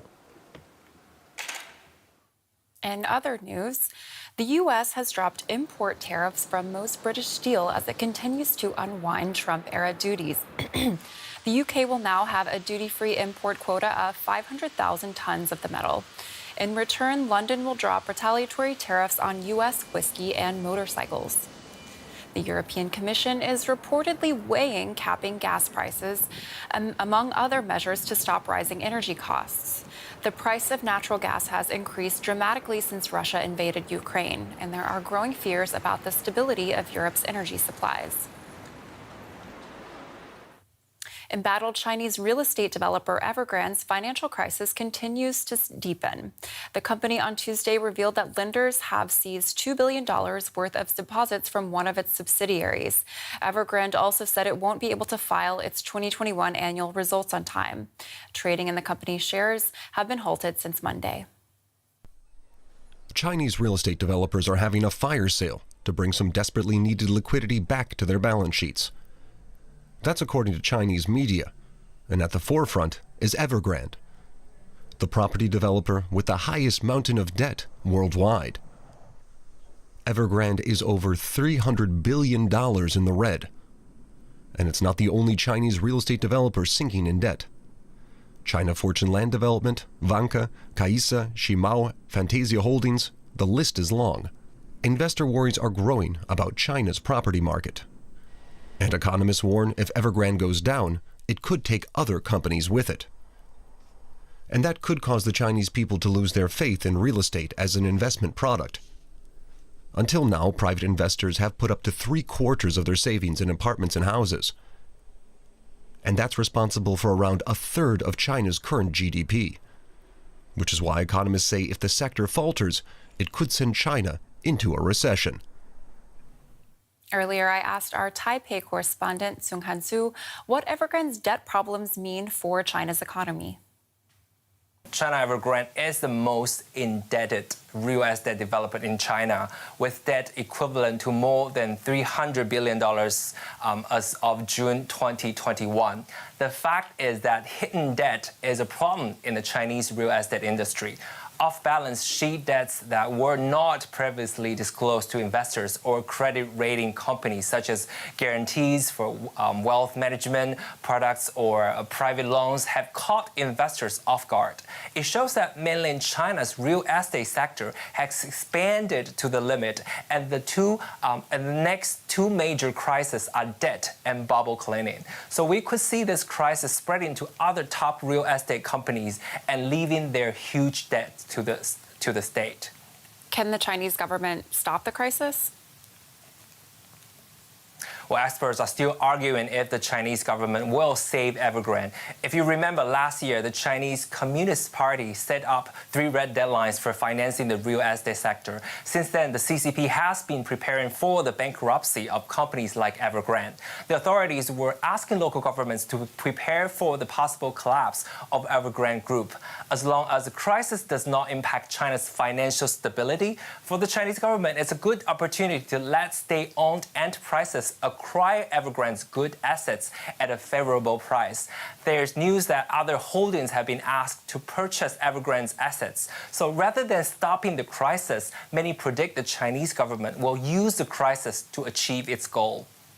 Seung-Han Soo in Taipei, thanks so much. That's our show. Thanks for watching.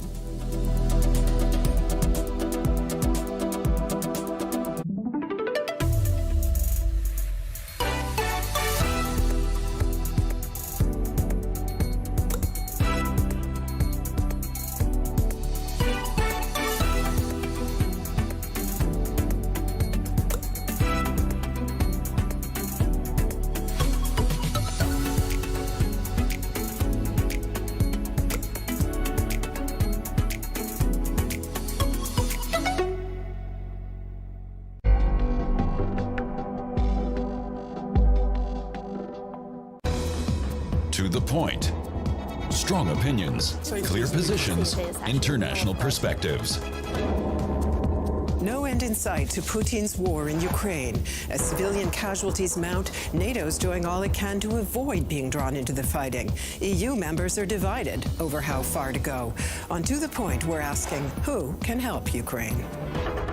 Many of the weapons that are being delivered to Ukraine In are 30 flowing minutes on DW. Mafia on the high seas. Well, the profits from illegal fishing are immense, probably second only to drugs and weapons, for example. Faster. A journey across the ocean on the trail of kingpins on the deep blue sea. In 75 minutes on DW. What does war do to people? Are hatred and violence inherited from generation to generation? An award-winning documentary searches for answers. For 2 years, the author accompanies a Salafist family in northern Syria. Insights into the isolated world of radical Islamists and into a spiral of violence without end.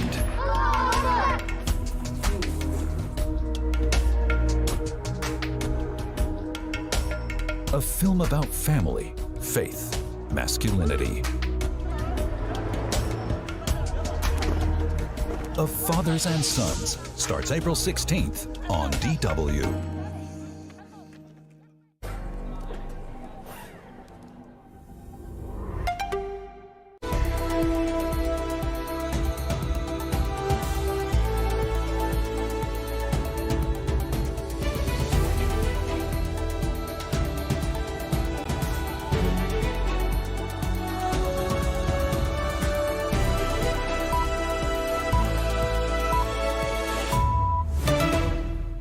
This is DW News, live from Berlin. Siege and starvation.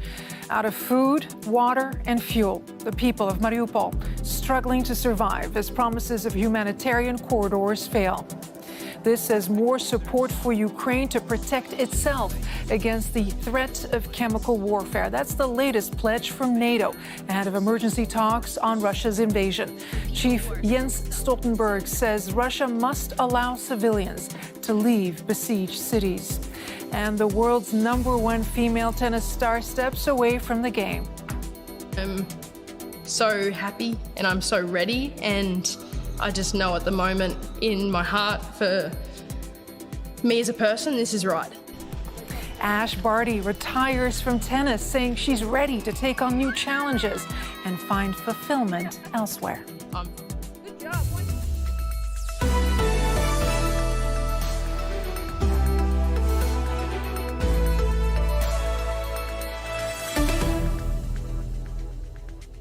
Hi, everyone. I'm Layla Harak. Thank you so much for joining us. It's nearly a month now since Russia unleashed an unprovoked war on Ukraine. And today, Ukraine is calling on Russia to allow civilians to escape the southern port city of Mariupol. The local council says Russian forces who've surrounded the city have reduced it to ashes with constant bombing. President Volodymyr Zelensky says 100,000 civilians are trapped without food, water, or medication.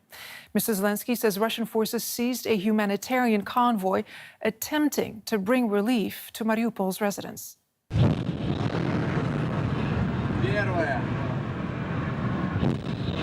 These are missiles fired by Russia from sea and from land against Ukraine. These images were released by Russia's defense ministry. As were these, in which Russia claims to have hit a Ukrainian anti-aircraft missile system. But shells aren't only falling on military targets. In Kiev, this home was hit by a Russian strike. Firefighters worked to put out the blaze that followed. It was a strike on the roof. I walked out of the house to smoke a cigarette, and when I went back inside, it happened. The ceiling collapsed. In Mariupol, the city under siege hit relentlessly by Russian bombing, satellite images show the extent of the devastation. Life is hell for people who are still stuck in the city. Russia has used more than 1,000 missiles against peaceful Ukrainian cities. Countless numbers of aerial bombs. Russian troops have destroyed dozens of our cities. Some have been burned to ashes. In many cities and villages under Russian occupation, our people can't even bury their dead relatives with dignity. These buses are headed close to Mariupol. They're intended to collect people who managed to flee the besieged city and take them to safety. In total, 9 humanitarian corridors are planned for Wednesday to evacuate civilians from towns and cities in different parts of Ukraine. I'd like to bring in Maria Avdeeva. She lives in Kharkiv and works at the European Expert Association, which focuses on Ukrainian relations with the EU and NATO. Thank you so much for joining us, Maria. I understand that we are speaking to you in Kharkiv, Ukraine's second largest urban center in Ukraine, which has been under constant bombardment. What's life like? Yes, Kharkiv is still under systematic shelling from Russian troops. It means that Russia is not able to do anything on the ground, so they fail with this plan to get capture of Kharkiv or to encircle the city. That's why Russia now uses these tactics of terrorizing civilians. So the shelling doesn't stop day and night. It goes all day long, and it threatens civilians, and that means that people which were living in the houses that were destroyed because of the shelling have to flee the city. And according to the latest information, reports give us the number of more than 1,000 buildings totally destroyed in Kharkiv. And that means that if one of the apartment buildings is destroyed, all the nearby area is not in the conditions that there will be people living, because it means there is no heating, electricity, water supply also in the nearby buildings because the pipes are broken. And Russia is deliberately also targeting civilian infrastructure. It means electricity, heating station, water supply. So all of these is being targeted by Russian troops to create this humanitarian crisis in Kharkiv and make people flee the city. Is it possible for people to leave? Is there a safe passage out of Kharkiv?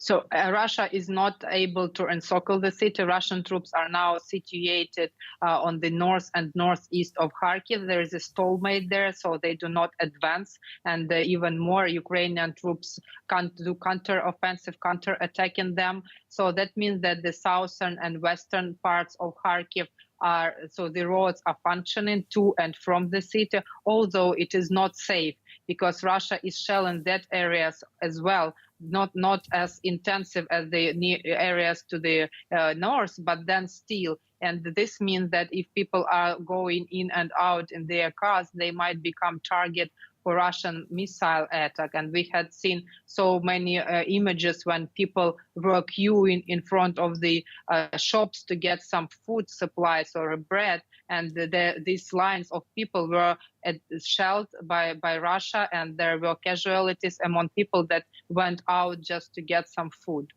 Really terrifying scenes that we've all witnessed as well, and that you are describing. I don't know if you had the opportunity to listen to the NATO Secretary General Jens Stoltenberg, who spoke moments ago, and he promised more support for Ukraine to protect itself against the possible threat of chemical warfare. What do you make of that? Yeah, that's also what President Biden has told today, that he says that the Russian chemical attack is very possible. And as I am researching Russian disinformation, I see that Russia, for some period already, is creating a ground for false flag operation, because Russian Ministry of Defense has already claimed that they know that Ukrainian forces have mined chemical plants in Ukraine, in Dnipro, in Sumy, in Mykolaiv, and are preparing to blow them when Russian planes will be flying above that cities. It means for us that Russia is preparing itself to a chemical attack, and will try to to accuse Ukraine on that, and that's why they're preparing information ground for this false flag operation. So the threat is very real,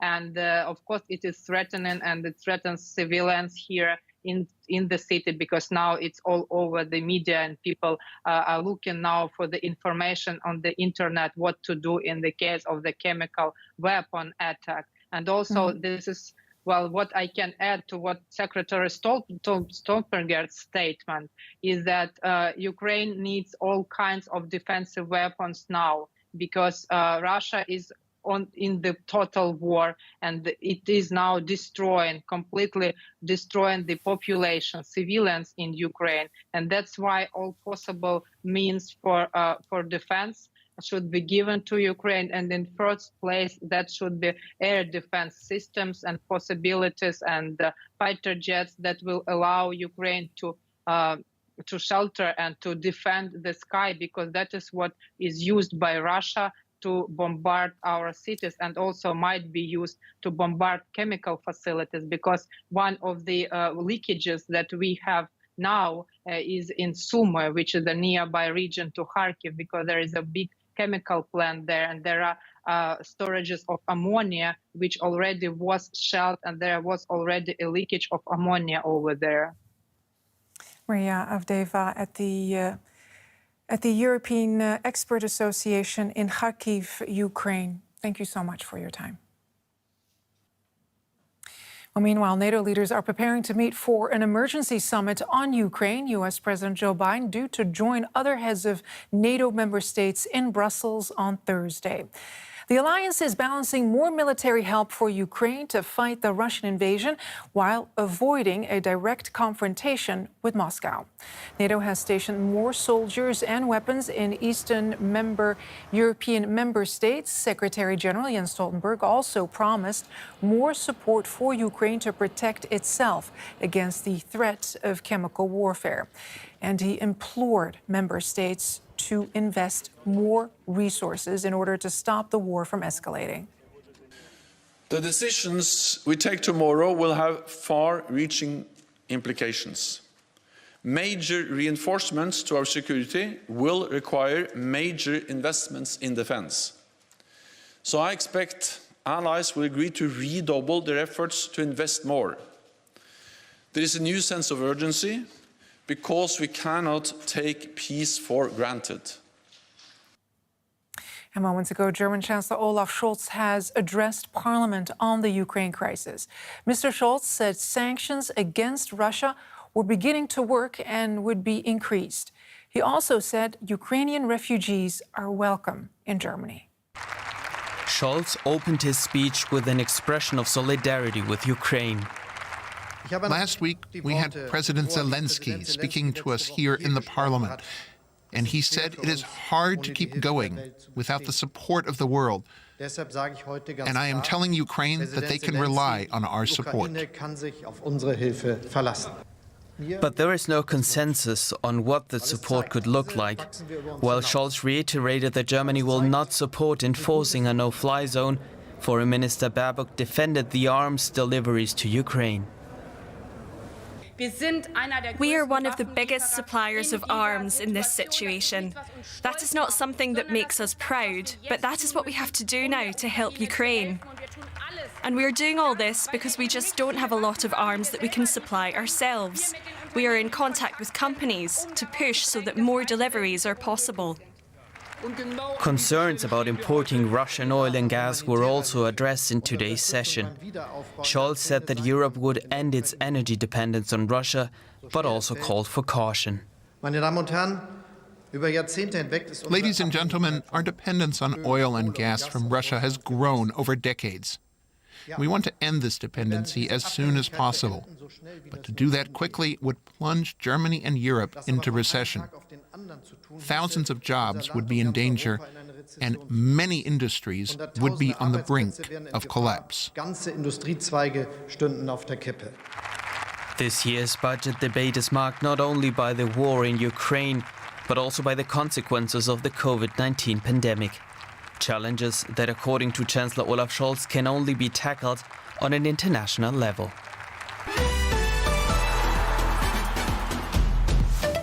The world's top-ranked female tennis player, Australia's Ash Barty, has unexpectedly retired from the game at the age of 25. Barty announced her decision just weeks after becoming the first Australian to win the Australian Open in 44 years. Barty says she's leaving the game to chase other dreams. Clutching a trophy, Ash Barty's last outing was as the newly crowned Australian Open champion. She celebrated breaking the Australian drought with bubbles in Melbourne.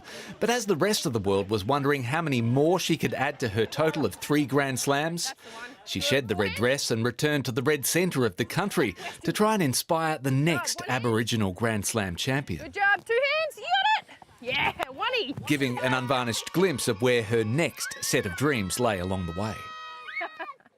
I'm fulfilled, I'm happy, and I know how much work it takes to bring the best out of yourself. And I've said it to my team multiple times, it's just I don't have that in me anymore. She leaves the sport as its #1 ranked player. A French Open, Wimbledon, and very much an Australian champion who leaves a global crowd wanting more. You're watching DW News. Here's a recap of our top story. Russia's efforts to occupy the key Ukrainian port of Mariupol continue with bombs striking an industrial compound. President Volodymyr Zelensky says 100,000 residents remain trapped in the city. And NATO Secretary General Jens Stoltenberg says NATO is providing additional support to help Ukraine protect itself against chemical warfare. Mr. Stoltenberg is also calling on Russia to create humanitarian corridors. DW News Asia is up next.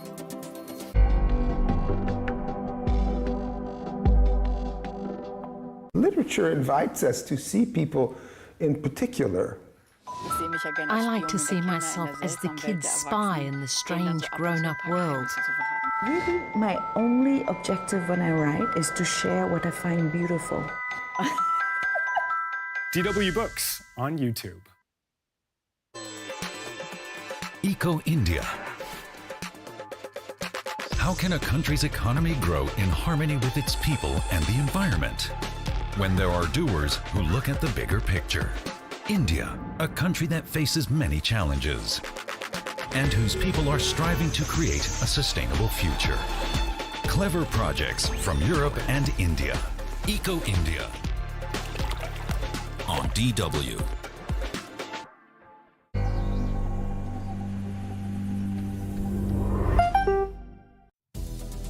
This is DW News Asia. Coming up today, a look at the COVID situation across the region, beginning with Hong Kong. The government here continues to stick to a dynamic zero-COVID policy despite a surge in cases. We ask if there is a scientific basis to this. Plus, a zero-COVID policy is in place on the Chinese mainland as well. It's resulted in mass testing in places like Shanghai and cautious reopenings in cities like Shenzhen.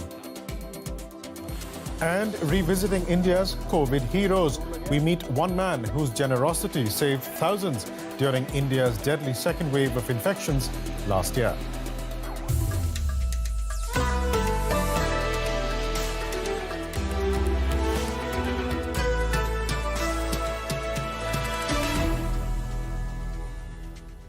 I'm Biresh Banerjee. Welcome to DW News Asia. Glad you could join us. A leading scientist in Hong Kong has asked the government to consider moving away from the city's zero-COVID strategy. Stringent travel and quarantine curbs are currently in place in the city. Despite them, Hong Kong has seen a surge in COVID cases driven largely by the highly transmissible Omicron variant. Hospitals are reeling under the pressure, and the city also has one of the highest fatality rates from the virus in the developed world. The Hong Kong government is following Beijing's lead when it comes to its zero-COVID strategy. But earlier in the week, Chief Executive Carrie Lam did announce limited relaxations in the rules. If there's no sign of a rebound, and the trajectory of COVID outbreaks is showing signs of going down, starting from April the 21st, we will be relaxing most of the social distancing measures in 3 phases over 3 months, which means most of the measures would be relaxed. And DW correspondent Phoebe Kong is in Hong Kong and filed this report on the current situation in the city. Over 1 million people, about 15% of Hong Kong's population, have been infected in the latest wave. The death rate here is even the highest in the world due to the low vaccination rate among elderly. The Hong Kong government has mobilized all its local and Beijing's resources to build up plenty of containment facilities. While the number of deaths remain high, we have seen a slight decline in daily infections in recent days. But as the healthcare system reaches its limit, so does public tolerance. The hardline zero COVID approach has triggered mass collapse of businesses and exodus of expatriates, prompting the authorities to change its handling after backlash. Flight ban will be lifted, citywide mass testing is put on hold, social distancing measures may be relaxed in coming weeks. Many welcome the shift and see this as a potential roadmap to normality, although the city's top leader Carrie Lam denied that Hong Kong is going to live with the virus. But for her, this is a political and economic dilemma. That Hong Kong has become the hardest hit part of China, but now it seems infeasible to adopt the Chinese way of containment here on the ground. And joining me now for more is Professor Ben Cowling. He's Chair of Epidemiology at the School of Public Health at the University of Hong Kong. Ben, you're part of the team of epidemiologist Gabriel Leung at your university, which is suggesting that the government should consider moving away from the zero COVID policy. Is there any scientific basis to sticking to it? Well, in the first 2 years of the pandemic, it made a lot of sense to follow zero COVID. We're waiting for vaccine coverage to go up, and until then, we're protecting public health. Now, in Hong Kong, more than 60% of the population have been infected. We have a very high level of vaccine coverage. In elderly, it's not that high, but it's going up. I don't think there's really any need to continue with zero COVID in the medium to long term. In the very short term, we've got to be careful. We've got to buy a little bit more time for vaccine coverage to go up in the elderly. But I think it'll be really the best approach to plan an exit from the current social distancing measures, the current COVID policies. We had Carrie Lam speaking earlier, and she was talking about a loosening of some restrictions, primarily to do with travel restrictions and also social distancing measures. Does that help in the medium term? Well, although there's an announcement that some of these measures are going to be relaxed, the degree of relaxation at the moment is actually not that much. For example, for the travel restrictions, there's still a 7-day quarantine for arriving travelers, and only maybe 1,000 people per day can arrive into Hong Kong because of the limitations on the rooms. And airlines will still have the possibility of 14-day route bans, although they can, in theory, fly in if there's 3 or more people on a flight that test positive on arrival. That airline and that route will be banned for 14 days. So it's not a complete relaxation. And domestically, there's a timeline over the next 3 months to gradually relax one measure after another. But that's conditional on case numbers staying low. And actually, we already know that the case numbers will go up again when schools reopen and when some of the other measures are relaxed. And I'm not sure, in that sense, I'm not sure how much relaxation there will be in the next 3 months. Talk to us a bit about those case numbers, because our correspondent was reporting that some 15% of Hong Kong's population has been infected in the current 5th wave of the pandemic. How much worse could it get? Well, what we know is there's more than 1 million confirmed cases. That's 15%. But we know many people were infected without being confirmed. That's the same everywhere in the world. We estimate that more than 60% of the population were infected within the last 2 months. We had a lot of severe cases of COVID in the elderly who were not vaccinated.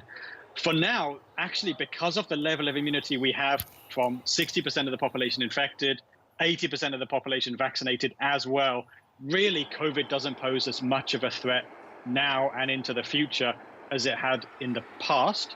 But still, as I said, the vaccine coverage in elderly is not that high. It's increasing, but it's not that high. So we still have to be a little bit careful right now at the moment. Ben Cowling, we'll leave it there for the time being, but I suspect this is not the last conversation we'll be having about COVID in Hong Kong, unfortunately. Ben Cowling, always a pleasure talking to you. Thank you so much. Thank you. Hong Kong's zero COVID policy reflects the one on the Chinese mainland. Here, local lockdowns and mass testing have been the norm. But lately, greater attention is being paid to minimizing the economic impact of these measures. A pregnant woman infected with COVID-19 is filmed by Chinese state TV as she arrives at the hospital. She's about to have an emergency caesarean. The birth goes well, we're told. The baby boy is healthy and tests negative for COVID. But the scene shows the lengths China is going to stop the spread of the Omicron variant. All involved are wearing triple personal protective equipment. And this health expert explains how mother and baby will now be separated for at least 10 days to make sure the newborn does not catch the disease. Parts of China are seeing a surge in cases as Omicron hits the country. The uptick is small compared with the West, but Beijing is determined to eliminate the outbreak in line with its zero COVID strategy. It's carrying out mass testing, and in places such as Jilin in the northeast, is locking down millions of people for days, and sometimes weeks on end. From a global perspective, COVID-19 is still in the pandemic period, and it is still a public health emergency of global concern.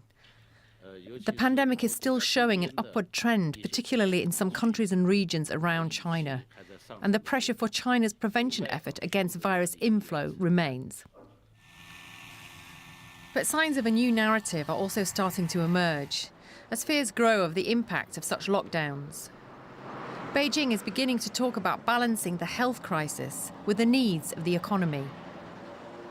In the southern city of Shenzhen, much was made of the return to work earlier this week and the reopening of most businesses, with talk of Beijing taking a more customised approach to closures to ensure a stable supply chain.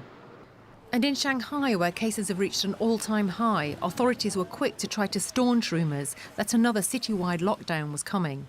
They said neighbourhoods there would be closed and screened one by one. In India, daily COVID infections have fallen to their lowest level in more than a year. At least 60% of the population has been fully vaccinated. Booster shots are being given to the elderly, and most COVID restrictions have been lifted. A very different situation to last year, when a deadly second wave of the virus was sweeping across the country. At the time, many stepped forward to help those in need. DW's Nimisha Jaiswal caught up with one such individual. These men are volunteering their time to practice a central tenet of Sikhism: service to the community. That includes distributing free food, also known as langar.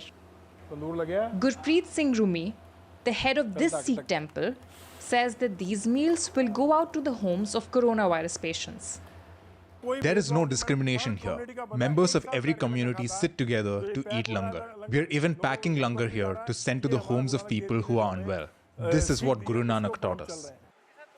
Last year, this commitment to service made the difference between life and death for thousands of people. India's second wave of coronavirus cases, driven by the Delta variant, overwhelmed hospitals and exhausted oxygen supplies. We visited the camp set up by Khalsa Help International to distribute free oxygen. We need 100 oxygen cylinders every second day. We have 8 trucks storing supplies all over India right now. We pay for the oxygen in full and we distribute it for free here. In 6 weeks, the camp helped over 14,000 people. Deepa was one of the volunteers at the medical center. Her family didn't want her to work during the Delta wave, given the risks at the oxygen camp. But then, Khalsa Help saved her uncle. My uncle searched everywhere in the state and he couldn't find medical oxygen. He finally got help here. Now my family completely supports my decision to work here. I feel proud of being part of this. For those whose lives were saved during this difficult time, Rumi is a hero. But he says serving the community is integral to his faith.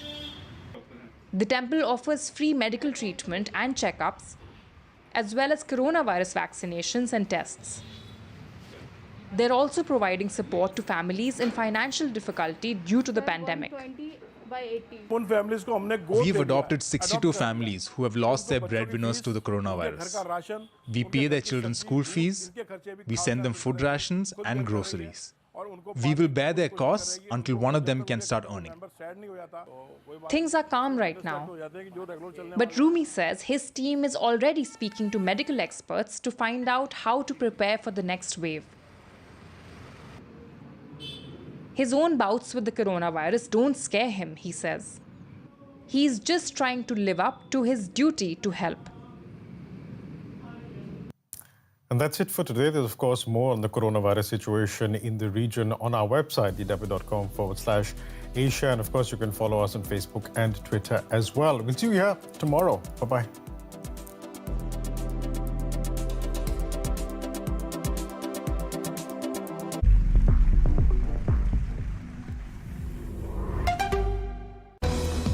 To the point. Strong opinions, clear positions, international perspectives. No end in sight to Putin's war in Ukraine. As civilian casualties mount, NATO's doing all it can to avoid being drawn into the fighting. EU members are divided over how far to go. On To the Point, we're asking, who can help Ukraine? Many of the weapons that are being delivered to Ukraine Next are flowing on DW. via Poland.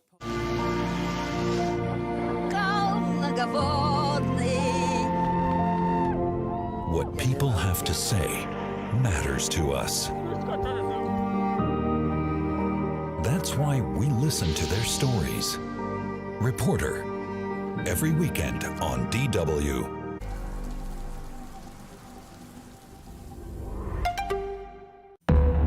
As Putin's war on Ukraine continues, there's no end to the bombing nor the bloodshed. As civilian casualties mount, Europeans look on in frustration at the Western inability to halt the fighting. NATO's doing all it can to avoid being drawn in. EU members are divided over how far to go with weapons deliveries and sanctions. Today we ask, as NATO weighs its options, who can help Ukraine?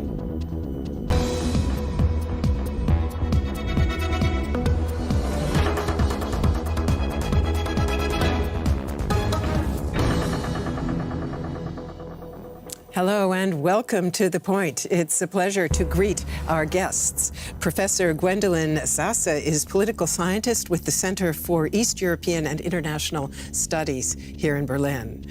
Markus Keim is a security and NATO expert with the Berlin-based think tank SWP. And Wojciech Szymaninski is a colleague working on DW's Poland desk.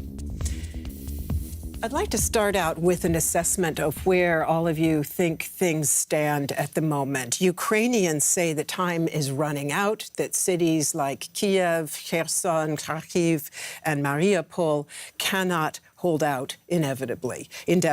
And at the same time, some think tanks are reporting that the Russian offensive has stalled, some even say failed, and that Russian soldiers' supplies are running out. So, Gwendolyn, if I may start with you, a Kremlin-friendly newspaper actually this week published and then very quickly deleted a report that 10,000 soldiers, Russian soldiers, have died. We're also hearing that generals have been killed.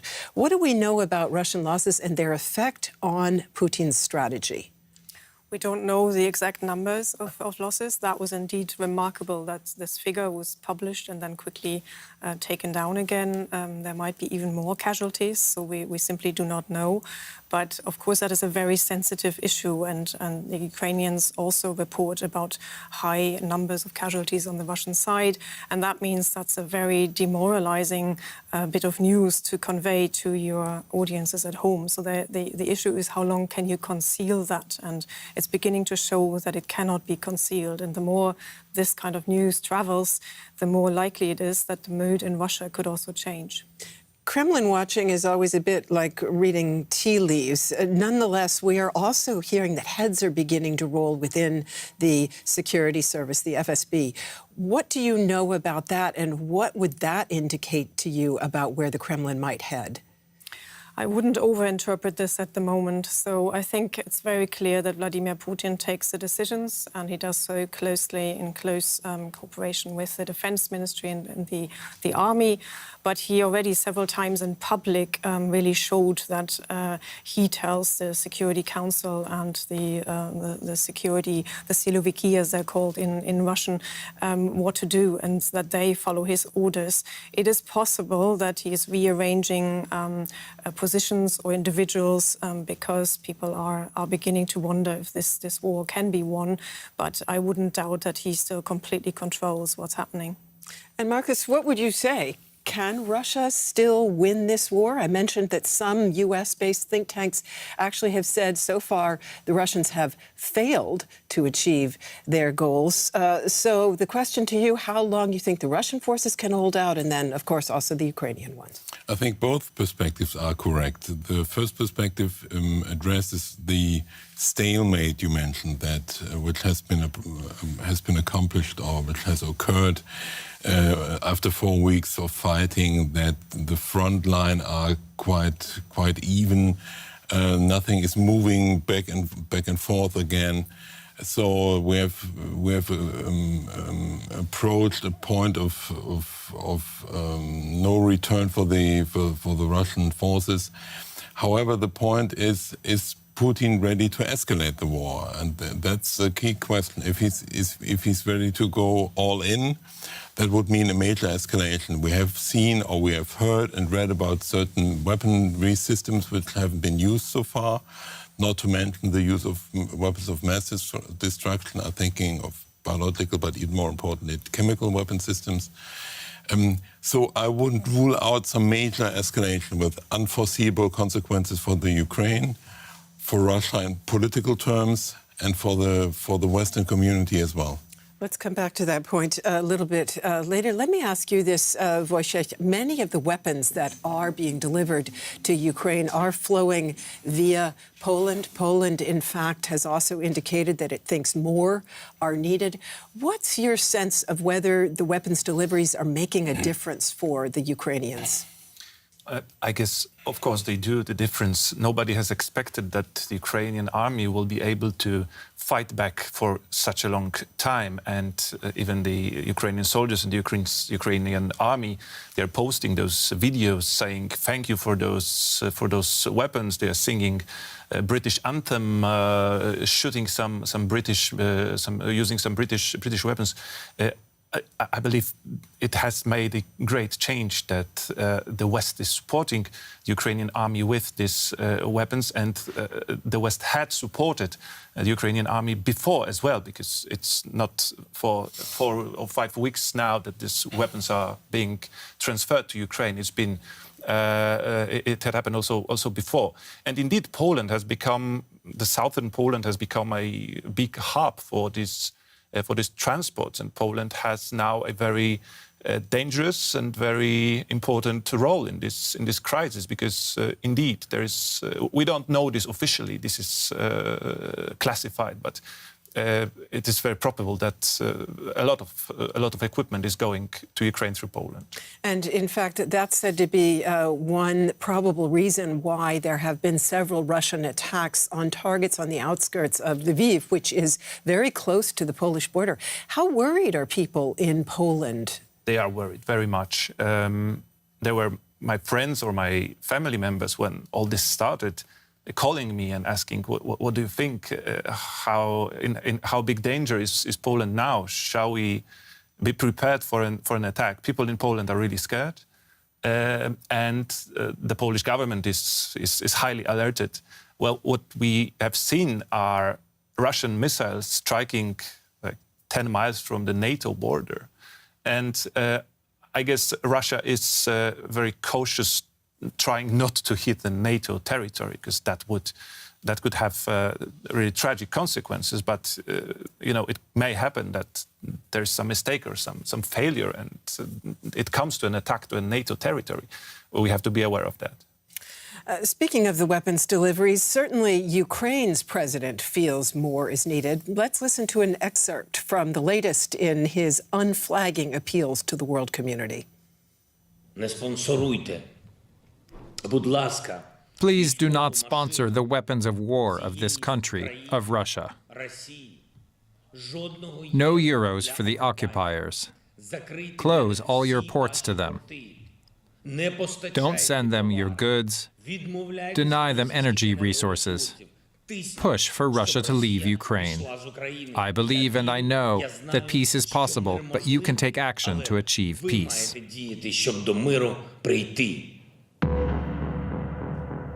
Gwendolyn, Europe has already imposed unprecedented sanctions on Russia. It has also sent a record number of weapons, as we mentioned, to Poland.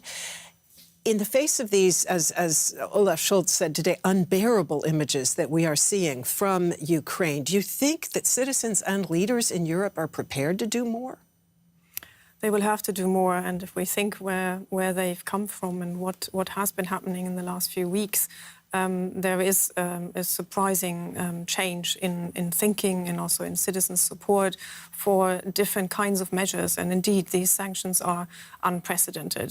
The problem with them is that their effects will not happen right now. And so the effect on the actual war on the ground is limited. And so the effects are more on Russia as a political, economic system in the medium term. And yes, the Ukrainian president asks for more. He's always asked for more military assistance. The EU has also doubled the amount of money it will give for military assistance. So this is also new for the EU to do that like that.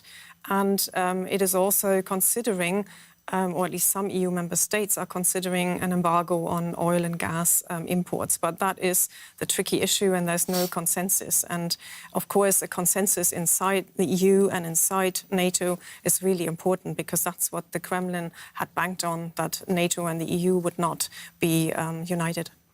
In fact, Chancellor Scholz once again ruled out such an embargo, but as we know, Germany has turned around on other positions as well. Marcus, let's focus on NATO a bit, because in fact it is holding an extraordinary summit. Joe Biden coming to Europe to take part in that. What are you expecting the alliance to do for Ukraine? A couple of things. First of all, it will emphasize again that NATO has not an interest, is not interested in escalating the conflict to a full-blown war with Russia. That has been made quite clear over the last couple of weeks when the discussion came up about the no-fly zone. And for good reasons, NATO rejected this idea, because that would have involved, or would involve, major radar stations on Russian soil, on Belarusian soil. That would really escalate. However, I think the message will be clear that NATO countries will continue and maybe increase weapons deliveries to Ukraine. That the key message will be that the Central Eastern European allies of NATO, Poland, the Baltic states, Bulgaria, Romania, can rely on NATO. And that maybe the overarching message will be, we will stand together as the West, because maybe this is one of the most stunning developments over the last couple of weeks, that Europe, together with the United States, as the European Union, as NATO, has really sent a coherent, quite consistent message to Russia, and has followed this message. And to be honest, I wouldn't have expected this 6 weeks ago. Another thing many people wouldn't have expected, Wojciech, was a rather extraordinary trip that was taken by the prime ministers of Poland, your country, as well as the Czech Republic and Slovenia. They traveled by train to Kiev in the midst of the fighting to meet personally with President Zelensky and Prime Minister Szmial. Poland has proposed that the Polish government send Soviet-made MiG-29 fighter planes to Ukraine, and that NATO send what it calls a peace mission to Ukraine. NATO, however, has rebuffed both of those ideas, saying they could drag the alliance directly into a conflict with nuclear-armed Russia. Would you say NATO's right on this? Well, of course, NATO has to be very, very cautious, doing everything it's possible to help Ukraine, but not crossing the line, which would lead us to some serious confrontation between NATO and Russia. This Polish idea of sending MiG jet fighters, there must have been some problem in the communication, I believe, and it was a moment where the West didn't really speak united and didn't act united. The West has been playing quite united the last weeks. This was one situation where we heard something else coming from Warsaw, then we heard something else coming from Washington. So I believe this idea wasn't really consulted enough with other leaders. Yes, the Polish Prime Minister and Mr. Kaczynski, another Polish deputy Prime Minister, he proposed this NATO peace mission in the Ukraine. But we also hear no big interest from NATO countries doing it, because it will also mean, it's like with no-fly zone in the Ukraine, that some foreign NATO soldiers would have to be in the Ukraine, and Russia would have to accept that if we don't want a fight between NATO and Russian soldiers. However, this is diplomacy, this is world politics. Maybe there is some aim in proposing this kind of things to be discussed, and we'll see what's at the end, what's the input. Some of the criticism about the proposal for the peace mission was that it was perhaps a rather populist kind of symbolic gesture. Do you think that's the case? No, not really. It was a very important signal for the Ukraine that those three prime ministers went there. It was a dangerous mission. And I think symbolically it did help Ukraine. It didn't help Ukraine. It didn't change the situation. The war is going on. The Ukraine is in a very dire situation. Russia is still attacking. However, for the politics, for the kind of a PR of this politics, which is also very of this war, which is also very important, it was an important and a very brave decision to go there in the middle of the war and to stand by Mr. Zelensky and saying, we are with you, we don't forget about you, we are here. Let me ask both Gwendolyn and Marcus just briefly to comment on some of these proposals. For an outsider who's not a security expert, it can look a bit like splitting hairs when you say this kind of equipment, these kind of weapons, okay, but here we draw the line. Does it make sense to say MiG-29's not okay, or very sophisticated anti-aircraft technology too risky? Why is that? It's a very difficult line, and one can really sense, I think, how much NATO is trying to avoid to really become a direct party to this war. And I think the line, however, has been consistent from NATO so far, and it is really delivering air defense capabilities, and that is also being stepped up still as we speak. So there are systems being delivered that are also capable of having a more long-range effect. So that is, I think, where the consensus is. But exactly on the fighter jets, there wasn't really good communication within NATO, and that's where the line has been drawn. And personally, I think rightly so. I just wanted to add on this a visit. I also think it was a highly symbolically important visit. But the idea of the NATO peace mission, that cannot fly. Obviously, parts of Vladimir Putin's argument is about NATO's role in Ukraine. So, first of all, a peace mission of any kind, also a UN mission, would have to come on the basis of an agreement, of a treaty, but then it's highly impossible, or it's highly unlikely or impossible that NATO could fulfill this role. One can maybe think of it as launching an idea that there will have to be international involvement in, if there is and when there is peace, or some sort of a peace or ceasefire at least, that has to be safeguarded, but that cannot be NATO in this context. Marcus, is there equipment, weapons, systems that could be sent that would be helpful to Ukraine that you wouldn't view as likely to provoke escalation on the part of Russia? I think everything is helpful currently, because the key message of all Western governments since, let's say, December, January has been, we have to impose costs on Vladimir Putin if he escalates tensions in Ukraine, if he attacks Ukraine. And this has been the consistent message. And actually, the line between defensive and offensive weapon system has already been blurred. That has been the key message or the key counter-argument of many Western governments until the war broke out. But now we have approached the point where if we stick with our goal to impose costs on Vladimir Putin, to influence his cost-benefit calculations, I think we have to go all in and increase the costs, meaning also to deliver advanced weaponry to Ukraine. Meanwhile, we are seeing what amounts to a division of labor between the EU and Ukraine. While EU member states send weapons and money, NATO's been taking action to strengthen its eastern flank, as we've heard, and also to put on a show of strength further afield.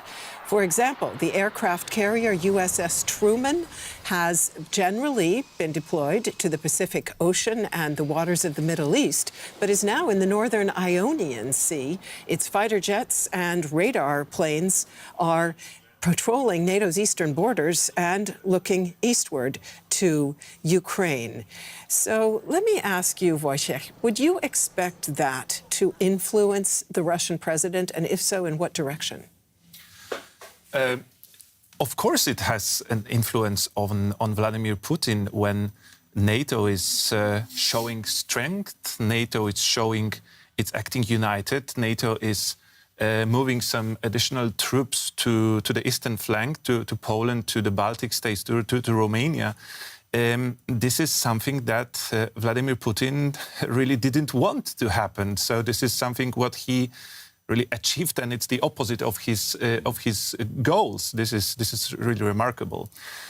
But I believe also these countries on the eastern flank, like Poland, or especially the smaller countries like Lithuania, Estonia, they are really willing to get this attention from NATO. They want NATO to be there. They want NATO to send these signals, even if it's a verbal signal saying we want allow an inch of our NATO territory to be attacked by Russia.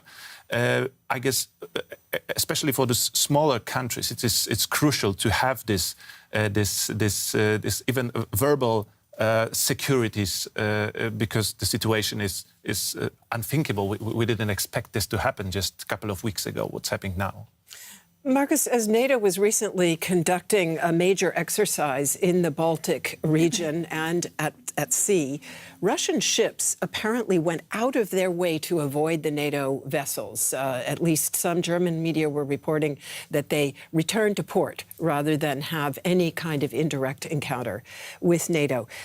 Can you confirm that? And would you say that that indicates that Russia, in fact, is not looking to escalate, but would rather avoid a direct confrontation? Yeah, absolutely. And this is exactly in line with all our historical experiences during the Cold War, that despite the rhetorical aspirations or rhetorical escalation, to put it this way, the Soviet leadership and now the Russian leadership has been always very keen on avoiding a direct military confrontation,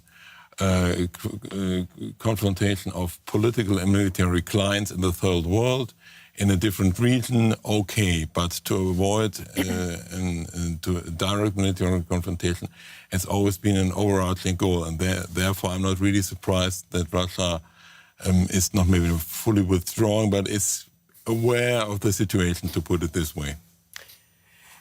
In the fight against Russia, Ukraine has now established an international legion and urged foreigners to fight with its forces.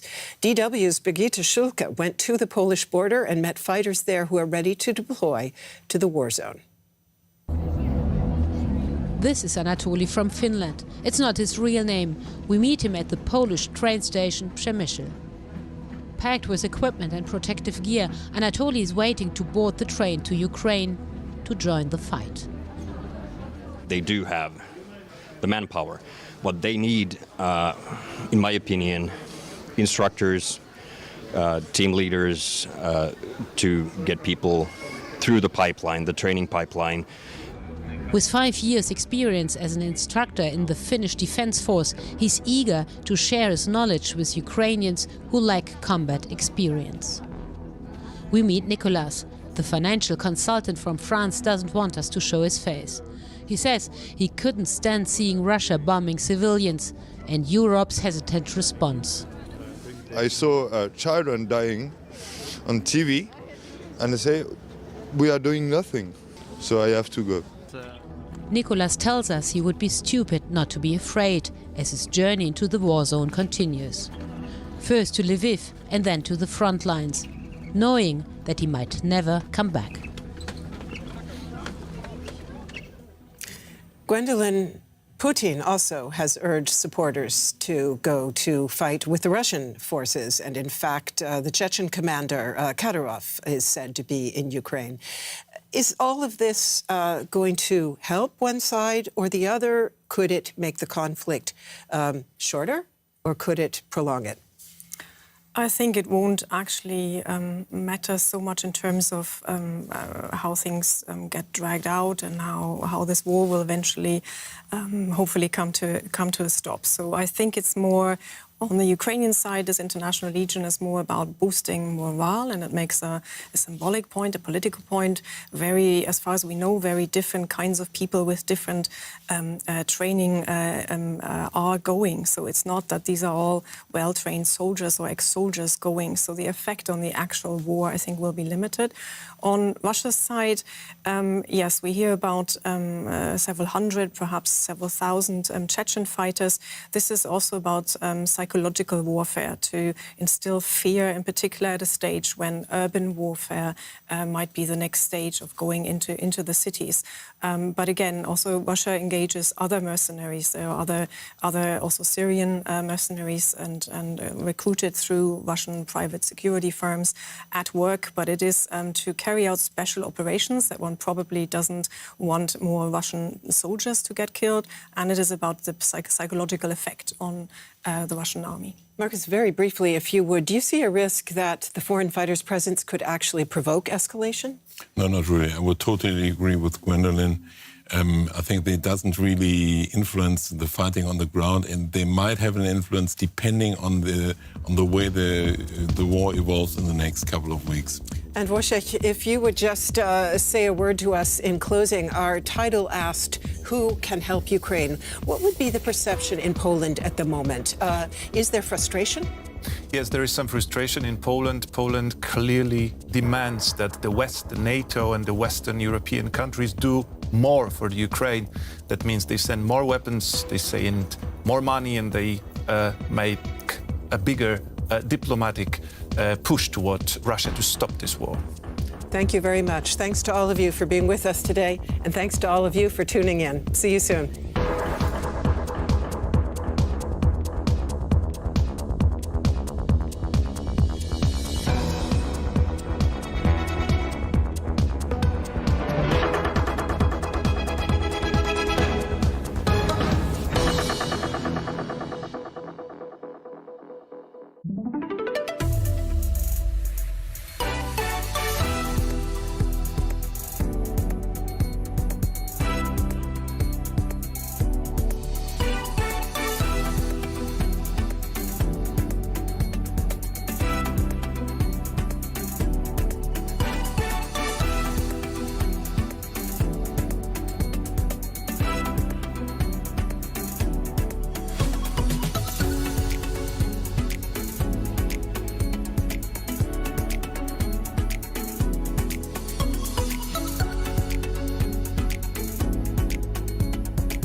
On the high seas.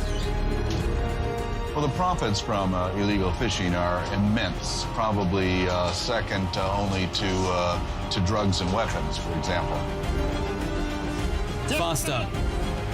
A journey across the ocean on the trail of kingpins on the deep blue sea. In 15 minutes on DW. Enter the conflict zone with Tim Sebastian. The Ukrainian port of Mariupol has withstood Russia's relentless onslaught, but the city is all but destroyed. Is this how Russia plans to strangle other cities across Ukraine? My guest this week is Markian Lubkivsky, advisor to the country's Minister of Defense. How long can this all go on? Conflict Zone. In 90 minutes on DW.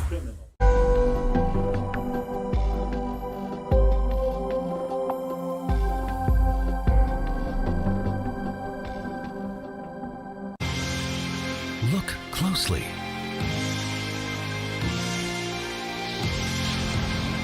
Listen carefully. You don't know how those simple things you miss until they're gone. Feel the magic. Discover the world around you.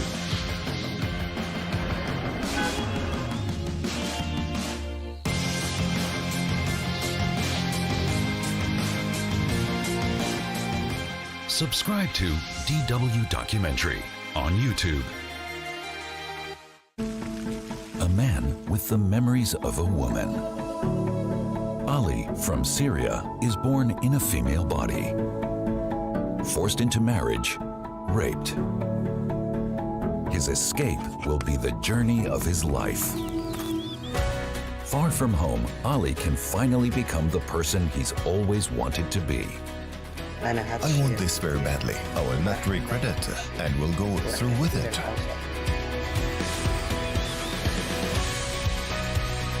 I Was Born in Berlin. Starts March 30th on DW.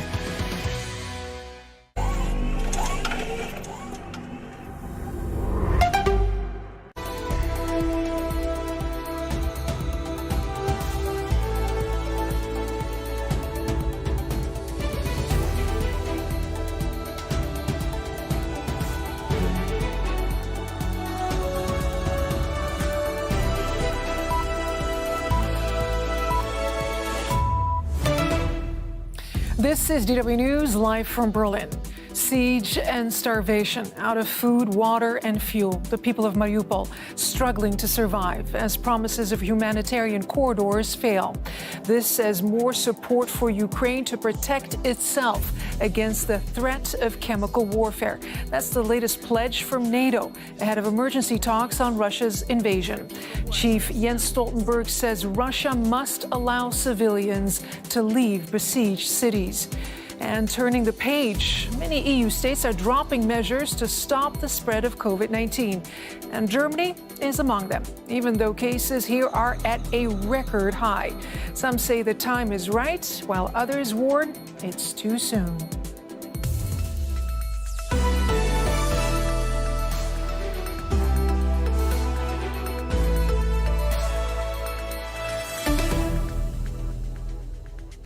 Hello, everyone. I'm Layla Harak. Thank you so much for your company. It's nearly a month now since Russia unleashed an unprovoked war on Ukraine. And today, Ukraine is calling on Russia to allow civilians to escape the southern port city of Mariupol. The local council says Russian forces who've surrounded the city have reduced it to ashes with constant bombing. President Volodymyr Zelensky says 100,000 civilians are trapped without food, water, or medication. Zelensky says Russian forces seized a humanitarian convoy attempting to bring relief to Mariupol's residents.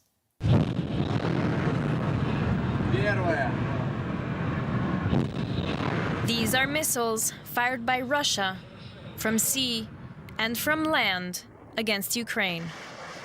These images were released by Russia's defense ministry. As were these, in which Russia claims to have hit a Ukrainian anti-aircraft missile system. But shells aren't only falling on military targets. In Kiev, this home was hit by a Russian strike.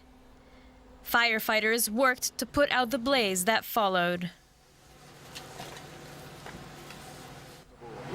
It was a strike on the roof. I walked out of the house to smoke a cigarette, and when I went back inside, it happened. The ceiling collapsed. In Mariupol, the city under siege hit relentlessly by Russian bombing, satellite images show the extent of the devastation. Life is hell for people who are still stuck in the city. Russia has used more than 1,000 missiles against peaceful Ukrainian cities. Countless numbers of aerial bombs. Russian troops have destroyed dozens of our cities. Some have been burned to ashes. In many cities and villages under Russian occupation, our people can't even bury their dead relatives with dignity. These buses are headed close to Mariupol. They're intended to collect people who managed to flee the besieged city and take them to safety. In total, 9 humanitarian corridors are planned for Wednesday to evacuate civilians from towns and cities in different parts of Ukraine. Maria Avdiva, a Kharkiv resident working at the European Expert Association, told us about the current situation in Ukraine's second largest city. Yes, Kharkiv is still under systematic shelling from Russian troops. It means that Russia is not able to do anything on the ground, so they fail with this plan to get capture of Kharkiv or to encircle the city. That's why Russia now uses these tactics of terrorizing civilians. So the shelling doesn't stop day and night. It goes all day long, and it threatens civilians, and that means that people which were living in the houses that were destroyed because of the shelling have to flee the city. And according to the latest information, reports give us the number of more than 1,000 buildings totally destroyed in Kharkiv. And that means that if one of the apartment buildings is destroyed, all the nearby area is not in the conditions that there will be people living, because it means there is no heating, electricity, water supply also in the nearby buildings because the pipes are broken. And Russia is deliberately also targeting civilian infrastructure. It means electricity, heating station, water supply. So all of these is being targeted by Russian troops to create this humanitarian crisis in Kharkiv and make people flee the city. Is it possible for people to leave? Is there a safe passage out of Kharkiv? So Russia is not able to encircle the city. Russian troops are now situated on the north and northeast of Kharkiv. There is a stalemate there, so they do not advance. And even more, Ukrainian troops can't do counter-offensive, counter-attacking them. So that means that the southern and western parts of Kharkiv so the roads are functioning to and from the city, although it is not safe because Russia is shelling that areas as well, not as intensive as the areas to the north, but then still. And this means that if people are going in and out in their cars, they might become target for Russian missile attack. And we had seen so many images when people were queuing in front of the shops to get some food supplies or bread. And these lines of people were shelled by Russia, and there were casualties among people that went out just to get some food. And that was Maria Avdiva, a Kharkiv resident working at the European Expert Association. Here's a look at some of the other developments related to the war. Poland has expelled 45 Russian diplomats who it says are Kremlin spies. A spokesman for the government said it was part of Warsaw's dismantling of the Russian Special Services network in Poland. Russia says the accusations are groundless, and it reserves the right to take retaliatory action. Vladimir Putin says Russia will start charging what he called unfriendly countries in rubles for the gas they buy. Putin said a freeze of Russia's assets by foreign nations had destroyed Moscow's trust in, quote, compromised currencies like the dollar and the euro. A military funeral has been held for a Russian naval commander killed by Ukrainian forces on Sunday. Andrei Pali was born in Kiev but reportedly pledged his allegiance to Moscow following the fall of the Soviet Union. He was the deputy commander of Russia's Black Sea Fleet. NATO leaders are preparing to meet for an emergency summit on Ukraine. U.S. President Joe Biden due to join other heads of NATO member states in Brussels on Thursday. The alliance is balancing more military help for Ukraine to fight the Russian invasion while avoiding a direct confrontation with Moscow. NATO has stationed more soldiers and weapons in Eastern European member states. Secretary General Jens Stoltenberg has also promised more support for Ukraine to protect itself against the threat of chemical warfare. And he implored member states to invest more resources in order to stop the war from escalating. The decisions we take tomorrow will have far-reaching implications. Major reinforcements to our security will require major investments in defense. So I expect allies will agree to redouble their efforts to invest more. There is a new sense of urgency because we cannot take peace for granted. And a short while ago, German Chancellor Olaf Scholz addressed Parliament on the Ukraine war. Well, Mr. Scholz has said sanctions against Russia were beginning to work and would be increased. He also said Ukrainian refugees are welcome in Germany. Scholz opened his speech with an expression of solidarity with Ukraine. Last week, we had President Zelensky speaking to us here in the Parliament. And he said it is hard to keep going without the support of the world. And I am telling Ukraine that they can rely on our support. But there is no consensus on what that support could look like. While Scholz reiterated that Germany will not support enforcing a no-fly zone, Foreign Minister Baerbock defended the arms deliveries to Ukraine.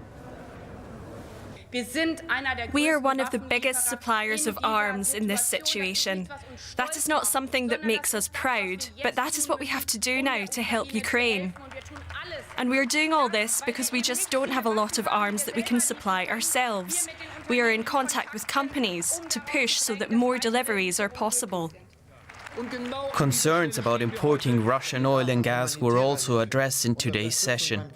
Scholz said that Europe would end its energy dependence on Russia, but also called for caution. Ladies and gentlemen, our dependence on oil and gas from Russia has grown over decades.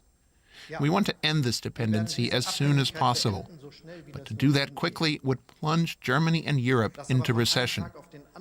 Thousands of jobs would be in danger, and many industries would be on the brink of collapse. This year's budget debate is marked not only by the war in Ukraine, but also by the consequences of the COVID-19 pandemic. Challenges that, according to Chancellor Olaf Scholz, can only be tackled on an international level. Now, in other news, coronavirus cases are at record levels, even as Germany begins phasing out the last of its restrictions nationwide. The country's President Frank-Walter Steinmeier is among those who've tested positive. He and his wife are now quarantining. While the World Health Organization says several European nations are being too rash in scrapping restrictions, only to see a rise in infections. The death rate is down, but more people than ever are ill, including much-needed healthcare workers. It's another hectic day at this clinic in the German city of Hanover. The workload keeps growing, but the number of doctors and nurses is shrinking. Many are off sick with COVID-19. It's having an impact on every area of the hospital. As a result, we can't offer beds to all the patients who need them, and some planned procedures are having to be cancelled. Medical staff shortages also mean entire weeks without any scheduled operations. Around 75% of German hospitals are currently unable to offer their full range of services. Staff shortages affect the entire hospital, across every ward. This is also happening at a time when we're experiencing maximum occupancy. We have more COVID-19 patients in our regular wards than ever before. Across Germany, about 24,000 patients are currently in hospital with COVID-19. Many are only diagnosed after being admitted. But every case means more work, more PPE, more pandemic stress, which has partly shifted from intensive care wards to the regular ones. We have a considerable number of COVID-19 patients on the normal wards who are seriously ill. So it's not just a simple cold, as some people claim. The COVID-19 crisis keeps on changing, and this is especially evident in hospitals, where it's also clear that it's far from over. The world's top-ranked female tennis player, Australia's Ash Barty, has unexpectedly retired from the game at the age of 25. Barty announced her decision just weeks after becoming the first Australian to win the Australian Open in 44 years. Barty says she's leaving the game to chase other dreams. Clutching a trophy, Ash Barty's last outing was as the newly crowned Australian Open champion. She celebrated breaking the Australian drought with bubbles in Melbourne. But as the rest of the world was wondering how many more she could add to her total of 3 Grand Slams, she shed the red dress and returned to the red centre of the country to try and inspire the next Aboriginal Grand Slam champion. Good job, 2 hands, you got it! Yeah, one-y! Giving an unvarnished glimpse of where her next set of dreams lay along the way. I'm fulfilled, I'm happy, and I know how much work it takes to bring the best out of yourself. And I've said it to my team multiple times, it's just I don't have that in me anymore. She leaves the sport as its #1 ranked player.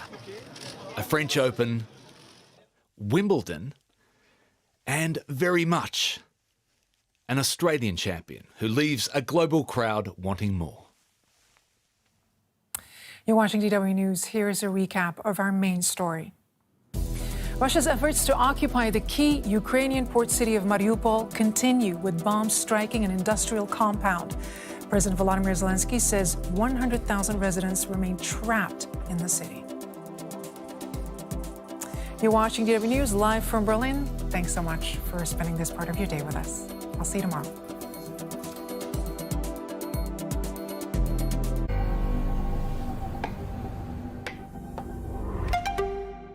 Imagine how many portions of lunch are thrown out in the world. Climate change is only half the story. This is my plastic waste from just 1 week. How much worse can it really get? We still have time to act.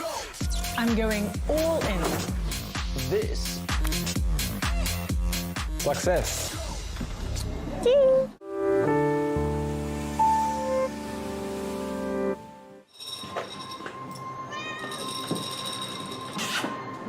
It all started with my cat. As I was feeding her, I wondered where her commercially produced food came from. What kind of fish? And under what conditions was it caught? My journalist's curiosity was aroused. I did some research with my friend Jérôme Pin, and we discovered that industrial fishing has a parallel world, a shadowy world of corruption, slave labour, death, and shameless profiteering.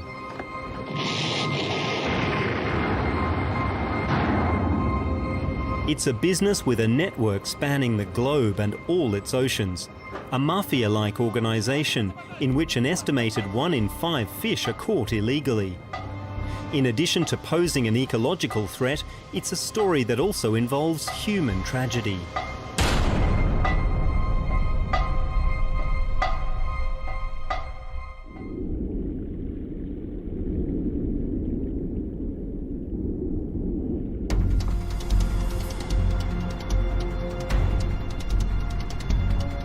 We're going to meet a legend of the sea, a man who has taken refuge in France due to whether they were going to get a place on the train or not, and certainly the majority that we've spoken to don't have any idea of what they're going to do at the other end. This plan is simply about survival. We've actually just been speaking to one family who've escaped Mariupol, a woman and her 15-year-old son. They've made it onto this train and they say they want to leave because they simply don't feel safe in Ukraine anymore. They gave a harrowing account of escaping Mariupol, that southern city on the coast that's been under siege by Russian airstrikes for weeks now. She described the scenes there as apocalyptic and how she and her son managed to escape the city on foot, but then they fell into the hands of Russian forces who, she says, tried to take them to Russia, and they then managed to get seats in a car with strangers and make their way eventually here to Lviv, and they're now on this train on the way to Poland. But I should say it's not just tens of thousands of people fleeing Ukraine and heading to neighbouring countries. We've also met people who are heading in the opposite direction to try and find relatives in the centre of the country because they simply feel safer being together with their families. And I also met 3 former British soldiers here at the station around an hour ago who didn't want to be on camera. They didn't want to be identified because they said they'd get in trouble with the British government for being here. But they've come to join the fight in Ukraine, and we're heading towards Dnipro, a city in central Ukraine. I asked them what it was that triggered their decision to come over here, and they said it was when they saw the scenes of that bombed maternity unit in Mariupol. I asked how long they were going to stay. They had no idea. They said, how long is a piece of string? Certainly everyone you meet here has a story, and the majority of those stories are absolutely heartbreaking. But certainly for now, this is the latest train to leave for Poland, in a city that is welcoming tens of thousands of people who are fleeing here to safety. And let me just show you this sign.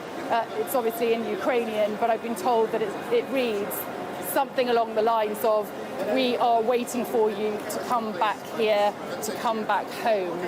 And that's a message to Ukrainian people who are fleeing the country. Sally Lockwood there. I'm talking about those heartbreaking stories that every Ukrainian probably has right now. The bombed maternity hospital, the images of Mariupol razed to the ground, 100,000 people still trapped there without food and water. Well, our correspondent Mark Stone is in Brussels, where NATO leaders are due to meet tomorrow. What do you think, I mean, given the horrific scenes that we're seeing that Sally's been describing, what is the agenda going to be when the international community meets? Yeah, well, it's not just one summit, Sophie. It's 3, which is quite remarkable. I think almost unprecedented. 3 summits in one day. Clearly, some of the leaders will be at all 3, depending on what they're members of. Some won't be. There is the NATO summit, there is the EU summit, and there is a meeting of the G7 as well. All taking place in one day, all being driven, it has to be said, by the American president, who is in the air at the moment on Air Force One on the way here. Just before he left, he had a few words on the South Lawn of the White House, was asked lots of questions which he was not willing to answer, but he was asked one of them he chose to answer, and that was whether he believes that Vladimir Putin could use chemical weapons in Ukraine, and he said yes. He is now, as I say, on his way here. His first meeting when he gets here tonight. He arrives in a couple of hours' time. He will have a meeting either tonight or early tomorrow morning with Jens Stoltenberg, the NATO Secretary General. And then there will be so many other bilateral meetings with different leaders, meetings together. And I think 3 broad objectives of the NATO summit, certainly tomorrow. The first will be further sanctions on Russia, on members of the Russian Duma. I think we can expect that the Russian parliamentarians will face individual sanctions as well. What good will that do? Well, the sanctions hitherto have not stopped Vladimir Putin. They haven't stopped the war.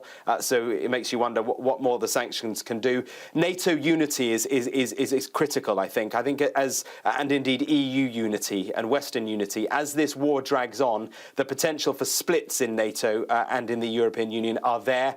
And I think the American president wants to make sure that that unity remains absolutely intact. And clearly there are issues like energy. Various European countries rely heavily on Russian energy. Vladimir Putin mentioned that himself today, said that he was going to start charging in rubles for energy, an attempt to shore up up the ruble, to weaken the dollar. And countries like Germany are saying that they will not stop buying Russian energy because they simply can't. It would plunge Germany into a recession if they stopped buying Russian energy. So there'll be issues there to discuss. And I think one key headline will be a massive bolstering of NATO forces into Eastern Europe. In fact, it's already happening. But they will formally announce it tomorrow. We're talking about a doubling of the number of NATO servicemen and women on the eastern flank of NATO. 8 battle groups, new battle groups will be placed in Bulgaria, in Hungary, in Romania, in Slovakia. 100,000 American soldiers. This is all necessary, say the West, because they need to defend NATO against a very unpredictable enemy in Russia. But also the question has to be asked, will it be very dangerously provocative as well? How will President Putin react? There's been more talk of nuclear weapons, nuclear strikes, very, very frightening language coming out of the Kremlin. And I put that to the NATO Secretary General this afternoon. Could you outline how NATO defends itself against a nuclear attack? Because it's clear that on Russian state media, they are openly, propagandists, pundits, people close to the Kremlin are now talking in pretty straight and stark terms about a nuclear attack. How does NATO defend itself against a nuclear attack? Thank you. Russia must stop its nuclear saber rattling. This is dangerous and it is irresponsible. NATO is there to protect and defend all allies, and we convey a very clear message to Russia that the nuclear war cannot be won and should never be fought. One other bit of news that has just emerged, again coming from the United States, the Secretary of State, Antony Blinken, has said that he now believes, or the US State Department believes, that Russian forces have committed war crimes in Ukraine. I think for many on the ground in Ukraine, this is a statement of the obvious. I think many would think that. Mark, thank you very much for the update there. Mark Stone there reporting for us on the latest from that NATO meeting. You're watching the News Hour at 6. Coming up, Russia expressed an interest in hosting Euro 2028. That's despite being banned from international football.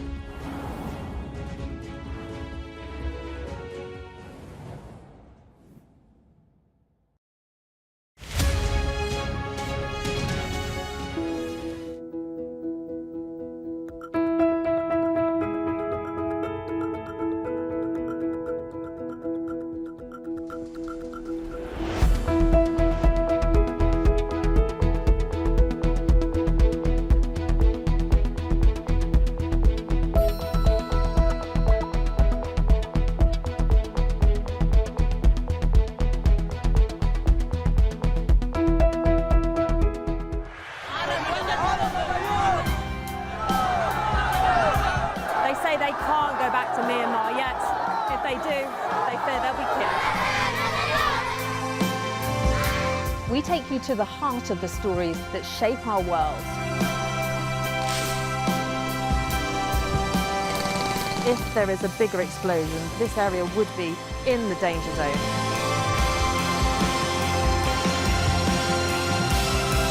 These traffic jams snake for hours up and down this hillside. It means pressures aid can't access those in need. You can see the depth of the water. If you have a look in front of us, there are people wading through it.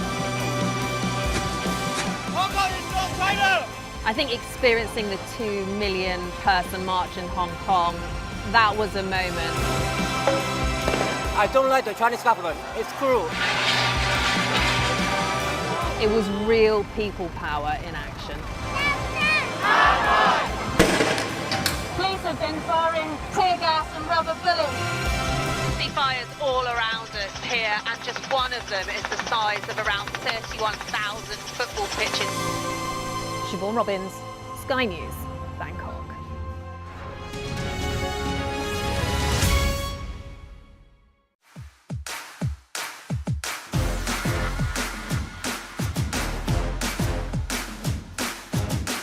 I love my job because I get to do something that is contributing to a better future.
ba ma dalee commencé liggéey bi yokkute bu bari am nañ ko ci.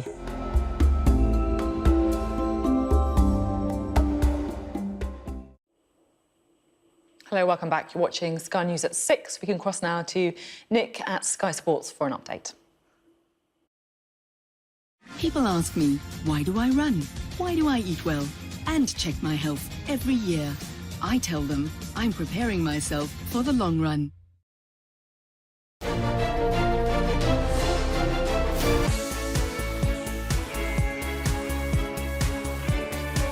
The reason why I put out that tweet is just because with the media, and especially when we talk about, say, the beauty standard, or even when we talk about track and field, shot put is not an event that many people know. And also I'm a bigger woman. You know, I don't fit the track and field body stereotype. It's just nice to be able to represent a group that's also a part of this community that hasn't really been represented so much. You've obviously spoken very honestly about mental health and the struggles. How would you best describe it? You're drowning and it's like you can see the surface, but it's like you can't save yourself. I'm not sure if too many people know what Mississippi is, but it's very old school when it comes to things. And for me, being a young Black gay woman in a school environment where I didn't see people who, you know, like represented what I represented, or being at this level and being unique and people not understanding me, or people not trying to understand me, made it that much more frustrating, because it was like, I'm offering this, but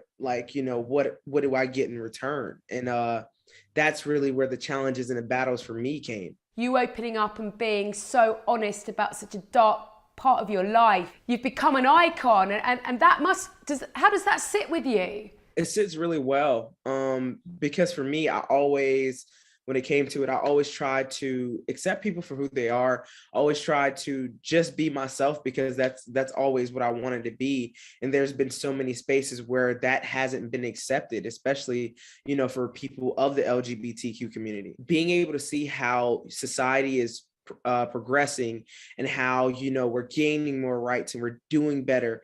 I just want to be a part of that push for that next generation to feel more comfortable in their own skin. Like, I remember being forced out of the closet in the 5th grade and what that felt like, and being able to create a space now where kids can come out and feel safe is just something that I would love to be able to do. When you're at the Olympics and you are on that, you're about to receive that medal, and that protest or that celebration, whatever you would call it, where did that come from? Had you thought about it a lot? I thought about it a lot leading up to that, because I knew that my story could inspire so many people. The amount of times that I could have given up or could have lost my life along this journey is insane. And I know that in life, there are so many people who aren't throwing the shot put that are experiencing similar things. So when I got up there, I knew that moment was big. Why do I choose to live life healthier with Vitality? I'm getting ready for the long run. Coming up on the News Hour at 6, we'll be discussing the Chancellor's spring statement with the former Chancellor Ken Clarke.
Hello, welcome back. Households are facing the biggest fall in living standards on record, despite the measures announced by the Chancellor in the spring statement. Well, we can speak now to the former Chancellor Ken Clarke, who is now in the House of Lords. Thank you very much for being with us this evening, Mr Clarke. What was your reaction to what the Chancellor announced today? I thought it was OK.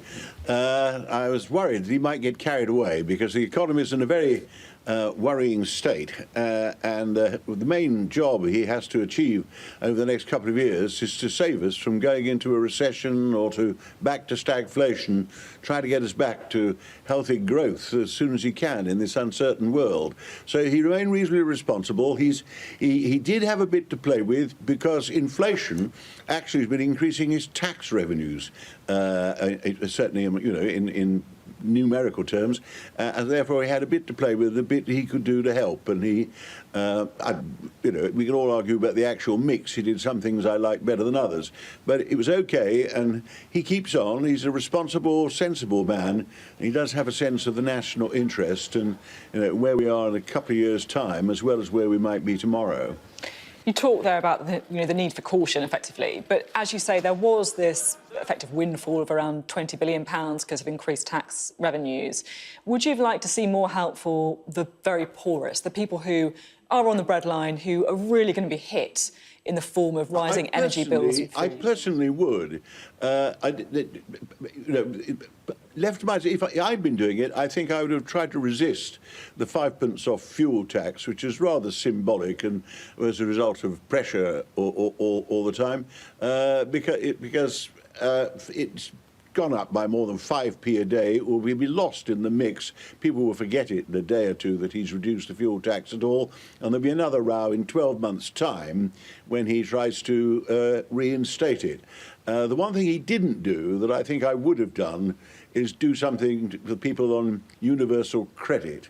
There's very little in this for people who've lost their job, haven't got a job, the very poorest. And what we don't want, as living standards are about to drop in this acute crisis, we don't want to see more people going into abject poverty. So that's the one thing I would have done, and I probably wouldn't have done the fuel tax. You talk there about people going into real poverty. I'm sure you won't mind me describing you as someone who's, been a keen observer of politics for some decades now. We're talking about, a drastic fall in living standards, the most on record. Have you ever really seen anything like this? No, Rishi's unlucky. This is completely unprecedented in my lifetime, certainly in my political time. The economy just keeps being hit by severe blows. Hard Brexit, COVID, now Russian sanctions because of the Ukraine war. These are dreadful blows, and we're about to see huge surges in inflation. Certainly the last two aren't the government's fault, but you have to steer the economy through them and make sure it comes out in a healthier state as soon as you possibly can. That's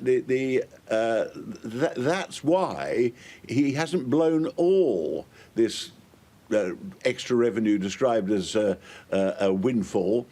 He has continued to try to get debt back to an acceptable, affordable level, because as interest rates go up, debt's going to get more expensive, and he's tried to get the total level of debt continue falling compared with our GDP. What we need to do, of course, is get back to healthy growth with low inflation as soon as possible. But over the next uncertain 12 months, we've no idea quite what to expect because the Ukrainian war is still going on, and there's worldwide disruption to supply lines and worldwide inflation in energy costs. So all that's still to be coped with. He was right not to just blow the lot. I'm interested to get your view on what's going on with taxes. Rishi Sunak says this is the biggest net cut to personal taxes in over a quarter of a century, but the OBR say that actually the net tax cuts announced today only offset a sixth of the tax rises announced by this Chancellor. Can Rishi Sunak really describe himself as a tax-cutting Chancellor yet? Well, that was a hard sell. I mean, he was quite impressive the way he tried to get it across. That was presentational. No, the OBR are correct. Rishi had to spend enormous sums of money on the furlough scheme, which was a huge success. The economy could have collapsed when we hit the brick wall of lockdown almost 2 years ago. Then he had to spend more enormous sums of money on the health service as a deal with the health consequences of the COVID outbreak. Our debt has soared to an extraordinary level, and he has had to be a tax-raising chancellor. This only slightly offsets that. The other thing I think he was unwise to do, reckless to do, was to keep sticking to this cut in income tax in 2 years' time. He seems determined to cut income tax before the next election. Now he's announced it, he's going to have to stick to it. And that may involve doing all kinds of things or not being able to do things that he might want to do over the next 2 years. And nothing wrong with a 20 pence standard rate of income tax, in my view, probably because that's the target I set for it as I moved income tax down towards it when I was Chancellor. But I put up other taxes, but I didn't have to put up taxes to the extent that Rishi has been forced to do. Presenting it as a great tax-cutting bonanza is, you know, all part of salesmanship, really, but it's not a frightfully accurate description of the package. Is it political, you think, this, or a coincidence that the income tax cut comes in the same year as the election? Well, he keeps stressing that he wants to reduce income tax before the election, as though an income tax cut on its own sort of buys an election result. He seems, I mean, whether the Prime Minister is pressing him for a popular income tax cut on the eve of the election, I don't know. But it is entirely political. To actually start saying now what your tax position is going to be in 2 years' time at such an uncertain moment in the middle of an acute crisis is just tying your hands far, far too rigidly. Were he able to do it? Well, he could decide to do it in 2014. He's now 2024. He's now committed himself for the next 2 years. He's got to make provision for a penny off the standard rate of income tax. Whether it works in making the government more popular will depend on what else is happening to the economy at the time. I'm very interested to get your thoughts on Ukraine and the sanctions that the international community has imposed. There's been some criticism of countries such as Germany, for example, for not doing more on the energy they buy from Russia. Do you feel that the international community has gone far enough in the sanctions against Russia?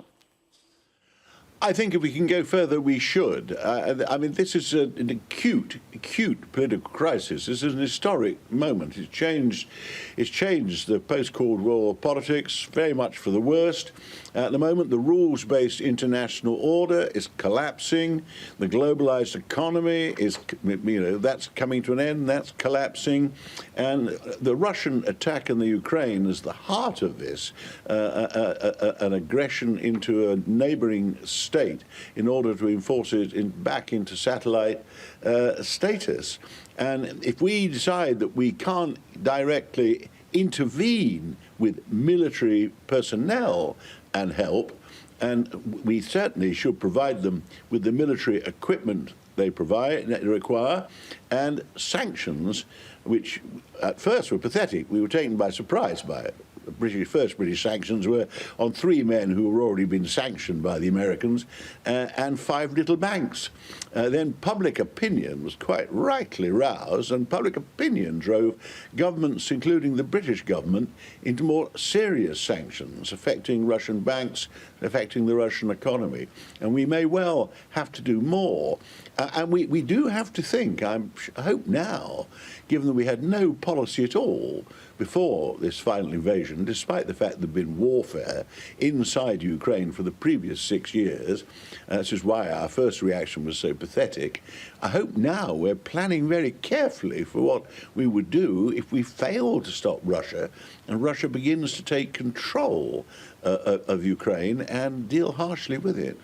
Very quickly, because we are out of time, but I get to talk to you so rarely, I can't, forgive me for squeezing one more in. I've not been doing interviews so much recently as I'm avoiding questions on Borisgate. Well, this is just very quickly, and you can see it coming a mile off. You said that the Partygate row, the gatherings inside Downing Street in lockdown, fuelled incredible cynicism, and that the Prime Minister is in one hell of a mess. Is he still in one hell of a mess, or do you think all is now forgotten? That's one of the rare occasions when a journalist got me to answer questions on the subject. I think Putin may well have rescued Boris Johnson, actually. Partygate will come back when eventually the Met Police stop messing about and we're allowed to have Sue Gray's report. But whether it will take off again, I'm not quite sure, but I continue to evade questions on Borisgate. OK, very sensible. Ken Clarke, thank you so much for your time today. Thank you. Ken Clarke there talking us through the spring statement and also, of course, those sanctions. Just some breaking news to bring you now. And Madeleine Albright, the first female US Secretary of State, has died. Her family issued the following statement. We're heartbroken to announce that Dr. Madeleine K. Albright, the 64th US Secretary of State and the first woman to hold that position, passed away earlier today. The cause was cancer. She was surrounded by family and friends. We've lost a loving mother, grandmother, sister, aunt and friend. News there that Madeleine Albright has died of cancer. Returning to Ukraine now, and the Red Cross says a convoy of humanitarian aid has been blocked from entering the southern city of Mariupol. It's feared 100,000 people are trapped there with no food, water, power or medicine. Well, joining us to talk about the challenges of delivering aid to Ukraine is Tarik Jasarevich, who is a spokesperson for the World Health Organization. He's in the Ukrainian city of Dnipro. Thank you so much for being with us. I always think with this war, you get to the level where things can't shock you anymore, but I have to say I was pretty shocked when I saw the drone images of Mariupol and the state of that city that has just been bombed just indiscriminately. How desperate is the situation there and how difficult is it to get aid in? Well, we have all seen shocking images from the hospitals in Mariupol where patients are being lying in the corridors, where the only area of the hospital where there is a little bit of electricity is a surgical theater. We have been trying, together with the other UN agencies, to bring humanitarian aid to Mariupol. Unfortunately, we have not been successful. Where I'm speaking you to from here in Dnipro, we have medical supplies and other supplies ready to go there once there are guarantees for security. We were unable to do so, but we hope very much, and we hope that there will be a negotiated agreement to let us help those health workers who are doing heroic work, risking their lives to basically treat those who are injured and provide basic health services to everyone else. It's incredible. You say the aid is there. We know the people are there who are in desperate need of it. Can you just explain to us what happens when you try to get aid into Mariupol? Well, UN, Red Cross and other humanitarian actors need to work with everyone who is controlling different parts of the territory to get guarantees that this convoy can safely go in. Unfortunately, this has not been the case yet. We have been able, though, to bring medical supplies to other places in this area in eastern Ukraine, such as Kramatorsk, that's in the Donetsk region, or Kherson, which is further south. But unfortunately, Mariupol, that we all can see images about, and Mykolaiv were still not being reached. But let's just put this in perspective. Even if we are able to bring medical supplies to these places, that will not solve the problem. Because health workers will still be in a difficult situation, will still be risking their lives, their health services will still be limited. So what really is needed is cessation of hostilities and peace. Without that, the situation will get only worse. The idea of peace is what we're all certainly hoping for. Do you think it's quite unique, or is this something we've been seeing in other conflicts too, where humanitarian corridors aren't respected? People are not allowed to flee, families, children, not allowed to flee cities under bombardment, and aid convoys not allowed in. Unfortunately, this is not the first time. We have seen this in previous situations and previous conflicts. And let's just put this to another perspective, and that's attacks on health facilities, attacks on hospitals, attacks on healthcare centers, on ambulances, on healthcare workers, on patients. This should never happen, because attacks on health are in violation of international humanitarian law, and these attacks basically limit and restrict access to health services and endangering lives both of health workers and patients. So this should never happen. Unfortunately, in Ukraine, we have already registered 64 attacks on healthcare facilities that left 17 people dead, 35 injured. Probably this number is higher. If you attack health facilities and doctors, this means that there are really no more boundaries to the war.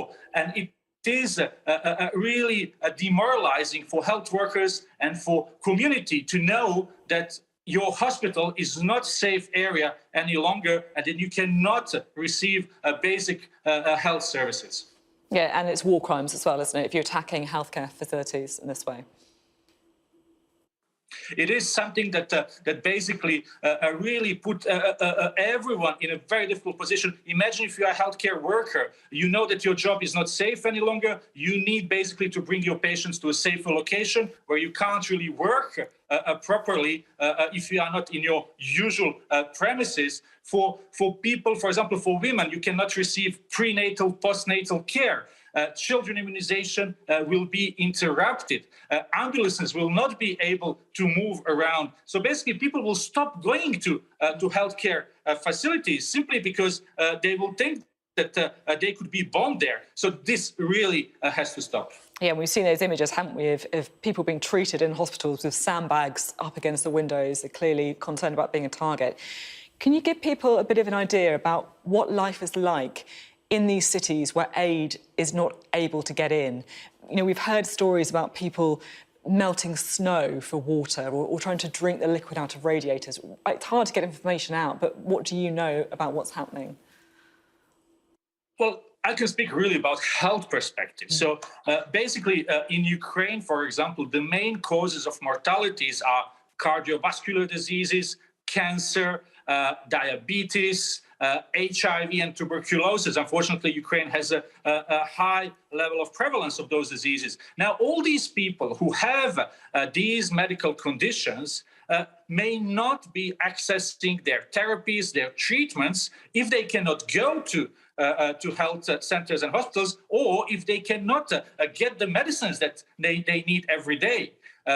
Then, obviously, in every conflict, we have a big number of people who are injured by explosives, shrapnels, flying glass. These people need to be treated. And this is why the first thing that we try from WHO to bring to health facilities and hospitals are surgical supplies. So doctors can treat those who need to be treated at the urgent pace because those trauma wounds need to be taken care of.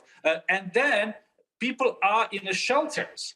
People are in a grouped areas. So there is a risk of infectious diseases. And let's not forget, COVID-19 is still there. Ukraine has a very low coverage of vaccination. Okay. People, if they cannot get the oxygen, people who develop severe COVID will be at risk too. And there is a risk for children to get measles. Polio is unfortunately still there. So just to say that there's a range of health issues. It's not one disease or another. Conflict is basically breaking down the health system, and people with different medical conditions will be at risk. Thank you so much. A very powerful description of the healthcare situation in Ukraine. Thank you for coming on the programme. Thank you. Well, that was the News Hour at 6. Thank you very much for watching. Coming up, we'll have full analysis of the Chancellor's spring statement as he tries to ease the cost of living crisis. That's on Sky News tonight.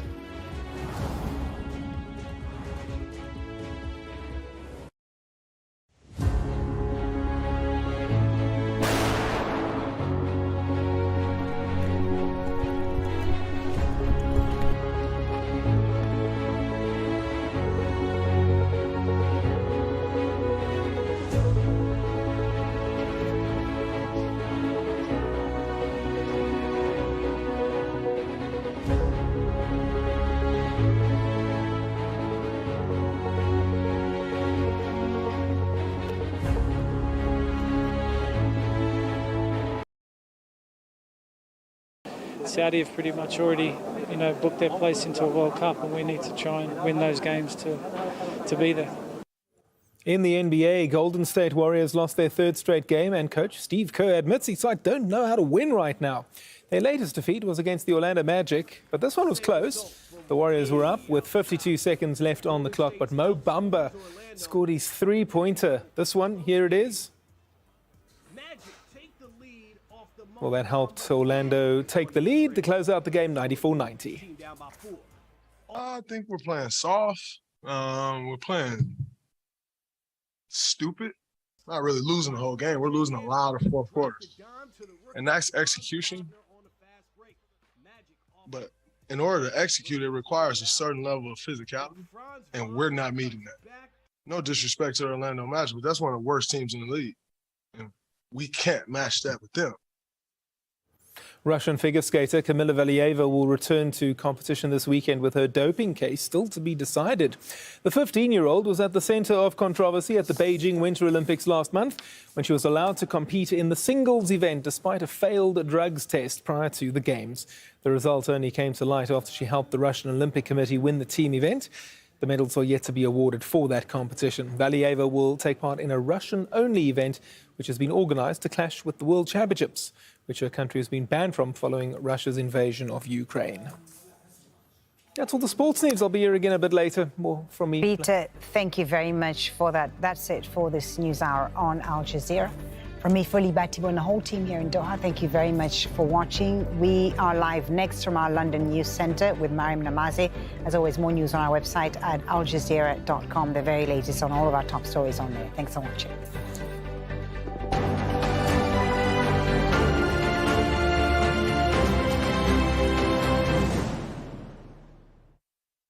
The latest news as it breaks. This is one of a growing number of checkpoints around the city of Zaporizhia. Most of the men that you see here are members of the Civil Defence Forces. They are volunteers. With detailed coverage. Aid workers are focusing on the most vulnerable, but many more need help. From around the world. This is an area that generally sees abundant rainfall, but strong winds, lack of humidity are making it easy for a fire like this one to spread all across. Join the debate. There is no hijab ban. There is a uniform. If anyone here talks about women's rights or social justice, they should be ashamed of themselves.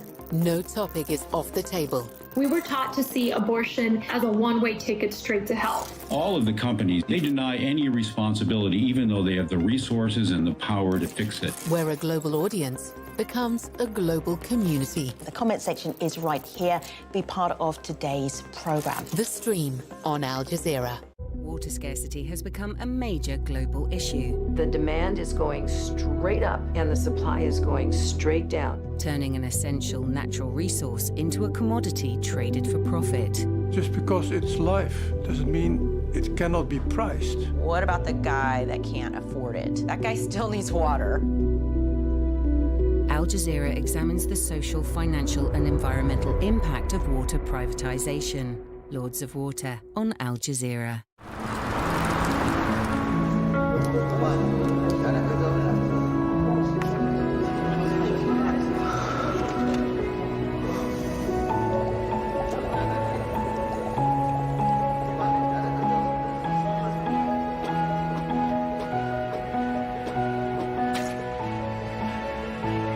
Al Jazeera, wherever you are.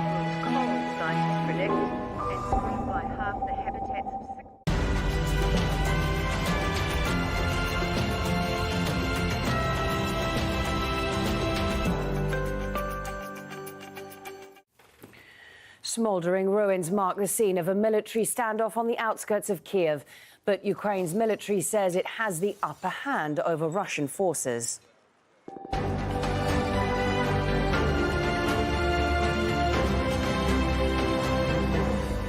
Hello, I'm Mariam Namazi in London. You're watching Al Jazeera. Also coming up on the programme, we look at the fight for survival in a Kharkiv intensive care unit where doctors and nurses are struggling to treat waves of wounded residents. Odessa is a city largely spared from fighting, but as the war moves closer, people there are saying they are preparing for the worst. And our other headline story, shocking disappointment in Afghanistan. Girls are allowed back to school for the first time in months, only for the Taliban to reverse the decision.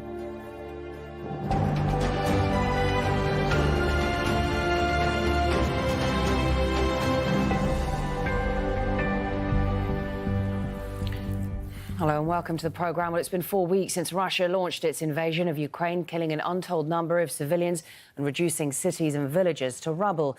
And while Russia gets more isolated politically and economically, it also appears to be losing thousands of soldiers as Ukrainians fiercely defend their country. NATO estimates between 7,000 to 15,000 Russian soldiers have been killed since the war began. To put that into perspective, the Soviet Union lost about 15,000 soldiers in Afghanistan over 10 years. Meanwhile, Ukraine's president says his people are unable to bury their dead. In an address to the Japanese parliament, Volodymyr Zelensky said more than 120 children are among thousands of civilians who have been killed. Just over 10 days ago, Zelensky said 1,300 Ukrainian soldiers have been killed since the beginning of the war. All this while Russia is struggling to seize control of Ukraine's major cities, where hundreds of thousands of civilians are trapped with dwindling access to food, water and electricity. Al Jazeera's Rob McBride reports now from the city of Lviv. Amid reports of counterattacks against Russian forces on different fronts, Ukrainian troops around the capital Kyiv say they've retaken territory, even threatening to cut off stranded units of Russians. There is a big battle, and from official sources we receive information.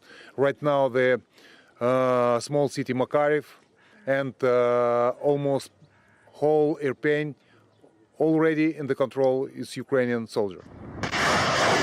Russia increasingly seems to be relying on missile and rocket attacks as its ground forces become bogged down. And the Russian Ministry of Defense has released footage of its cruise missiles launched from land and sea that have been striking targets throughout Ukraine. While Russian forces may have been held in the north and even driven back by counterattacks, according to the Ukrainians, in the south, greater strength and organization appear to be helping Russia make a bigger impact on the battlefields there. In the besieged city of Mariupol, Ukrainian defenders say they still hold a perimeter in the center, but new drone footage shows the scale of the devastation. While it's still difficult for people to get out and for humanitarian aid to get in, both sides continue to operate 9 humanitarian corridors in other parts of the country. Meanwhile, Ukrainian President Volodymyr Zelensky has continued his global charm offensive, this time addressing members of Japan's parliament via video link. As with other direct appeals to the international community, he deftly tailored his message. Following the offensive on the Zaporizhia nuclear plant earlier in the conflict, he touched upon Japan's own experience of nuclear attacks to muster support for his country's cause. There are 4 operating nuclear power plants on our land. There are 15 nuclear units and they are all under threat.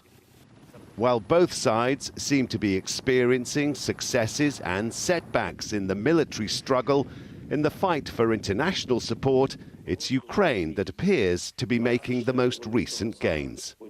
Rob McBride, Al Jazeera, Lviv. Al Jazeera's Imran Khan joins us live now from the capital, Kiev. What's it like there, Imran? Well, the curfew's just about to begin, but it has been another day where strikes took place. The first one took place around 8:30 a.m. local time in the morning. Now, what happened where there were 2 artillery shells landed in front of 2 residential buildings. One of them, the entire front of the building was almost blown away. The entire facade of that building, the windows were smashed in. There were 4 people who were injured in that attack. Then there were loud explosions throughout the day up in the north in those towns that have been the front lines for a couple of weeks now.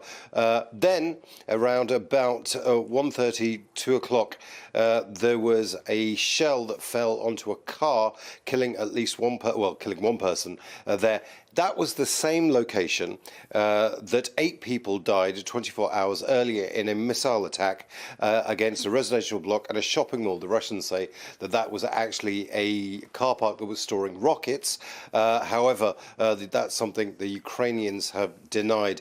So, In the last couple of moments, though, we have heard two very loud explosions take place, likely again in the north of Kiev. And that's really the front line when it comes to these artillery shellings and airstrikes that we've seen in the capital so far. Now, let me bring you up to date. There has been some movement in the towns outside of that. Kyiv and Irpin are two very crucial towns. There's been intense fighting there. The Ukrainians say they've taken both of those towns.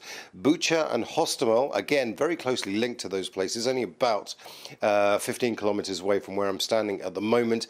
The Ukrainians say they've actually encircled Russian forces there, and they're going to try and drive them out of those places.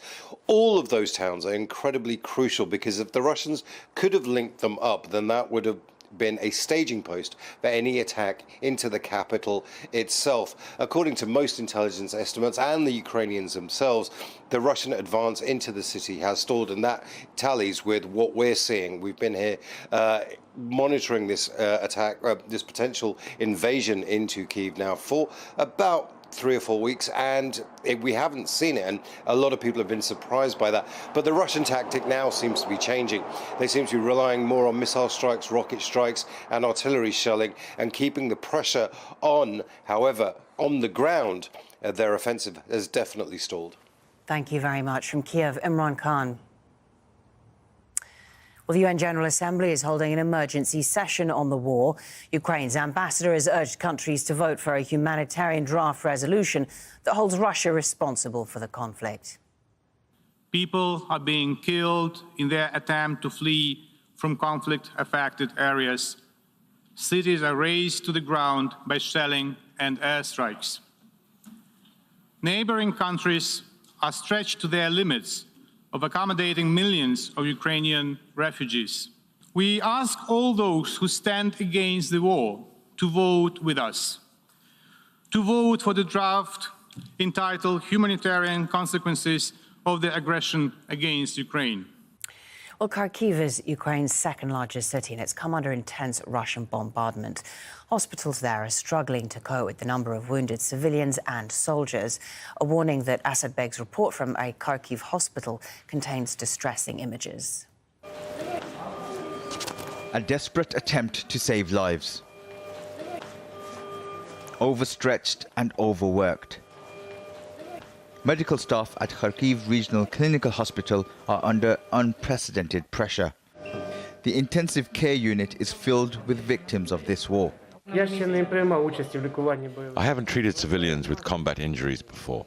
I'm overwhelmed with the amount of cases. Sometimes we receive 10 people from one location, but we've learned to do it quickly, provide aid. It's our experience that counts. They work under constant threat to their own lives. We are standing here and listening to the sound of shelling. I don't know where it will hit. The hospitals in Balaklia and Zolochev are destroyed. In Lozova, hospitals don't work anymore. We don't know what will be today. If the bomb lands, the hospital will no longer exist. The children's hospital is destroyed. The center for blood donation operates from the basement. Many of these people were in their homes when they were hit by shrapnel. The shelling was intense. Then it stopped, then it started again. 3 people were killed immediately. I'm the only one that survived, but have all these injuries. What are the kind of injuries that you're seeing?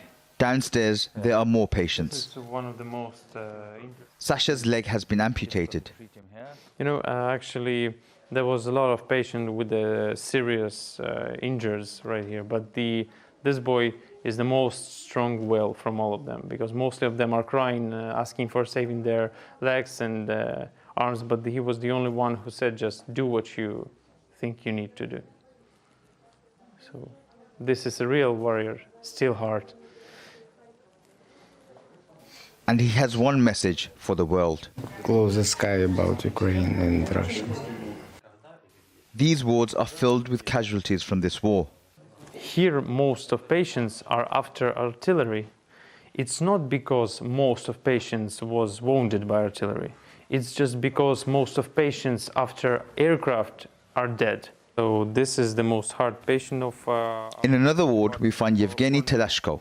He threw his body over his 8-year-old son when he heard explosions. His son was unharmed. Traveling above his chest and then go out here. He was struck by shrapnel. The piece of shrapnel that we see here. We're shown pieces of shrapnel by the staff. This tiny piece killed a woman. By staying here, we are defending our families and working for victory. We are together. We are in a common cause. This is my bed. One. For the staff here, this is their life. They sleep in the corridors to stay close to their patients and hope the walls will protect them if the hospital is hit. 4. And you sleep in the corridor? Yep. Patients like Sasha and medical staff here have all asked for the same thing. Oblivious of the politics around it, they want the airspace over Ukraine and this city closed because it's the damage done from the bombs that are dropped from planes that are causing the most casualties. Asad Beg, Al Jazeera, Kharkiv. Well, elsewhere, we're watching developments closely in the port city of Odessa. It's on high alert for a Russian attack, even though it's largely been spared from the fighting so far. Stephanie Decker is there. Life here now is all about preparing the city for a potential Russian attack. Every day, Odessans come together to fill up sandbags on the beaches and then fill up trucks to fortify areas of the city. While we've been here, there's been shelling. We've seen areas across the waters on fire. There is smoke. We're not exactly sure what exactly is going on there. We're not allowed to film anything. Super sensitive here when it comes to the military operations and installations. But certainly on Tuesday, for the first time, residential areas inside Odessa were hit. People here are telling us that they are feeling what they say is the heat rising, that potentially a Russian attack could be soon. Which is why people here believe that there cannot be enough sandbags filled to fortify this city. You have men, you have women all coming together here day after day, and this is what you see. This production line, sandbags being filmed, being put in trucks and then being carried around to other parts of the city. Odessa is a key port. It is Ukraine's biggest seaport. It is seen to be one of Russia's main targets. So everyone here is saying that they do believe something will happen. We've seen, as I said earlier, an increase already in shelling in the area in the last couple of days, but certainly resolve here remains strong. Everyone we've spoken to will tell you that Russia will not take Odessa. We're going to bring you much more other news as well on the programme. We're looking at gun battles taking place in Mogadishu. Armed fighters there have attempted to storm a heavily fortified military base. And Madeleine Albright, once the highest-ranking woman in the history of the US government, dies at the age of 84.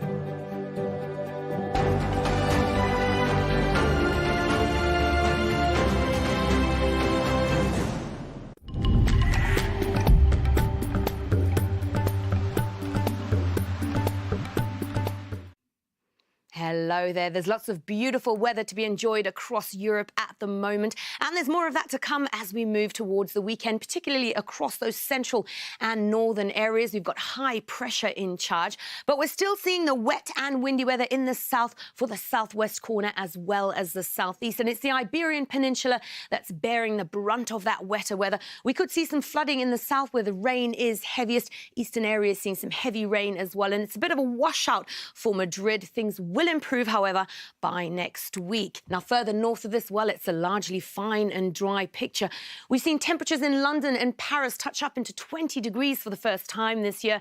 And though we have one day we had to run in honor of our nanny, who literally swam from the southern tip of mainland China to British Hong Kong in search of more opportunities. We were always fascinated by her journey. Now, that journey is a journey that so many have undertaken in various ways around the world over the course of decades and years. And some of the stories featured in your book talk about refugees who fled from East Germany to West Germany, from Mexico and Central America to the U.S., from Eritrea, from Syria. Talk to us a little bit about the story called Cling. It's about two other sisters from a different country. That's right. Our story about Kling is about two amazing Syrian sisters who fled Syria in 2015 and helped keep their overloaded boat afloat. These were swimmers Yusra and Sarah Mardini, who reportedly saved 18 lives while escaping Syria. Yusra made the first ever refugee Olympic team in Rio and the Summer Games in Tokyo. I believe one or both of them are living in Germany now. Both sisters, incredible humanitarians. Talk to us a little bit about, you mentioned why you wrote the book because of your nanny and the story that she shared with you. Talk about the timing now. We know about the various wars going on around the world. What made you write this book now? We wanted to share in the simplest and most humane way possible the stories of escape, stories that are unfolding in the Ukraine, in Sudan, and where people like our nanny were forced to flee their homes. But throughout history, people have been displaced by war, poverty, repression, violence. And we wanted to depoliticize migration and really point out illegal immigration is a meaningless term. Despite tremendous obstacles, refugees and migrants have had prosperous, productive lives beyond the trauma. Our book includes the Universal Declaration of Human Rights, including Article 14, which says that everybody has the right to seek and enjoy in other countries asylum from persecution. That's on the very last page of the book after the various stories that you've compiled for this book. Talk to us about why you decided to make this a children's book, why you think that it's important for children to understand the people that we call refugees, people who were forced to flee from their homes, from their countries to foreign places for various reasons. My twin sister Ming and I are children's book authors, but really this book is for anybody from 7 to 70 or older. We hope that you'll order it from your local bookshop or via Amazon or bookshop.org.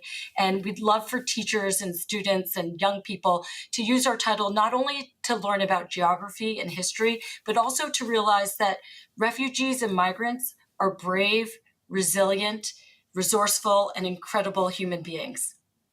Wai Chen, co-author of Escape, One Day We Had to Run. Thank you very much for your time. Thank you for having me. Ukraine's President Volodymyr Zelensky says the war in Ukraine could prompt famine in other parts of the world. Zelensky warned that Russian attacks are preventing farmers from sowing crops and blocking ships from leaving Ukraine's ports. Ukraine is one of the world's largest producers of wheat, and the effects of the conflict are already being felt in other countries. Every morning, this stall in Kenya's capital, Nairobi, bakes chapati flatbread out of wheat flour. It's a typical local breakfast, but customers can barely afford it anymore. It's gotten more expensive. I have to pay double the price now. Life has gotten extremely expensive. Samuel Mosse runs the small bakery with 4 employees. The cost of wheat flour and sunflower oil has been rising for a while. But now he fears it's getting even worse, driven by Russia's war on Ukraine. We're following the war because we need to know what's happening. Some of the products which we use come from both those countries. The whole world is worried. In Kenya, around a third of imported wheat comes from Russia and Ukraine. The global market price for the grain has already increased massively.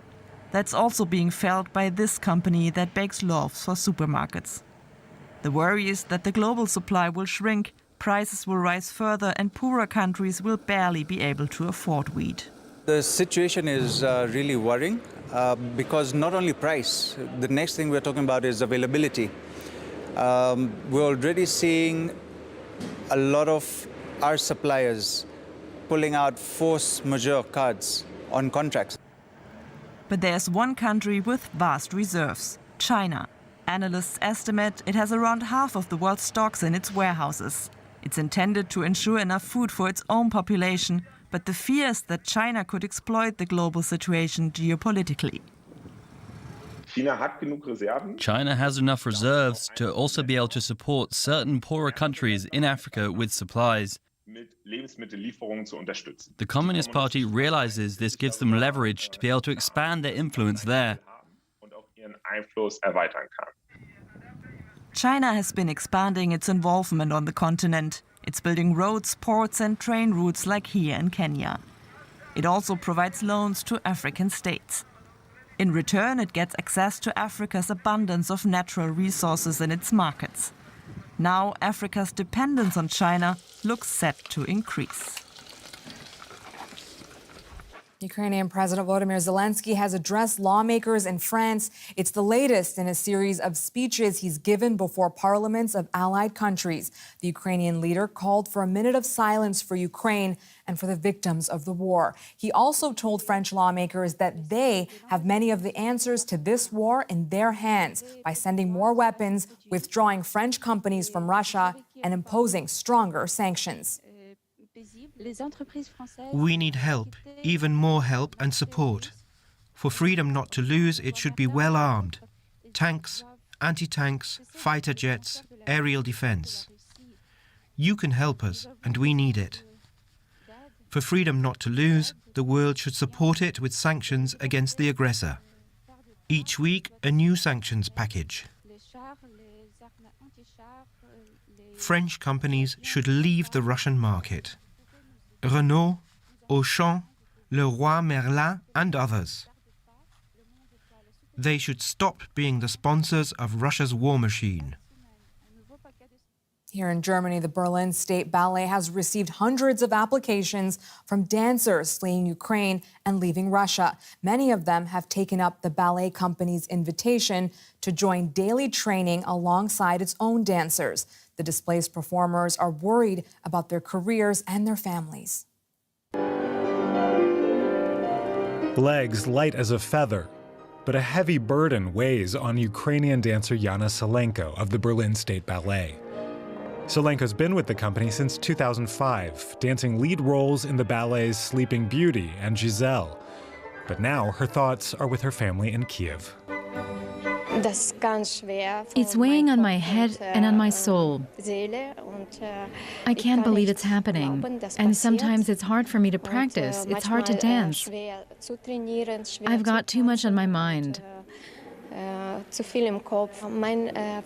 I've got my father and my two brothers in Kiev. I call them every day to ask if everything is okay. My father loves Ukraine, he loves Kiev, and he wants to stay there. He says if something happens, then that's how it is. He says he's Ukrainian and he's going to stay there till the end. There are Ukrainians and Russians among the dancers. Some have just arrived, hoping to find a new job.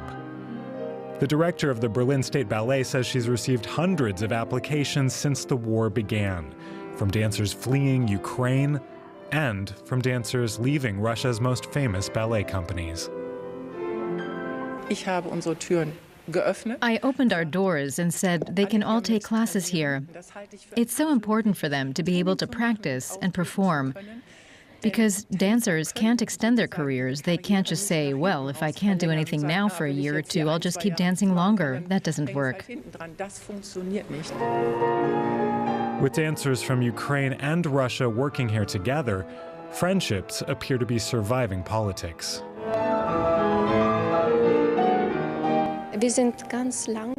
We've grown so close, like brothers and sisters.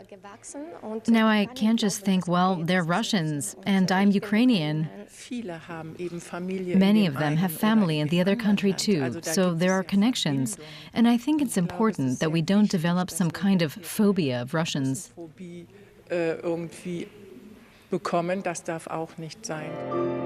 The company will continue performing classical Russian ballets, including Sleeping Beauty. The world's top-ranked female tennis player, Australia's Ash Barty, has unexpectedly retired from the game at the age of 25. Barty announced her decision just weeks after becoming the first Australian to win the Australian Open in 44 years. She says she's leaving the game to chase other dreams. Clutching a trophy, Ash Barty's last outing was as the newly crowned Australian Open champion. She celebrated breaking the Australian drought with bubbles in Melbourne. But as the rest of the world was wondering how many more she could add to her total of 3 Grand Slams, she shed the red dress and returned to the red centre of the country to try and inspire the next Aboriginal Grand Slam champion. Good job, 2 hands, you got it! Yeah, one-y! Giving an unvarnished glimpse of where her next set of dreams lay along the way. I'm fulfilled, I'm happy, and I know how much work it takes to bring the best out of yourself. And I've said it to my team multiple times, it's just I don't have that in me anymore. She leaves the sport as its #1 ranked player. A French Open, Wimbledon, and very much an Australian champion who leaves a global crowd wanting more. America's first female Secretary of State, Madeleine Albright, has died. She served as President Bill Clinton's Secretary of State from 1997 to 2011. Before that, she was Washington's ambassador to the UN. She was born in 1937 in what was then Czechoslovakia, then emigrated to the United States as a child in 1948. Her family said she died after a battle with cancer. Madeleine Albright was 84. You're watching DW News. Here's a recap of our main story. Russia is continuing its efforts to occupy the key Ukrainian port of Mariupol, with bombs striking an industrial compound. President Volodymyr Zelensky says 100,000 residents remain trapped in the city. This is DW News. Thanks for being with us.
The conflict zone with Tim Sebastian. The Ukrainian port of Mariupol has withstood Russia's relentless onslaught, but the city is all but destroyed. Is this how Russia plans to strangle other cities across Ukraine? My guest this week is Markian Lubkivsky, advisor to the country's Minister of Defense. How long can this all go on? Conflict zone. Evidence and building next on DW. International criminal.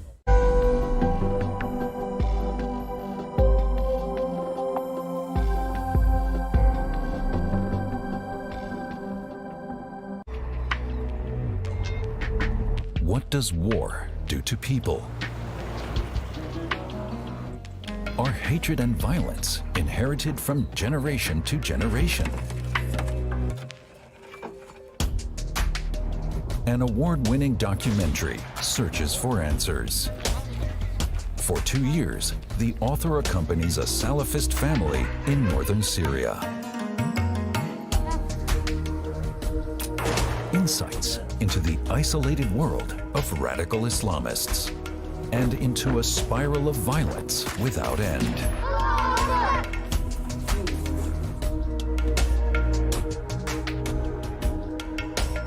A film about family, faith, masculinity. Of Fathers and Sons starts April 16th on DW.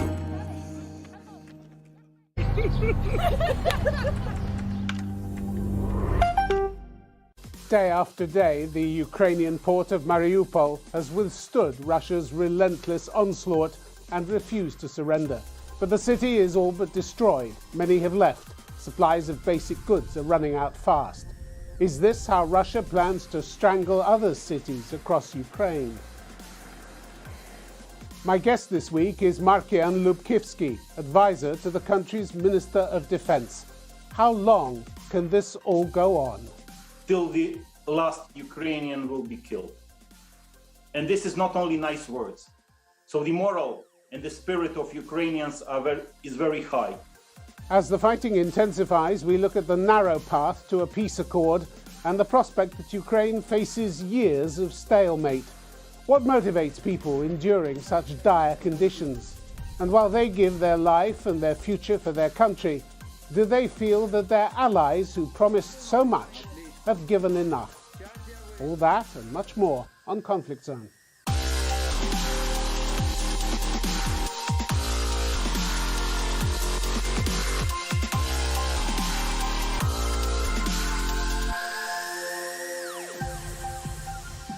Markian Lubkivsky, welcome to Conflict Zone. Thank you for having me with you.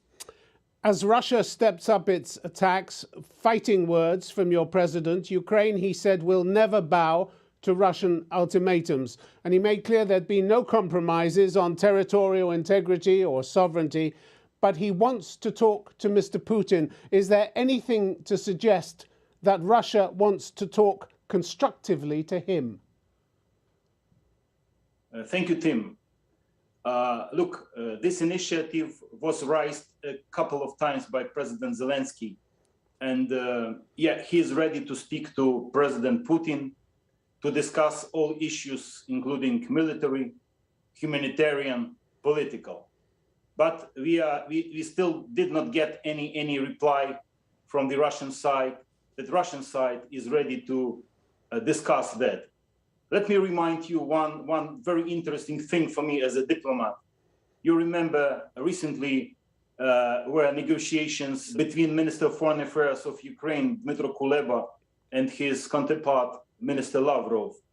And after that negotiations, there was a statement made by Lavrov. He said that Russia will never attack any European or other European country.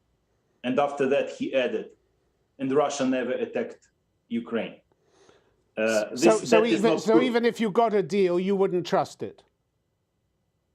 Is that what you're saying? We need to have very strong guarantees provided not only by Russia, but also by such countries as the United States, United Kingdom, G7, European countries, EU, and probably our neighbors.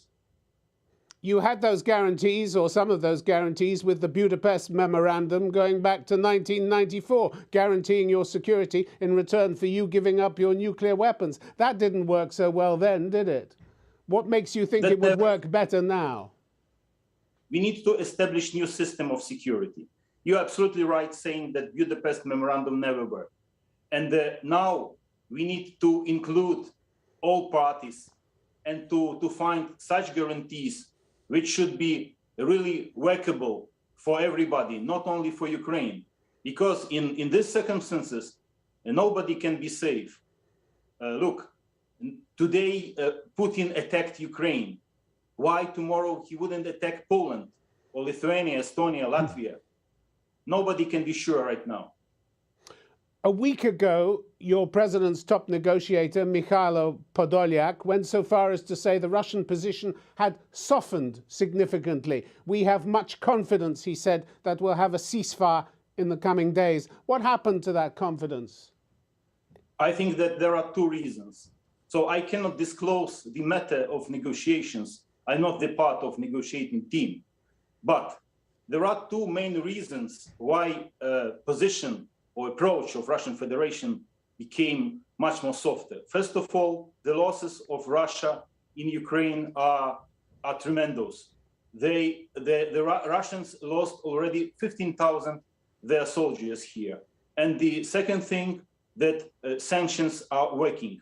So these two reasons are the base or the matter why Russians are ready to speak to speak in a much more softer way. But there's some suggestion in the West that Russia sees negotiations not as a way to end conflict, but as part of that conflict. As one diplomat said, just a way of dialing up and dialing down the tempo to suit Russia's needs. What do you think?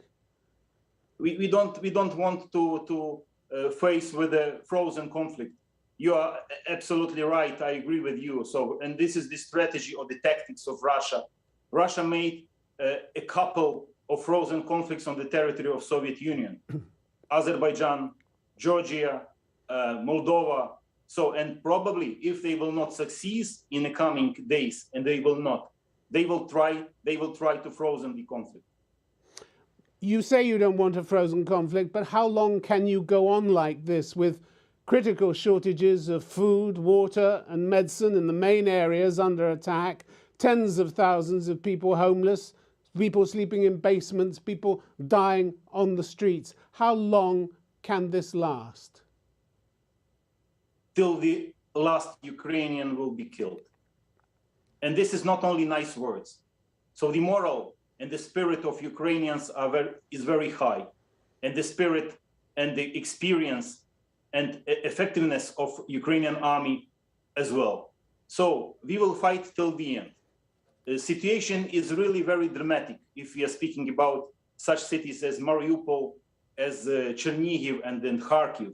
So I got an impression that Putin is going to demolish Ukraine totally and to kill all Ukrainians. So it looks like this is his strategy and this is his main goal. But we will fight till the end.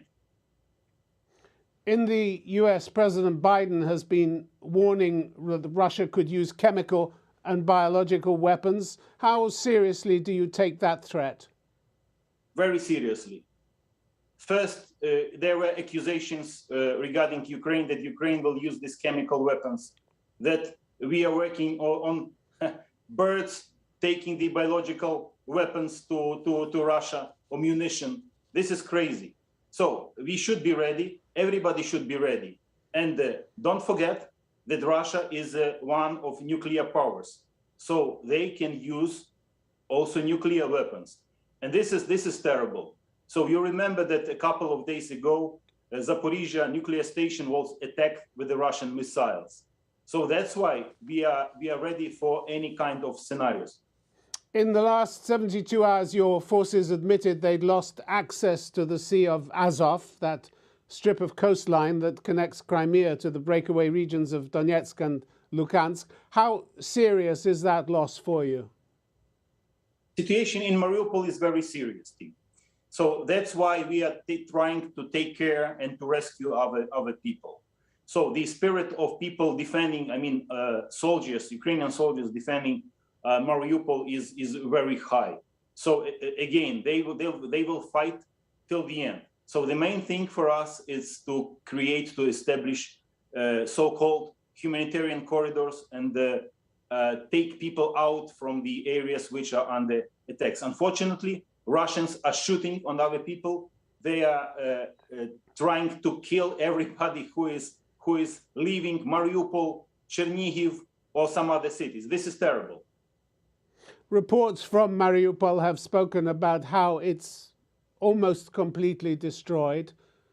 Is it close to the end? Is it close to the point where it simply cannot take any more? 90% of the infrastructure of Mariupol is demolished.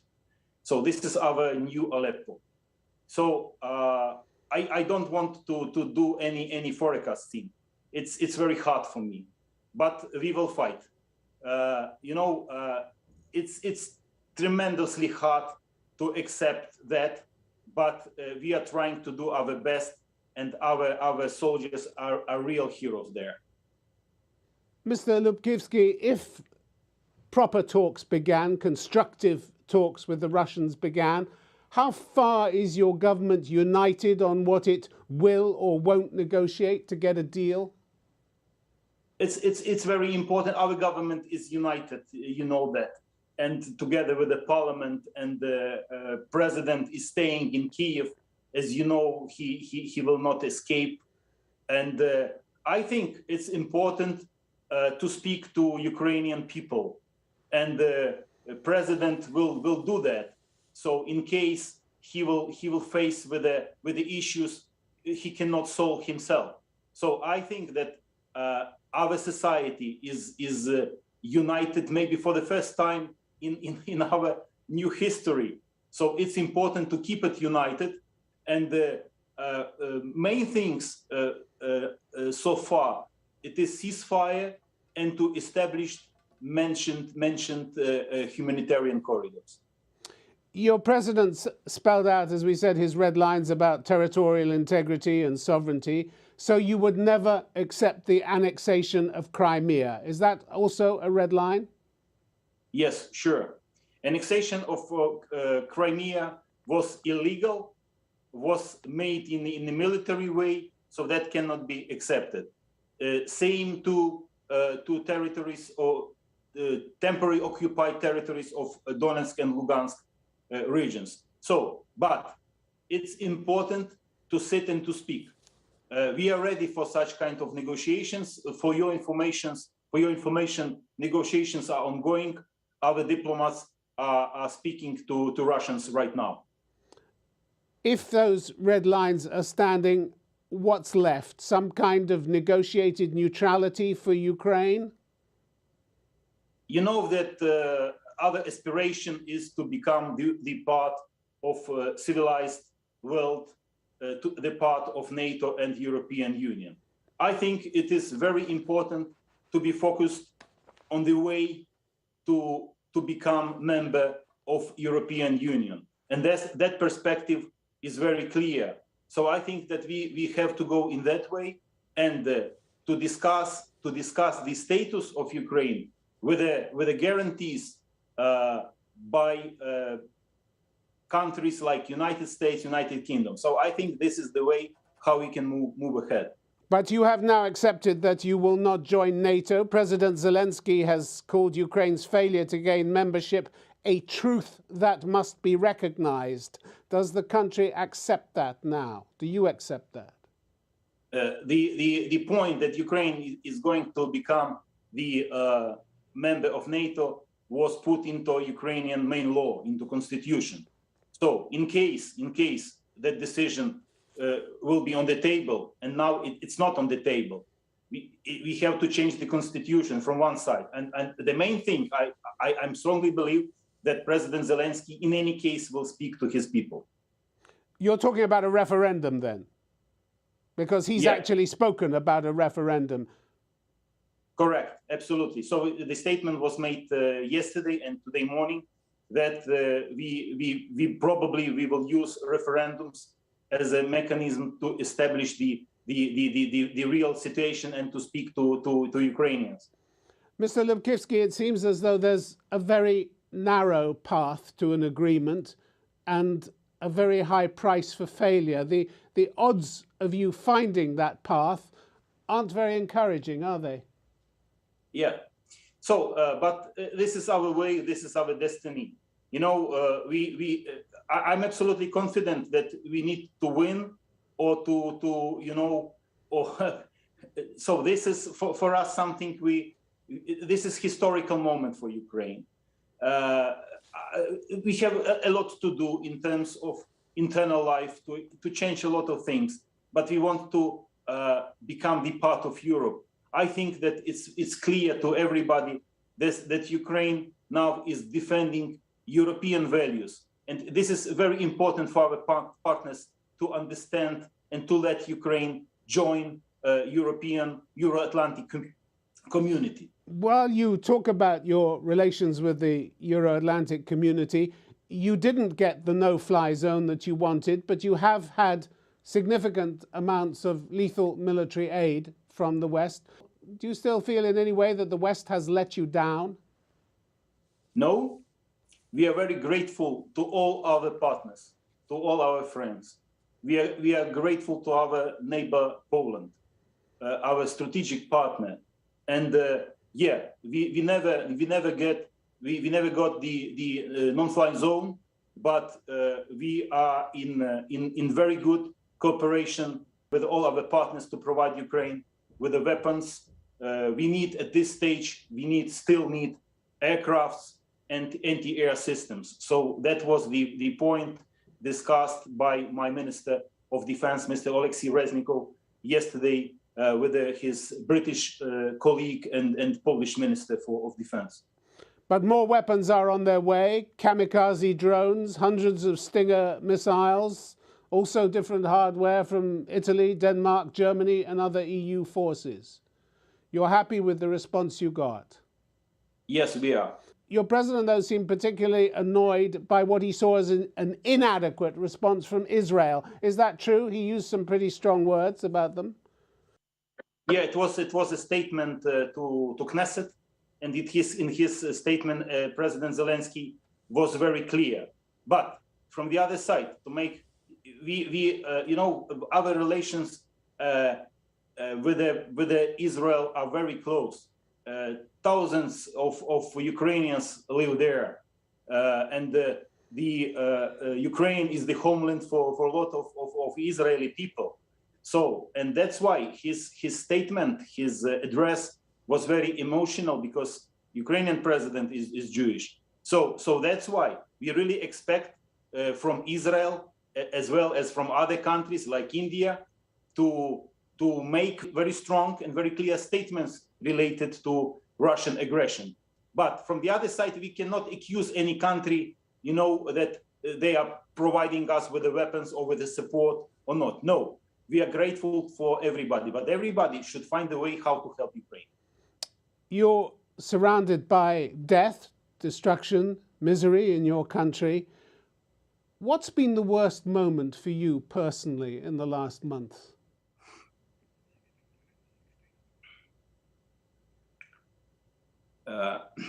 It was a death of a very close friend of mine. I cannot disclose his name. He's a real fighter. But that was the tragedy first of all, for his family and for me personally, because I knew that person. How hard is it to carry on after something like that? I don't know. It's impossible. Every death for me, it's like shoot into my heart. It's not easy to overcome all these things. I'm quite strong person, and I have a lot of experience based on my Balkan career. I mean, I spent in total almost 10 years working in the former Yugoslavia and then in Croatia. I used to be ambassador to that country, to Croatia. So it's not easy, but something like that happened to me already. It was in 1999. Then I spent 78 days in Belgrade during NATO campaign against the regime of Slobodan Milosevic. But that was not my country. But I know what is the war, and now war came back to me again. You talked earlier about the newfound unity in Ukraine. Is it the collective war effort that motivates people now? Yeah, what was the idea of Putin? He came to Ukraine with the idea to kill, to make free Ukraine from fascists. But he is the real fascist, together with his army and with his leadership. I met a lot of people coming from Kharkiv, from Sumy, from Chernigiv, where they were trying to leave their places and to move to the western part of Ukraine. And they were asking me with only one question. We are half Russians, we speak Russian, we are fascists. A lot of Jews approached me with the same question. So Putin accused that people, that they are fascists. They're not fascists, they're Ukrainians, they love their country, and they will stay till the end. So this is the main mistake, I think, made by Russian intelligence. I think that Putin's dream was to reach Kiev and to have parade here like in 3-4 days, and that never happened. Another mistake may have been to underestimate the morale of the Ukrainian people. The polls have been charting, the opinion polls have been charting that mood. Have you been surprised at how upbeat some of them have been? The rating agency did a telephone poll of 1,200 people across Ukraine last week. 91% said they felt hope when thinking about the situation in the country. Is that really credible, do you think? You see, the moral and the spirit of Ukrainians is very high. People are very well motivated. You know, from one side, they are trying to escape and they are looking for the safe places. But from the other side, I think the support and the belief into our victory is very high. I'm very proud to be Ukrainian. I'm very proud to be the part of these people. Your president has spoken of a strategy for what he called national resilience, designed to deal, I think, with different scenarios like a full-on invasion. How detailed is that strategy, and has it helped to give people confidence, do you think? I think it's too far to speak in details about strategy. President is sending to everybody very clear and very strong messages. Stay brave. Ukrainian army will defend you. And I think that now the main scenario or the main thing is to protect Kiev and other cities. So as you know, Russians did not succeed taking into surrender Ukrainian cities. Maybe the exclusion is Mariupol, but the rest of the cities are fighting, and the moral and the spirit of people and army is very high. Your president also had an unusual phrase. He said, we are on the brink of surviving this war. I think he said that a few hours ago, on the brink of surviving this war. Does that mean that you'll be able to force a stalemate? And is that, at the moment, the best you can hope for? I think so. I'm absolutely, I agree with my president. And I think that he was very clear in his words. Do you have any confidence that China could play any mediating role with Russia? Because that's something else that people have suggested. Or is China only interested in itself and the chance to join a new anti-Western alliance? What do you think? I think so. I think that China should not interfere into this war on the Russian side. So it's the role of China should and could be tremendous. You remember that President Biden sent very strong messages together with his the advisor Sullivan, very strong messages to China. But yes, I think so. Now, as we can see, China is apart from this war. But I think that the role of China might be significant. As this conflict goes on, do you also have your idea, your thoughts and your concentration on international justice? Is this something you're thinking of? Are you documenting the potential war crimes that are taking place? Are you working with the International Criminal Court, the chief prosecutor, who's also expressed interest in putting together evidence and building winnable case on war crimes, if that's possible in the future? How important is that idea of international justice to you? We possess a lot of facts, a lot of documents, a lot of evidences that can prove that Russia and her president, they are the criminals. So we are going to the International Criminal Court. We established already good cooperation with them. So investigation is ongoing, and we already provided, and we are going to provide a lot of evidences to that institution. One more interesting thing is that how we can negotiate, how we can make an agreement with the world, with the international criminal. It's also the question we need to find the answer. Do you think you'll ever get your old life back again, Mr. Lubkivsky, or is it inevitable that you'll have to build a new kind of life full of uncertainty and insecurity? Yes, I believe in that. You know, in 2012, I used to be the tournament director for most successful tournament in the history of UEFA, Euro 2012. I was leading the office representing UEFA in Ukraine, and we did tremendous job. That was the biggest and the most successful project in my life, I believe. I want to come back to my usual life, to see my wife, my kids. This is normal. I think this is the will of all Ukrainians who left their homes. Markian Lubkivsky, it's been good to have you on Conflict Zone. Thank you very much for giving us your time. Thank you, Tim. Thank you so much. Thank you for having me with you.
To the point. Strong opinions, clear positions, international perspectives. No end in sight to Putin's war in Ukraine. As civilian casualties mount, NATO's doing all it can to avoid being drawn into the fighting. EU members are divided over how far to go. On To the Point, we're asking, who can help Ukraine? Many To of the the weapons point. that are being delivered to Ukraine In are 90 flowing minutes on DW.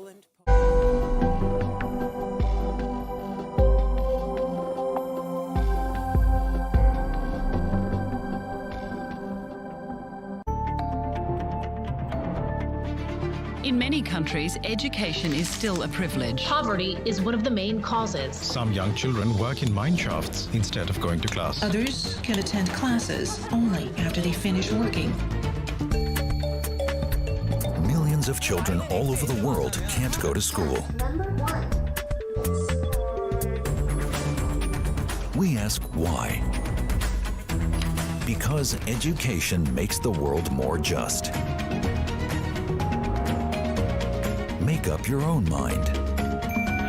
DW, made for minds. What's making the headlines and what's behind them? DW News Africa. The show that tackles the issues shaping the continent. Life is slowly getting back to normal here. We're on the streets to give you in-depth reports and insights. Our correspondents on the ground reporting from across the continent. All the trends that matter to you. DW News Africa, every Friday on DW. A man with the memories of a woman.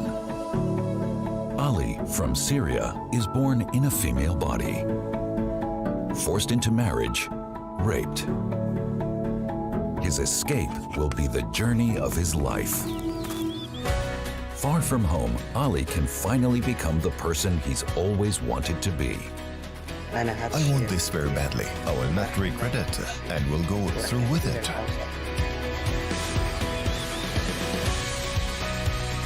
I Was Born in Berlin.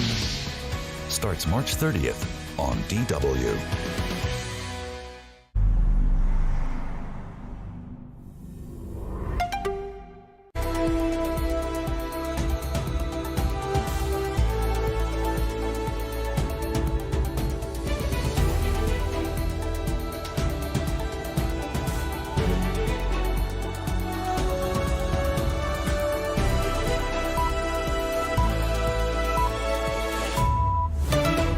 This is DW News Live from Berlin. A city demolished, thousands killed, and some 100,000 others trapped in Mariupol. Out of food, water, and fuel, the residents of the port city are struggling to survive as promises of humanitarian corridors fail and Russian bombing continues. More support for Ukraine to protect itself against the threat of chemical warfare. That's the latest pledge from NATO ahead of emergency talks on Russia's invasion. Chief Jens Stoltenberg says Moscow must allow civilians to leave besieged cities. And the war has forced millions to flee their homes, and thousands of Jewish Ukrainians are making their way to Israel to seek refuge.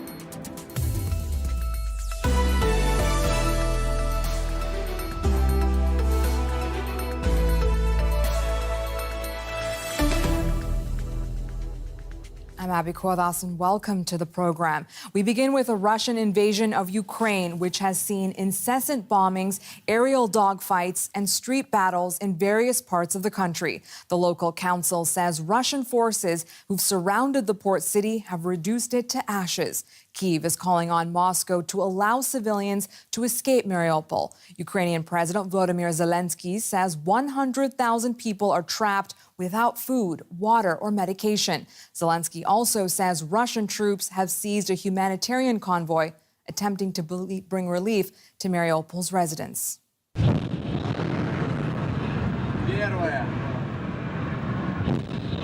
These are missiles fired by Russia from sea and from land against Ukraine. These images were released by Russia's defense ministry. As were these, in which Russia claims to have hit a Ukrainian anti-aircraft missile system. But shells aren't only falling on military targets. In Kyiv, this home was hit by a Russian strike. Firefighters worked to put out the blaze that followed. It was a strike on the roof. I walked out of the house to smoke a cigarette, and when I went back inside, it happened. The ceiling collapsed. In Mariupol, the city under siege hit relentlessly by Russian bombing, satellite images show the extent of the devastation. Life is hell for people who are still stuck in the city. Russia has used more than 1,000 missiles against peaceful Ukrainian cities. Countless numbers of aerial bombs. Russian troops have destroyed dozens of our cities. Some have been burned to ashes. In many cities and villages under Russian occupation, our people can't even bury their dead relatives with dignity. These buses are headed close to Mariupol. They're intended to collect people who managed to flee the besieged city and take them to safety. For more, let's speak to Maria Tomak in Lviv. She's head of the Crimea Platform Department at the mission of the President of Ukraine in Crimea. Maria, thank you for taking the time to speak to DW. Now, you've been working for years to document Russia's human rights abuses in annexed Crimea. How has your work changed since Russia launched this full-scale invasion last month? Hello. Basically, indeed, it's important to say that this war actually has started not on February 24 of the current year, but much earlier in the year 2014, when Russian Federation invaded Crimea and occupied the Crimean Peninsula. And since then, and after Russia invaded Donbass, as we all know. So since then, Ukrainian human rights community has been documenting the human rights violations and war crimes in those areas, although it wasn't easy because it all happened mostly without the direct access to those territories. So we've been using various tools in order to get the information from there. But now I would say that in terms of working with Crimea, the situation changed in the way that even those sources that we used inside the peninsula, those people who talked to us, who communicated with us, who spoke openly about human rights abuses, now I mean, they behave more carefully, because we all understand that these people are already hostages because they're on the occupied territories. And now it's even more complicated, since Russia also changed its legislation after this new all-out war was launched and started. So now when you say that Russia wages war against Ukraine, it may be qualified as an offense in a good, so to say, in the better case, it may be qualified as an administrative offense, in worst case as a criminal offense, but nevertheless, it will be perceived like a so-called discreditation of the armed forces of the Russian Federation. So therefore, and we have plenty of cases like this in Crimea already. There are such cases also in Russia as well. So when people just say that, okay, Russia went to a war, in a large-scale war against Ukraine, and after that they were fined by the courts. Now, I do want to ask you, after this full-scale invasion, again, as you said, the war started for Ukrainians 8 years ago, but this full-scale invasion started 4 weeks ago. Is your team also looking at abuses happening in other parts of the country now as well? And how difficult has that been, given this incessant Russian bombing in some of these places? Actually, our team is, I would say, it's very different in terms of that now we have various people involved in the process of the documentation.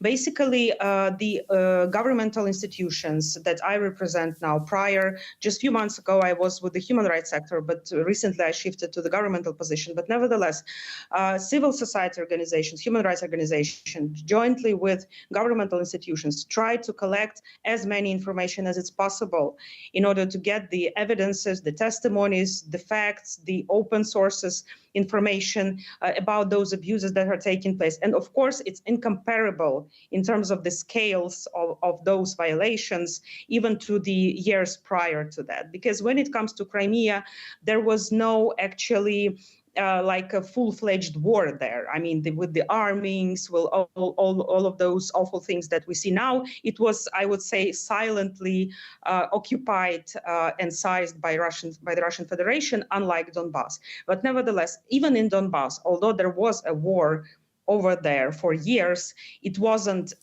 so brutal as it's now, for instance, in Mariupol, that was just described in your program. Maria, you're documenting these war crimes. You're seeing the images on television on what's happening in the rest of your country.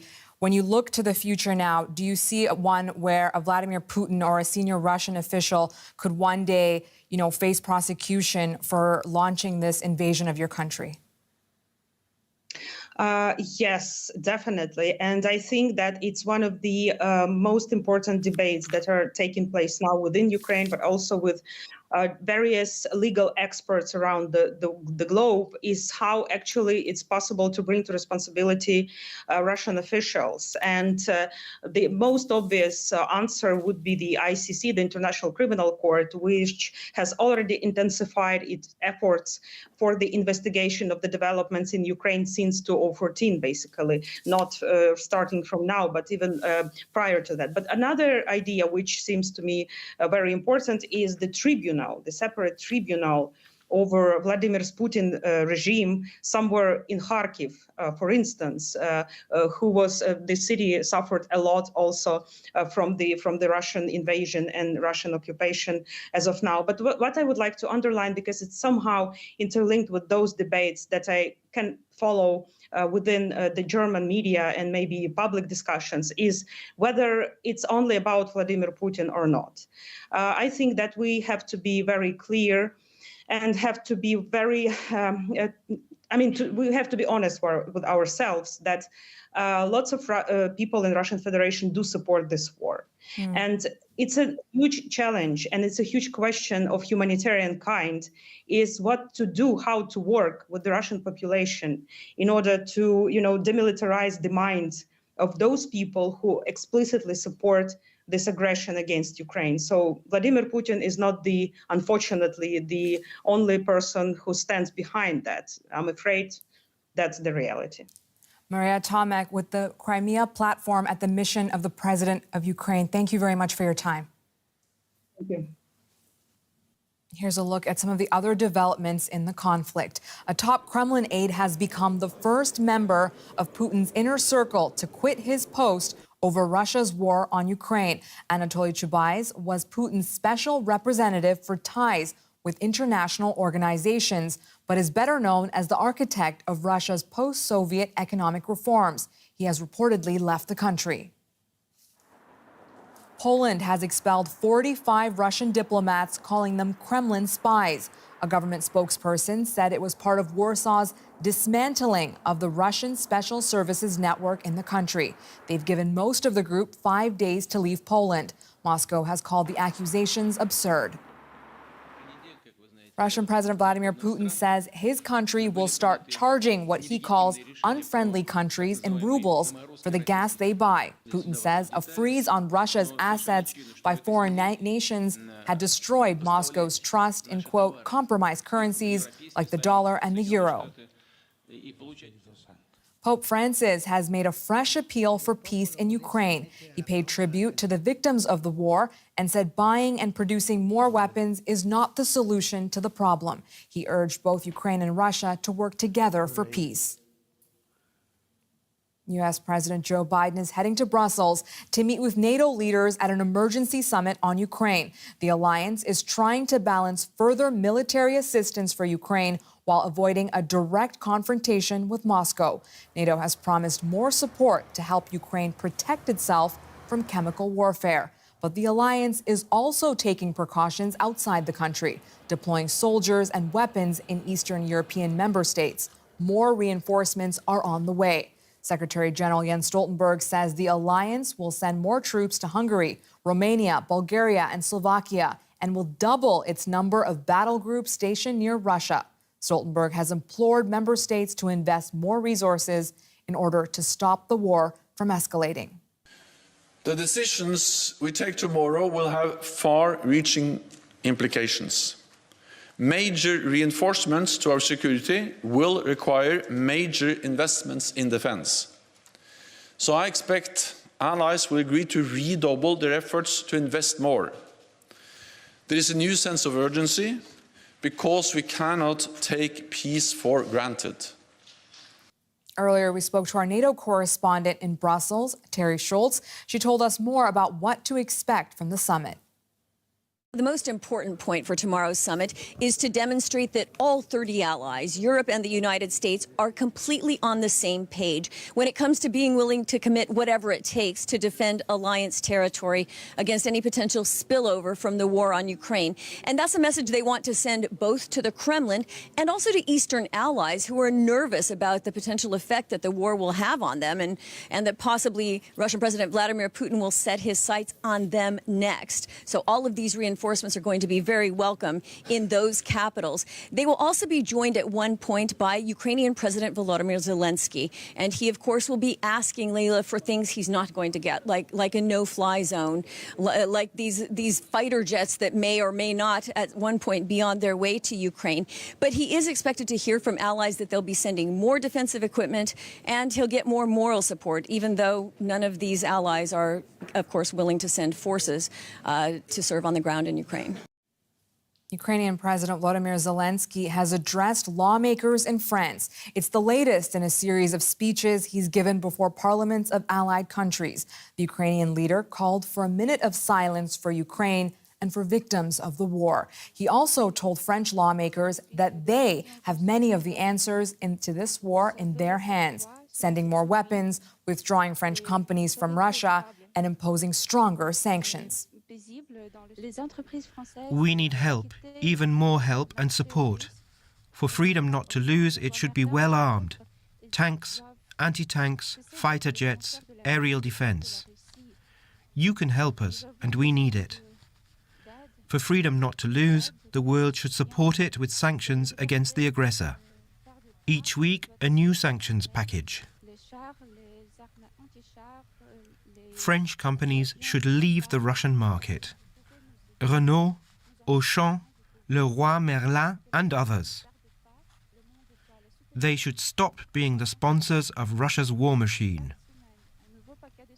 Earlier, we spoke to our correspondent Lisa Lewis in Paris. We asked her whether France can deliver what President Zelensky is asking for.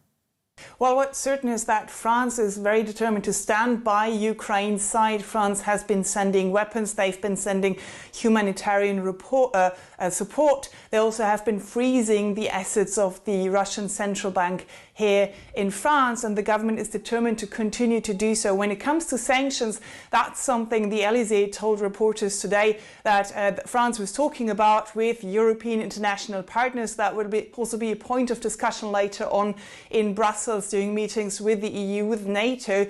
But obviously they are talking about that. They are working on that. What's for sure is that the French President Emmanuel Macron has been taking on a very prominent role when it comes to talks between Ukraine, between Russia. He's been in constant touch with the Ukrainian president and talked to Vladimir Putin yesterday. Obviously, for now, this has not really yielded the results everybody was hoping for. That is a ceasefire and formal negotiations between Russia and Ukraine.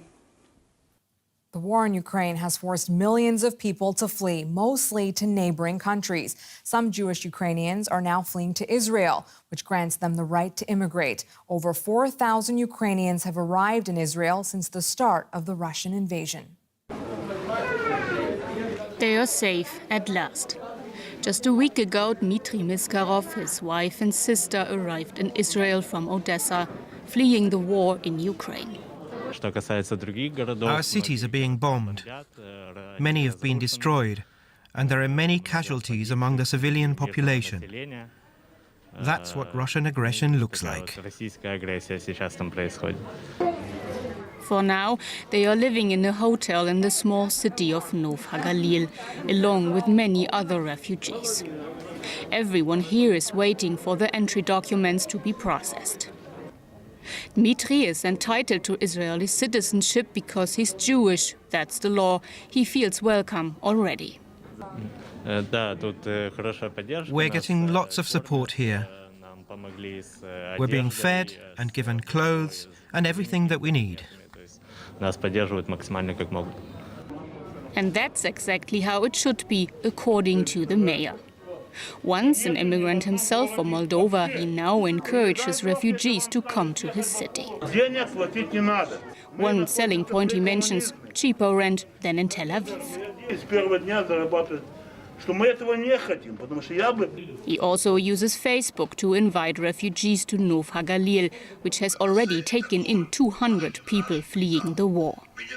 While the Israeli government is still arguing about how much immigration the country can handle, the mayor sees their arrival as a positive. I look at other immigration waves in the past, and I see what it did to Israel. It definitely did a lot. The migrants from back then all have high-ranking jobs. They've benefited the country, and I believe that will happen again. The city is no stranger to immigration. Half the residents here speak Russian, and unlike in other parts of Israel, street signs are not only written in Hebrew, Arabic and English, but Russian too. And those who were once immigrants themselves are lending a helping hand to the new arrivals. The new Israelis need it more than we. We have too much, and we can give. Dmitry says he now wants to find an apartment, a job, and learn Hebrew. He says he has no plans to return to Ukraine, except to visit his parents, who stayed behind in Odessa. Now to some of the other stories we're following for you this hour. The Taliban has shut secondary schools across Afghanistan for girls just hours after reopening them for the first time since they took power. Authorities ordered the students to go home, causing confusion over the regime's policy. Earlier this week, the Education Ministry had said schools would be reopened for girls in several provinces. Chinese officials say they have recovered one black box from the China Eastern Airlines flight, which crashed on Monday. All passengers and crew members are believed to have died when the plane nosedived into a mountainside. Relatives attempted to visit the crash zone in the countryside in southern China, but were blocked by officials. Protests have taken place in Kingston, Jamaica, calling for the country to cut ties with Britain's royal family and demanding reparations for slavery. The protests come as Britain's Prince William and his wife Kate visit the former colony. Last year, the island of Barbados removed the Queen as head of state. One person is dead after a tornado swept through the city and suburbs of New Orleans in the United States. The storm hit power lines and destroyed homes in an area that's still recovering from the devastation caused by Hurricane Ida last year. There are reports in Germany that TikTok has been using a word filtering system in the country. According to research by public broadcasters, the Chinese-owned social media platform has been blocking posts that contain words related to sex, gay culture, and Nazism. Among the terms was Auschwitz, the name of a concentration camp established by the Nazis in Poland. Users were able to post the keywords, but the posts were not visible to others, a practice known as shadow banning. For more on this story, let's bring in Katharina Felke. She's an investigative reporter with the German broadcaster NDR and a part of the team that uncovered this. Katharina, welcome to the program. Can you tell us about how you and your team came across this word filtering system on TikTok here in Germany? Of course, thanks for having me, Abby. So it actually started with the TikTok account of Tagesschau, which is very popular in Germany. And the team there noticed that some of their comments didn't appear for no apparent reason. So they took notes and then reached out to the investigative unit, which is where I'm working. And we started to run an experiment, basically creating a list of 100 words that included the words that my colleagues had already discovered and those which are known to be banned on Chinese social media. We then created test accounts and used those words in commenting under videos and basically showed that 19 out of those 100 words were actually banned on TikTok. Those included, you've already mentioned it, terms such as Auschwitz, but also terms associated with the LGBTQI community, such as gay, homosexual, or the German word schwul. And you reached out to TikTok, the social media company, to ask why words like this were causing an issue for them. What did the company have to say? Well, they basically told us that they were fully acknowledging everything, that there were something that had gone wrong, and that they had started a thorough examination looking into this issue. They also already unblocked 8 of the 19 words that we discovered, and they vowed to do better in the future. However, we've heard these pledges before. Can you talk to me a little bit about the 8 words that were now visible and that are no longer banned? Sure, I can give you an example. For instance, there's the name of this Chinese tennis player, Peng Shuai, which accused an official back in November 2021 of sexual abuse. And before we confronted TikTok, it was impossible to use her name in any comment. After our initial inquiry, and this is still valid, you can actually use the name Peng Shuai, and it shows in the comments, and the comments just regularly appear on the platform. Okay, and this type of censorship or shadow banning is not necessarily new for TikTok, is it? Yeah, it's true. We've already heard criticism about it before. Earlier this year, reporters showed that TikTok was actually hiding certain words in the subtitles of German-speaking videos. And what I find striking is the disparity between their public pledges and what they're actually doing. So, for instance, we found in our research that terms associated with the LGBTQI community were disproportionately affected by the ban. But at the same time, TikTok has been very vocal about supporting LGBTQI creators, some of them even financially. They also just started an initiative with Holocaust memorials to educate the public about this issue. However, they're banning words such as Auschwitz, which of course kind of makes it difficult to even have a discussion about it. Certainly. Have you found a way to circumvent the algorithm for stories that potentially your team needs to talk about? Things like the Holocaust, like mentioning Auschwitz? Yeah, I think we have to kind of like tackle this issue in a different way, maybe, because tech companies such as TikTok, and of course it's not the only one, there's also like Facebook and Instagram, they have such a huge impact on us as a society and what we're talking about online to a certain degree.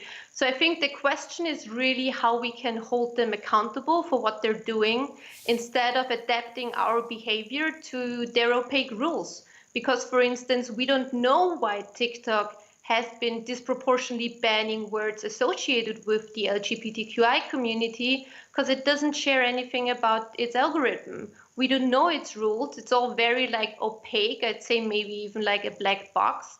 So I think especially for us as journalists, it's important to keep that in mind and tackle this issue.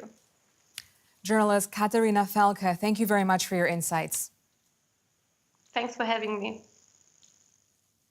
The world's top-ranked female tennis player, Australia's Ash Barty, has unexpectedly retired from the game at the age of 25. Barty announced her decision just weeks after becoming the first Australian to win the Australian Open in 44 years. Barty says she's leaving the game to chase other dreams. Clutching a trophy, Ash Barty's last outing was as the newly crowned Australian Open champion. She celebrated breaking the Australian drought with bubbles in Melbourne, but as the rest of the world was wondering how many more she could add to her total of 3 Grand Slams, she shed the red dress and returned to the red centre of the country to try and inspire the next Aboriginal Grand Slam champion. Good job, 2 hands, you got it! Yeah, one-y! Giving an unvarnished glimpse of where her next set of dreams lay along the way. I'm fulfilled, I'm happy, and I know how much work it takes to bring the best out of yourself. And I've said it to my team multiple times, it's just I don't have that in me anymore. She leaves the sport as its #1 ranked player. A French Open, Wimbledon, and very much an Australian champion who leaves a global crowd wanting more. You're watching DW News from Berlin. After a short break, I'll be back to guide you through the day. I'm Abby Kodassen. Thanks for being with us.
To the point.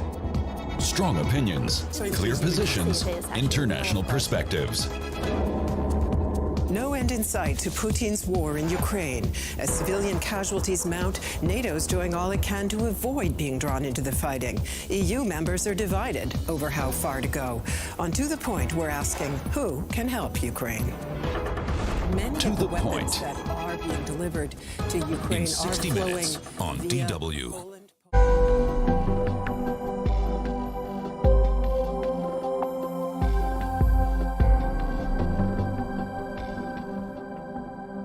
On the green fence.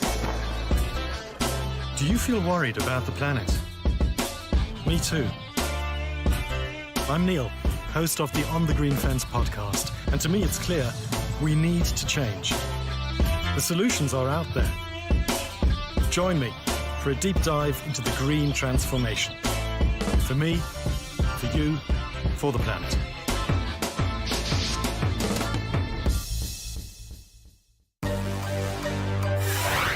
Hello guys, this is the 77%, the platform for Africa's youth to debate issues and share ideas. You know, on this channel, we are not afraid to touch on delicate topics. Africa's population is growing fast.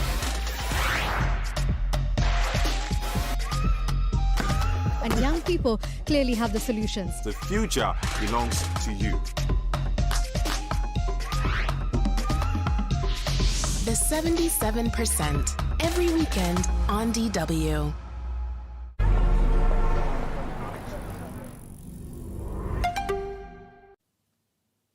One month into Europe's largest military offensive since the Second World War and the threat of a nuclear escalation hanging over it, Ukrainians are continuing to fight and suffer for their freedom.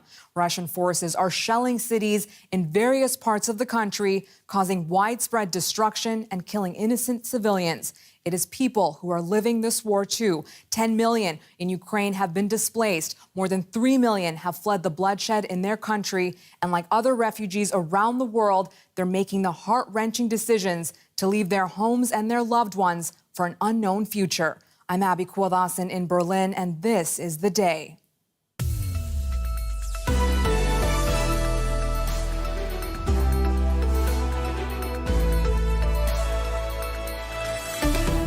The Ukrainians are putting up a very stiff defense. It's hard to get rid of the impression that America is holding Ukraine by the hand. The Russians have not achieved any of the strategic objectives that they set out to. The Chernobyl nuclear power plant has been taken over by force, by weapons. We and our allies are pulling together. This closed zone is being used by Russia to prepare new attacks against our defense forces. And I am telling Ukraine that they can rely on our support.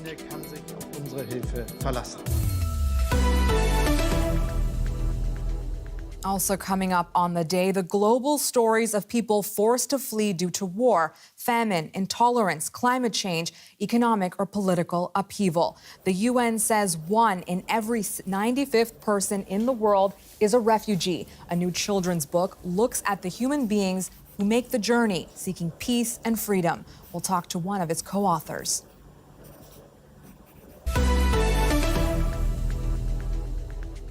Welcome to the program. We begin the day with the human suffering of this war. A freezing hellscape riddled with dead bodies is how Human Rights Watch describes the Ukrainian city of Mariupol, once home to 400,000 people, now the most attacked and damaged city in the Russian invasion. The Kremlin is looking to capture the city to ensure itself a land route.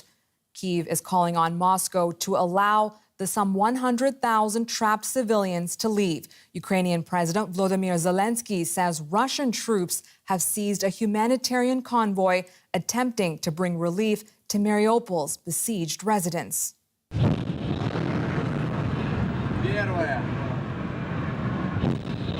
These are missiles fired by Russia from sea and from land against Ukraine.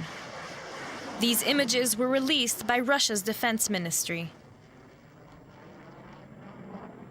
as were these, in which Russia claims to have hit a Ukrainian anti-aircraft missile system. But shells aren't only falling on military targets. In Kyiv, this home was hit by a Russian strike. Firefighters worked to put out the blaze that followed. It was a strike on the roof. I walked out of the house to smoke a cigarette, and when I went back inside, it happened. The ceiling collapsed. In Mariupol, the city under siege hit relentlessly by Russian bombing, satellite images show the extent of the devastation. Life is hell for people who are still stuck in the city. Russia has used more than 1,000 missiles against peaceful Ukrainian cities. Countless numbers of aerial bombs.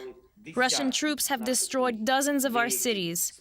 Some have been burned to ashes. In many cities and villages under Russian occupation, our people can't even bury their dead relatives with dignity. These buses are headed close to Mariupol. They're intended to collect people who managed to flee the besieged city and take them to safety.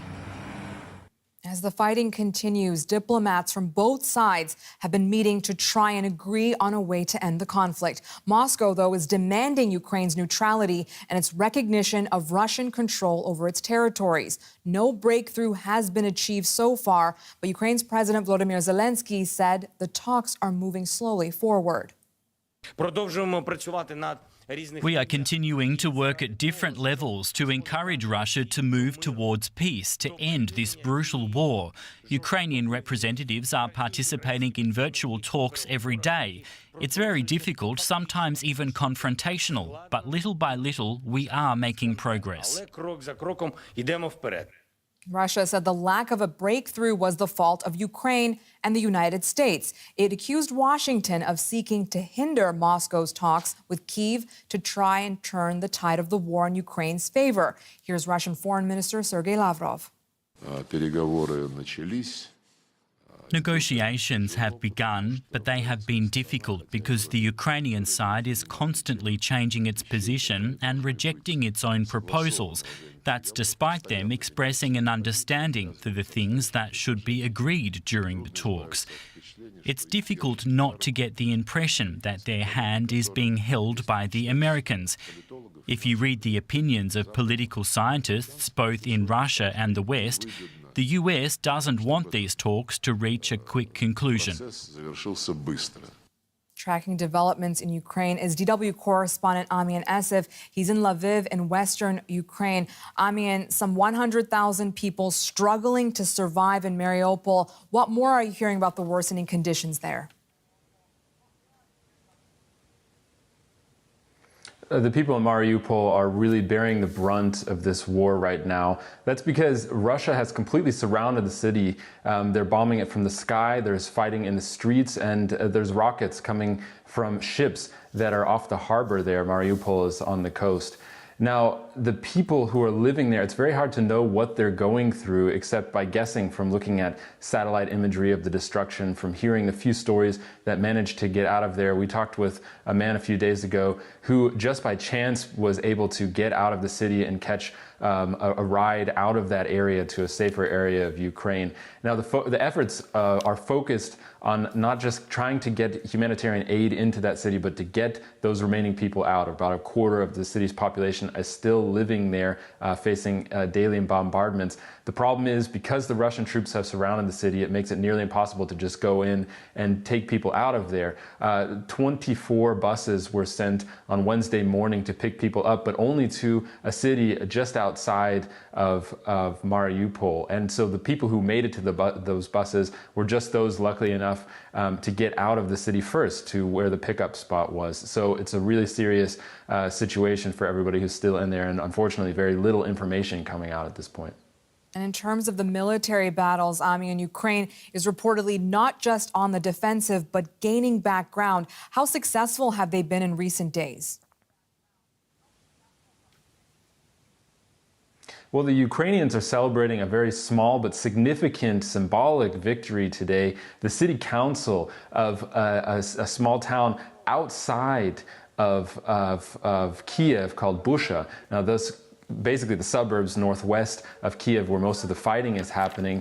The city council said that Ukrainian soldiers surrounded that city and are prepared to take it back from the Russians who had occupied the area. Now, that is symbolically significant because the Russians who advanced on Kiev got stuck just outside of the city. So if Ukrainians are able to take back areas outside of Kiev, that means they might be winning the larger battle for the capital city, and that is obviously a major gain for Ukrainians. So a small step forward, but for a lot of Ukrainians are celebrating that as a way to show that they're not just on the defensive, that they might even be gaining some lost territory back.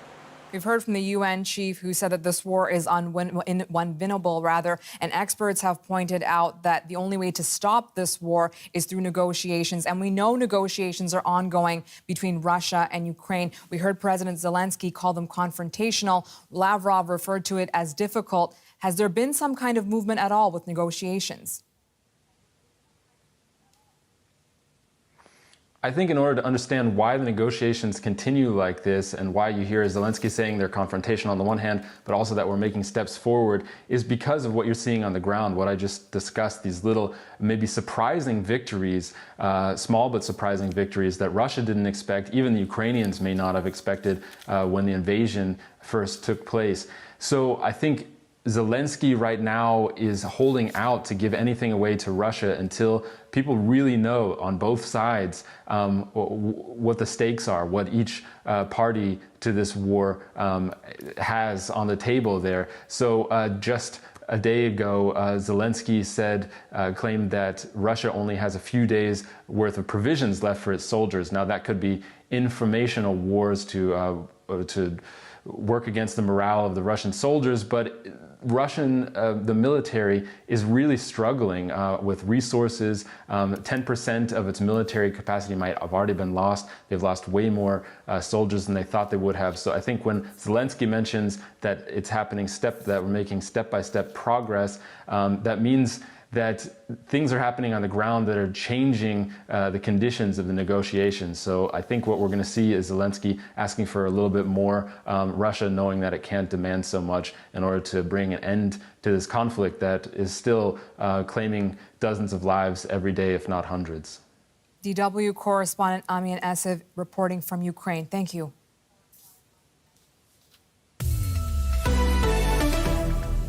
President Putin's brutal invasion of Ukraine is causing death and destruction every day. Allies stand united in support for the brave people of Ukraine and against the Kremlin's cruelty. There are now hundreds of thousands of Allied troops at heightened readiness across the alliance. I expect leaders will agree to strengthen NATO's posture in all domains. We face a new reality for our security, so we must reset our deterrence and defense for the longer term. We are determined to do all we can to support Ukraine, but we have a responsibility to ensure that the war does not escalate beyond Ukraine and become a conflict between NATO and Russia. That was NATO Secretary General Jens Stoltenberg there. He and other NATO leaders are preparing to meet for an emergency summit in Brussels on the conflict in Ukraine.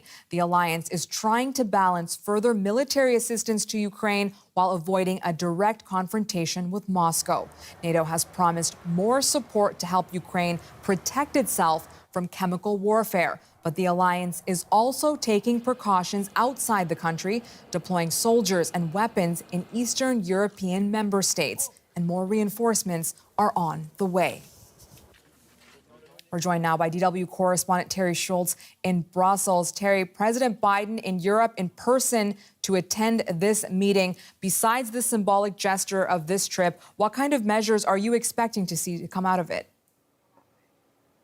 Hi, Abby. Yes, there will be some actual deliverables at this summit. The symbolism is going to be huge, of course, the European allies and the United States standing against Moscow's aggression in Ukraine. But in doing that, they are going to announce new measures to reinforce the eastern flank. And Secretary General Stoltenberg today said that there will be battle groups deployed to four additional countries. That will be Bulgaria, Hungary, Slovakia, and Romania. That's in addition to those in the Baltic countries and Poland. So NATO is trying to form a more seamless front to deter Moscow along the eastern flank. They're reassuring nervous allies as well as sending a message to the Kremlin. He says that they are also going to be discussing making these forces permanent. And that's a big deal because this is something that, of course, hasn't been seen before. NATO had agreed not to permanently station troops along Russia's border, but everything's changed now with Russia's war on Ukraine. Terry, NATO has repeatedly said that it's a defensive alliance, that an attack on one is an attack on all. But Ukraine, of course, is not a member of NATO. Let's talk about red lines. Are there any that might push the alliance to drop its defensive posture and intervene in Ukraine? That's something that, of course, the Ukrainians would like to know as well, with President Zelensky repeatedly calling for a no-fly zone. And that is something that NATO has said it is not willing to do. That is a line it will not cross. Now, this is coming up more and more with regard to potential chemical warfare. NATO is very concerned that Russia is staging false flag narratives, talking about Ukraine creating chemical weapons as a precursor to Russia itself using those weapons. That's something that was discussed a lot today at NATO headquarters.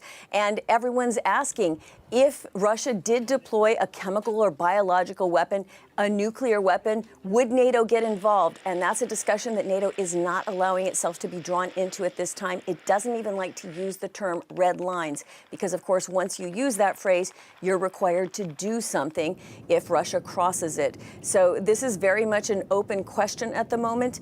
Everyone understands that a chemical weapon does not respect borders, that it could affect a NATO ally if this happens, but NATO is simply not responding to questions about what it would do then. What NATO is doing, Terry, is walking a tightrope between supporting Ukraine while avoiding escalation. And there are critics who say the alliance is overly concerned about provoking Putin, and still he has launched this full-scale investigation. Can you talk to us about the fears among leaders here that increasing their support for Ukraine might be interpreted by Russia as an act of war?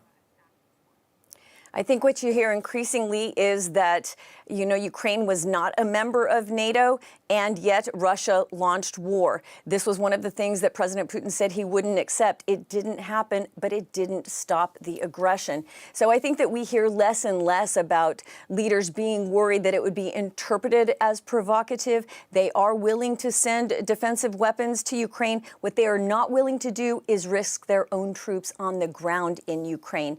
And that is something, as I mentioned before, that a no-fly zone is rejected for, that, that would be considered a direct conflict with Russia. And so they are not willing to do that. Also, these MiGs that Poland has and is willing to send to Ukraine, that has been held up by worries over whether Russia would see that as, again, direct conflict. So, yes, this is a very complicated question. What steps can the allies take that would be just defensive for Ukraine? What steps would Russia consider, more provocation, moving into direct confrontation? There's a war in Europe. We heard in recent days German Chancellor Olaf Scholz say that this invasion is a turning point for the continent. Is there a sense in Brussels that Europe can never really return to the world it knew before the Ukraine invasion, Terry? That's right, and leaders will be discussing this tomorrow at the summit, making these deployments that were considered temporary, that were just going to be there to reinforce nervous allies during Russia's buildup on the border with Ukraine. NATO is now most likely to make those permanent bases. And so that is something we're going to hear more about at the summit tomorrow. DW correspondent Terry Schultz in Brussels. Thank you very much, Terry.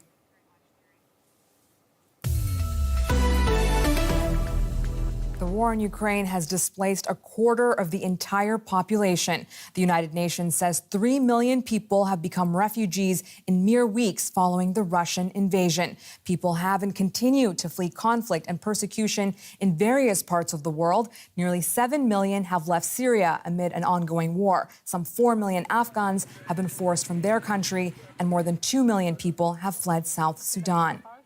2 Asian American authors are trying to help children better understand why people flee their homes. They've written a nonfiction book featuring the stories of refugees from around the world to help kids and the rest of us humanize the people we call refugees, people who fled everything they know and love for a better life in foreign lands. Joining me now is Hua Chen. She's the co-author of Escape, One Day We Had to Run. Hua, thank you for taking the time to speak to DW. Can you give us an idea of what, or who rather, inspired you and your sister to write this book? Thank you so much for having me tonight. My identical twin sister Ming and I co-authored Escape, One Day We Had to Run, in honor of our nanny, who literally swam from the southern tip of mainland China to British Hong Kong in search of more opportunities. We're always fascinated by her journey. Now, that journey is a journey that so many have undertaken in various ways around the world over the course of decades and years. And some of the stories featured in your book talk about refugees who fled from East Germany to West Germany, from Mexico and Central America to the U.S., from Eritrea, from Syria. Talk to us a little bit about the story called Cling. It's about two other sisters from a different country. That's right. Our story about Cling is about two amazing Syrian sisters who fled Syria in 2015 and helped keep their overloaded boat afloat. These were swimmers Yusra and Sarah Mardini, who reportedly saved 18 lives while escaping Syria. Yusra made the first ever refugee Olympic team in Rio and the Summer Games in Tokyo. I believe one or both of them are living in Germany now. Both sisters, incredible humanitarians. Talk to us a little bit about, you mentioned why you wrote the book because of your nanny and the story that she shared with you. Talk about the timing now. We know about the various wars going on around the world. What made you write this book now? We wanted to share in the simplest and most humane way possible the stories of escape, stories that are unfolding in the Ukraine, in Sudan, and where people like our nanny were forced to flee their homes. But throughout history, people have been displaced by war, poverty, repression, violence. And we wanted to depoliticize migration and really point out illegal immigration is a meaningless term. Despite tremendous obstacles, refugees and migrants have had prosperous, productive lives beyond the trauma. Our book includes the Universal Declaration of Human Rights, including Article 14, which says that everybody has the right to seek and enjoy in other countries asylum from persecution. That's on the very last page of the book after the various stories that you've compiled for this book. Talk to us about why you decided to make this a children's book, why you think that it's important for children to understand the people that we call refugees, people who were forced to flee from their homes, from their countries to foreign places for various reasons. My twin sister Ming and I are children's book authors, but really this book is for anybody from 7 to 70 or older. We hope that you'll order it from your local bookshop or via Amazon or bookshop.org. And we'd love for teachers and students and young people to use our title not only to learn about geography and history, but also to realize that refugees and migrants are brave, resilient, resourceful, and incredible human beings. Wai Chen, co-author of Escape, One Day We Had to Run. Thank you very much for your time. Thank you for having me. America's first female Secretary of State, Madeleine Albright, has died. Madeleine Albright served as President Bill Clinton's Secretary of State from 1997 to 2001. Before that, she was Washington's ambassador to the United Nations. She was born in 1937 in what was then Czechoslovakia and emigrated to the U.S. as a child in 1948. Her family said she died after a battle with cancer. She was 84 years old. For more, I'm joined by our Washington correspondent, Carolina Chamoy. Carolina, from a refugee to the top American diplomat, how will the U.S. pay tribute to Madeleine Albright? Well, first, let me say, Rahila, that important U.S. politicians have already reacted to Albright's death. For example, U.S. Ambassador Linda Thomas-Greenfield to the United Nations. She honored Albright as a trailblazer and a luminary in remarks on the General Assembly in the United Nations shortly after the news of her death. And also Ned Price, the spokesman of the State Department, he said that the impact that Albright has had on this building, meaning the State Department, is felt in every single day and just about in every single corridor. He once taught a class with Albright at Georgetown University School of Foreign Service.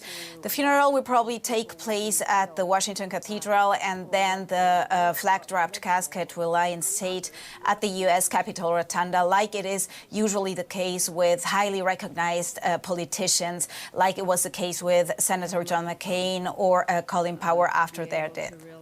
How will she be remembered in the United States? What will her legacy be there?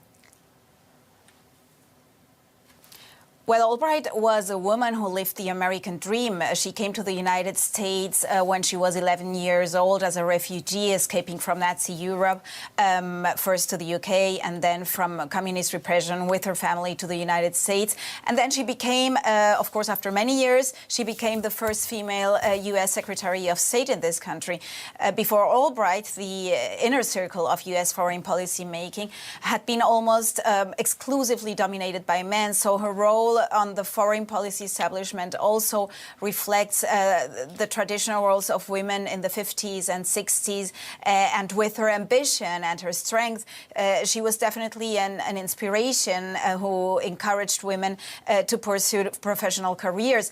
And on a policy level, Albright will be remembered as an internationalist. She will be remembered for strengthening what she called an assertive multilateralism, meaning multilateral responses against anti-democratic tyrants from Rwanda, for example, or Haiti, or the Balkans. Actually, an issue that is now, again, highly relevant. Carolina Chamoy in Washington, thank you. That was the day, and as ever, the conversation continues online. You'll find us on Twitter at DW News. I'm Abby Kuodasen. For all of us here at DW News in Berlin, thanks for being with us. Bye for now.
To the point.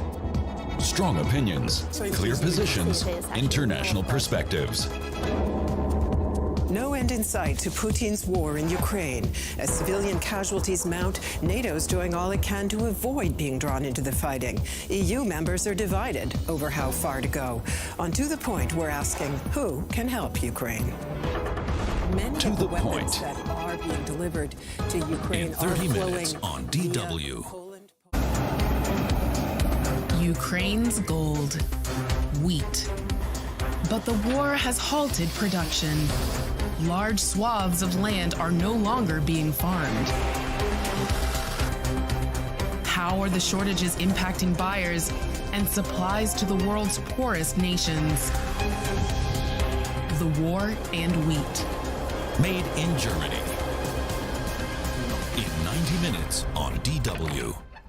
Sometimes a seed is all you need to allow big ideas to grow. We're bringing environmental conservation to life with learning packs by Global Ideas.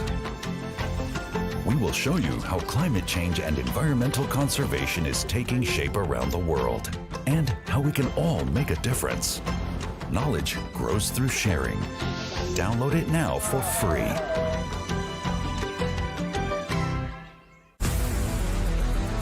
Our interest, the global economy. Our portfolio, DW Business Beyond. Here's a closer look at the project. Our mission: to analyze the fight for market dominance. East versus West. Get a step ahead with DW Business Beyond.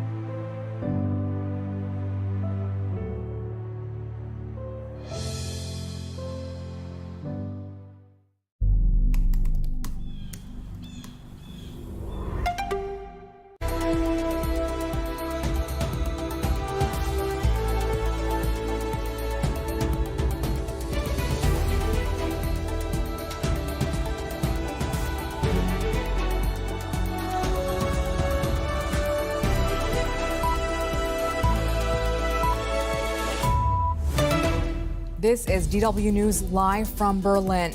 A city demolished, thousands killed, some 100,000 others trapped in Mariupol. Out of food, water, and fuel, the residents of the port city are struggling to survive as promises of humanitarian corridors fail and Russian bombing continues.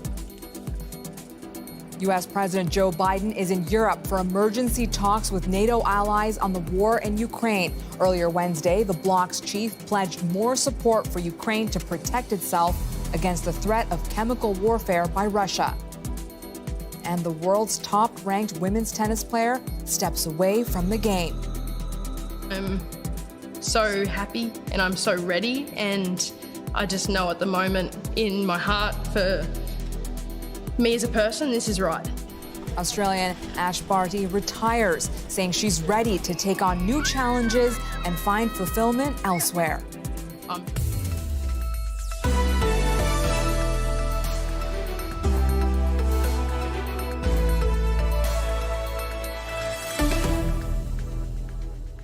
I'm Abby Cuevas, and welcome to the program. We begin with the Russian invasion of Ukraine, which has seen incessant bombings, aerial dogfights, and street battles in various parts of the country. The local council says Russian forces who've surrounded the port city have reduced it to ashes. Kyiv is calling on Moscow to allow civilians to escape Mariupol. Ukrainian President Volodymyr Zelensky says 100,000 people are trapped without food, water, or medication. Zelensky also says Russian troops have seized a humanitarian convoy attempting to bring relief to Mariupol's residents.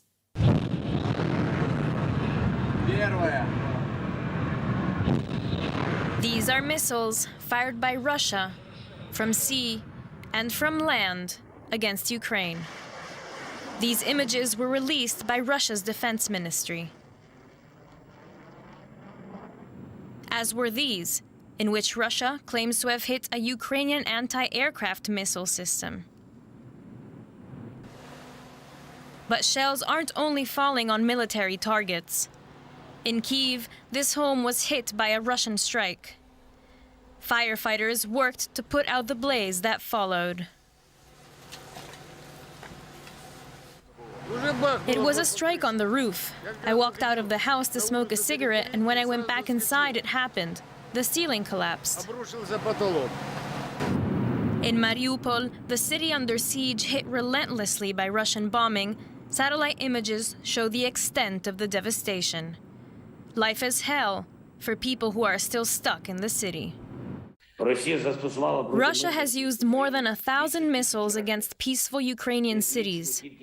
Countless numbers of aerial bombs. Russian troops have destroyed dozens of our cities. Some have been burned to ashes. In many cities and villages under Russian occupation, our people can't even bury their dead relatives with dignity. These buses are headed close to Mariupol. They're intended to collect people who managed to flee the besieged city and take them to safety. For more, let's speak to Maria Tomak in Lviv. She's head of the Crimea Platform Department at the mission of the President of Ukraine in Crimea. Maria, thank you for taking the time to speak to DW. Now, you've been working for years to document Russia's human rights abuses in annexed Crimea. How has your work changed since Russia launched this full-scale invasion last month? Hello. Basically, indeed, it's important to say that this war actually has started not on February 24 of the current year, but much earlier in the year 2014, when Russian Federation invaded Crimea and occupied the Crimean Peninsula. And since then, and after Russia invaded Donbass, as we all know. So since then, Ukrainian human rights community has been documenting the human rights violations and war crimes in those areas, although it wasn't easy because it all happened mostly without the direct access to those territories. So we've been using various tools in order to get the information from there.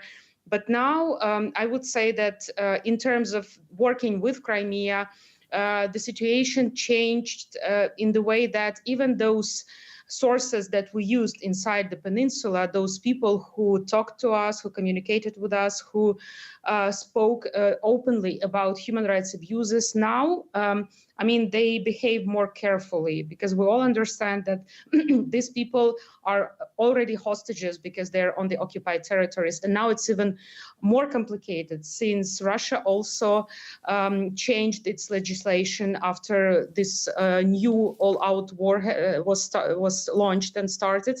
So now when you say that Russia wages war against Ukraine, it may be qualified as an offense in a good, so to say, in the better case, it may be qualified as an administrative offense, in worst case as a criminal offense, but nevertheless, it will be perceived like a so-called discreditation of the armed forces of the Russian Federation. So therefore, and we have plenty of cases like this in Crimea already. There are such cases also in Russia as well. So when people just say that, okay, Russia went to a war, in a large-scale war against Ukraine, and after that they were fined by the court.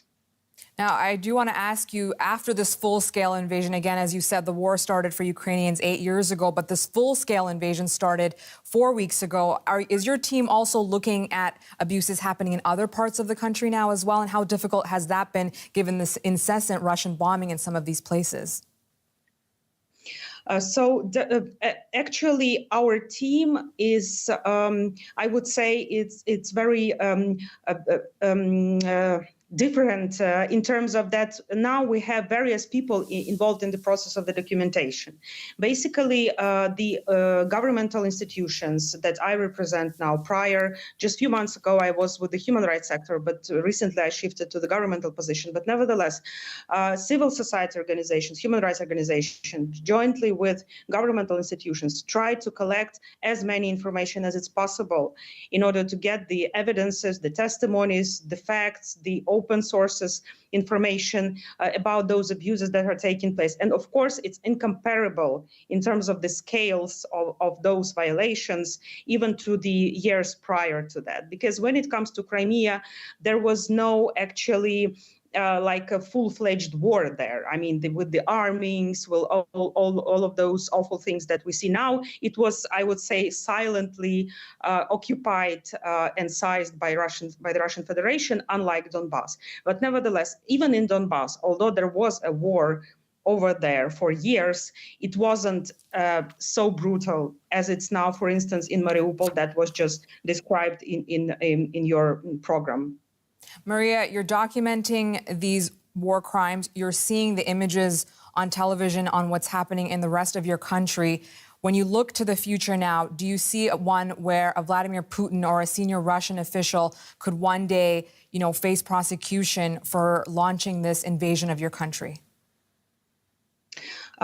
Yes, definitely. And I think that it's one of the most important debates that are taking place now within Ukraine, but also with various legal experts around the globe is how actually it's possible to bring to responsibility Russian officials. And the most obvious answer would be the ICC, the International Criminal Court, which has already intensified its efforts for the investigation of the developments in Ukraine since 2014, basically, not starting from now, but even prior to that. But another idea which seems to me very important is the tribunal, the separate tribunal over Vladimir Putin regime somewhere in Kharkiv, for instance, who was the city suffered a lot also from the Russian invasion and Russian occupation as of now. But what I would like to underline, because it's somehow interlinked with those debates that I can follow within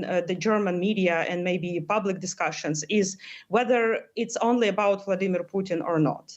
I think that we have to be very clear and have to be very, we have to be honest with ourselves that lots of people in Russian Federation do support this war. And it's a huge challenge, and it's a huge question of humanitarian kind, is what to do, how to work with the Russian population in order to, demilitarize the minds of those people who explicitly support this aggression against Ukraine. So Vladimir Putin is not unfortunately, the only person who stands behind that. I'm afraid that's the reality.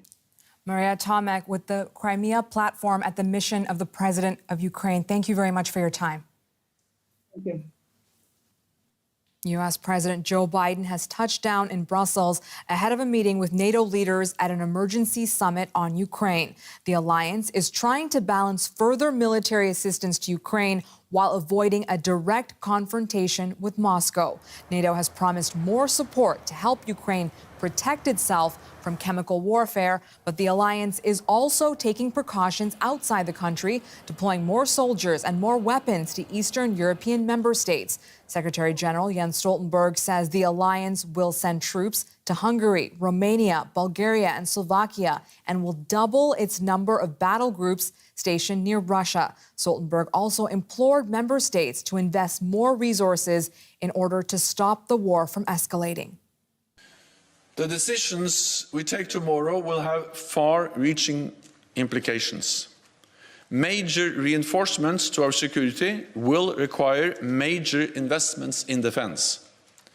So I expect allies will agree to redouble their efforts to invest more. There is a new sense of urgency because we cannot take peace for granted. Here's a look at some of the other developments in the conflict. A top Kremlin aide has become the first member of Putin's inner circle to quit his post over Russia's war on Ukraine.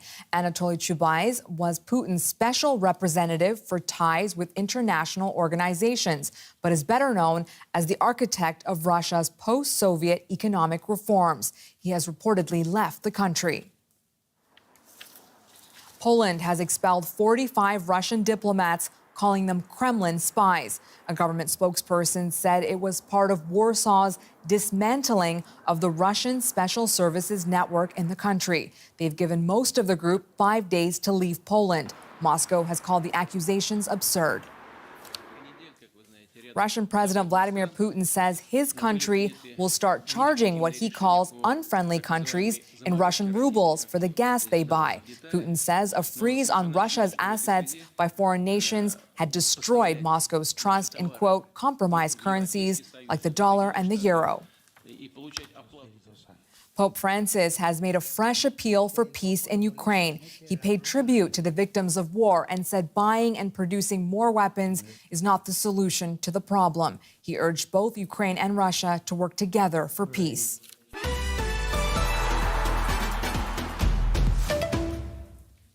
The world's top-ranked female tennis player, Australia's Ash Barty, has unexpectedly retired from the game at the age of 25. Barty announced her decision just weeks after becoming the first Australian to win the Australian Open in 44 years. She says she's leaving the game to chase other dreams.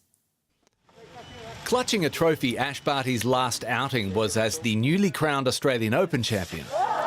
She celebrated breaking the Australian drought with bubbles in Melbourne. But as the rest of the world was wondering how many more she could add to her total of 3 Grand Slams, she shed the red dress and returned to the red centre of the country to try and inspire the next Aboriginal Grand Slam champion. Good job, 2 hands, you got it! Yeah, one-y! Giving an unvarnished glimpse of where her next set of dreams lay along the way.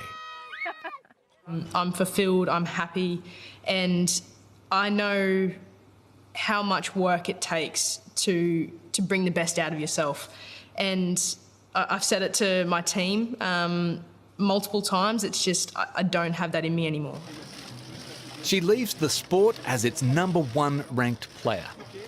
A French Open, Wimbledon, and very much an Australian champion who leaves a global crowd wanting more. America's first female Secretary of State, Madeleine Albright, has died. She was 84. Albright served as President Bill Clinton's Secretary of State from 1997 to 2001. Before that, she was Washington's ambassador to the United Nations. She was born in 1937 in what was then Czechoslovakia and emigrated to the United States as a child in 1948. Her family said she died after a battle with cancer. You're watching DW News. Here's a recap of our main story. Russia is continuing its efforts to occupy the key Ukrainian port of Mariupol with bombs striking an industrial compound. President Volodymyr Zelensky says 100,000 residents remain trapped in the city. This is DW News. I'm Abby Kualdasan. Stick around for a full business update with my colleague Rob Watts. Thanks for being with us.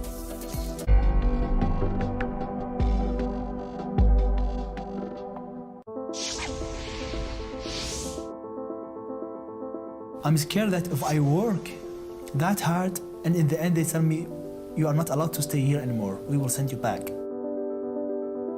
Are you familiar with this? The smugglers were liars. What's your story?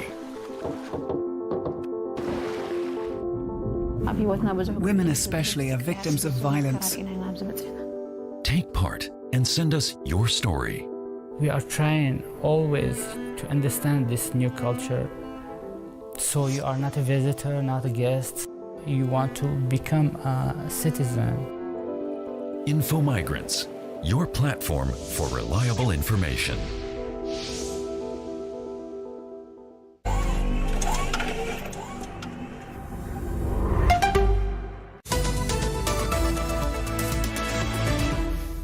Forcing the West to pay with rubles. President Vladimir Putin says countries that have sanctioned Russia over Ukraine will have to use the Russian currency to buy gas.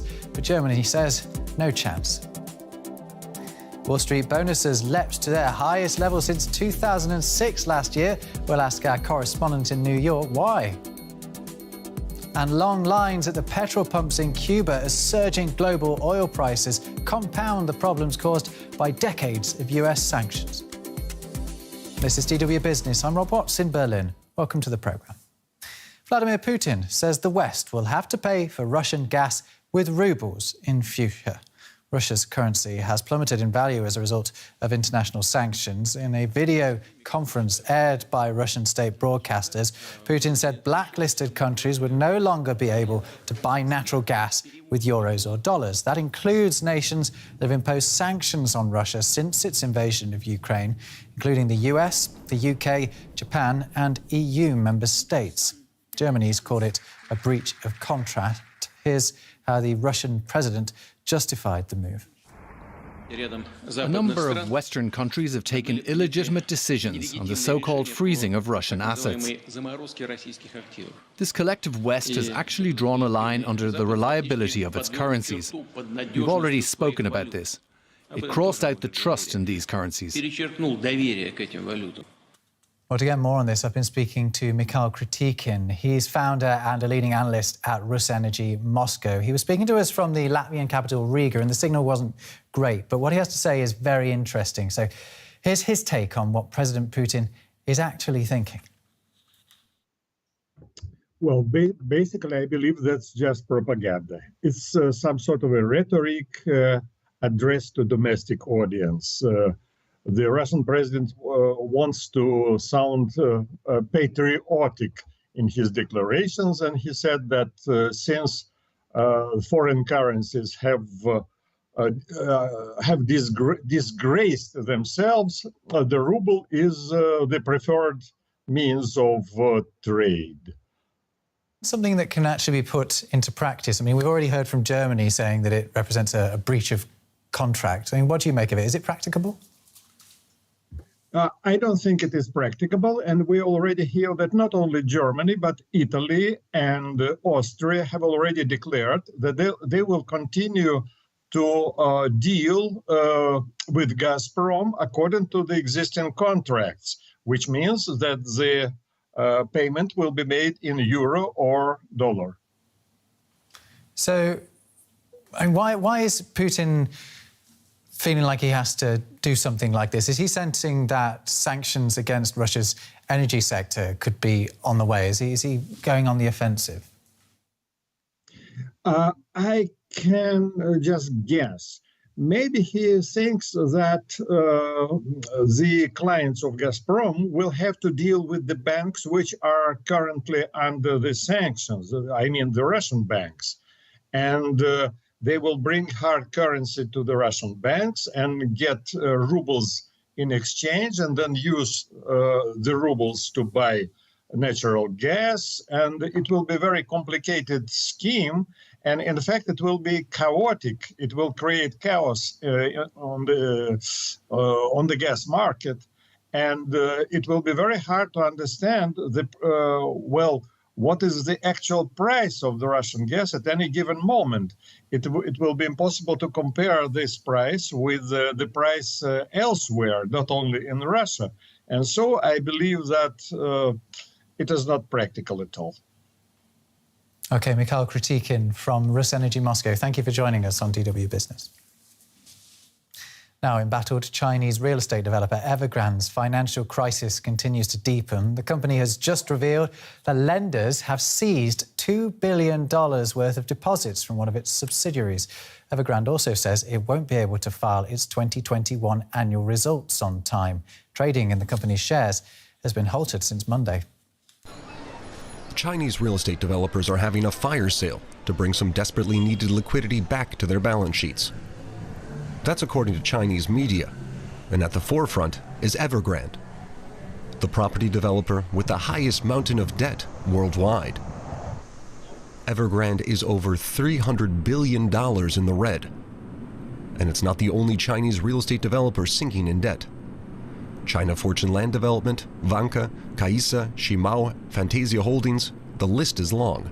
Investor worries are growing about China's property market.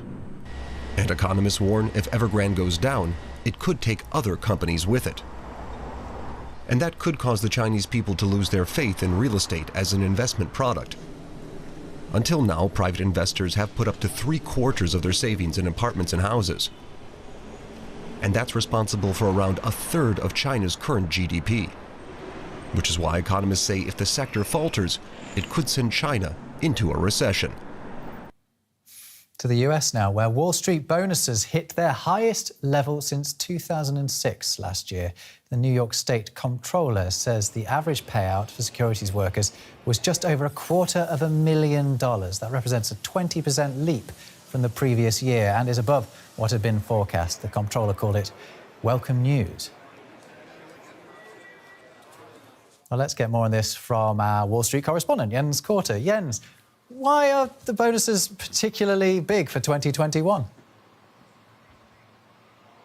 Well, I mean, Wall Street fired on all cylinders in the last year. If you look what happens to mergers and acquisitions, what happens to IPOs, what happened to trading, be it treasuries or bonds or stocks, for example, here at the New York Stock Exchange. So business was really good, and that on the same time, we did not really see a hiring spree on Wall Street during the pandemic, meaning record revenue and profits for banks, but basically the same amount of employees. So therefore, you had this huge payday for the year 2021 here in New York. Jens, are big bonuses seen as a good thing? Because they're kind of unpopular, aren't they? And they have been since the 2008 recession. How do they go down on Wall Street? Well, Rob, that really depends whom you ask. I mean, in the public eye, clearly, I mean, all those bonuses, especially after the financial crisis, might be a bit of a shocker. But here on Wall Street itself, bonuses were always actually something people like to get. You shouldn't forget that we also see a fight for talent. If you're in the banking industry, more and more jobs are coming from the IT area, and there is real competition from Silicon Valley and the like. So if you want to get the best talents, you also have to pay them accordingly. I mean, there had been some complaints, especially with younger bankers, that you have 80, 100 working hours per week. And so if you want to keep those people on board, you have to pay them dearly. So that also probably is another reason. As I said, here on Wall Street, bonuses were always something that people like to get. Yeah, an extra $250,000 would be nice, wouldn't it? Jens Korte in New York. Thank you. Now let's look at some of the other business stories that are making news around the world. Ukrainian President Volodymyr Zelensky has called on French companies, including car maker Renault, supermarket chain Auchan and DIY retailer Leroy Merlin, to leave Russia. He made his plea during an address to the French Parliament to drum up support for Ukraine. German carmaker BMW has temporarily idled production at all its plants in the northeastern Chinese city of Shenyang due to coronavirus control measures. The company hasn't set a date to resume output. The Chinese government is deploying a strict so-called zero-COVID policy to smother outbreaks. The US has dropped import tariffs from most British steel as it continues to unwind Trump-era duties. The UK will now have a duty-free import quota of 500,000 tonnes of the metal. In return, London will drop retaliatory tariffs on US whiskey and motorcycles. Now, consumers around the world are struggling with rising energy costs, and the same goes in that most unique of economies, Cuba.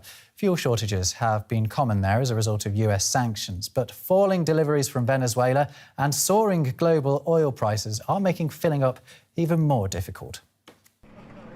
A last push to the petrol station, a more common sight in recent years. Lines snaked around gas stations in Havana following the announcement of new fuel rations. Not everyone made it in time. The government blames local distribution, but Cuba's fuel problems run deeper. Its refineries are underperforming. Its oil-rich ally, Venezuela, is having production problems. Buying on the open market is meanwhile becoming more difficult with soaring prices. Cuba has little hard cash on hand. This is not the first time. It's already happened that petrol has run out before. We have to wait in the line like this. We lose almost the whole day to it. Cuba is stuck in an economic funk, brought on by sanctions and made worse by the pandemic. On Tuesday, international aid organization Oxfam announced its departure from the island nation, citing financial problems. It's just the latest challenge for an island economy that's all but running on empty. A reminder of our top stories this hour now. President Vladimir Putin says Russia will demand that, as he put it, unfriendly countries pay for Russian natural gas exports only in rubles from now on. The restriction would apply to countries that imposed sanctions on Russia.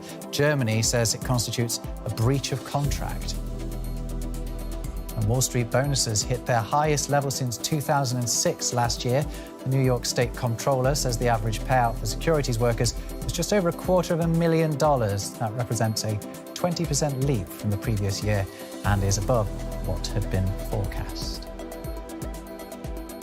That's all from me and the business team here in Berlin. If you do want more from us, head over to our website, dw.com/business. You can also find us on the DW News YouTube channel. Well worth checking out our series Business Beyond, the latest of which is about whether or not sanctions work. You can also find us, of course, on Facebook as dw.business as well. Until next time, take care.